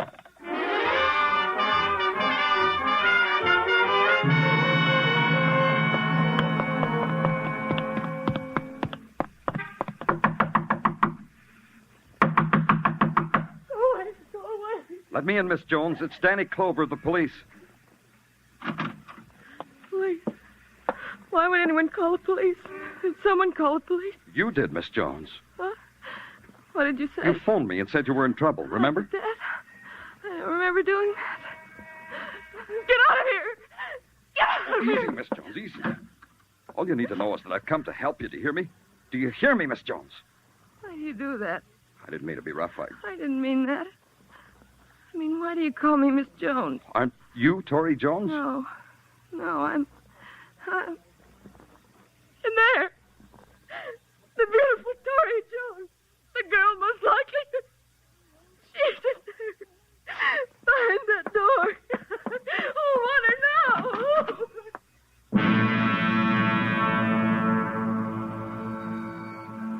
Her body hung from a tarnished light fixture with all its bulbs blazing down on her golden hair. And the thing that held her suspended and moved her like a puppet in a slow waltz-like circle was a scarlet sash of silk wound once, twice, 3 times about her throat. A draft from an open window somewhere ruffled her dress, and it was a dance you watched, a slow, dignified, stately dance to the rhythm beat of horror. And on her face was the terrifying smirk of the violent dead. She's in there, isn't she? I didn't make it up. I didn't dream it. Tell me she's in there, policeman. When did you find her like that? A minute, a year, 100 years before you came. I just got home from a date, and he kissed me at the door. I went in and called to Tori. She didn't answer. And I went into the bedroom to see if she was asleep. She wasn't. She was like that. Like that, with that horrible smile. You live here, then? I'm her roommate. Tori's roommate. I'm the plain one, Beth Stafford, the plain one. Tori called me about 15 minutes before I got here. Was she with anyone? Pull yourself together. Was she with anyone tonight? Can you tell me that? I don't know. Leave me alone. I don't know. I think she had a date. Tori always had dates. Every night of her life was a date. Where's she from? Who are her people? I never asked her. All we knew about each other is what happened to us in this room. The phone calls, the meals, the screaming you hold in. Where did she work? At Sterling Incorporated. She was a dress model there. Sterling Incorporated, huh? Okay. I'll want you to stay here, Beth. You won't go away. All right. I could send a doctor. Do you want me to do that? I'll be all right. Just get rid of that. And I'll be all right. Mr. Clover, Yes? girls like Tori always end like that. Don't they? Don't they, Mr. Clover?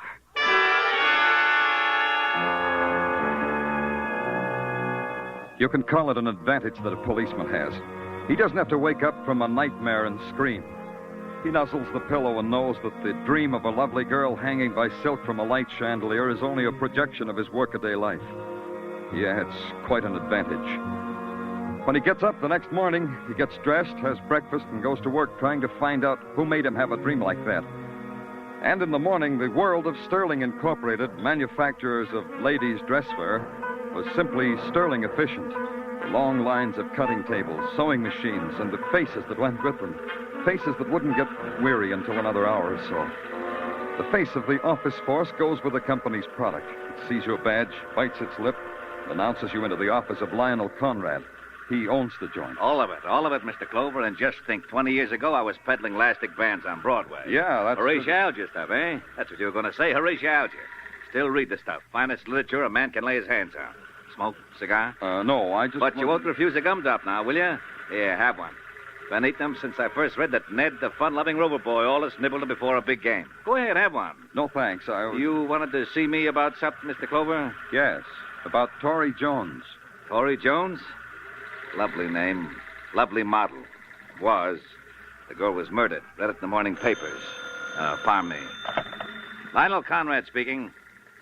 Yes, dear. Yes. But you know you have trouble getting into a size 42. All right, I'll bring it home with me. Goodbye, dear. My wife, Mr. Clover.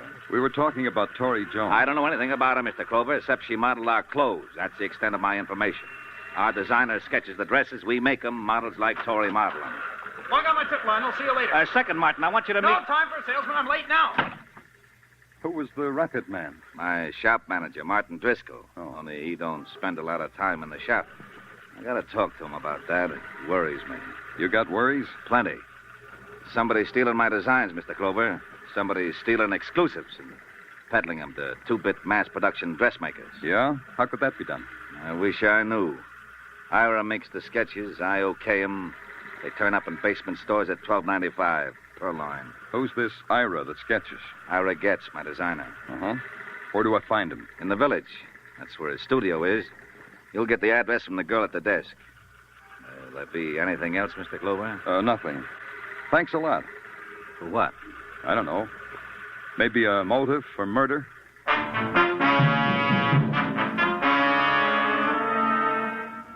At the Greenwich Village studio of Ira Getz, a tired Venus in homespun linen, emerald toenail polish, and long chains of Indian silver that jingled, jangled, lifted a turquoise-studded hand, strangled a yawn, and in pure green burnt, Told me Ira was having lunch at the Flamingo cafeteria, only a pearl's throw away. She fell asleep while she was talking, so all I had left was the Flamingo cafeteria. The Flamingo, 7th Avenue's haughty answer to the left bank. The delicate poets eating chopped herring like it was snails and wine. The girl athletes lobbing Freud and insults across their littered trays. And the fellow who's learning French off a phonograph record. You are looking for someone or something, mon ami? A man named Ira Getz. You know him? Do I know him, the gallant asked. Of course I know him. Who doesn't know Ira? He's working. Il travaille. Where is he? Over there, mon ami, at that table near the wall, surrounded by his usual coterie of sycophants. Oh, thanks. Il n'y a pas de quoi. Oh, I said it, Stephen, I said it. It's abysmal what Dolly is trying to do. Can you imagine acting like that about Picasso? Oh, that's great. Pardon me, are you Ira Getz? Don't interrupt while I'm talking. Dolly, stunning craftsman, but by what right? I'm Danny does he Clover of the presume- police, Mr. Getz. Maybe you want to talk to me, huh? Police? Fair weather sycophants, Mr. Getz. They needn't have left on my account. Maybe it's because we have nothing in common with the police. Nothing to talk about, Tori Jones, we could make conversation about her, couldn't we, if we tried? All I know about Tori is that I sketched her in things I created. This creating, it pays well? Well enough. What are you getting at? Your boss tells me your designs are being stolen. Does that bother you? As long as I get paid a living wage, nothing bothers me. Isn't that how it is all over? You could add to your income by selling your drawings twice to a competitor of Sterling Incorporated. Tori could have found out about it, and you could have... Murdered her? I don't think so. No. Converse some more, Mr. Clover. Were you ever out with Tori? No. It can be checked, Mr. Clover, was it? Who passes in your drawings at Sterling? Lionel Conrad? No, Martin Driscoll does that. As a matter of fact, I gave him my spring collection only a little while ago. Oh? Where is he now? Philadelphia, probably. Business trip. Don't look so sad, Mr. Clover. He'll be back in time to dress for the opera tonight. Anything else? No. Tell your coterie to come back, Ira. They'll love it. Now you're a martyr. It became a matter of routine. I grabbed a loose detective named Muggavan and gave him a detailed description of Martin Driscoll, planted him at Penn Station, and had him check all the incoming trains from Philadelphia. Muggavan was conscientious. He called in every 40 minutes with no word. He got sadder all the time. But at 5:40, there was a lilt to his voice. Driscoll was back in New York. In fact, he was in his apartment, and Muggavan was waiting outside. In 10 minutes, I was outside, too. Hi, Danny. Hi, is he still upstairs, Muggavan? No, that's him getting in that cab over there. The guy in a top hat, white gloves, and tails. Well, he's a little early for the opera. Mr. Driscoll! Mr. Driscoll! He didn't hear you, Danny. Maybe not. Thanks, Muggavan. Go home. I could have stopped him with my siren. I could have, but I didn't. If Mr. Driscoll were going to the opera, he was going too early, and he was going by way of the third act overture. His cab headed downtown and east toward Greenwich Village, so I followed. It swung into 8th Street. Me too. Then it stopped in front of the studio of one Ira Getz. I passed it, parked a half block further down, and waited. A 2-minute wait, enough time for Driscoll and Getz to have a long handshake. Then I entered the doorway of the apartment house. It was that 2-minute wait that ruined everything. The shots came from Getz's apartment. When I got to the door, all I could hear was a lot of pain. I'm hurt. Yeah. Not too bad. Help me. What happened? I don't know. Ira and I were talking, and someone... See, through that open window. Somebody shot through. Yeah. Where's Ira Getz? There, at the piano. There. Aren't you going to call an ambulance for me? For Ira? We need help. Not Ira. Not anymore. He's dead.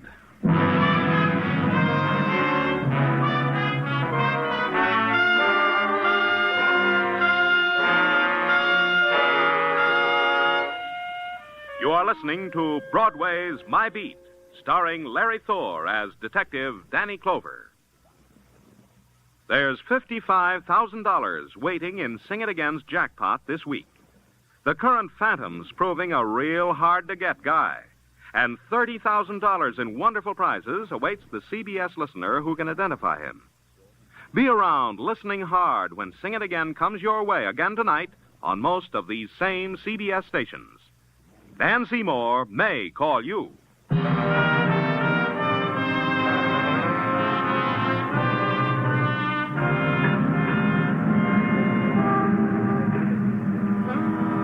There's this about Broadway. It wants everything neat and in place. A word misspelled on a spectacular can stop traffic. A girl with a run in her nylons, likewise. The scream of the loudspeakers has to be adjusted, just so. And the deep, anguished weeping in a darkened doorway, not too much. Even death and violence have to meet Broadway standards. Broadway weighed the death by hanging of a golden girl named Tori Jones, balanced it against death by bullets of a designer named Ira Getz. Found they measured up and gave it its seal of approval. Artist and model murdered. Grade AA. The wounding of a man named Martin Driscoll, that was okay, too. Broadway waited outside the emergency hospital to see how it came out. I waited inside for the same reason. You're a lucky, lucky man, Mr. Driscoll. It's only a flesh wound. A little more to the left, you'd be a dead duck, as we say in the profession.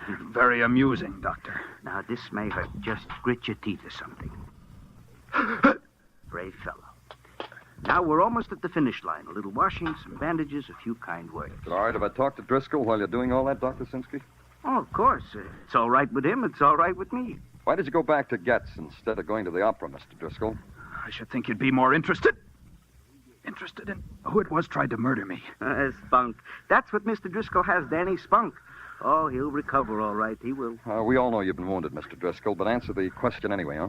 Why did you go back to Getz? Well, there was something about his drawings that needed correcting. You didn't have the drawings with you? No, but Getz would know what I was talking about. The mutual understanding of co-workers, Mr. Clover. Exactly what happened before the shots? I think I told you that. Tell me again. I rang Ira's bell. He came to the door. We talked about the drawings. I heard a shot, several shots. I had this sudden, terrible pain in my side.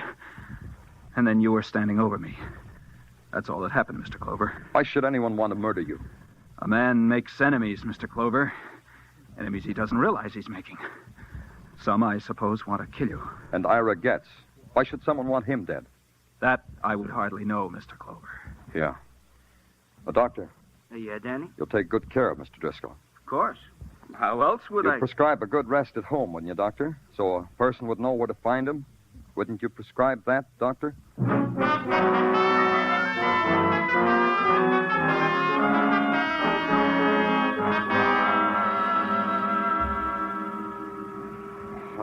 Confusing, huh, Tartaglia? It's a cookie. A what? What I'm holding under your nose, a cookie. Mrs. Tartaglia whipped them up on her mixmaster. A bagful. Have some, Danny. Everybody offers big goodies. Oh, yeah, thanks, Tartaglia. Real good.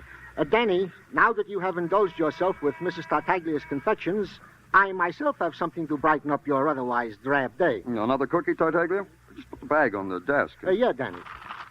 It's about the gun. Well, tell me about the gun.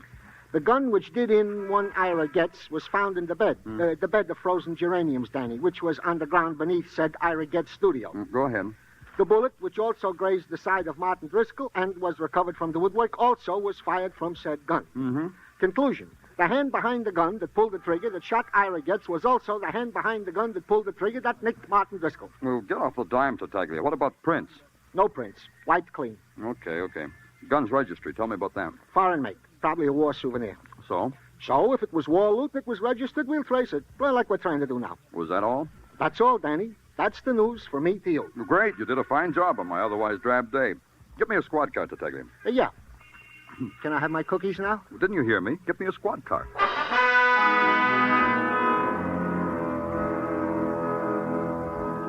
You drive slowly back to Greenwich Village. Slowly, because you want to think. But the images of violence dance in your brain, and you can't think. You breathe a sharp December wind, and it cuts a pain in your lungs, and it brings you back. And you know that violence walks the streets of the city. And the shape of violence is weird and grotesque. Stolen designs. A man lying near a piano and the blood flowing out of him. A girl with a scarlet sash deep in the flesh of her throat. And finally you're there to talk to a hysterical girl And you hope the hysteria is gone because something has to make sense. It's good to have someone to talk to, Mr. Clover. I haven't talked to anyone since Tori. How are you, Beth? Are you all right? Sure, I'm all right. I want to ask you some questions, Beth. Try to answer them as simply as you can. Don't I always, Mr. Clover? I even did the night. What questions? You knew Tori maybe better than anyone else. It's the way I knew her, Mr. Clover. Who would want to kill her? I can tell you that. I wanted to kill her. Over and over. How many times I've wanted to do that. Over and over. Why, Beth? Look at me, Mr. Clover. Look at me. Isn't it plain? Isn't it? Go on, Beth. Let it spill out, all of it. Everything I ever wanted, she had. It's like in the movies, isn't it? The Princess and the Ugly Duckling. Clothes, presents, men. Men who called for her, took her out, showed her a good time. What men, Beth? Oh, big men, important men. Like who? Like... I'm not going to keep it back any longer. I don't owe him anything. He never even looked at me. He called for Tori, and I might as well have been the rug or the floor. He never even looked at me. Who, Beth? Why, Lionel Conrad, president of Sterling Incorporated. Even the night Tori was... He hardly spoke. Conrad took Tori out the night she was murdered? Yes. It's all right if I tell you that, isn't it, Mr. Clover? I don't owe him anything now, do I? Where's your phone, Beth? Over there, under the doll. What'll they do to him, Mr. Clover? Sergeant Tartaglia speaking. Danny Tartaglia. Get Lionel Conrad. Bring him to my office, quick. Got that? Yeah, Danny. Lionel Conrad, your office. Quick. Got it.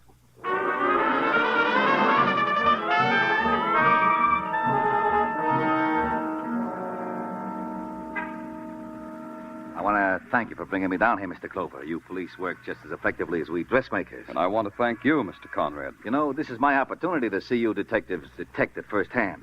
Nick Carter stuff, huh? Got a shelf full of Nick Carter. Broadens the mind like Latin. I want to ask you some questions. Questions, eh? Fine. Great. Just fire when you're ready. You're married, aren't you, Mr. Conrad? 22 years. How often did you have a date with a model named Tori Jones? Huh? Answer me. Look here. Answer me. What about Tori Jones? I refuse to answer. I know my rights. I've read enough books to know all about them. Me too. I'm going to book you for suspicion of murder. Mr. Clover, Mr. Clover. Yeah? I gotta get out of here. Come here. Sit down. Sit down and talk to me. I said talk. Lionel, the fun-loving Conrad boy. Your playing around doesn't concern me. It's who it was with. Suppers. Shows. That's all we did, Tori and me. Go on. I love beautiful things. Tori... I wouldn't know. She wasn't beautiful when I saw her. Tori dead. Yeah. Who did it? Who did it, Mr. Clover? Did you? Beautiful. Once she kissed me. Why didn't you tell me about Tori before? I couldn't. Don't you see? Nobody likes to get mixed up in a murder, Mr. Conrad. Not even a murderer. My wife, my business. Yeah. No other way to say it, I guess. Your wife, your business. The whole thing. 22 years. A mess. I didn't kill her. Maybe. Sure, I can understand why you didn't come to us. As a human being, I can understand that. But I'm a cop. And right now, you're in a lot of trouble. Right now... Yeah, Tartaglia, what is it? More news, Danny. What's on your mind? Come on. We traced the gun. To whom? To this guy right here, to Lionel Conrad. Book him. Let me tell you something. Book him for murder. Call the DA The gun was stolen. It was stolen from me. Get him out of here, Tartaglia. He's for the DA. Come on, you. But the gun was stolen. I didn't do it. I didn't. Why didn't you tell us about the gun? Because of what you're doing to me now, accusing me of murder. What are you trying to say? I knew it was my gun that killed Ira. The description of it was in the newspaper. Why shouldn't I have kept quiet about it? My fingerprints were on it. I haven't got a chance. Come on, mister. Let's go. Hold it, Tartaglia. What? Bundle Mr. Conrad up and put him in a cab. Send him home, Tartaglia, and charge it to the police department. Now get out of my way.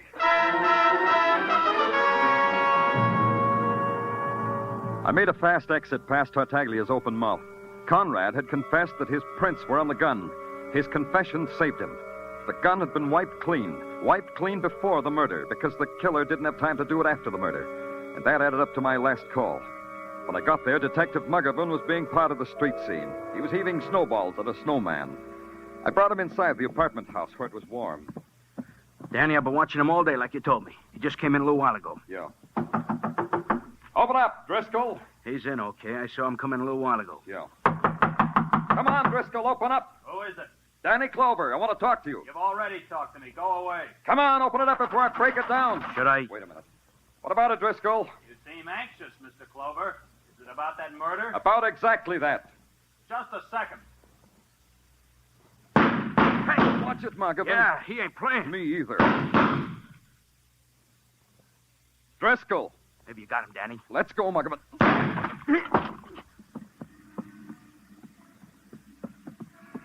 He ain't. Hey, the window's open over there. Yeah, the fire escape. There he goes up to the roof. Come and get me, Clover! Oh, careful, Muggavan. Watch the snow. It's slippery.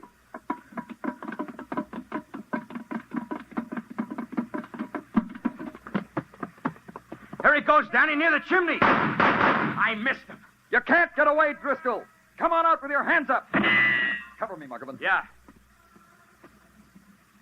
I'm coming after you, Driscoll. Come on! You coming, Driscoll? You coming? Well, Driscoll? Okay, Mr. Clover. Okay. Okay, Driscoll, now we'll talk. Talk away, Mr. Clover. Talk away. It isn't finished between you and me. Not finished. Easy, Driscoll, easy. I want you to hear when I talk. Every word, every word. That's good, Driscoll. Let's keep it that way. I'll kill you yet, Phil. Like you killed Tori Jones, like you knocked her out and hung her by the throat. You're dribbling at the mouth, Mr. Clover. You waited for her, didn't you, Driscoll? You saw Conrad leave and you waited. And she saw you and called me. Then you walked in and murdered her. Why would I do that, Mr. Clover? Why? There has to be a motive in murder, doesn't there, Clover? I got that, too. You killed her because you knew. She knew you were stealing the designs and peddling them to Conrad's competitors. That was easy for you, wasn't it, Driscoll? The important man, the loyal employee, the manager. You left out a thing, Clover. Who tried to kill me? Who tried to murder me? The man who shot Ira Getz. That was you. I think you're insane, Clover. You asked someone in the office who I was, so you knew it was a policeman tailing you to Getz's apartment. So you killed Getz because he wanted in on your little larceny. And then you shot yourself and heaved the gun out the window. How do you know that? Because you wore gloves to go to the opera. Only you wore the gloves to hold a gun to kill a man. That's why there were no prints on the gun. None at all. It's a tricky one, huh, Danny? Yeah. Yeah, that's how it was, Mr. Clover. Exactly. Put the cuffs on him, Muggavan. I don't want to hold him anymore. He makes my hands dirty. Okay, Danny. Hey, let go of me, Driscoll. Let go. If you try to shoot me, officer, you'll kill your detective, too. Danny, he's right. I can't get at him. Driscoll. All right. I'll let go. Catch me, Mr. Clover. Catch me. Let's get him, Muggavan. Driscoll, what?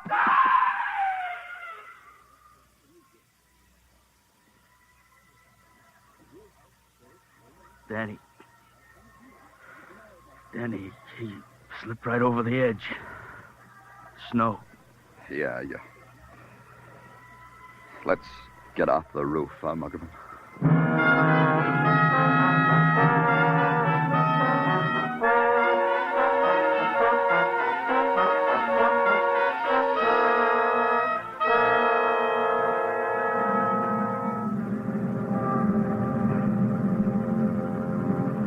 In the midnight cold, Broadway is a wasteland.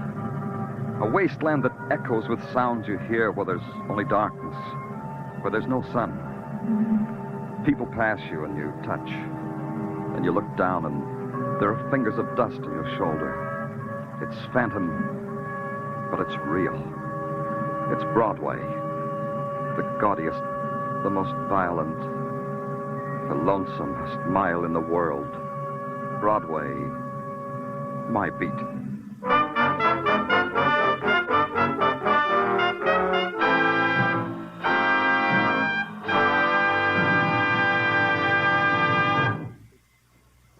Broadway's My Beat stars Larry Thor as Detective Danny Clover and is written by Morton Fine and David Friedkin. The musical score was composed by Alexander Courage and conducted by Wilbur Hatch, and the program was produced and directed by Elliott Lewis. The cast tonight included Charles Calvert, Michael Ann Barrett, Virginia Gregg, Ed Begley, Elliott Reed, Jay Novello, and Jack Crucian.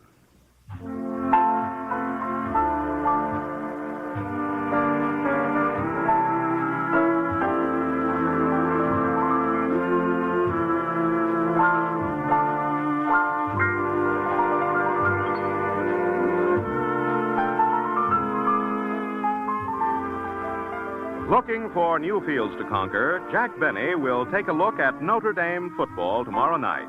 For Notre Dame's brilliant coach, Frank Leahy, will be Jack's guest. And who knows, Jack may end up as Nickelback next season. Mary, Dennis, Don, Phil, and Rochester will also be in the lineup. So don't miss Jack Benny's show with Frank Leahy as guest on all of these same CBS stations tomorrow night. Stay tuned now for Sing It Again, which follows immediately on most of these same CBS stations. The Sing It Again gang will be here with famous tuneful riddle songs that total up to $55,000 in prizes.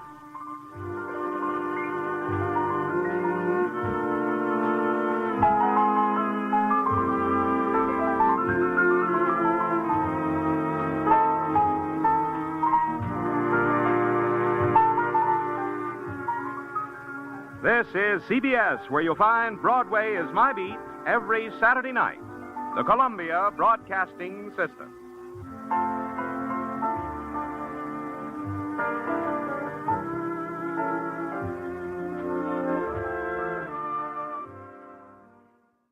This has been a RadioClassics.com presentation. Programs are copyright their respective owners. All rights.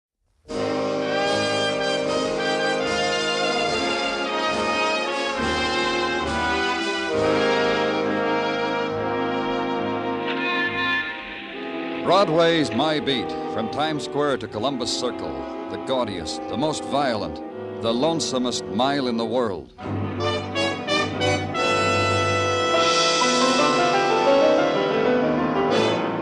Broadway's My Beat, with Larry Thor as Detective Danny Clover.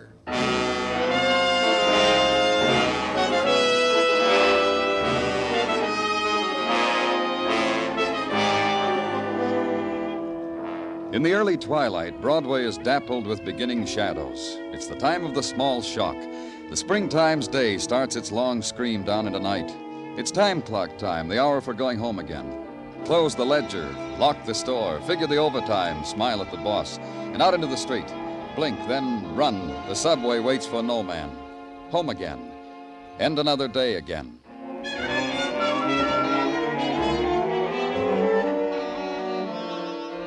But my day was just beginning, north on Broadway and to the east. Central Park around the 80s, and pushed through the crowd whose focus was a park bench that faced the street. All right, come on, break it up there, let him through. And Sergeant Muggavan tells you why you're there. Right over here, Danny. Stand right there near the bench. I found the knife. I didn't pick it up. Who's the boy? Paul Gilbert. Yeah. I haven't been home from school yet. Oh, you'll go home in a squad car, Paul. I promised him with the siren, Danny. Yeah, with the siren. What happened, Paul? How did the knife get there? I saw the man take it out of his own back and throw it down. And then the man staggered away. Did I show you this, Danny? All this blood? Wherever he is, he's hurt real bad. I want you to think for a minute, Paul. What did this man look like? Tall, I guess.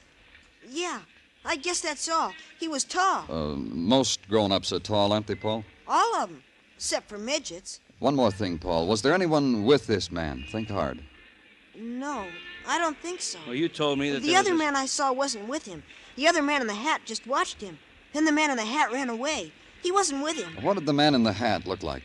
He had a hat. That's all I know. I got scared. I ran. That's right, Danny. Paul ran right into Officer Curcio on the beat. Almost knocked him down.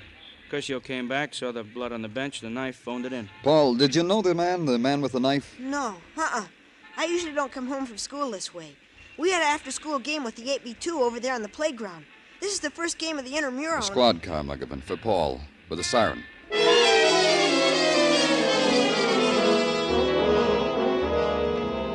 Then the careful tracing, the sifting through the shadows of a city, the dust of a city, the hiding places of a city into which a wounded man must crawl and lie for a time, and then wander in search of a kindlier place, a darker place, and leave behind him the trail of the wounded, the blood of his life.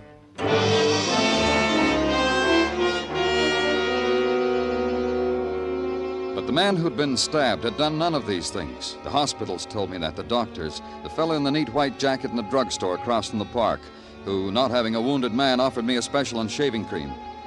Then the legwork of the man on the beat, harvesting the crop of those who had been at the scene of the crime, sorting them, packaging them, parceling them out to me, one by one. Look, mister, how many rides do we have to give you guys? I was calling on my girl. I brought her a box of chocolate-covered peppermints. She was beginning to understand me. We won't keep you long. You don't understand, mister. I don't stick close to my little bird. She busts out of her cage. I've known her to do that when I pop out 2 minutes for a corner newspaper. You were in the park this afternoon. Saw a man who was stabbed. Can you describe the man? I was never in no park where an unfortunate got stabbed. An officer took your name. You made him erase it, start all over again because he wasn't spelling it right. So you caught me in a lie. Can you describe the man who was hurt? Describe? Who got a chance to get close to him? Everybody pushing, shoving like it was a parade for a general. I'm lucky I got a peek at the top of his fleeing skull. Oh, that's all. Look, I want to explain why I lied about not being in the park. My girl, the bird, thinks I work for a living. It's a little white lie I used to keep her caged. That's all. You can go.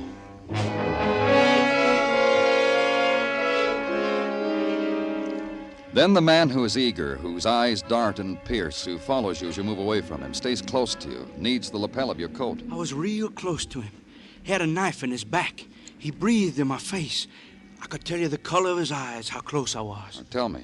Blue eyes, washed out blue, and no tears in them, no tears at all. No remorse for the evil doing that had brought wrath upon him. Blue eyes. What color hair? Dirty. A dirty color. All matted. No, it was blonde and shining. And there was a kind of light that shone about it. That's because he was dying. Dying in protest against all the wickedness that'll drown us all. A big man, a short man, What does it matter how he looked? I was close to him, I tell you. He reached out his hand to me, touched my hand, the tears on my face. Help him out of your office. Motion a policeman over. Watch him be gentle with the man. Take him away. And then motion for the next one to come in. Realize, of course, that you're imposing on my time. Not that I mind. It could be a welcome relief from those spoiled monsters I simper and smile at and diaper. You're a nursemaid, Miss Cram, is that right? Call me governess, and call me Virginia. Miss Cram doesn't sound like me at all, don't you think? You take the children to the park every day? From 4 to 5:30, except on rainy days. On rainy days, the children and I stay at home, and I'm permitted callers from 4 to 5:30. That's on rainy days. You told an officer you saw the man who was hurt. I was making conversation. I needed that to get those brats out of my hair. You didn't see him? I wouldn't have gone near him. But I can tell you who did see him, the looker. Who? The looker. All of us in the park know her. She sits in a window across the street on the 5th floor, watches every move we make every day. Sits there and watches. It makes you feel as if you're being spied on, know what I mean? 5th floor, in an apartment on 80th and 5th. Oh, you can't miss her. Just stand out in the street for a while. Her eyes will bore right through you. But on a rainy day... I know, you're permitted callers. That's all, Miss Cram.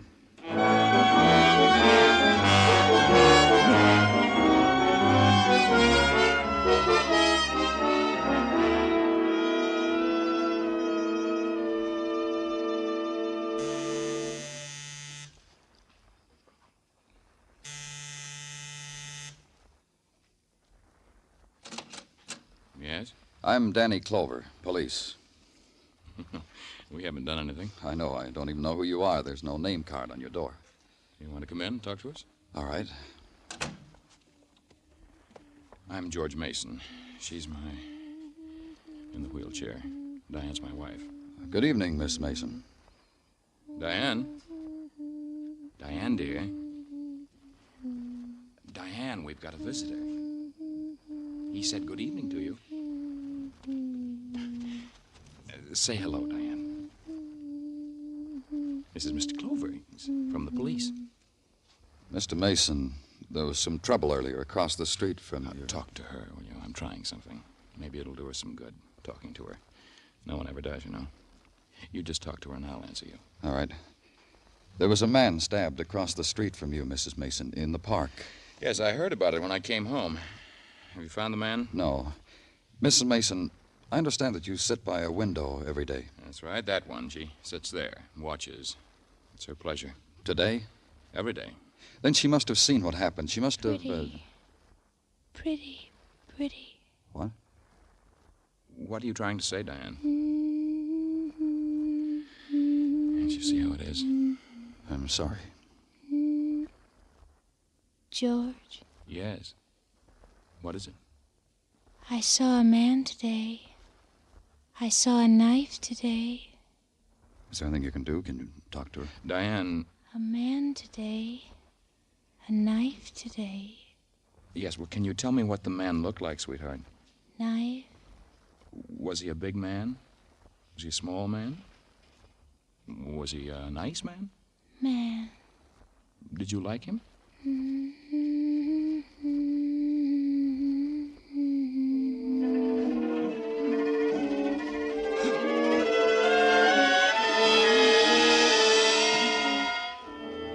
And try to erase from memory the eyes of the woman filled with the named terrors, the known terrors that dart and scurry, gnaw and nibble at the fleeting instants of serenity within her.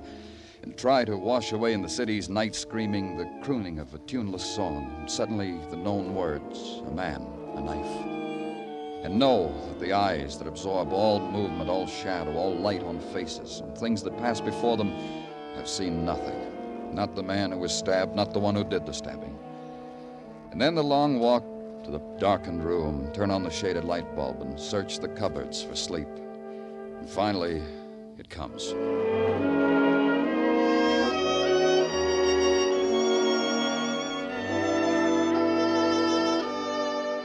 In the morning, the scorching cup of coffee, the walk to headquarters, and the cheery greeting on the threshold from the cheery Sergeant Tartaglia. Welcome, Danny. Welcome to your abode away from your abode. Good morning, Gino. The best. The sunniest, the bravest. Not so early, Gino. All I've had is a cup of coffee. For which I am delighted. Huh? For which I am delighted. Come, I will escort you to your office, Danny. You will see there how I have taken the liberty to spread upon your desk a repast. You shouldn't have done it, Gino. A repast consisting of a hot paper container of coffee and a half a dozen cinnamon buns. Voila, the repast. Partake. Looks good. How else should they look? The cinnamon buns were baked in the oven of Mrs. Tartaglia with her own 2 lily whites. Go ahead, partake. Munch if you like. Delicious. Thank Mrs. Tartaglia for me. Goes without saying. And now, to the events of the morning. Okay if I disturb while you munch? Yeah. We of the department have discovered that this park bench upon which an alleged man was allegedly stabbed has been a lucky bench. Or unlucky, depending, of course, on the point of view of whom sat there. You'll explain it to me, Gino? Goes without saying. The lucky part of the bench is that 5 weeks ago, a man found upon it, wrapped in a newspaper, $300. Turned it over to Lost and Found. So? So is that 4 weeks ago, same man turned into Lost and Found from the same bench a like newspaper containing another $300. And we have not seen this pleasant, honest citizen since. Do you have his name? Oh, it goes without... Harry Forster, 1345 West 16th. Want I should keep the cinnamon buns hot for you, Danny? Do that, Gino. You go ahead and do that.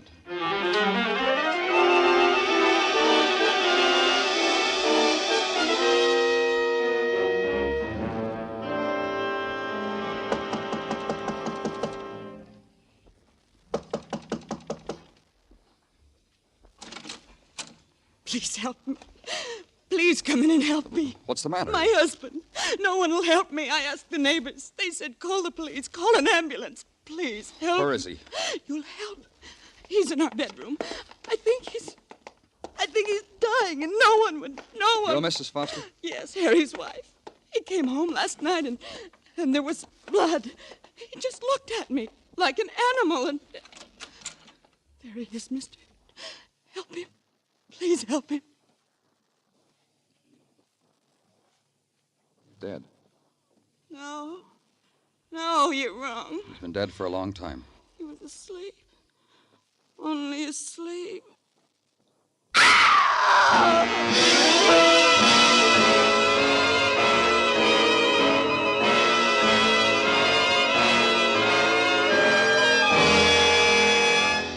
You are listening to Broadway's My Beat, written by Morton Fine and David Friedkin, and starring Larry Thor as Detective Danny Clover. On CBS this Sunday evening, Charlie McCarthy will play a tattoo artist for a group of sailors, while beautiful Ann Southern acts as his reluctant model. There'll be more fun with Eve Arden, Amos and Andy, Red Skelton, and Corliss Archer. Stay with CBS this Sunday, for these great comedy programs will be heard on most of these same stations.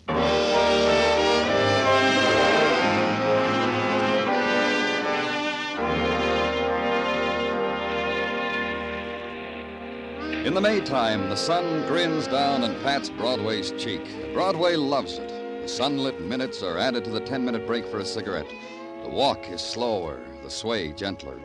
The windows are opened wide, and the doors, too. And glints of sunlight are carried through long hallways on the sigh of a summer's wind, touching the lips of the girl at the typewriter, touching the hand of the man at the water cooler watching her, touching the steel of the file cabinets, warming them. And having made the tour, back onto Broadway and start all over again. But where I was, there was no warmth. Only a woman drawing a shawl tight around her shoulders and talking quietly to her dead. Harry, listen to me. You were right. We should have told them. We should have told them all about it. Then you wouldn't be like this, and I would. Mrs. Foster, what should you have told us? What? What did you say? What should you and your husband have told us? About the money, nothing else. Money found on the park bench? Yes. You see, we should have told them, Harry. But he did, Mrs. Foster. He reported it, turned it in. You don't understand. I knew no one would understand. Then maybe you can help me.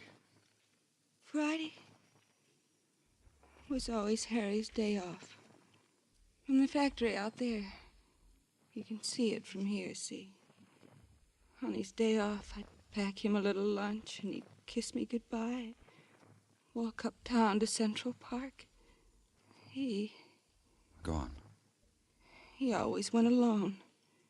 He always sat on the same bench. Harry used to describe it to me. What he saw, people he talked to.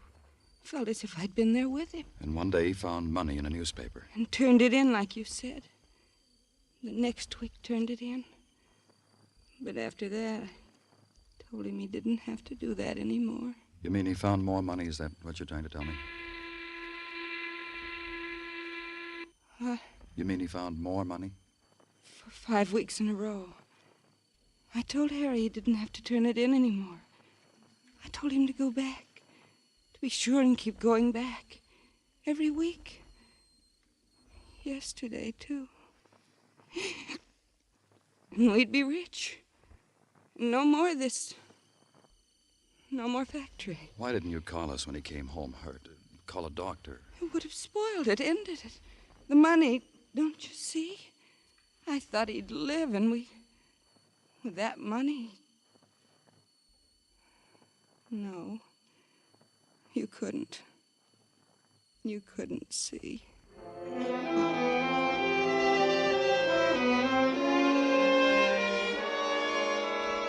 Then she turned from me and walked over to the window, stared out of it.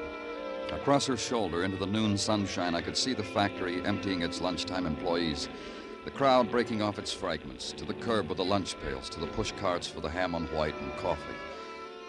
Then the other sound, the feet in the doorway, the entrance of the professionals, coroner, photographer, reporter. The man had been murdered. I left.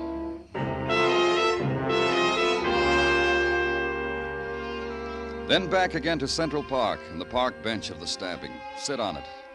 A man named Harry Foster used to find money here, and he was killed. And a woman who had seen it happen, a woman who sat at a window every day. I looked up to the window. She wasn't there. I wondered why.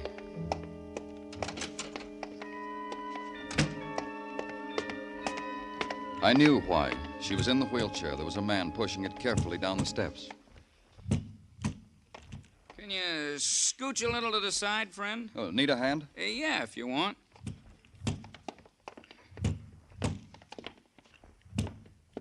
Thanks. How are you feeling, Mrs. Mason? She ain't gonna answer you. I didn't know she left the house. Why should you even bother? Oh, I'm Danny Clover, police. Oh, hi, I'm Ben Taylor. Got a U-drive down the street. Only Mrs. Mason here, different. Kind of a take drive. Oh, I see. Just today? Oh, no, all the time. From 1 to 3, the elements willing. I take her for a ride. Sometimes here, sometimes there. Oh, sure. Right away, Miss Mason. See you, Danny. Oh, wait a minute. How long have you been doing this, Ben? Right. Well, since her accident. Since at Coney last year. Hurt her back. Here and up here, her head. Right. Come I guess I better take her. I heard her cry like that before. I can't stand it. Sure. It's a nice day, Mrs. Mason. I hope you enjoy your ride. Oh, she will. She likes riding in the car. See you around, Danny.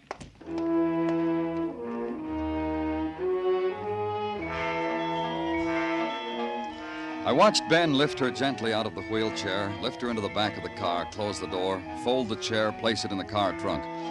Then back and saying something to her. She looked up for an instant. Her eyes found me.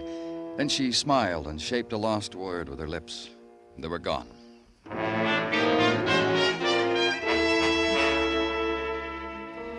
And back at headquarters, the wall clock ticking off the hours of Harry Foster's death. Ticking off the hours that his murderer came to a park bench, looked at it, smiled, walked away in the warm sun. Ticked off the question of why money had been left there for Harry Foster to find week after week on Friday's twilight.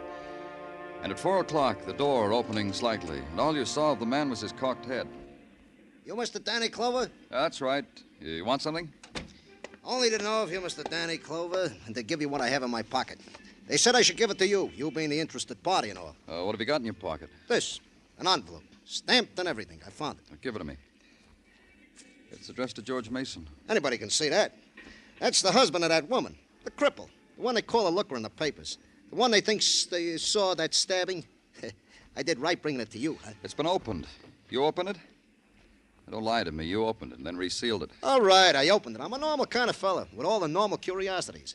First, I was going to mail it when I found it. But then I saw who it was addressed to. I couldn't restrain myself. I'm like the proverbial cat, Mr. Clover. It could make trouble for you being like that. Not when you see what's in it. Not when you see what it says. It says, you've made a terrible mistake. That's all. Not another word. See? You can't do anything to me for just reading that. You just read it yourself. That's why I brought it to you. Because I'm a cooperative citizen. Where'd you find it? At Grant's tomb.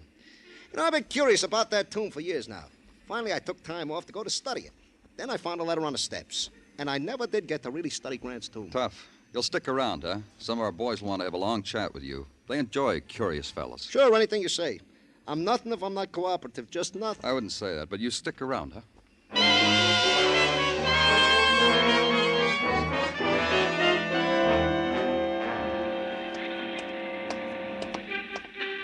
Hi, Ben. Well, hello, Danny.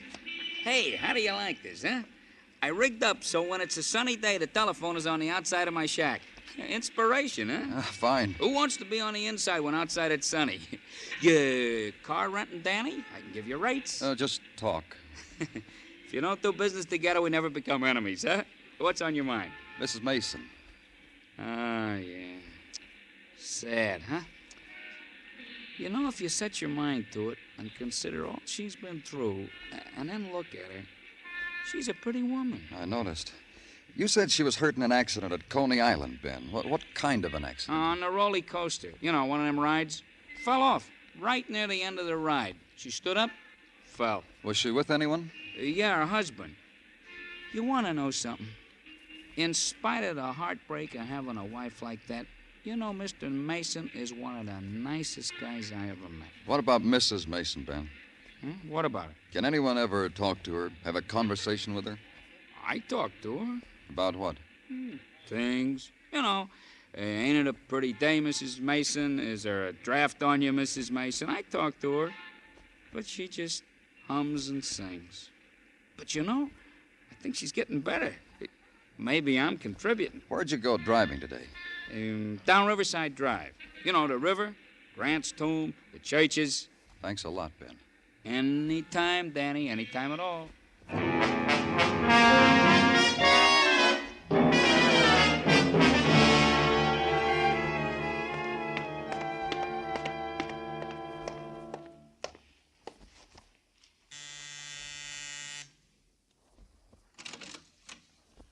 Oh, hello, Mr. Clover. Good evening, Mr. Mason. We're delighted to see you. Please come in. Diane, it's Mr. Clover. Diane looks better, doesn't she, Mr. Clover? Yes, she does. I brought you something, Mr. Mason. Here. Oh? A letter? It's addressed to you. Read it. I don't understand. Read it. Yes, it is. It's addressed to me, but it's been opened. That's right. Read it. All right. The note says you made a mistake, Mr. Mason. Mrs. Mason, your husband might be electrocuted for a murder he committed. Leave her alone. I wasn't going to touch her.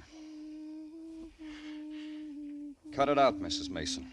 What's the matter with you? Have you gone out of your mind, Clover? I said cut it out, Mrs. Mason. I told you leave her alone. All right, you've come here to accuse me of murder, but leave her alone. George, Don't worry about anything, dear. get me a drink of water. What? What did you say? A drink of water, George. Cold water from the refrigerator. Diane.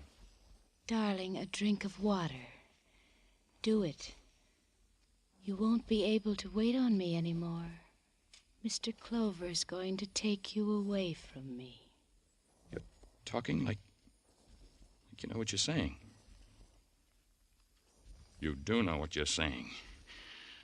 What's happening? What's happening to us? It's already happened. It's all over.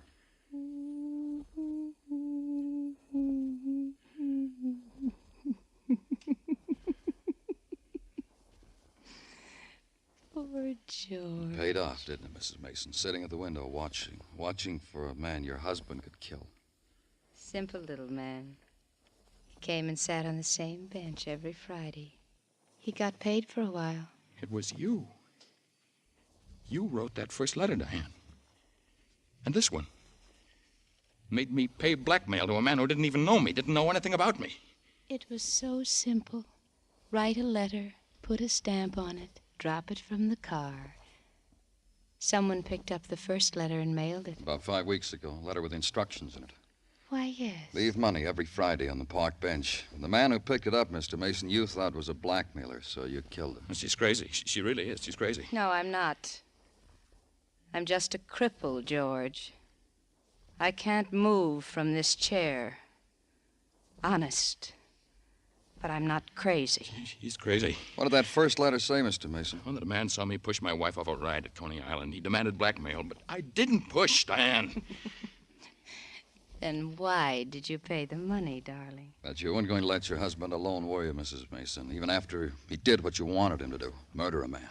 Another letter, that one your husband's holding, telling him he killed the wrong man. It's not much to ask, is it? Wanting George to suffer? Look at me. You're an accessory, Mrs. Mason. Am I? What can you do to me? A cripple in a wheelchair.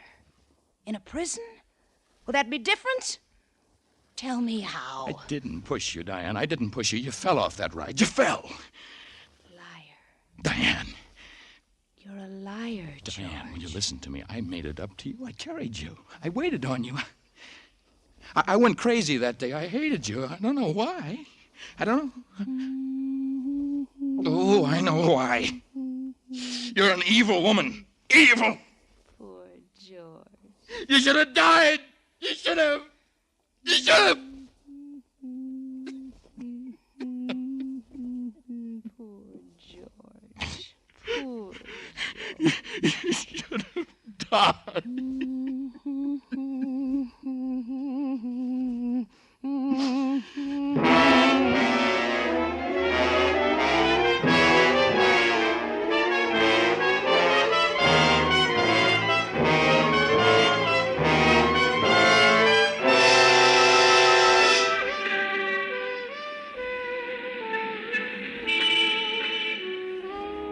It's night on Broadway now. There's easy laughter, and a trumpet skirls its music into the grinning mob. It's top of the evening. Have another drink on me, kid, and let's sit this dance out. It's a street gouged out of a scarlet dream. It's Broadway, the gaudiest, the most violent, the lonesomest mile in the world. Broadway, my beat.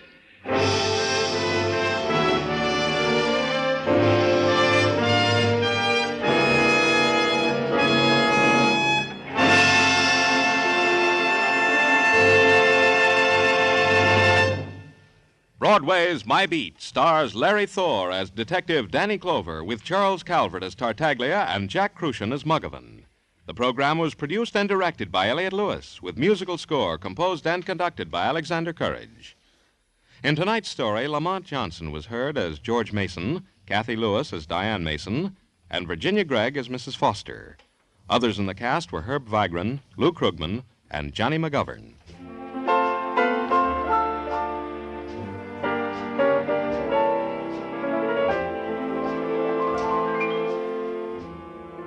Every Saturday night, Jan Murray takes a tip from Danny Clover and goes looking for people. Only Jan's beat is the United States.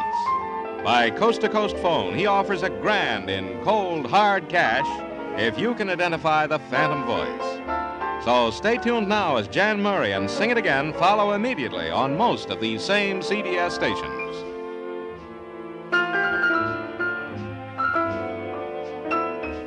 Joe Walter speaking. This is CBS, where you laugh at Jack Benny every Sunday night, the Columbia Broadcasting System.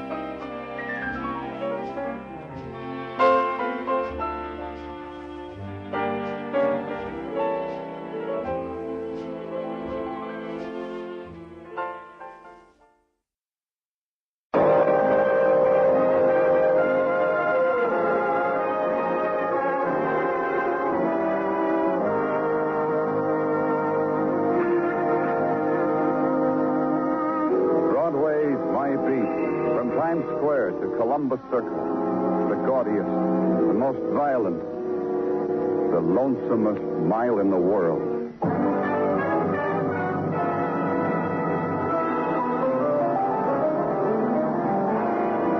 Broadway's My Beat, with Larry Thor as Detective Danny Clover.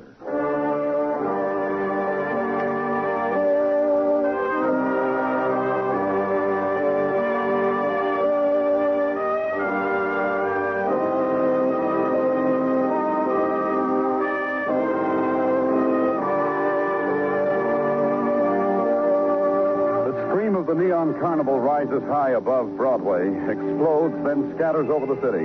And at police headquarters, it whispers through the gray stone and the glass closed against it. You have to listen. Then another sound washes out the whisper of Broadway's scream. Danny Clover. Danny, please come, please. Who is this? Christina Lavecchia, Mario's sister. You remember Mario, Danny, please? You remember? Yes, I remember. Christina, what is this? Something wrong? Everything is wrong. Mario's dead. Please come, Danny, please.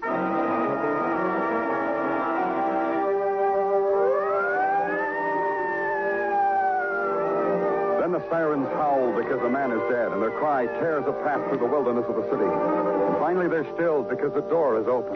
The girl stands there, a young girl whose hair is black and whose tears lie on her cheek like jewels. Danny. Don't be afraid, Christina. Try not to be afraid. Where is he, Christina? Tell me. In there. In his room. Show me. Yes. There. There's Mario. On the floor. Lying in his blood. My brother lies in his blood. Mario. When did you find him like this, Christina? I came home a half hour, an hour. I don't know. The house was empty. I thought it was empty. And then I heard Mario call my name and he killed himself, Danny. He didn't have to do that, did he? Did he, Danny? Why do you say he killed himself, Christina? Why, the gun in his hand, the wound. Is this Mario's gun? Yes. I've seen it many times. It's one he bought for his job at the furniture factory. After he... You knew him, Danny. He was your friend. Yeah. It's a sin to kill oneself, isn't it? Tell me it's a sin. Christina. I need Mario. Give him back to me, Danny. Give him You'll be back. all right, Christina. Your father, where is he? Wednesday night. He always goes to his Locarno Club on Wednesday night. You'll find him, Danny, and tell him. You, not me. All right, Christina. I'll tell him.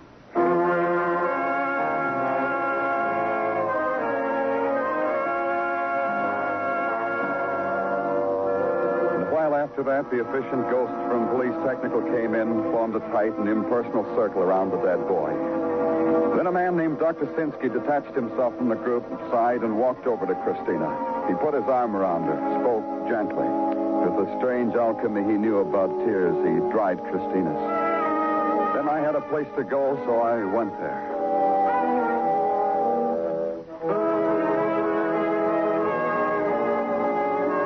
The Locarno Club was a rented store around the corner. It had once held a succession of groceries, candies, used clothing, and articles held for pawn. Now it had given up to a group of old men who used its space to compare families, dreams, and memories. Cesare Lavecchia was seated among his friends and holding up a memory for consideration. The fields of Caserta were dry like I don't know what from the dock. And Valerio stood looking, and his tears fell upon his brown chest. That's the way it was in Caserta. Cesare. Oh, Danny Clover. Welcome, amigo. Danny, what about a glass of wine, huh? A glass of wine for my friend, Danny. No, maybe later. It's important, Cesare. Oh, sure, of course. Well, pardon, my friend. My friend from the police wants to consult me on a matter of importance. What is it, Danny?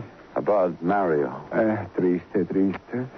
Danny, maybe you can get him back his job with the police. A job at the desk, maybe, huh? After all, Danny, Mario is not a policeman now because he lost his arm while he was doing his duty as a policeman. Sure. And this job as a guard in a furniture factory he did not like anyway. I was so glad when he was discharged from such a childish job. Chester. Yes, Danny. What do you want to say? I wish I knew at least another word for it. Mario?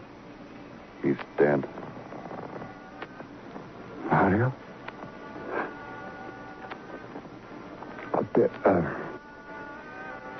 There was a priest. Yes. One was on his way. What happened to Mario? Christina thought he killed himself. No, kill himself. No, my Mario. He didn't. He was murdered. There were no powder burns. He was murdered, Chester. Who did this to him? You'll help me find out. That's why I came to you. Ask me what you have to do. Why was Mario fired from his job at the furniture factory? But you know, as a policeman. No, I heard something about it. I didn't bother you. Yes, I know. A good man like you not to dig at the reason for a friend's shame. I will tell you, Danny. Mario was the guard at the factory. There was a robbery of the safe at the payroll. Mario was not in the factory where he should have been when it was the robbery. Where was he? With a girl. He left the factory to be with a girl. What girl? Who is she? I met her, Carrie Lister. She lives, I don't know, someplace near here, I think. Mario. Now listen to me. Mario.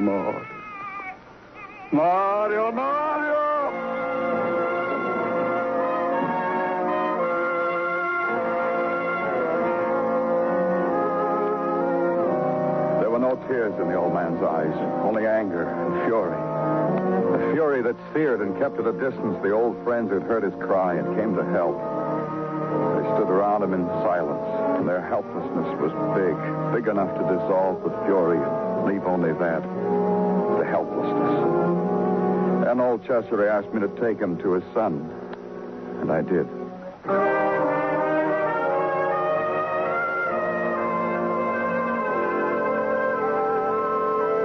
In the morning, headquarters came up with Carrie Lister's address, a brownstone in the West 60s. A kid bouncing a ball on the stoop told me Carrie was home. He'd just seen her drying her hair out the window.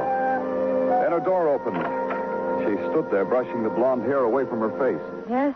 I'm Danny Clover, police. May I come in? Why? I want to talk about Mario Lavecchia. I don't. No? They tell me Mario was in love with you. And me with him. A lot. Real big. Good.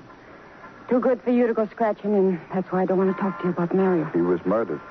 I know. I called him last night. His sister told me he was dead. We want his murderer, Carrie. I want him. Because I knew Mario. All right. Come in. Yeah, that's Mario's picture. And that's a sofa where we sat and looked out over the alley and talked. How long had you known him, Carrie?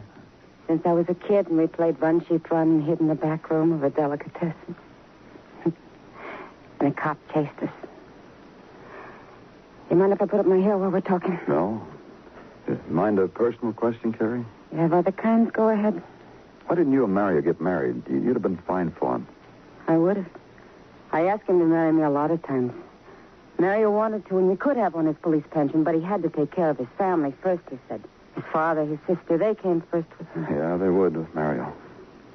Must have been tough for him after he got wounded in the force. It was. Mario was a proud guy. Not everything was good enough for him. That's why it made me feel good. Mario loved me. What did he do before he got that job in the furniture factory? He tried to get other jobs. There weren't any. He didn't have to work. We could have lived good on his pension and me working, but Mario had to keep Christina in that fancy boarding school, help his father. His friends during that time, who were they? His father, his sister, me.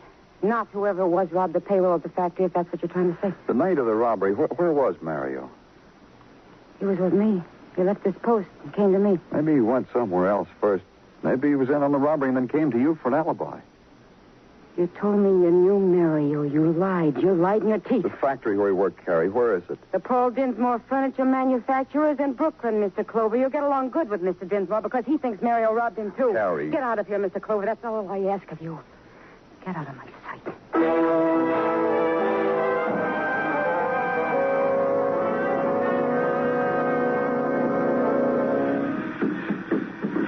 And take this spec sheet back to planning and tell them to substitute clear pine. It'll work. Yes, sir. Right away. And what can I do for you, mister? My name's Danny Clover. Oh, fine. I'm Paul Dinsmore. Glad to know you, Mr. Dinsmore. I'm from the police. All the more welcome. Can we get out of this noise? Now, let's go into my office. You like the layout here? Quite a place. We might expand soon. Here, right in here. Sit down. Thanks. Mr. Dinsmore, About the robbery last week, isn't it? About the robbery on May 26th. What makes you think so? Well, so far, Mr. Clover, you're the latest of a series of policemen who've been coming around. Well, now there's something else. Oh? Uh-huh. Mario Lebeckia's dead. I know about that. Came with the morning papers. Didn't it throw you? No. It would have one time, but it didn't this morning. Mario turned sour. I knew Mario. Once he was in the force. I'm trying to understand about him. What made him what he became? What's your opinion? Love? Money? With one arm, how does a guy get them? You know all about motives, not me. Sure, Mario was my friend. How well does a man get to know a friend? It depends. Sure it does. We grew up together, Mr. Clover. But a line gets drawn somewhere. People separate. Like you said, it depends. You gave him a job after he was pensioned off the force. I wouldn't do less for a friend. Only Mario lost it. Let me get it straight. Mario left the factory one night last week to see a girl. He should have been on duty. Yeah, to see a girl. Old John tells me that a guy comes up to Mario and tells him to go see a girl. He picked a great night to see a girl. Whoever knocked over my safe had a breeze. Nobody left to guard the payroll but that friendly old man. Friendly to Mario. Old John? Yeah, John Fisher. Friendly old John Fisher. A friend to Mario. A friend to the guy who called on Mario. Wait a minute. Yes, Mr. Dinsmore? Get me John Fisher's address. You want his address, don't you, Mr. Clover? So you can do better than the other boys on the force who cleared him. Uh-huh. But why his address? Isn't John Fisher here anymore? No. He was too conscientious for us. Somebody walks in, steals our payroll, and old John Fisher sleeps through it all just like a baby. Next morning, we retired him. Then Paul Dinsmore got philosophical about the whole thing and explained crime to me in terms of greed and sickness. Then a sawdust-free young lady in Hollywood-type glasses walked through the door, handed him the address of John Fisher. He handed it to me. I left. The address was on Front Street. Right down the hall there, mister. I'll come with you to show you. All right. Keeps that radio playing all the time, he does. All the time. Now, if I owned this place instead of just cleaned it, this room here. Thanks. Mr. Fisher. Mr. Fisher. Do you have a key for this room? You don't need any. Last two tenants been screaming about the busted lock. Mr. Fisher. Hey, look at him. Look what's been done to him. John Fisher sprawled face down on the floor. The heavy handle of a billiard cue stick lay beside him, touching him. The instrument now of a different purpose. The matted hair and the blood. The pattern of what it had done to him. And whoever had held the weapon had been thorough. John Fisher had been beaten to death. She thinks she loves me, the more fool she gotta learn.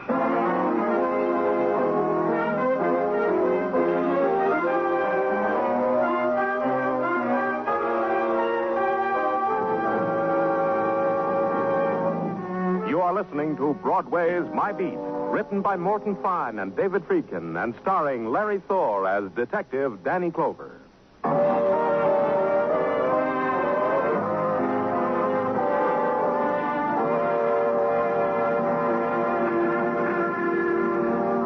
Broadway all depends on the mood you're in. You can be part of the mob and perform for the sightseers, or you can detach yourself from it. Lean against a wall, crease your newspaper, and bite your lip over that two-column item on the right-hand side of the page. 2 guards at a factory mysteriously murdered. Consider it, then flip the pages to the box scores and waggle a finger back at Ted Williams. Or, as Sergeant Tattaglia had it next day at headquarters, That Ted Williams, Danny, that ball player from Boston, Mass. He ruins the scenery. Oh, how does he do that, Gino? I can't appreciate Mrs. Tartaglia anymore on account of him. Somehow I knew that's just what you were going to say. Last night, Danny, Mrs. Tartaglia was paraded back and forth, up and down and across in her new swimsuit from Catalina, in preparation to being the belle of the beach at Far Rockaway, when all of a sudden comes over the radio that this Ted Williams had hit another home run. After that, you couldn't enjoy the scenery, huh? You don't like Ted Williams. Anything else, Gino? I'm talking to you. Huh? Oh, no, nothing else, Danny. Except... No, nothing else. Except what? Well, except about Mrs. O'Connell and the Lavecchia case. Mrs. O'Connell? Yeah, my uppity neighbor 2 doors down. Her daughter... Tartaglia. Okay, Danny. Only Mrs. O'Connell said something to me this morning that twits me, Danny. About her daughter, Sandra Lee. Tell me about it. Well, she said, how come this Christina Lavecchia was home from that boarding school, that Thatcher School for Girls, and her daughter Sandra Lee is not? Go on. Because that Thatcher School for Girls is not closed down for the summer yet. That's where Sandra Lee goes, too. And she is even now at school preparing for exams, and they got strict rules about not being on the outside. So how come Christina Lavecchia... That's a good question, Tartaglia. How come Christina Lavecchia? Yeah. How come her? What was she doing out on the night of her brother's murder? Maybe I better go find out, huh? Danny, somehow I knew that's just what you were going to say.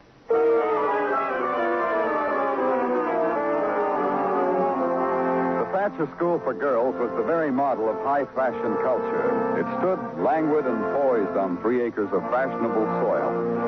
And its hand-wrought gates, signed by the artist, opened onto a vista of golden girls pursuing the arts and sciences on horseback. One had to wait to let the scholars pass. Farther on, in a wooded glen, a woman in black beat a drum as girls in diaphanous nightshirts danced the tragedy of the cone and the cube. And beyond that, the lithe girls in silken shorts who pause in their game of volleyball to observe you. And having done so, resume the struggle. Finally, the office of the dean. Dean and office both done by an exclusive decorator. I am Dean Chesterfield. Welcome to Thatcher. Thank you, Dean. My secretary tells me you're from the police.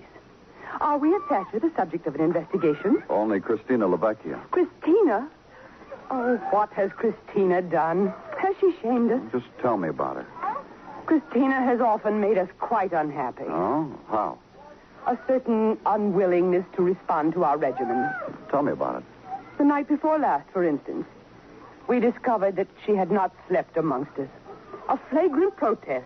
An undisciplined gesture. The night before last, her brother was murdered. Christina should have been here. There is not a night of the school term that she should not be here. To have complete behavior control of our girls is our objective. It is... You said Christina made you happy unoften. How often? Well, one moment. I have it here in my records. Ah, yes, here we are. Lavecchia, Christina. On April 19th, Lavecchia did steal into her dormitory 3 hours after curfew. For this, a Class B demerit and a week in Coventry. You confined her to the campus? You have another meaning for Coventry? On May 26th, Lavecchia was gone all night. appeared for her third class, disheveled and distant. For this, You could have dismissed her. we were going to, but her brother pleaded with us. We relented when he told us Christina was at home with him that night. May 26th. 26. Thanks, Dean. It's been educational. So somebody might have lied. Dean Chesterfield had said Christina was with her brother Mario on the night of May 26th, the night of the robbery. But Dinsmore said Mario went off with another man. Mario's girlfriend had told me yesterday that Mario spent the evening with her. Mario's girlfriend was named Carrie Lister. She was someone I wanted to talk to again. Then back to West 60s and the brownstone in the middle of the block. I didn't have to go that far. 3 doors from the brownstone was a bar. Through the glass front, I could see Carrie Lister seated on the high stool. She was entertaining, or being entertained. You get the picture, huh? There was my wife standing there with egg in her face. Funny, huh? Mr. Becker, you're a whiz-bag. Yeah, that ain't all. Listen to I this. haven't had a drink since I don't know when, Mr. Becker. I'll buy it for you, Carrie. Huh? Oh, Mr. Clover. Meet your rival, Mr. Clover of the police. This is Mr. Becker. He's in canned goods. Aren't you, Mr. Becker? Get at the end of the line, friend. And the line don't move for hours from now. Goodbye, Mr. Becker. If I stand up, I'm pretty large, friend. Mr. Becker, you know, suddenly you got a fat face and fat lips, and you didn't shave so good this morning. Beat it. You, copper, flash me a badge. Make me move. The lady said go. Lady? Ain't been one of those in this place for years. You, get out of here. Hey, look. I said go. Oh, so help That me. bottle down, Carrie. Put it down. Better. Goodbye, Mr. Becker. Yeah. I'll get back to you, honey. Give me a shoulder, Mr. Clover. I want to die on it. You shouldn't punish yourself so much, Carrie. Not like this. It doesn't matter anymore. What matters? Mario, who killed him? That matters how. Just a question, Carrie. Was he with you on the night of the robbery? I haven't had a drink. Was he? You know he wasn't. He told me to say so, but he wasn't. Who was he with? How would I know? Go ask his old man, his sister. He was married to his family, not me.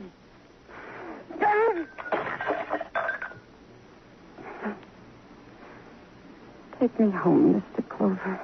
Get me out of here.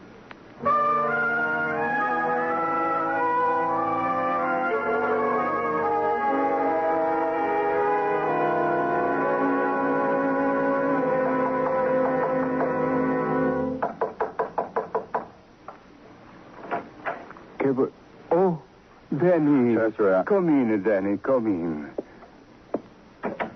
Take my chair. Please, take. Chester. No. First, you must please sit down to show me you are a guest in my house. Good.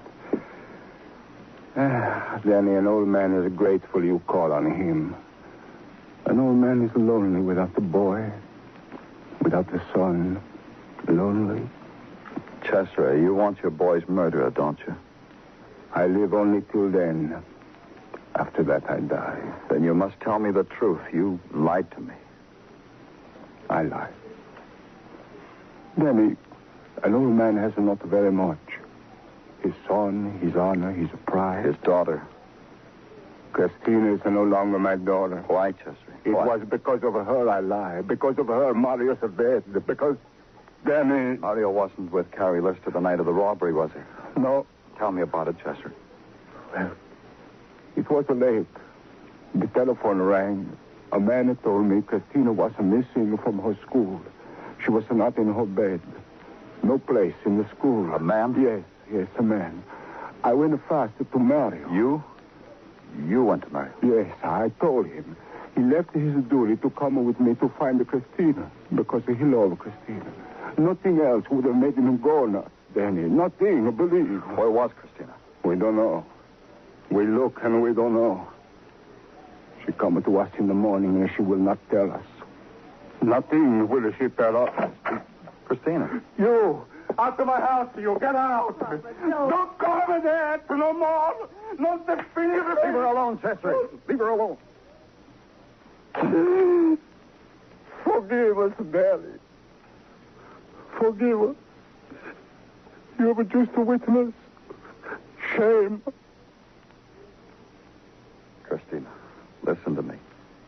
Why did you come the other night Mario was murdered? I came to tell him I was through with school. Finished. Why? Why, Christy? Because I was married. I thought I was married. Tonight he told me it was a lie. And the night of the robbery, May 26th, you were with your husband, Christy? Yes. Yes. He told me we'd been married. I'd been drinking, and he said we were married. My husband said that. Who is he, Christina? Paul. Paul Dinsmore.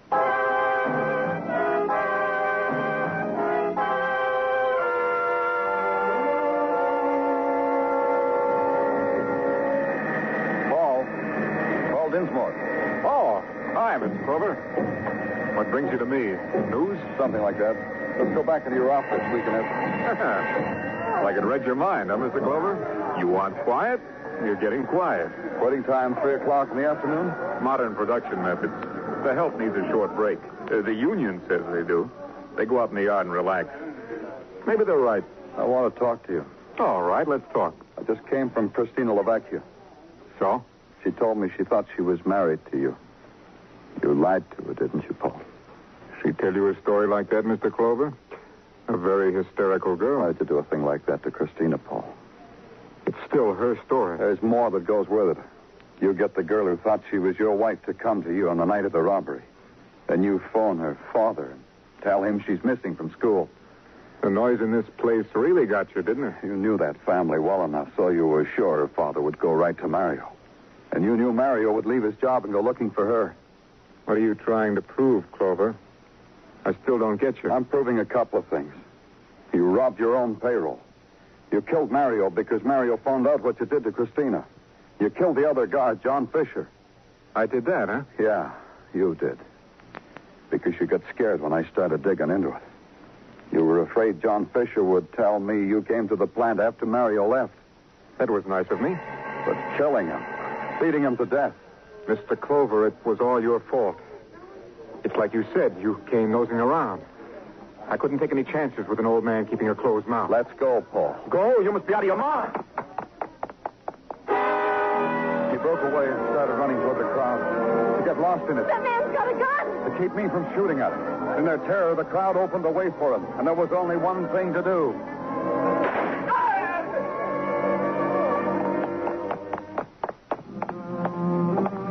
He was dead, and I kneeled over him. Sometime after that, they took him away. And later, an old man swirled a mop over the blood-stained concrete of the floor. And that was requiem for Paul Dinsmore.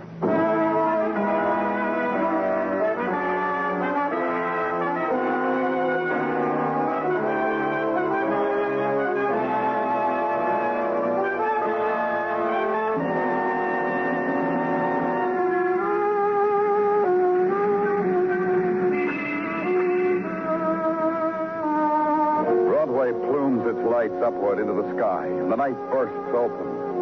The swarm starts its dance down the canyon streets, and the little man stalks the heels of a drunkard. It's a place of darting eyes and crowd and mob, and people with empty hands. It's Broadway, the gaudiest, the most violent, the lonesomest mile in the world. Broadway, my beat.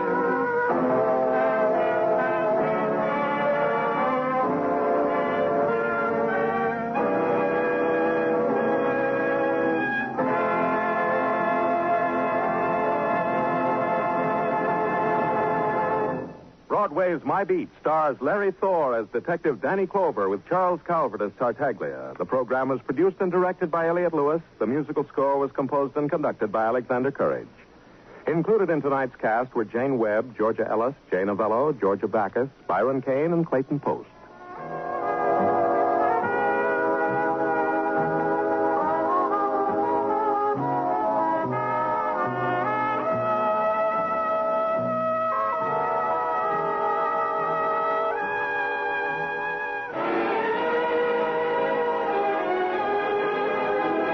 Tonight on FDN Presents, you've been listening to our end of the week special. Half comedy and half detective drama. Fibber McGee and Molly in part one of the show. And Broadway Is My Beat, part two. Join us again Monday night when FDN Presents starts the week all over again with Dragnet and Escape. In the meantime, have a nice weekend. See you again Monday night at 9:05. This is Navy journalist Dan Jurgensen speaking.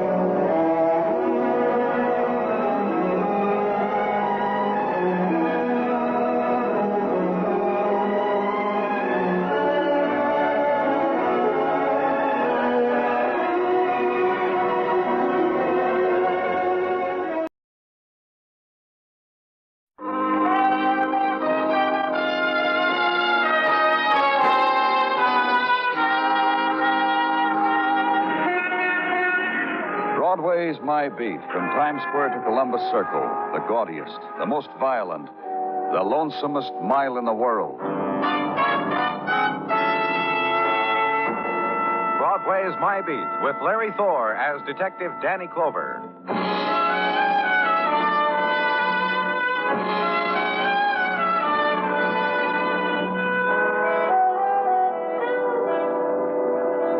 In the soft night of May, Broadway's heart beats fast. The winds of twilight have scattered the street with their promises, have drifted back into the river. And the avenue is glitter, and the throats of women are spangled with the quick jewels of night lights. Their perfumed walk is promise.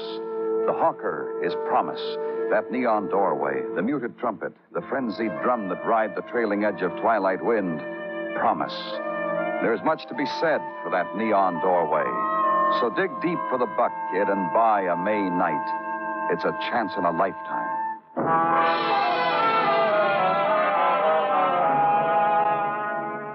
And at headquarters, the time for the sifting, the recording, the cataloging of the day's violence. The time for the cigarette and the coffee, cold in the wax container. Then the time for going home. Stop at the open window a moment to consider the glow and nuance of a May night. Decide to try it. And not know where to start. And Detective Muggavan poses a question. Going home, Danny? Well, not right away. I thought I'd walk around a while. It's a nice night. Yeah, it sure is. You doing anything? Yeah, Dr. Sinsky phoned a little while ago. Said the night was made for pinochle. Said if we didn't have anything else, we were welcome. Want to go? I don't know. I thought I'd walk around a while, grab a bite, maybe a movie. Mrs. Sinsky puts out a nice snack table around midnight. Yeah, she does. They're fine people. Only not tonight, huh? Tonight's the night for walking the street you walked a million times before till you're ready to drop. That's how you're going to rock yourself to sleep tonight, huh? I feel like taking a walk, Muggavan. You're going to make a cause out of it? No, I haven't got the energy. Me? Comes a night like this, I got a way figured to use it up. The Sinsky cure. Peanut. I got it, Dan. Detective Muggavan speaking. What? Hold it a minute. Don't go away, Danny. Homicide. Yeah. Go ahead, mister. Man murdered. 1237 West 18th Hotel. Second floor rear. Hey, wait a minute, mister. Who are you? Who's making this report? He hung up, Danny. Come on, Muggavan. The mister was obviously disguising his voice, Danny. Wouldn't tell me who he was. We'll get to that later. 10 after 9 on a May night, and a man calls to tell you another man's been murdered. For you, no walk. For me, no pinochle.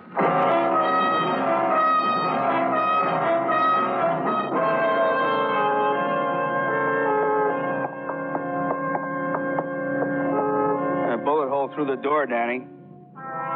45 could do that. Yeah, it could. Open it, Muggavan. They were there, seated in the middle of the floor. A woman was there, and the man who held her, his face gentle, his fingers trailing lightly through her hair, his voice... Not to you, Alice. You're not His dead. voice gently pleading against the death he held in his I arms. hold you close so you can get... The woman he held in his arms. You won't be The dead dead anymore. woman. Alice, baby. Not dead. Okay. Alice. You two. Who are you? Police. Police? That gives you the right to walk in like this. See me and Alice. This way. Someone called in, said a murder had been committed. We figured that gave us all the right we need. Someone called? That's right. They said a man was killed. They gave this address. A man?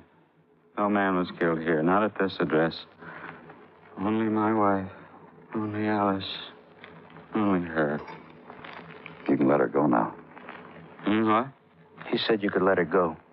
She's my wife. This is Alice, my wife. She needs me now. Maybe she did once. Now there's not a thing you can do for her. No? No. There isn't, is there? We were strangers in your town. You know that? Complete strangers, just beginning to get acquainted with people. And what's your name? Wouldn't mean anything to you. Fred Mayo. Never made a lot of name for myself. Or Alice either. You want to tell us what happened, Mr. Mayo? Sure. Go ahead, tell us. She'd have to stay there on the floor like that. Can't I lift her up, move her someplace where she would... You were going to tell us what happened, Mr. Mayo. Sure. We'd had our dinner. We were sitting around listening to the radio. And what? Someone rang our bell. Alice went to the door. Before she had a chance to open it, there was a shot. And the wood in the door kind of tore open, and I went to her. And all she could say to me was, Ernie, Ernie. Just like that, over and over. Ernie. Your wife knows someone named Ernie, Mr. Mayo? Yeah. Well, who is Ernie? Your kid, a friend, who? Ernie Britt. Fella Alice and I met at the Regency Friendship Club. We were walking out of the park on Columbus Circle one night when we first got here, and there was a sign. We went up, because we didn't know many people here then. And there was Ernie. He introduced himself, and he danced with Alice. They danced real nice together. And after that, they became good friends? Friends? I didn't say that. I didn't say friends. Ernie's a guy my wife and I met that night, and she kept bumping into on the street, in the grocery store sometimes. When she came home, told me Ernie was sitting next to her in the movie. He bought her a candy bar. That doesn't make her his friend. You know where this Ernie lives? No. Why should I care where he lives? All I know is I met him at the club, and he danced with Alice. And followed her around, and she's said his name when she died. Ernie Britt, huh? Ernie Britt. Yeah. Take over, Muggavan. And leave there. And the drive through the night streets, quiet at first, where its avenues are lined with brownstone and stoops and families, silent and close, touched by the May night of the city. And nearer to Broadway now, the beginnings of crowd and the fast walk and the colored shadows. Take a night and ride it into the funnel of people and noise and riot. The adventure now of driving up Broadway. Ride the brake and defer to jaywalkers, sightseers, and taxicabs. At Columbus Circle Park, get out. And find a place and open a door. Up a short flight of steps. Walk through an open doorway. There was a jukebox. There were two card tables together, festooned with a pink paper tablecloth and a cut glass punch bowl and a crepe paper sign tacked to the wall above it.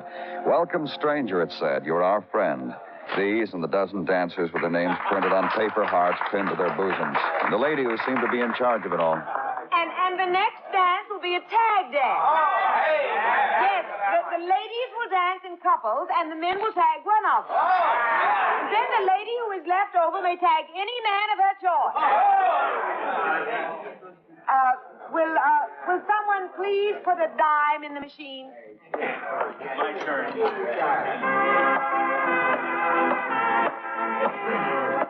Good evening. Oh, you're new. I haven't seen you before. You just go out there and tag away, and later I'll be I'm happy. the police. My name's Danny Clover. Well, that's quite all right. Thank you, only I'm here on business.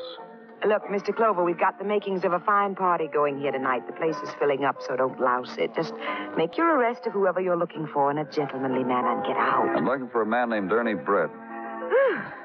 Is he here? Nope. Gone. You mean he was here and he left, is that it? Yes, sir, and he hangs around here a lot. You know. No, I don't. He likes to meet people. He hangs around, thinks of games to play.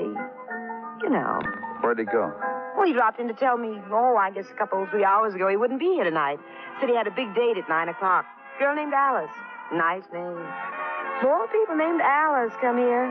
Ernie must have liked this Alice, all right. You know where Ernie Britt lives? No, I don't. But that Ernie must have liked this Alice, all right. Oh? Indeed. He called up a florist while he was here, ordered a bed of roses, said he'd pick him up at 8:30. Then he made another call. Made an appointment with a barber down the street. Oakley's $2 for a bob. I tell you. Yeah, you did. Thanks a lot.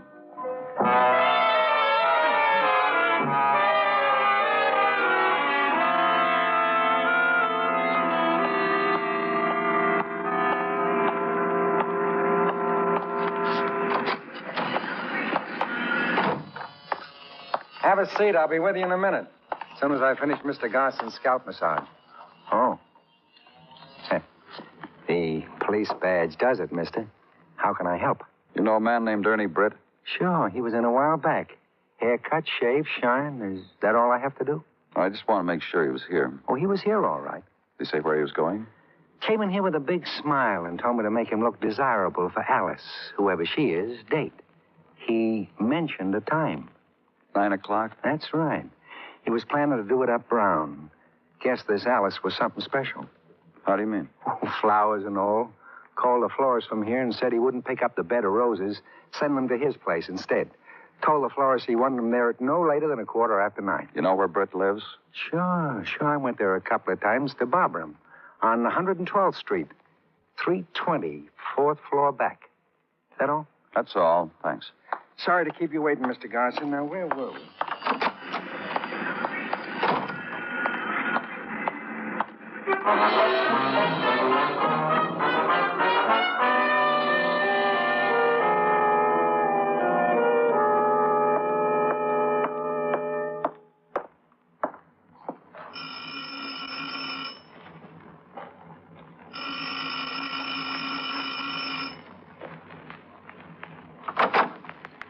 Hello.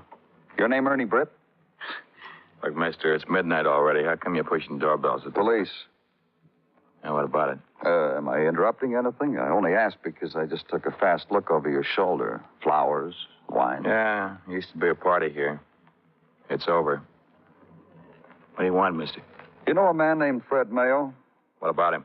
I got a phone call a few hours ago. An anonymous caller gave me his room number, said we'd find a dead man there. I didn't kill him. I know you didn't. He says settles that, huh? That part of it. He's not dead. Well, that's right, Mr. Britt. He's in fine shape, not a scratch. Just grieving, that's all. What are you talking about? At a little after 9 o'clock tonight, his wife was murdered. Alice Mayo is dead. What? Alice? Dead? You're lying. It couldn't have happened. Liar, liar, liar!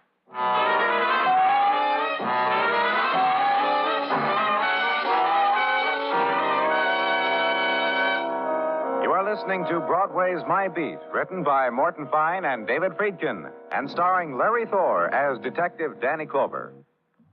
What can you do with 2 cents? Not much? Don't you believe it. Because for 2 cents a year, you, as an American taxpayer, are helping to dissolve ignorance, prejudice, and intolerance throughout the world. You are doing this through UNESCO, the United Nations Educational, Scientific, and Cultural Organization. More than half of mankind, 1,200,000,000 men, women, and children, can neither read nor write.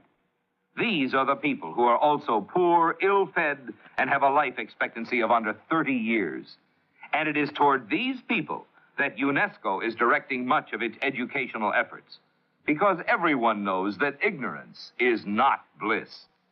You are a part of the great work being done by this United Nations agency, and it costs you only 2 cents a year.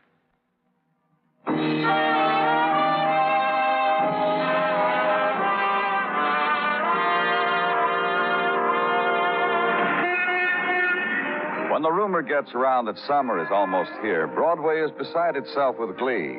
Somebody notices the moonlight of May, uses it as a backdrop to an early dream, tells a girl about it, who tells a guy, and the word gets round.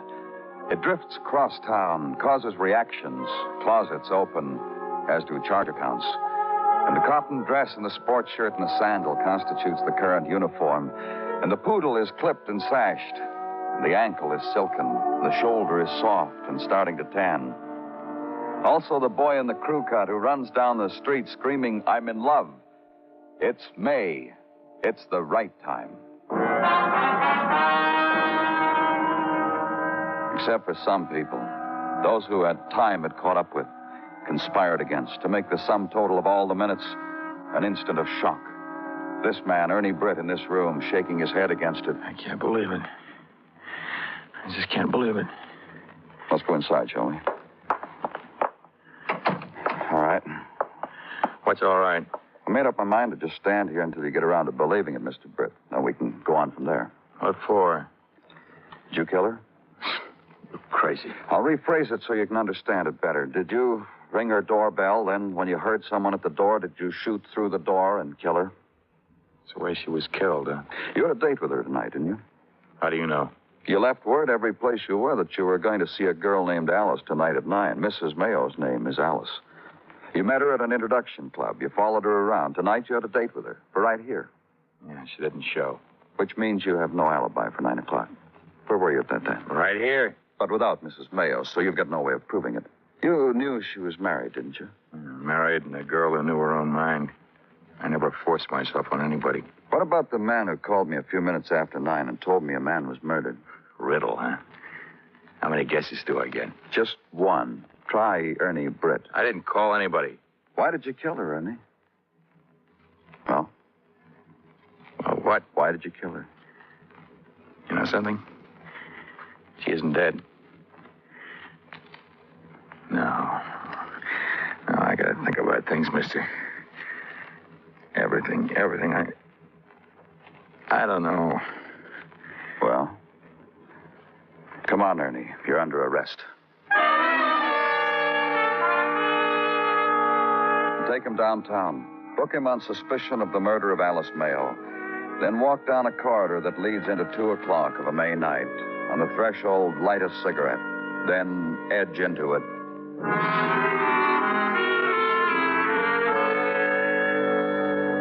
The 2 o'clock time, the squalls of mist, the scarlet of neon bleeding into pavements wet with nighttime, the river sounds, the tremble of earth as a subway train pierces it, and a man sodden with loneliness who stops you, asks for a small loan, offers you the security of a name written on the 2 o'clock mist. Give it to him. Maybe he'll mention your name where sleep is.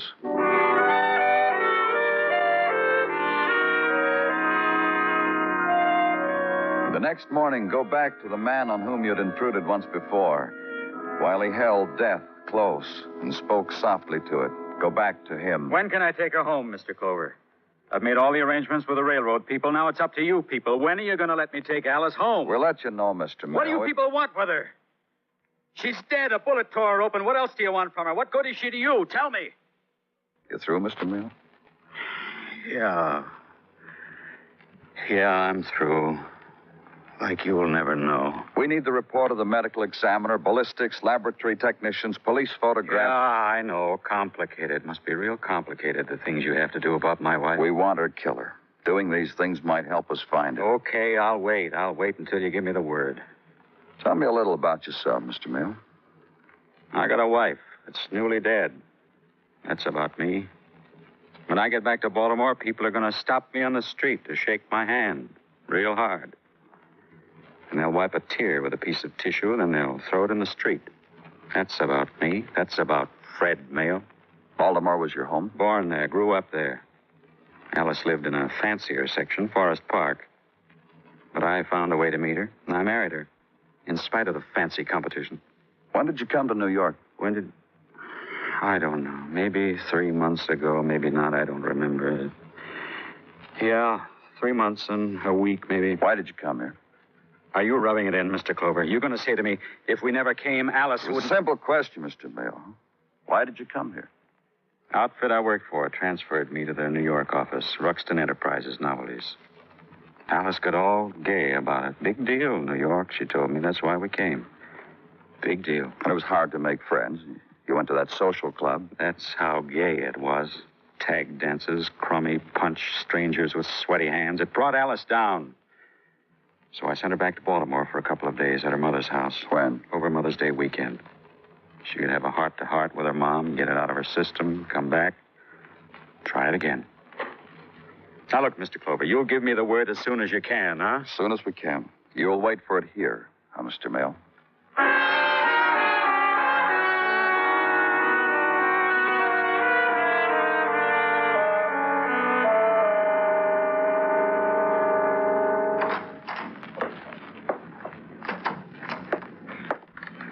Baltimore came through with flying colors, Danny. I salute Baltimore.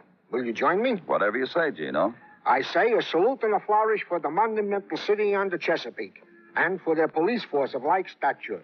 And in the same geographical location, they have responded to our desires post-haste. With what, Gino? With information anent the couple, Fred and Alice Mayo, that they were respected citizens, lived a life without a blemish, not once mentioned in the annals of the police blotter. No names to conjure with Mr. and Mrs. Mayo. Until this. Until what? Until this clipping from a Baltimore newspaper, which was included among the other favors in Baltimore. A news photograph of an unidentified guest rescuing Alice Mayo from a blazing Baltimorean inferno. Let me see it. Here, look on it, Danny, and consider how heroes are born on the minute, by the minute. Consider the bravery of a man who, through smoke and flame... Consider something else, Gino. The date, May 12. Oh, Danny, I hold it in fond memory. This day was Mother's Day, a day on which I presented Mrs. T, the mother of my chickling. Then consider another thing. There's more? The man carrying Mrs. Mayo. I repeat, a hero, presumably a husband. Yeah, a hero. Only it's not her husband. What? Danny, you said... Do another thing for me, Gino. Call Dr. Sinsky. Tell him to meet me at the morgue right away.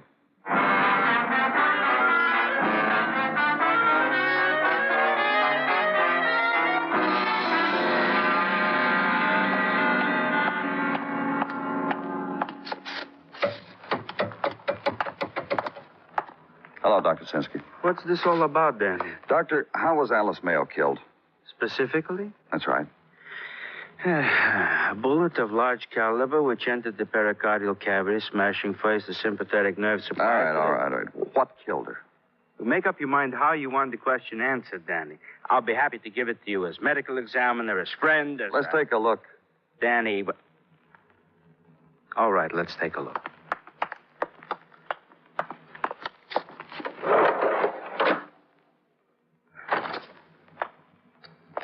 Enough of a look? You're sure this bullet wound killed her? Yes. All right, then, look for a bruise. A what? Something, anything that would have made her unconscious before she was shot. Go ahead.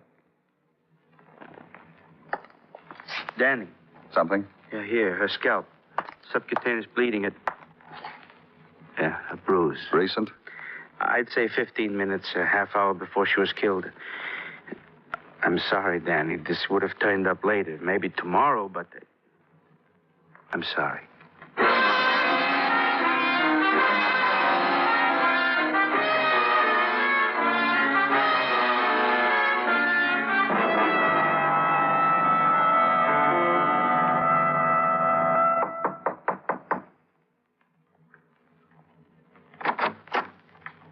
Hello, Mr. Clover. You remember Detective Muggerman, don't you? Hi. Sure. Come on in. You got some news for me? Yeah, a lot of news. I can take Alice home now, huh? I'm afraid not, Mr. Mayo. Something happened, a hitch. A great big one. What's he mean, Mr. Clover? Baltimore Sun, huh? Good paper. What does he mean, Mr. Clover? A great big one. A great big what? You subscribe to the Sun? Since we left Baltimore. What's he mean? Here's what I mean. Look at this picture, Mayo. Boy, if my wife's picture were in the paper like that, I'd never have nerve enough to go back to my hometown. You've seen it before, haven't you? All right. Now it's caught up with me in New York, so I'll move to California. That's all the picture does to you, huh? I'm ashamed of it. Is that what you wanted to hear? That's not what we want to hear. We want to hear the man's name who's saving your wife's life. We want to hear what she's doing in that fire when she was supposed to be staying with her mother. You know. Ernie Britt, Mayo? That's who it is? Well, he saved her life, didn't he? They love each other, your wife and Ernie? No, she didn't love him. I've been thinking about it, Mr. Mayo. But I can't figure out a motive why Britt killed your wife. Yeah. A hero. Saved your life in Baltimore, then shot her through a door. You know, Danny, maybe it was a mistake. Yeah, it could have been. Mm-hmm. Mayo, did you know Britt had a date with your wife last night? At least that's what he spread around town. Florist, barber, introduction club, everybody knew. Now, if I had a date with another man's wife, I sure wouldn't spread it around. Unless it's the custom nowadays, I wouldn't know. I knew. She told me. It's the custom, huh? No. It wasn't that. The only thing I can figure is this, Mill. Your wife set up a thing with Britt. Then she got sorry about it and made a confession to you. She was sorry. She was sorry about the whole thing, the way she carried on. They were going to kill you, weren't they? He doesn't understand me, Danny. You ask him. Like this, Mill. Britt and your wife planned to kill you. They needed an alibi for 9 o'clock last night. So Britt told everybody he was going to be with your wife at his place. That way, they'd alibi each other. An alibi that could have held. I know all that. She told me all that. She told me. And I forgave. We were even going to leave New York and start all over again someplace. I even quit my job. You can check that. But the point still bothers me, man. Yeah, that's the point that bothers me, too, Danny. Your wife knew that Britt was going to shoot through the door at 9 o'clock. And that Britt was going to call the police to establish the time. Yet she answered the door at 9 o'clock. And got shot to death at 9 o'clock by Britt. He's facing a murder charge, like you planned it. Your way of getting rid of both of them. Listen to me. I'm a man who comes from a respectable family. I'm known in Baltimore, all over. I've got lots of friends. What do you think my friends said after they saw that picture? She told you everything. Apologized. You forgave her in your own way. You slugged her and propped her up in front of that door. Sure. Because what do you think they'll say now? That Fred Mayo, he doesn't mess around. His wife did a thing like that. You can't fool with Fred Mayo. That's what they'll say. Yeah, Mayo. He'll be a big man in Baltimore. Let's go.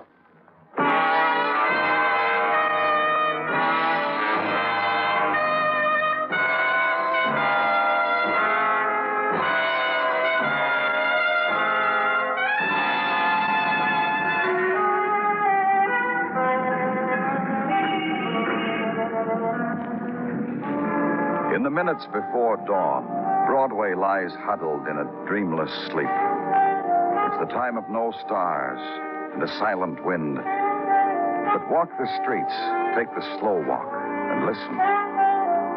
It's there. It's always there. The sound of weeping. You know that nighttime will never leave. It's Broadway, the gaudiest, the most violent, the lonesomest mile in the world. Broadway, my beat.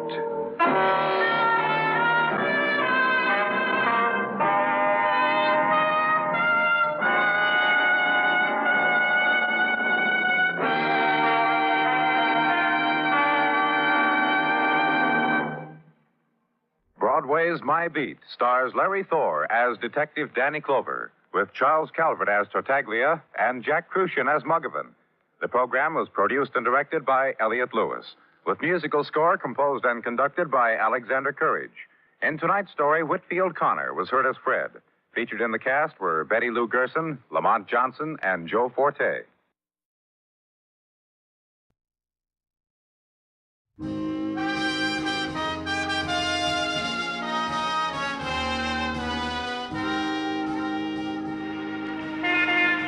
Broadway's My Beat, from Times Square to Columbus Circle, the gaudiest, the most violent, the lonesomest mile in the world.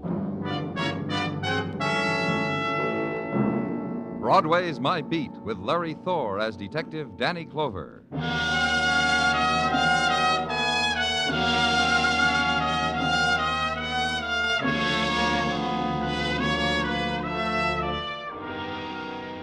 In the midday of summer, the sun plumps down and kisses Broadway's cheek, and Broadway loves it. The minutes are warm at the lunch counter, and the salami and cream soda never tasted so good.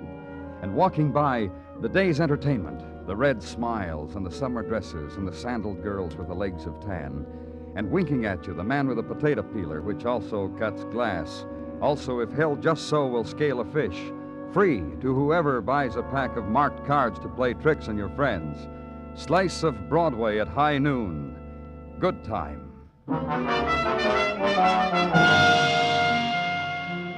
And noon in the summer lasts too long when you're indoors. There's a sound to it, compounded of electric fans in the aggregate, flies trying to escape against windows, and a drone that just happens to be there. Noon at police headquarters. The opening door. Danny? Come on in, Muggavan. Oh, thanks. You'd have had the coke a couple hours ago, only I got stopped. Oh? Yeah, Dr. Sinsky grabbed me. Well, I'm happy for both of you, Muggavan. What's on your mind? Dr. Sinsky grabbed me and walked me into the lab and handed me a report. Yeah, I'll read you on the paper what it says under comments. In my considered opinion, subject died of alkaloid poisoning, which I doubt was self-administered. Signed, Dr. Henry L. Sinsky, MD. Okay, Muggavan, run it down for me. Subject's name, John Rand. Address, here. Hmm? John Rand. Name mean anything to you? No. Cotton importer and processor. I looked him up. Very rich. Very sickly, I thought. Well, what do you mean you thought? Well, I just talked to his physician, Dr. Montoya, who refused to sign his death certificate, which is why we performed an autopsy. Dr. Montoya said, wait a minute. Well, Just take it easy for a minute, will you? I want to make sure. Yeah, here it is. Deceased John Rand, his doctor reports, was a bedridden invalid, but a hypochondriac. Not organically sick at all. I see. So that when Rand died... Yesterday. Thanks. So that when Rand died, the doctor wouldn't sign a certificate of death due to natural causes. Right. So the autopsy. So the finding of poison. So homicide. So the squad car's waiting for you downstairs. Hey, you know what? What? Department ought to have convertibles for squad cars in the summer. No? Well, forgive me. See you later, Danny. Ride Broadway now. Play the game with the jaywalker and match him jutted jaw for jutted jaw. And into Central Park, where sit the nursemaid and the powdered child, where stroll the couples, and further on where they get tired and the grass is very green. And right turn into Avenue again, where wealth is, quiet street, where siestas have been heard about and are being taken. Downstairs from which diamond bracelets still sparkle as brightly in small shop windows. And the single mannequins in Parisian style curve a wrist at each other from across the street. And the address you're looking for.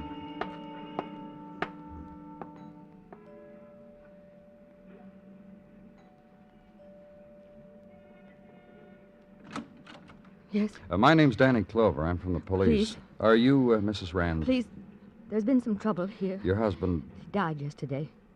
Please don't ask me to talk with you. Did your doctor, Dr. Montoya, did he tell you that your husband had been poisoned?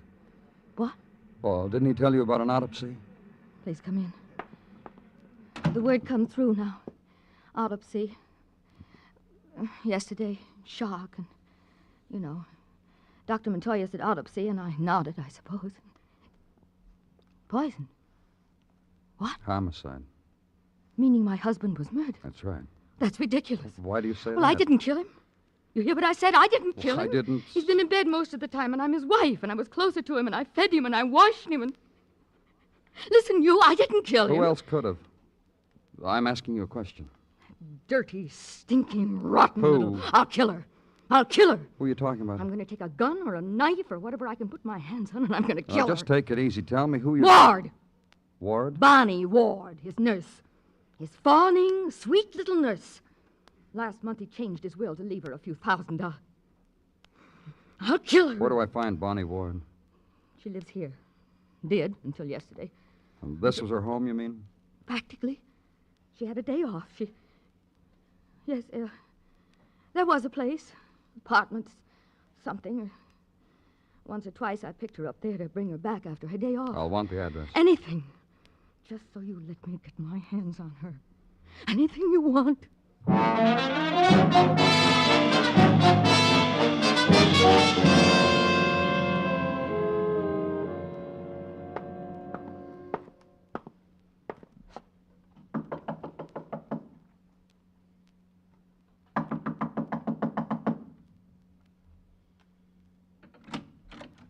Yes? Miss Ward, you're Miss Bonnie Ward? What do you want with her? I'm from the police. Leave her alone. Just leave her alone. Look, I'll say it however you want, in anger or pleading, or if you want me to, I'll beg. Leave her alone. Well? Is she here? Doesn't touch you, does it? How a woman Well, will just lower answer herself, me. Is she here? demean herself, crawl, grovel before people like you, and it doesn't touch you. Makes no impression. Because you're police. And a woman must scrape Let's and go bow inside, and... I can't reach you, can I? Of course. Let's go inside. You didn't tell me who you were. No. Whatever hurt you have about the police, it's a simple question. Who are you? Angela Kinney, age 43, 5 feet 4.5 inches in height, weight 112. And Bonnie Ward, who is a practical nurse, says I'm thin and that it's an emotional Live thing. here with Miss Ward? An emotional thing that I am skinny, that I'm eaten up with all sorts of private bitterness. Bonnie says that. And what, Miss Kenny? Bonnie says that about me. And it is Bonnie who is ill and troubled and persecuted and driven. Driven. Till one day it'll snap. Her mind will snap, and there'll be people to thank for it. You and others like you. The pursuers. The relentless ones who run after sorrow with a net. Miss Kenny. Yes? Is Miss Ward here? No. Well, look if you want. Behind closed doors and in corners and under things. Look for her. I want to see how you go about it. Where is she? You won't look. She read how you found John Rand was poisoned. She went away. Fled. Somewhere. I don't know where. You understand? I don't know where Bonnie is. Sorry.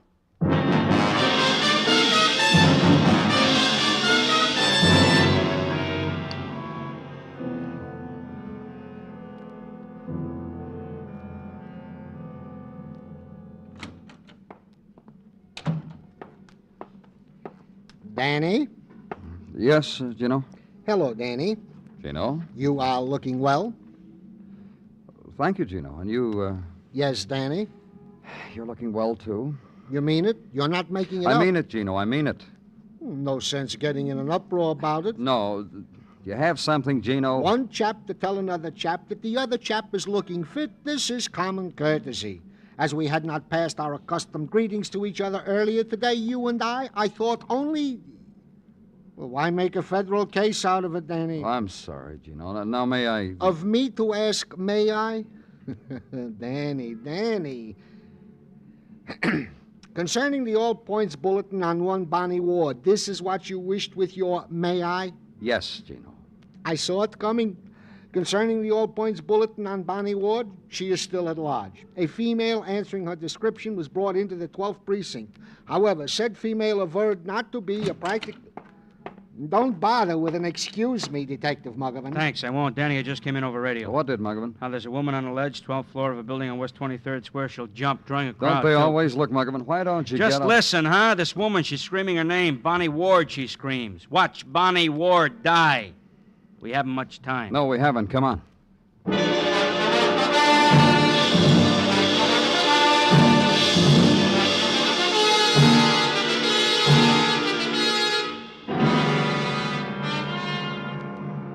You listen to me, Bonnie Ward. You just listen. The police said I could talk to you. I don't know you, and you don't know me. But I'm a woman, and you're a woman. And I say you have no right to die. Not like that. Don't die. Don't die. Well, they're having fun, huh, Danny? Help me out this window. Uh-huh. Hey, 12 stories up, Danny. The ledge the size of a plank. Now, you'll take it easy, huh? If she jumps before you get to her. Bonnie. Listen to me, Bonnie. Get away from me. No, just listen to me. You think they'll enjoy it? If I jump, just fall. They don't want you to die, Bonnie. Look at them. Look at them. And that woman. She wants me to die. You want it, don't you? I talked to your friend, your roommate. I talked to Angela Kenny. She said she needs you. She says she's unhappy without you. Angela said she needs me. She's your friend. She loves you. She doesn't want you to die. Bonnie. You're lying. No one wants me. I'm hated. Hated. Even Angela. No. Bonnie.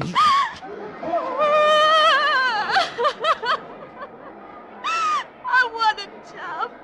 And I can't. I can't. Come on, Bonnie.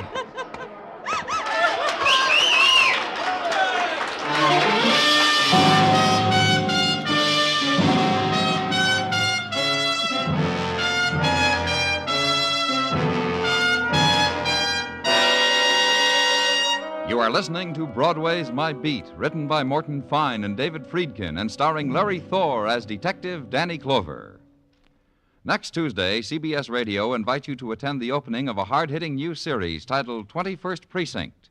Meet Captain Kennelly and learn directly from him the operations of the largest police force in the world. Next Tuesday night on most of these same CBS radio stations, hear 21st Precinct.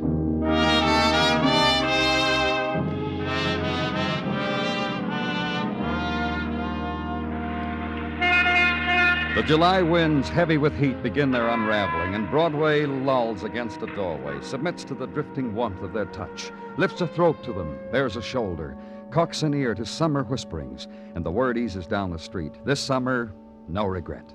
This summer, rockets that hang in night sky and burst and never fall.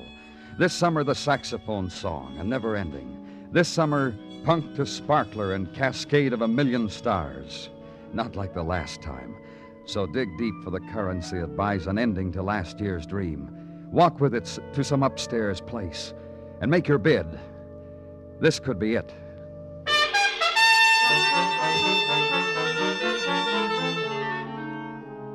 And in office at police headquarters, the summer talk also. Of a woman held on suspicion of murder. Of a woman who had tried death 12 floors above July pavements. Summer talk concerning Bonnie Ward. Psychotic hysteria, Danny. That's what Dr. Sinsky calls it. When she isn't laughing, she's crying. Then she shivers. Laughs some more. Anyway... Anyway what, Muggavan?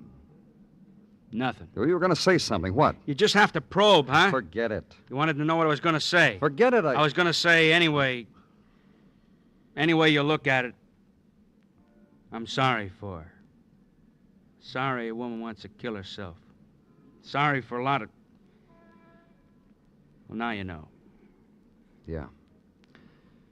Anything on... I tried to get through to her. You did. So did Dr. Sinsky. So did the department psychiatrist. Bonnie Ward's going to need a lot of help.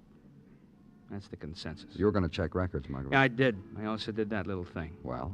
Yeah, we got a record on Bonnie Ward. We sure have. Charge of murder. What? February 1948. Bonnie Ward was charged and held for the murder of a man, rich man, name of Charles Raymond. Very rich man. Old. Invalid. Bonnie Ward was his private nurse. Just like with John Rand. Same kind of circumstances. Go on.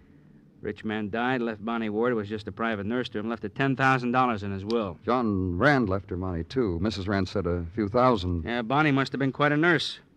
Wouldn't you say? A two-time winner like that? Wouldn't you say? Well, what else you got? Well, this Charles Raymond, the man Bonnie took care of 5 years ago, the doctor wouldn't sign his death certificate either. Call the police. Bonnie was arrested, brought to trial. Every piece of evidence they had pointed to her guilt. Still, she got off. Jury acquitted her. Danny? What? Maybe I'm crazy, huh? The heat, huh? What are you talking about? Crazy to feel sorry for a woman like Bonnie Ward. A two-time winner like that. Crazy, huh? Muggavan doesn't wait for an answer. Throws the report on your desk. Turns, walks away from you. And for a while consider documents in the matter of the State versus Bonnie Ward. Time, February 1948. Occasion, suspected murder of an invalid. And acquittal for Bonnie Ward. And $10,000 for Bonnie Ward. And restaple the documents and file them neatly. And pick up the $4.95 Panama and the sweat-crumpled jacket. And leave.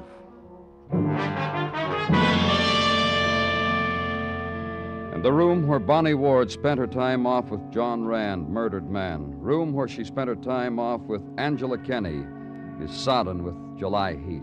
Here by the window, Mr. Clover. It's cooler. Move to the window through a room littered with newspapers and front-page photographs of Bonnie Ward's attempt at death. Closer now to Angela Kenny, who stands at the window with a pair of scissors and carefully snips from a late edition, the 5-column photo of Bonnie Ward screaming from a building's ledge.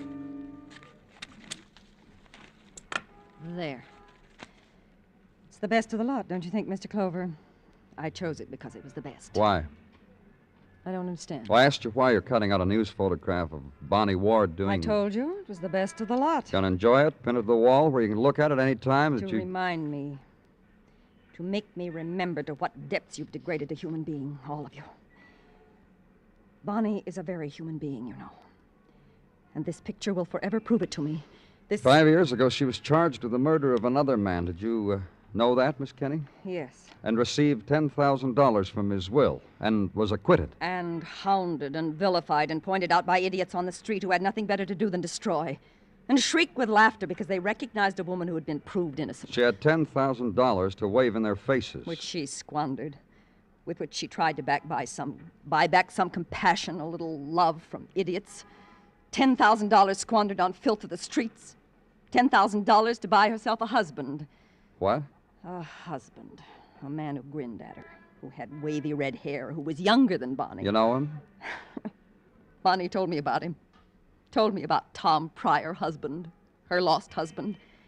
Told me how he and I had so much in common. No use for the police, for instance, and the kind way we reacted when Bonnie felt very low. And surely you don't wish to prolong this, Mr. Clover? Then why don't you just go? Name, Tom Pryor. Description, red-headed and no use for the police. Implication, police record. So run it through the IBM at records and come up with a punched card, which in translation means this. Age 34, 5 feet 9 1/2. Profession chauffeur, one-time driver of racing cars. Red hair, ruddy complexion, distinguishing marks, none. Last known address, Hotel Lorenzo, a flea bag in the Bowery. List of arrests, May 1950, disturbing the peace, fined $50, 60 days in lieu of fine. March 1952, drunk and disorderly, 30 days. April 1953, drunk, disorderly, vagrancy, 90 days. What else? Place of each arrest, bar attached to Hotel Lorenzo on Mott Street. That's about all.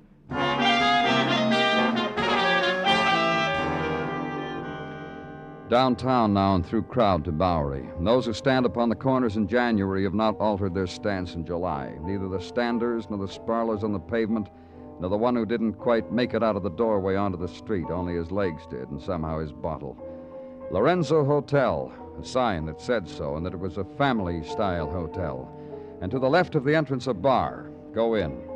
And pose a name and a badge to the man behind the bar, who exchanged his glasses for another pair, then points a finger to the back of the room and wipes the bar in front of you when you walk away.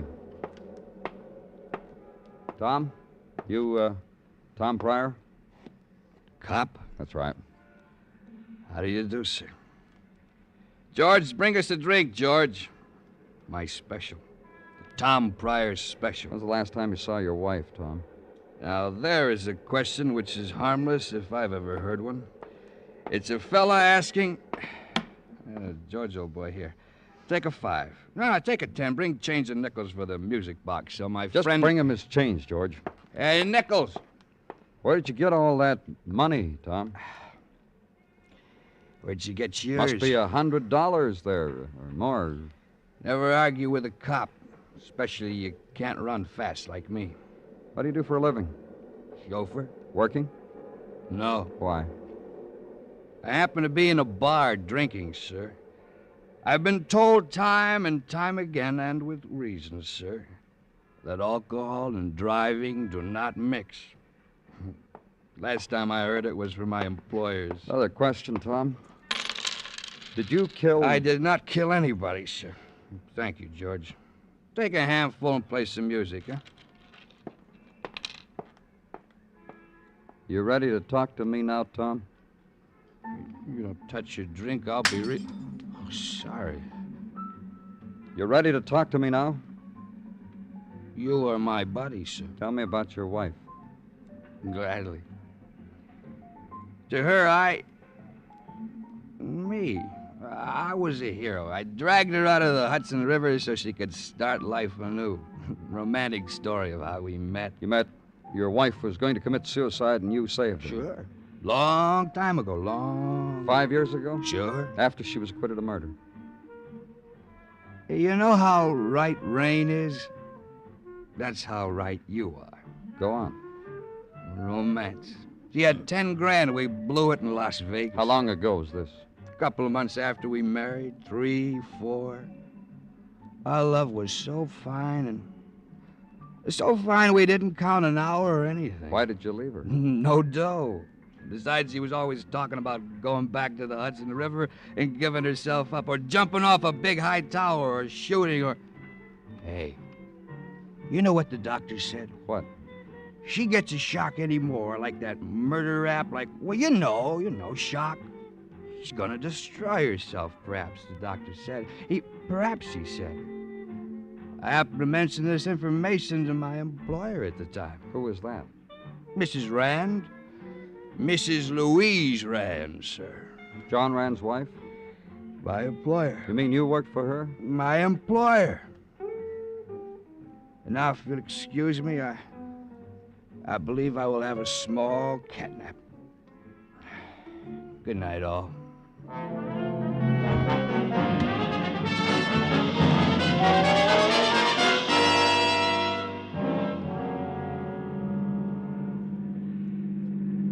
How do you feel, Tom? Better? Ask you something? What? Did you get any answers out of me when I was woozy? What kind of answers? You're not stupid.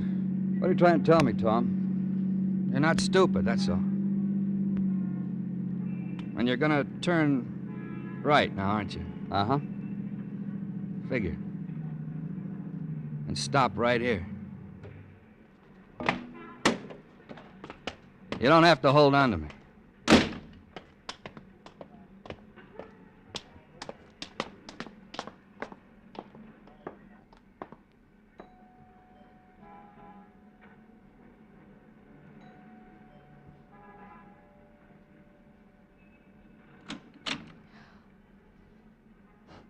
She's speechless.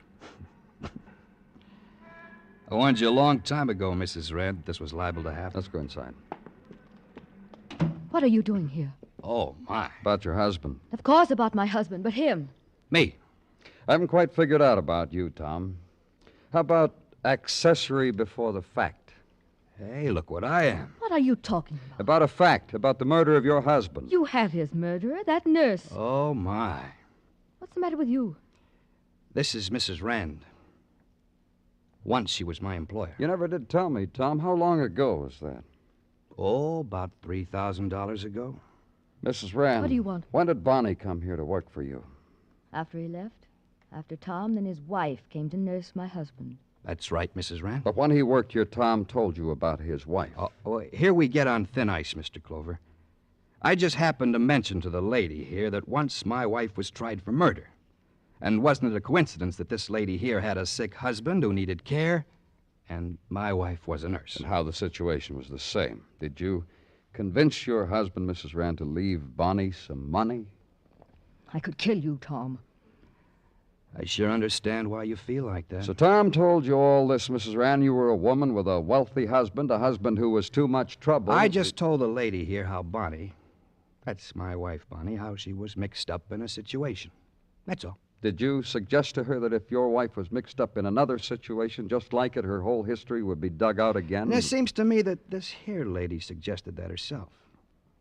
This lady here said my wife would have a hard time getting off a second time. I really don't know what she was talking about. You're doing real well, Tom. Thank you. Now, tell the man what else you told me about your wife. How she would kill herself if she ever got into trouble again. Did you happen to mention that to him? I know about that. You've been drunk, haven't you, Tom? Yes, ma'am. And you told him everything, didn't you? Yes, ma'am. And you think you're going to blame it all on me? I'm sure gonna try to, ma'am. I've been paying him blackmail, Mr. Clover. Yeah. I've been supporting him, paying him You just... poisoned your husband, didn't you? You know what I could do to you, Tom? Yes, ma'am. No use trying, is it, Mr. Clover? We better go, Mrs. Rand. Hey, I'm going too, huh? That's right. You wouldn't let me drive, would you, just to drive her again? I think that'd be pretty. No, huh? This way, Mrs. Rand. Oh, I'll open the door for you, Mrs. Rand. You're quite welcome, Mrs. Rand.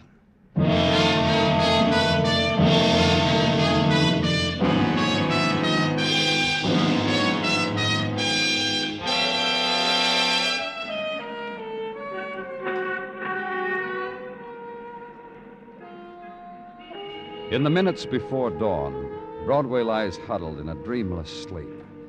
It's It's the time of the long night and no stars and the muted wind. And from far away, listen, the whispers gather and take away the night. It's Broadway, the gaudiest, the most violent, the lonesomest mile in the world. Broadway, my beat.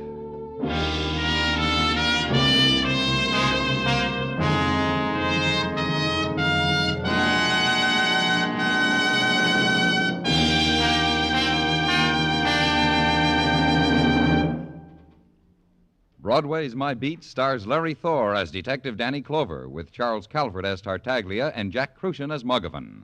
The program is produced and directed by Elliott Lewis, with musical score composed and conducted by Alexander Courage.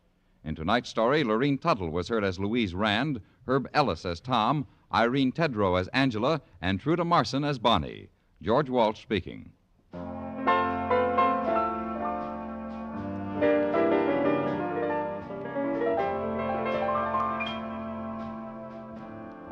College man, you now have an opportunity to build your future in the exciting new field of jet aviation.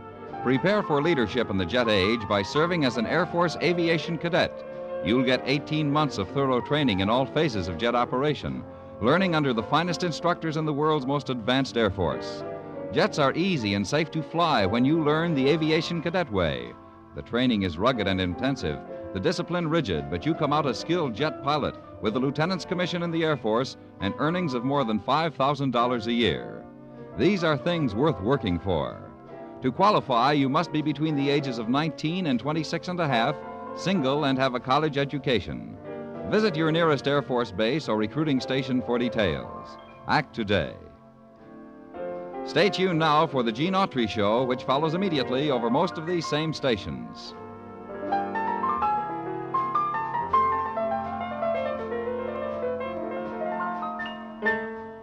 And remember, John Lund, as yours truly, Johnny Dollar, brings you Colorful Mystery Friday nights on the CBS Radio Network.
Broadway's My Beat, from Times Square to Columbus Circle, the gaudiest, the most violent, the lonesomest mile in the world. Broadway's My Beat, with Larry Thor as Detective Danny Clover.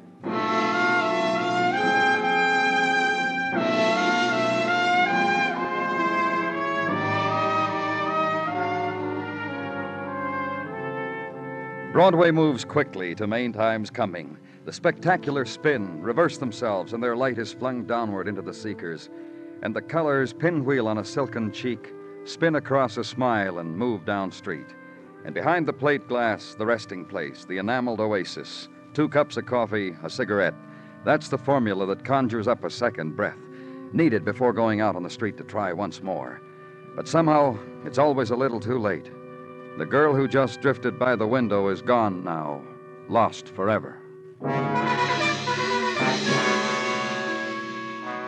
And first nightfall in the place where I was, police headquarters. Going home time. Time for stopping by, picking up a friend who rides the subway with you. You ready, Muggavan? I don't know how else to make you understand. You're not even looking at the picture. Perhaps you can make him understand. Well, what's the trouble? This is Miss Royce, Danny. Leela Royce. Yeah, this is Lieutenant Clover. Make him understand. Oh, what? Well, here, take a look at this picture, Danny. My sister Margaret. Now, from looking at the picture, how old would you say her sister was? Oh, I'd say 10. Well, she's 55. That's right. Margaret's 55 years old, 3 years older than I am. She's not home, and she won't ever be home again. Well, I don't understand. You either? Well, this is the only picture she has of her sister, Danny, and her sister's missing. I've been trying to tell her to report it to Missing Persons Bureau, and she just... Margaret's never coming home again. Why do you say that? Oh, if you knew what I knew. If you'd seen it. Seen what? Her apartment. What's happened to it? Would you like to show it to me? Yes, I would. Perhaps that'd be the best way. Then you'd understand.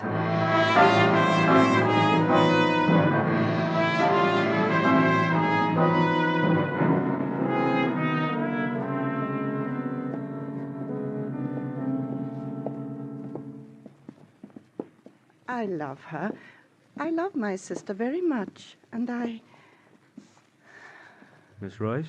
You must try to understand. Yes? Yes, Miss Rice? Understand the closeness of sisters, and so many intimate things to be shared. Oh, dreams and dances and things, and suddenly torn from you and... Are you coming, gentlemen?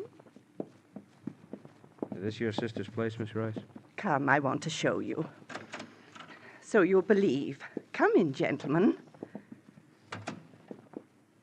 You see what terrible, lonely thing must have happened to Margaret. You see now, don't you? Room's torn apart real good, Danny. Uh-huh. A chair overturned, a lamp broken, drapes torn from the windows. Margaret struggled, fought him. Him? She would have done that, beaten him, clawed him.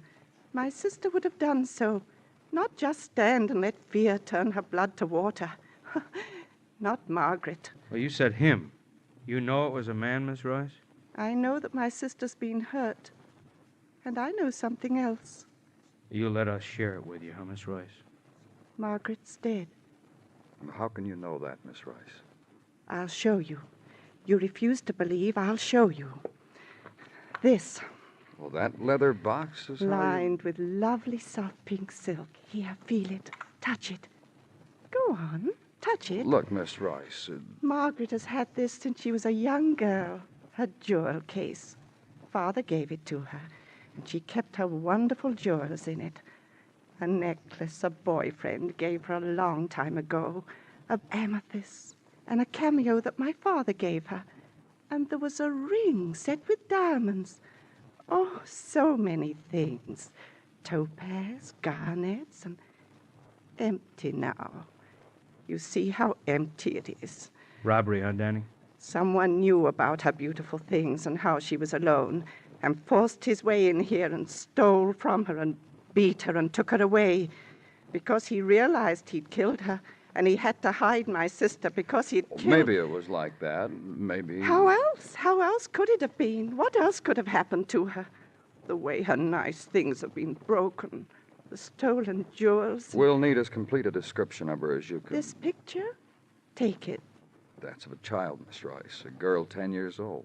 The eyes. The shape of the mouth. That look. The head held quite high. These have not changed.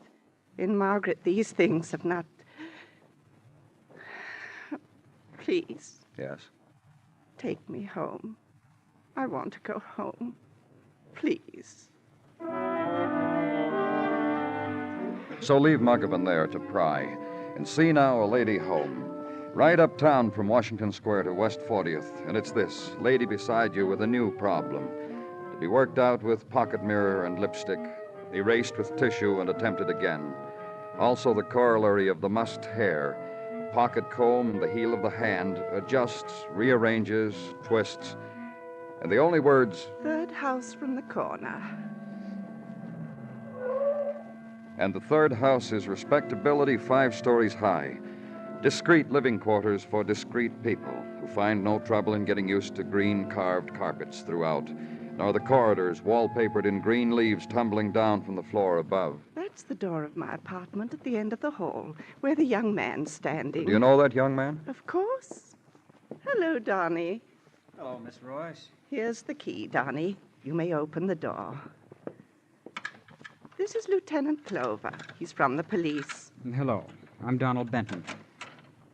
Miss Royce, is it all right? Of course. I want him to come in. Is there any trouble? Of course. Miss Royce's sister is missing. She's dead. You know she's dead. I'm going to sleep, Donnie. Yes. Good night, Miss Royce. It's all right, isn't it, Mr. Clover? Good night, Miss Royce. You two will talk, I'm sure. Just sleep well.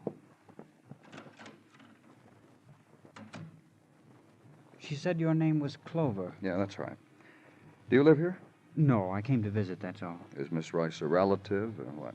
Friend. A very good friend. My best, I guess you'd say. I see. One day in the park, she was lost.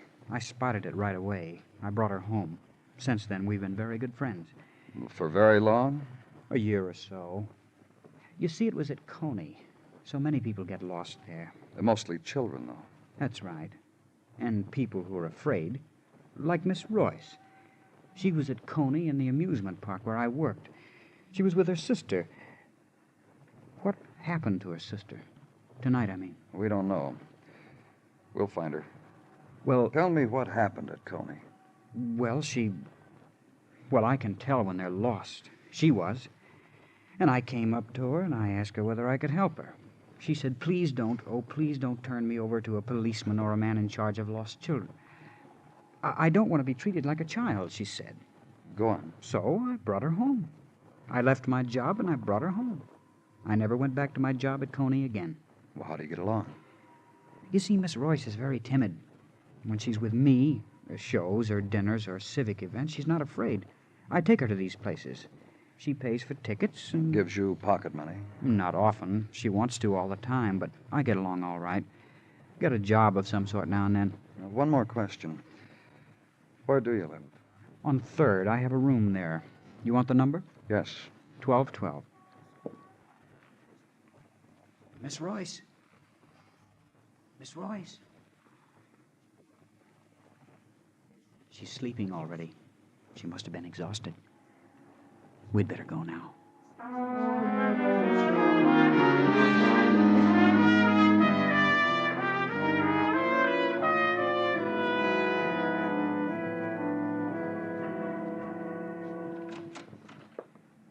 Danny? Talking to you, Danny. Uh-huh. Oh, what do you want? Well, turn around and talk to me with your face, Danny. I get an inferior feeling from conversations with people's backs. Oh, sorry, Muggavan. I was just... You never give up, do you, Danny? You'll never listen to what I tell you. You got something, Muggavan? Well, let me finish, huh? You never listen. That thing, that whatever it is you're looking for, it isn't out there in the street. It isn't here. It isn't in books. It isn't even in dreams. So why don't you just give it up, huh? You got something, Muggavan? Yeah. I got a full morning's legwork to hand you. Legwork, routine checks, all yours. Anytime. Most of the morning I spent with a counselor, John Randall, attorney at law. John Randall, attorney to the sisters Royce. How did you find it?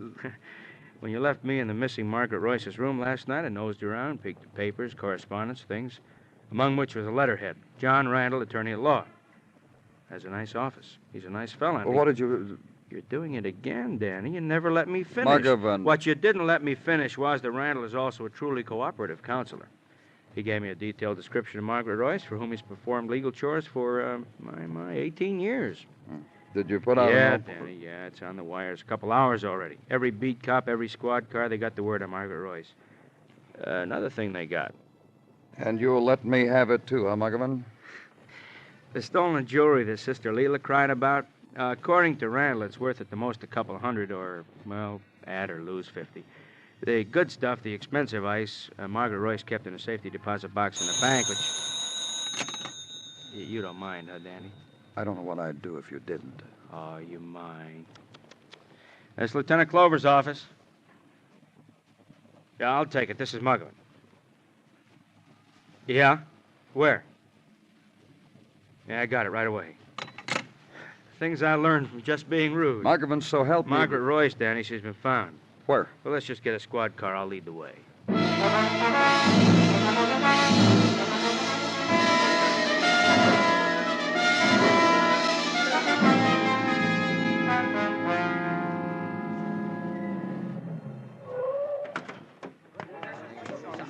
All right, let us through here, huh? Get back. Come on, let us through. Hey, wait, now, don't push me, mister. Oh, you're something special, huh? I'll say I am. I found it. I found a dead body. I was going through the stuff in that vacant lot back of that billboard, and under a lot of cans and things, there You did good, mister. Just stand back, huh? Oh, how do you like that? That's the thanks I get, huh? That's the hello I get for being the one fella in the whole city.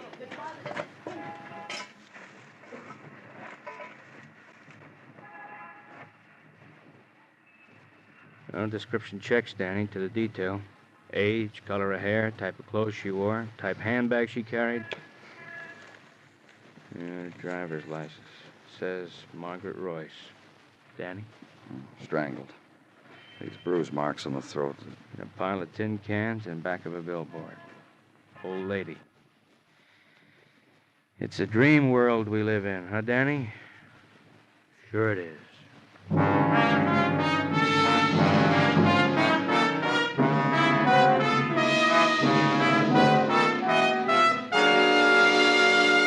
You are listening to Broadway Is My Beat, written by Morton Fine and David Friedkin, and starring Larry Thor as Detective Danny Clover. Tomorrow night, don't miss Lionel Barrymore as a star and host on exciting historical dramas. Original stories about little-known heroes of America's early days. Learn about our history makers, men and women with dreams they themselves made come true. Hear a new, colorful true story each week on your Sunday night Hall of Fame Playhouse over most of these same stations. Presented by CBS Radio.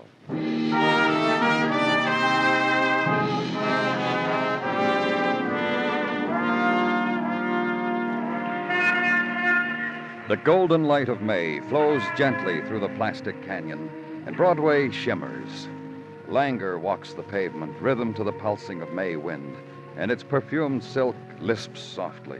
The hawkers yawn their tunes. The loudspeakers drone, and there's the slow dance of yesterdays in the gutters. Maytime, a day to write home about, a day to ride the rides, dare the midway, toss the hoop, win the ham.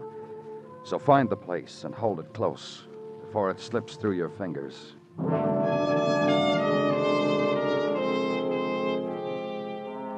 And at headquarters, a morning glory, species Gino Tartaglia. Busier than a mongoose at a Cobra convention.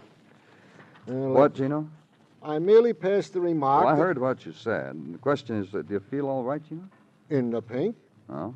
Well, you seem to have a doubt about the matter. No. It's just that thing you said. Mongoose at a Cobra convention? There's another way to describe the daily hurly-burly of a police sergeant. Gino. If Mrs. T was to sit on the edge of your bed and read to you into the wee hours from the jungle tales of Sir Rudyard Kipling, suppose you would come up with another phrase to explain the... I wouldn't think. You see? Nothing else for me, Gino?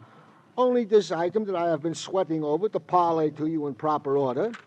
Item from Henry Bader, pawnbroker of Lower 3rd Avenue. What about him? About him. That late yesterday afternoon, on routine check of boys from pawn shop detailed that Mr. Bader report to them that jewels answering to the description of jewels stolen from Margaret Royce, murdered deceased, were hocked with him. With the same Mr. Bader. Itemized list herewith. Oh, thanks. Well, there's nothing on this about who pawned them.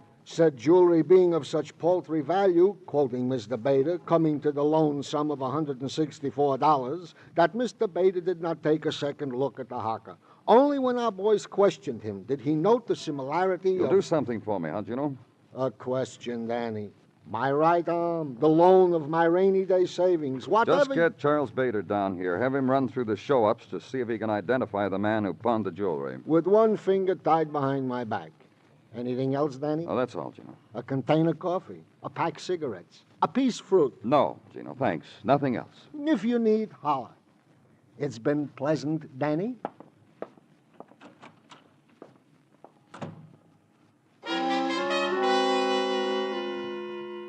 The time again. Respite. Just sit there at the desk and consider. Take the quarter hour and draw triangles and circles on a pad and unfinished names and heavy black lines for unfinished thoughts. And because you're a policeman, draw the symbol on the page again, personal cipher that means murder again. And because murder is a folder in front of you, and you're drawing a salary, open it, read names and statements and remarks. The name intrudes. John Randall, lawyer, friend to family of deceased. Man necessary to talk to for background. Valuable man for investigating officer. Phone him. Busy man, but he'll find a few minutes to give you. Squad car and go to him. Well manicured in double-breasted gray, pearl stick pin, French cuffs, and no shoes. They kill me.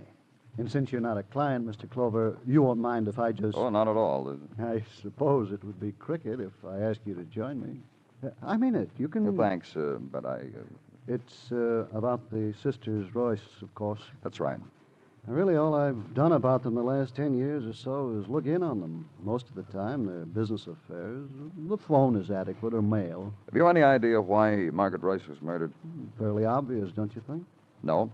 Where she was found and how. A mugger, I'd say. Or... What about Leela? I know you're joking, but I don't know why you are. That boy, Donnie Benton. No, I don't know too much about that. I couldn't give you an opinion there. Well, then let's get back to Leela. I'd like to know something about... Why she's like she is? Yes. She drowned her father. What? Long, long time ago, when she was a child. Drowned him? Cried wolf. You mind telling me what you're... An outing. A lake. Leela made believe she was lost, yelled help. Her father thought she was in the water, went in after her, and was drowned. Leela was making a joke. I'd call that drowning her father, wouldn't you? What about the mother? Died when Leela was born. So you see... The guilt of killing both parents. People go through life with various things. Leela's happens to... Say, look at the time, will you? Client time. Mrs. Trumley wants to make out a will again. Mind throwing me that shoe? Thanks. Mr. Clover, it was a real pleasure. So saying, the man with the client saluted me with his Oxford and pointed a toe at the door. I left.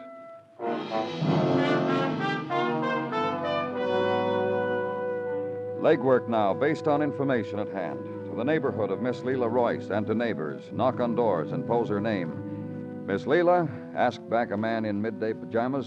A doll, just a doll. Echoed by his wife, who suddenly appeared chin first over her husband's shoulder in matching pajamas. Whatever husband says, triple it. Another door. Little girl lets you know through a space helmet that Miss Royce is simply superastral. So saying, disintegrates you with a simple zing from her ray gun. Another door, and a girl with no makeup informs you that although Miss Leela might seem strange, that there was undoubtedly an explanation to it, and she can't discuss it now because her Maltese kitten needs its 100 strokes. And the final door. Yes, I know Leela quite well. Her apartment's right down the hall. Oh, may I come in, Mrs. Rumford? Oh, yes, please do. I was sitting in the kitchen, and I was reading and having coffee. Would you... Thank you. This way. It's awful what's happened to Leela's sister, isn't it? Oh, please sit down. Isn't it awful? Here's your coffee. Oh, thanks. I wonder... Wonder what? Whether Leela really knows what's happened, can grasp it, I mean, about her sisters being dead. Pass the sugar, please. Thank you. Have you talked with her about her sister's death? Oh, no, that would be cruel. Next week is time enough. You're not drinking your coffee. Mrs. Rumford... Personally... What? I don't think Leela should miss her very much. Margaret was so mean. Didn't understand Leela at all. But you do. About the boy, about Donnie. That's what I mean. Oh, such a nice boy. Margaret didn't think that at all. You know what she thought about Leela and that boy, I mean?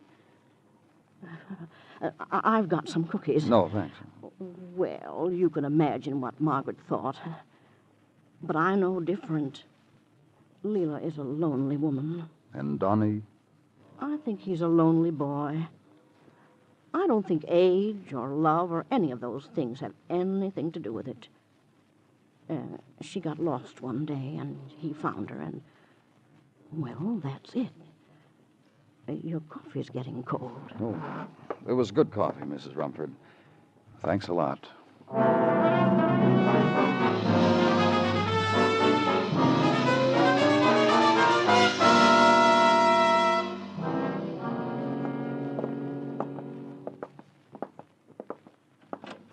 In here, Miss Rice. Donnie.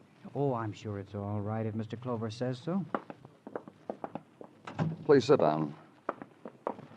Miss Royce, we call this the interrogation room. Donnie. He just wants to ask us some more questions. Isn't that right, Mr. Clover? Well, mostly a question for you, Donnie.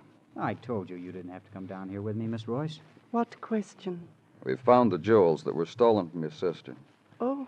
Jewels were pawned. Pawnbroker has been at the show-ups downstairs most of the day trying to identify the man who sold them to him. Well, what question do you want to ask me? It was a pawn shop on 3rd Avenue. Did you take the jewels and sell them? Of course not. Of course he didn't. Well, anyhow, I'll want the pawnbroker to look at you and tell me. Sergeant Gino Tartaglia speaking, Danny. Call downstairs to the show-up, Gino. Tell them we're ready up here. Muggavan just called, Danny. They're on their way up. All right. Miss Royce. Yes? How well did you get along with your sister?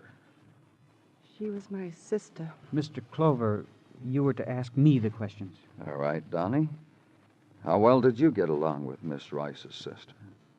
She'd never talked to me. She never looked at me. If we were in a room together, sometimes she was there when I came to visit Miss Royce here. When that happened, she'd pretend I wasn't there. One time I got right up and stood real close to her, right in front of her. Inside. I said in. Okay. That guy. You sure? I said that guy, didn't I? So it's that guy. Sure, you're the guy. I know you. I never saw you before in my life. You ain't kidding, but I know you. How are you? Is this gentleman the pawnbroker, Muggavan? No, the pawnbroker went home. This is the man who sold him those jewels. Identified in the show-up. Name's Monty Allen. How are you? That goes for everybody. Well, tell everybody about it, Monty. This boy here, I gotta tell you something, boy. Next time you walk through Coney, don't beg for it.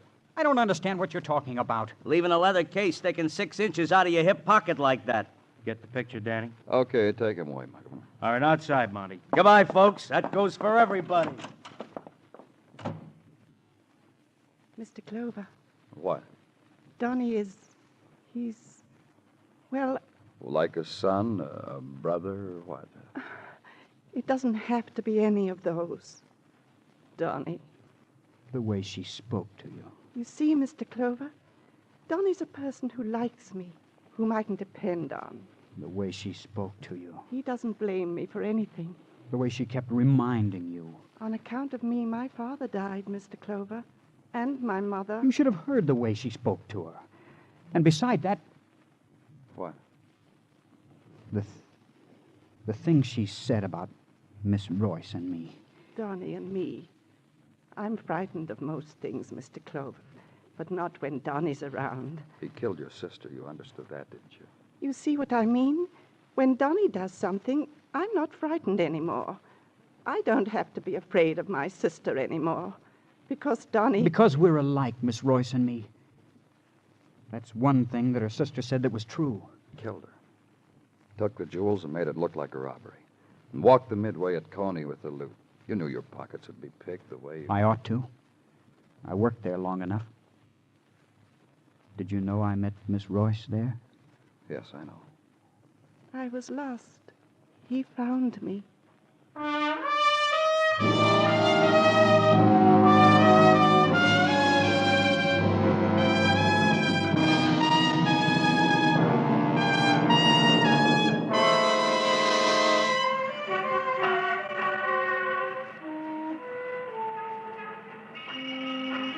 When dawn touches Broadway, the shadows linger for one final instant, then leave and take away the night. A cloud drifts, and far away a bird tips and touches it with a wing. And time has come for the day. People wake, fury gathers, crowd funnels into the street. Walk easy. The shock is on. It's Broadway, the gaudiest, the most violent, the lonesomest mile in the world. Broadway, my beat.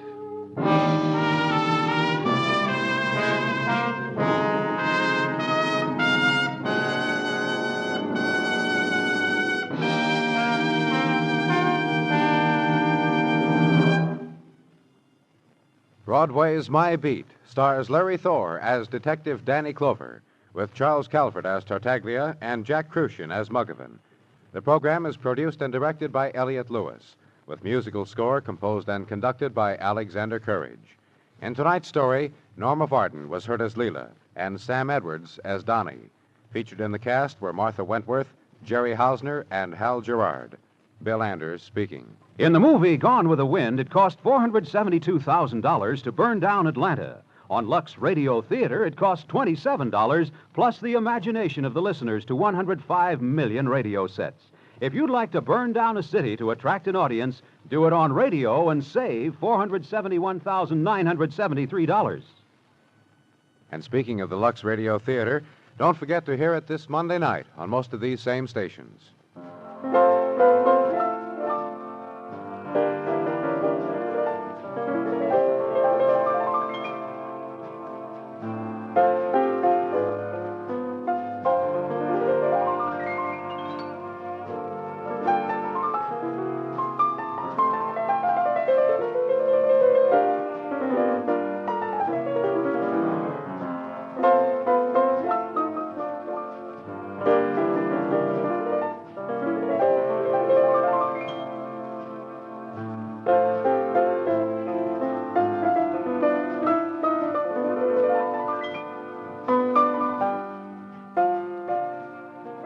Remember, radio's outstanding theater of thrills, Suspense, is heard Monday evenings on the CBS Radio Network.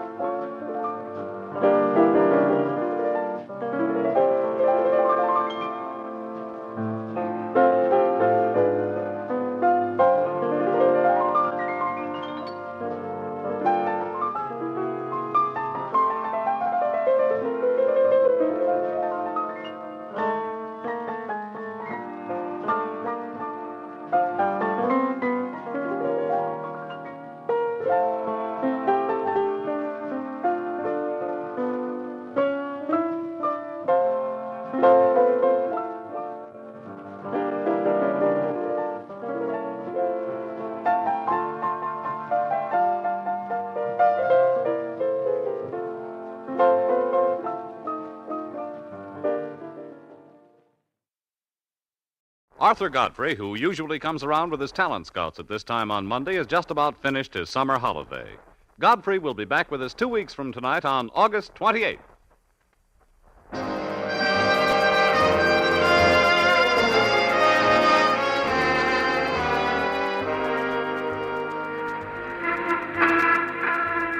Broadway's My Beat, from Times Square to Columbus Circle, the gaudiest, the most violent, the lonesomest mile in the world.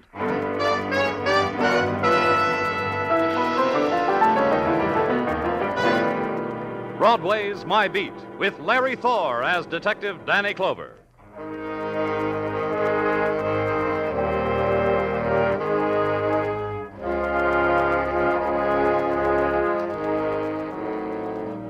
Broadway. It's the shrieking edge of a numb universe that lies in the shadows and licks its wounds. And it's wasteland, a tinseled wasteland that wears the motley, wears the scarlet of neon, the harsh gold of a trumpet scream, the kaleidoscope of color a tear makes when it's held up to the light. There's the color of the desolate wind that sighs through Broadway, nameless and cold. The wind that drifts, touches everything, seeps in through windows and under doors, lends its quality to whatever room in which it dies. Like the room where I was standing. Mrs. Branch's rooming house, cretonne drapes, dusty, beaded lamp, dusty, wash basin, rust-stained, the bed pulled down from the wall, the crumpled sheets, and the dead woman. And Mrs. Branch not believing a bit of it. Oh, I know it. What, Mrs. Branch? Someone's going to come along and pinch me, and I'm going to wake up, and this whole thing will be a dream. Won't it, Mr. Clover? No. Who is this girl? I'm going to tell you because it doesn't matter, because it's a dream. Her name's Mary Demming. How long has she lived here? 4 years. 5. One morning she rang my doorbell. She had a black suitcase in her hand. I liked her. She liked me. Yes, she stayed. Always paid her rent. Now... Oh, I don't believe it. Now she's dead, Mrs. Branch. She's been stabbed to death. You've got to convince yourself of that and help. Who were her friends? Oh, she was very popular. Whenever the doorbell rang or the phone, it was for Mary. Often wondered why she didn't marry with so many friends. Tell me how you found her. Well, I brought Mary her coffee this morning. She didn't smile when she saw me. Something was wrong, I told myself. I shook her, and then I saw the knife.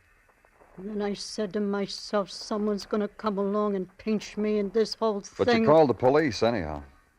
I pride myself on presence of mind in any circumstances. Did she have any visitors last night? I wouldn't know. I wasn't home. Oh, that book. What about it? Mary loved it so. It was her dearest possession. A yearbook from high school, you know. She loved to look at it before she went to sleep. Suppose that's why it's on the bed beside her. Here, let me show you. What? You see. You see. Mary's picture in her yearbook. Uh-huh. Mary Demming.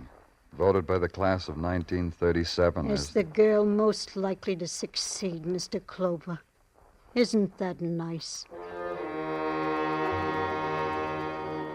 Fingers of sunlight reached through the windows hung with the torn, soot-stained cretonne, reached out for the woman lying there, touched her face, her throat, her shoulders. For an instant, youth flowed over the dead woman's body. The youth her dead hand held in the shape of a high school yearbook.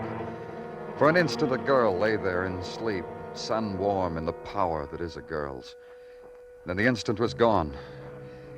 In a little while they came, the servicemen of death, the technical men, the photographers, the coroner, Muggavan. I gave Muggavan the notes I'd made, the yearbook, told him what I needed, sent him on his way.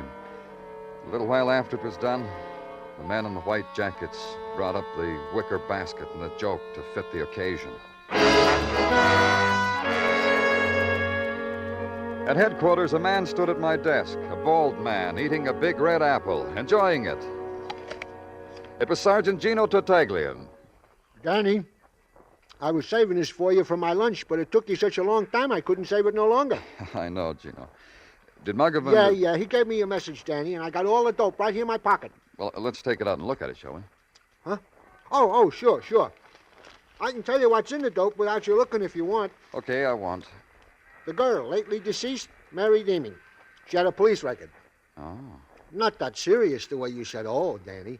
A record that is not unordinary among certain type people. Reckless driving, driving while under the influence, bashing a cop in the eye because he stopped her while she was doing 90 on a Sunday afternoon, disturbances of the peace on occasion, shoplifting, little ordinary things like that. Anything else? Not from me, Danny. You, Muggavan? Yeah, Danny. I checked and cross-checked the high school yearbook like you told me. Mary Demming against everybody else in the book. Something? Maybe. Anyway, I came up with the names of 4 students that the Demming girl seemed to be most intimate with during her high school years. Who were they? I made up a list, Danny, here. I traced their addresses, their occupations. 3 of them, anyhow. 4th is going to take more time. Thanks, Muggavan. Wasn't too easy, Danny. Cross-checking all that stuff. The sororities, Sans Souci French Language Club, the Lettermen, the a cappella choir, the proms, the National Thespians. All that high school stuff wasn't easy. Tell Gino about it, Muggavan. He'll save you a big red apple. So it began, a woman dead in a boarding house, and her last identification with life, a high school yearbook. A woman, anonymous except for that. Somewhere, if Muggavan's checking was correct, 4 people had intruded upon her life, tempered it, perhaps shaped her dying. Only perhaps. A policeman has to make sure. Call on number 1, George Ferris, football player, who made All-State back in 1937. Now department store floor walker. Wade through the ladies' wear department, through the bookstore, down the escalator, and seek out the man who quarterbacked the bargain basement. Impose a name for him. Mary Demming, you said. Yeah, that's right. What about her? Mary Demming. Mr. Ferris, will you okay this charge tape? Uh-huh. There we are. Thank you, Mr. Ferris. Now then, about Mary Demming. She's dead. Well, now. Well. I guess we're all getting old, Mr. Clover. Just last week, I met old Polyakov. You know, Ferris to Polyakov. What a combination we were. I flipped him, he caught him. Ferris to Polyakov. Polyakov said we were all getting old. Yeah, rackety racks and a locomotive for us. So Mary's dead. We found her this morning with a knife in her back. You know, she had to end that way. Why? Human nature. It's in the books, Mr. Clover. Mary Demming was wild for her age. Wild? What do you mean? Boys. Lots of them. That included you? I was a star quarterback. She wore my sweater for a week. Then one Monday afternoon, I saw her in the drugstore with a left tackle. Mary Demming was a wild kid. I liked her. For the week I knew her. Have you seen her since high school? Yeah, about a year ago when I was in ladies' lingerie. A woman with a shopping bag was stealing one of our 498 items. Mary Demming. Did you have her arrested? Well? Yes, I did. After all, I work for this store. Sure. That's the last time I saw her. Mary Demming. Well.